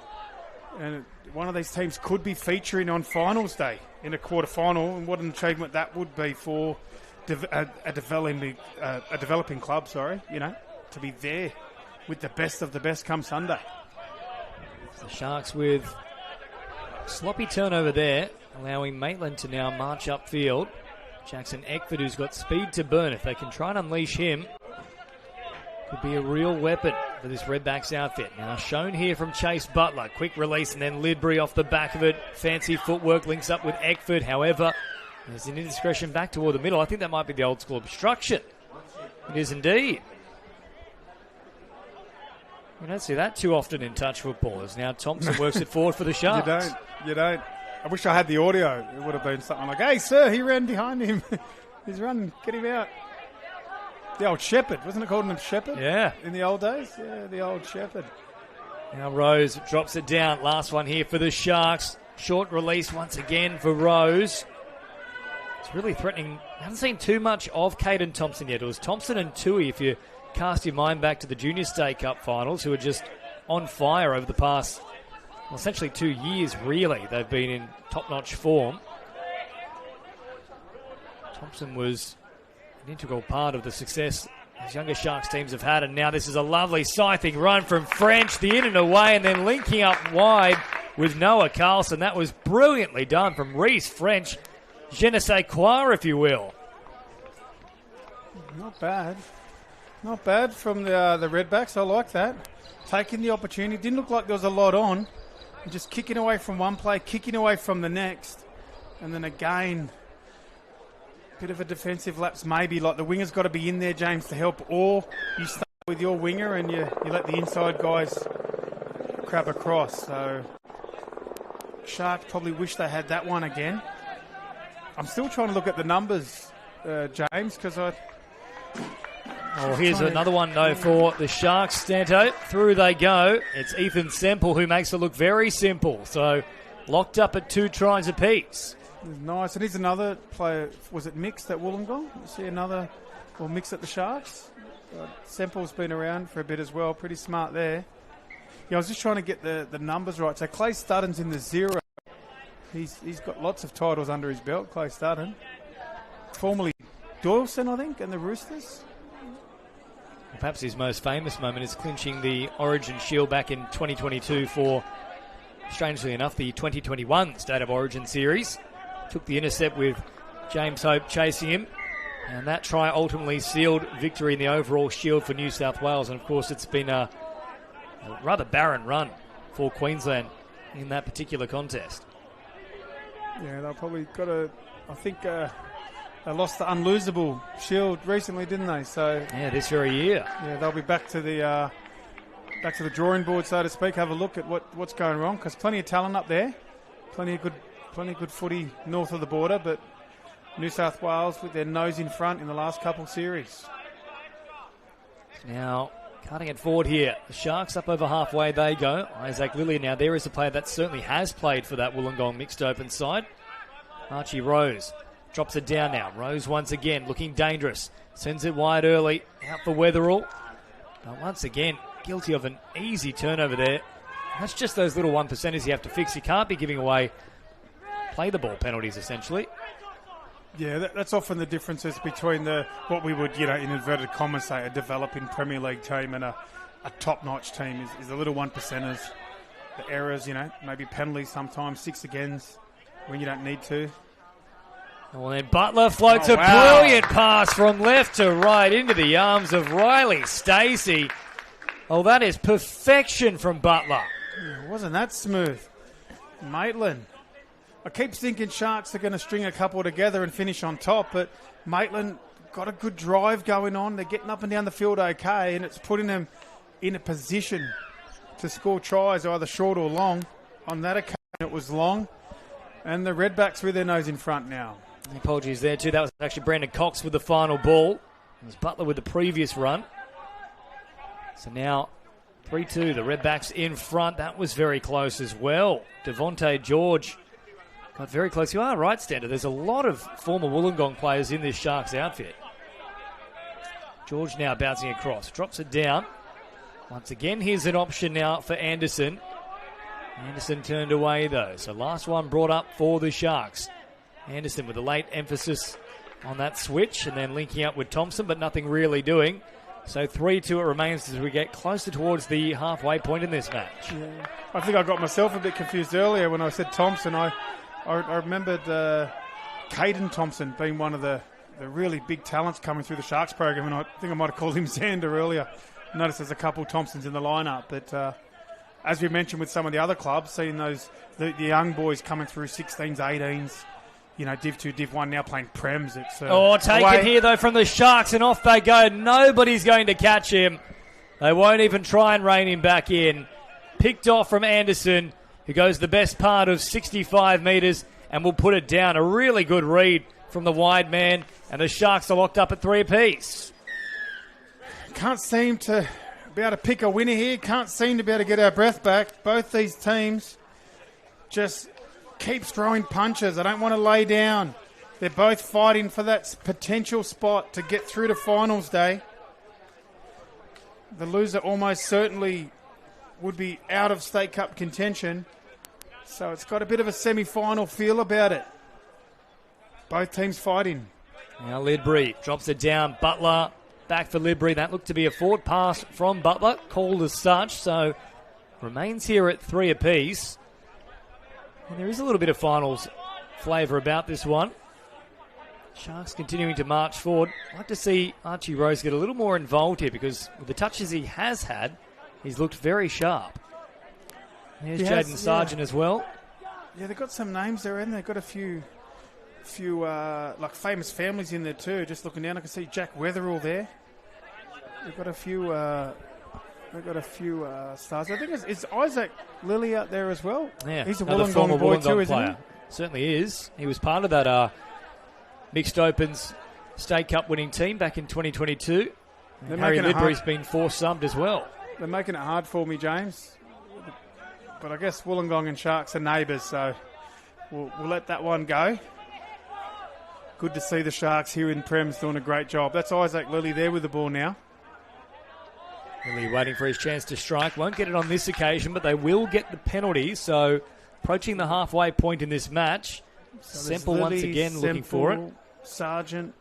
There's a few players there coming through that Shire area, the Sharks, Cronulla area down into Wollongong, that southern area of New South Wales. Lots of talent as well. Good to see it coming through. Stutter now. Scoops up. Quick release once again into the hands of Xander Thompson. Thompson with good footwork, but ushered away from the try line.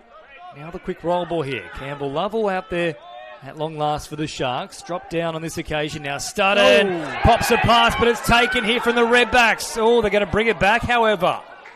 Well, 2 referees, including Kim Skelly, have stopped on the spot.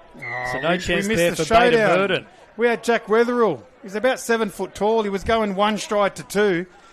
We had a big race there off to the races to the corner hat.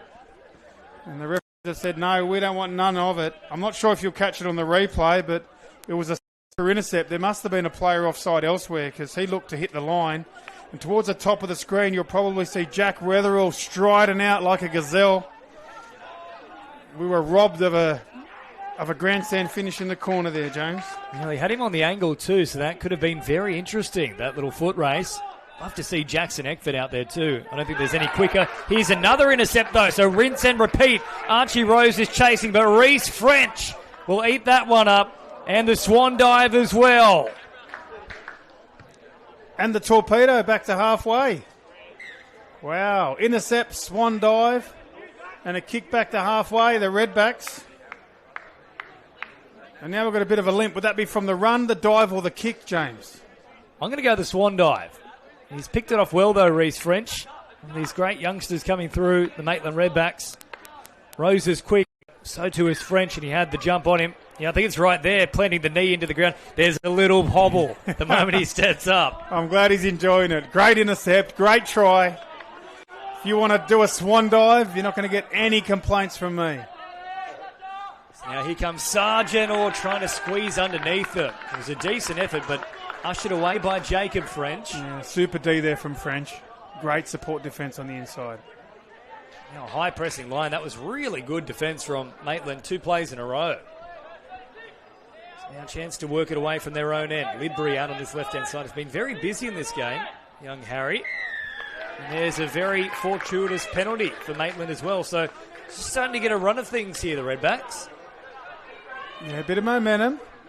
And we often talk about game management, and for our viewers at home, someone might say, well, what do you mean by game management? That's part of it, is knowing when to take risks in D and when to just get back on side and let the attack, do their thing. You've got to pick your battles, find your moments. So Sharks there, probably not the best option to test the referee, and now Maitland with good ball and a chance to get out in front by 2. Butler plays it quickly now for Nichols. Inside the 7 they release. Or another intercept. Jeez, it's an intercept-a-thon this game. That's the third we've had already. Yeah, I think the ball was a bit slippery. He didn't seem to have a good handle on that pass because a nice crisp pass would have been Maitland's 5th try. Now Sharks with a chance to hit back. Just slowing things up momentarily here. Waiting for Lovell to hop in and acting half, and then straightening things is Lilly. Last one brought up for the Sharks. Starting over the top. Yes, you picked it. Another intercept. Have we got an intercept counter? Maybe it's like $100 to charity for every intercept, like when you hit a 6 or something in cricket. Maybe. Now, if we're counting that one from Merton, which was called back, it would be 5. Otherwise, we're at 4. So take your pick. All right, good work. James Preston Foundation, $400. There we go. We're going to count $100 in intercept. I'm going to claim tax exemption status as well, Stanto. We have to now because it's live on KO. The ATO's aware. Oh, there's a ball that the ATO can read and weave. You're not getting any interest on that one. That was right in the arms of Riley Stacey. Should be Malibu Stacey because that was so perfect. It was made of plastic. Maitland. Pretty. Look at this, out of nothing. They've run the splitter play. You'd think it was going to the link for all money because the attacker's actually off balance there. Look at the replays coming through. He's a fraction off balance and he's been able to rip it to the winger. He's made a very difficult skill look easy. And the Redbacks, they've gone another gear now, out by 2. Can the Sharks respond? So 5-3 the score. They do need a response here. We're approaching the final 10 minutes. And now Devontae George is out there once again. Quick release. Rose bouncing, having a crack at them. That was really nice from Archie Rose. They'll point to the spot, and the youngster comes up with a big play. Archie Rose, pretty good finish there. And it was that young fella we're just talking about, Caden Thompson. Nice little feed. He stepped off the ball. The Maitland defenders just had a glance at Thompson. Didn't pay enough attention to Rose. Look at the right foot step and the finish. If you want to know how to defend that, the outside link has to step forward and give a bit of help. But one-on-one with Rose, he'll beat you most times. Oh, a little bobble there as well from the Maitland Redbacks. So they'll force the turnover here with that pressure. The Sharks, of course, Archie Rose, the son of our wonderful commentary colleague, Gab Rose. So he's of some serious pedigree, given Gab is, of course, a Hall of Famer. Now on the charge they go once again. Isaac Lilly plays it back quickly. Oh, there was space out the back. They just couldn't quite find the pass on that occasion, the Sharks. Yeah, they're a little bit guilty of when they were subbing on. They went a bit quick. Sometimes you actually slow the drive up a little bit, James, to allow the substitute in place to get around the back. They were in a bit of a rush there. They didn't give him time, and that's why they didn't get the result. But, yeah, you mentioned son of the famous Gab Rose. He looked pretty sharp there. I think she'd be impressed with that right footstep put down. She'll say that's one she taught him. It's now Redbacks on the attack here, but the final pass not finding Merton. Instead, over the sideline it goes. So 5-4 it remains. This one's certainly not done as of yet. I think there's a fair few more tries from both teams in this one. He's now working it forward is Xander Thompson. Little wraparound from Clay Studden. Now plenty of space opening up for Studden. Up towards halfway he goes. Quick release and they'll drive it forward. Good meters again here from the Sharks. And now they can really start to fine-tune that attack. Rose is out there once again. Or was there an offside player making that touch? It looked like it. Instead, last one brought up. Rose is caught. And French follows up. But, geez, I had some real question marks as to whether French had got back enough. Yeah, I think it was a good set from Sharks. Probably a bit unlucky. They're going to get rewarded with a chance here. But they could have easily had a repeat set penalty. Now with 8 minutes to go, we've certainly got a grandstand finish. Both these teams are actually even on for and against, James. It's about as even as you can get. Both had 2 losses, both with the even for and against. And Devontae George trying to step inside. Reece French turned away here. I mentioned, of course, it sets up a great showdown with the Northern Beaches to potentially snag that last spot in the top 4 for this pool. Rose on this right-hand side. Slows it now at the 7. Receives it once again, bouncing around. There's a penalty in favour of the Sharks. Yeah, they've got to take their chances here. So, yeah, so three-way battle there for that spot for finals day. And if the winner of this game turns it into a 2-way battle with the Northern Beaches. But Sharks, they're not out of it yet, but they've got a bit of work to do. Now Thompson, short pass, good wall as well. Devontae George getting very close, but they just stop him in time. I think maybe 2 or 3 years ago Devontae would have got there. It's that one little extra millisecond of speed. Now take off again, short pass on this occasion. Good read once more from the Maitland Redbacks. There's an issue as well through the middle for Caden Thompson. They can ill afford to lose him. Back onto the mark they go. Studden floating a pass. It was a good one, and once again they hit a good line. So I quite like that set there from the Sharks. Plenty of questions asked. I like that. Pretty good, nice little moments here and there from the number 44 there, Jack Weatherall, just popping up here and there. You have a tall winger. That's a forward at the ruck there. Tall winger that's fast, that's fit, and a good finisher. They're very valuable in Premier League, so I wouldn't be surprised to see Weatherall having a long career down there in the Shire as one of their mainstay wingers. He's impressed today. Now Sargent down a short side. Oh, but Archie Rose, the play the ball wasn't square, so picked up for that one. Less than 6.5 remaining. It's quite disappointing there for the Sharks because they had 3 or 4 sets down that end of the field. When you've got that weight of possession, it's quite important you come away with something. Well, you've got to complete the set. So again, that's another point. If you're at home taking notes, that's what we talk about game management again. You've got a full set. You want to be running 2-3 moves, 2-3 plays at the opposition. You don't want to be, taking a bit of a risk on a quickie where you may not be square. Again, that's game management. Controlling your attack, play selection, use your full set of 6. The Sharks at the moment just struggling to get the full complement on deck. Only 3 players on the field. Lovell will work it forward. Now the reinforcements arrive. Last one brought up though. Back to Thompson on this right-hand side. Anderson, finds a wonderful pass. Now Lovell has to put the foot down. Good touch in the end. Super. Made from Reg Nichols. Super touch. Was that Reg Nichols, was it? Write that name down. That was a great touch. If they end up getting out of jail here, winning this game and getting through to Sunday, you can think back to that great chase there from the number 10, Reg Nichols. What a save. Now Lidbury up into enemy territory and inside the final 5 minutes we go. Meters on offer here for the Maitland Redbacks. Geez, had they looked one wider, Carlson was unmarked. Instead, they head back to the middle here. Latter. Then out for Jacob French. Slowing things down. Last one brought up. French again. Now threatening to bomb it long and wide. Goes that way. Well shut down in the end there from Brady Loretti. Yeah, nice save. We've been saying it throughout the day in different divisions, James, but certainly if you're not one of those powerhouse teams that, the majority of the touch committee's talking about, often these next level teams down, they have the ability, so much class, so much talent, they just don't string together 30 minutes of play, the little patches of 5 minutes of brilliance. And you've seen that here today.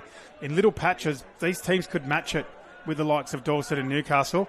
Maybe not, over a 30-minute extended period. So well, this is an interesting call here because I believe Anderson actually made contact with Kim Skelly out there, I think it is. And then they've called him back for something, whether it's a foot on the sideline or if it's the actual contact with the referee. I'm not sure because he got the ball away before he was touched. Yeah, it was a bit of a weird one, and then Maitland have then invited Sharks back into this contest. So Sharks with a golden opportunity here. Thompson, that's down, I think. George had a crack at them and got there in time. Good work from Thompson. Dug into the line, and then Devontae George winds back the clock. A nice outstretch planting of the football, and we are locked up at 5 tries apiece. It's a great finish from George, but I'm always wrapping the support players, the little 1%ers that you don't see. Caden Thompson, he's been involved in a few tries, lots of little work off the ball, little items, and that's another example of him doing a very quick, crisp pass to George, a great finish, and 5-5. Now we've got a great finish in the game as well. Brandon Cox out there again for Maitland. He's produced some great long balls so far in this game. One, of course, led to a try. Cox again. Oh, he was thinking about it. Well, Clay Starden, you don't need to invite him for an intercept. If you need an ambassador for the James Preston Intercept Foundation, you could do worse than pick Clay Starden. He intercept King Starden, and he was only a whisker away from doing it again. I was already thinking of engaging his services. I want him as the ambassador. Yeah, there you go. Ambassador for the James Preston Intercept Foundation. You've seen it here, formed on day one in Port Macquarie, a famous day. Now Archie Rose takes them on. Short side raid. Nothing really doing once again. So this is going to come down to the final couple of minutes here. We've got 2:15 on the clock. Both teams likely to get at least one look at the line here. Might even come in this set now for the Maitland Redbacks. It's a couple of good drives in a row. They just got the timing wrong on that occasion. But Reece French can create something out of nothing. Here he goes again. Good speed from French. Links up with Carlson. Excellent touch made out wide. Reece French, some good speed there. I think our Northern Beaches viewers probably would like a draw, because that would mean the Beaches would only need a draw tomorrow to get through. So I think the Northern Beaches fans will be cheering for a draw. If you're in the Redbacks or the Sharks camps, you've got 90 seconds to try and get the result. Now Archie Rose drives it forward. Very flat pass there, but play on is the call. Up over halfway go the Sharks. They're only going to get a couple more plays, so they've got to set up for that strike dump. Thompson drops it down now. Studden on the last. Horrible delivery. There was no communication through the middle. You could see after that ball hit the deck, they both just looked at one another. Yeah, it's been a long day. One of the Maitland players there going off at the back there with cramp. I think it could have been French. So Maitland here, golden opportunity here. Coming into the last 60 seconds. The defenders are off their feet. Can Redbacks get the killer blow? Here comes Harry Carlson, last one now. Pass about the back, taken from the Sharks. Away with the prize they go once again. It's Simon Anderson who will win the game. Here comes the attempt to try and snuff it out from Jackson Eckford, who really can motor, but Anderson has picked them off multiple times in this game. This one's important. Hang on, we're coming back. We're coming back. Oh, no. Well, I'd love to see what they've called this. They're saying he's offside. I don't think he is, though. He's coming in on the back of it. He's lobbed it around the... Oh, wow. Well, he's taken it on the 7-metre line, and the play's been unfolding at that point for probably half a second, maybe a second in total. So, geez, I'm not so sure about that. If we get the chance to have maybe a wider angle to see where he was on the line. Yeah, it's a shame if you're a Sharks fan. It's a shame if you're a James Preston Intercept Foundation fan. We are taking members in 2025. Here it is again on the replay. It's a little tough to tell. We might be able to go back a little further than that to see the very start of that particular roll ball, because that one's when it's already unfolded. 5-5 it will finish, but great game. Anderson, though, it looked to have had it all sorted. So let's let it roll through here. Now keep a close eye on that man, Simon Anderson. So he's up in the line. Actually, I'm still unsure. Of course, it was the roll ball from roughly, I'd say, about 13, 14 metres out. He's thereabouts. It's a close one. I think the Sharks fans will be watching that replay multiple times in slow-mo, trying to see if he was one step back or one step in front of the 7. But we don't get any answers. We're none the wiser after 30 minutes. Both teams, even on for and against. They've come out with a draw. Makes for an intriguing Saturday. We've seen some of the teams rise to the top, like Doyson and Newcastle, but we're still none the wiser of what it's going to look like on Sunday. So we've got a big day 2 in this men's division. So hopefully everyone's ready to tune in tomorrow. Great shots there as well from Bar TV to give us all the insight in terms of Anderson. Was he onside? Was he onside? You be the judge at home. And, of course, don't forget you can tune into all the action bright and early tomorrow morning. Hope you've enjoyed day 1 of the coverage here for the 2025 New South Wales State Cup across KO and Sky Sports New Zealand. Have a wonderful evening, and we'll catch you for day 2 tomorrow bright and early.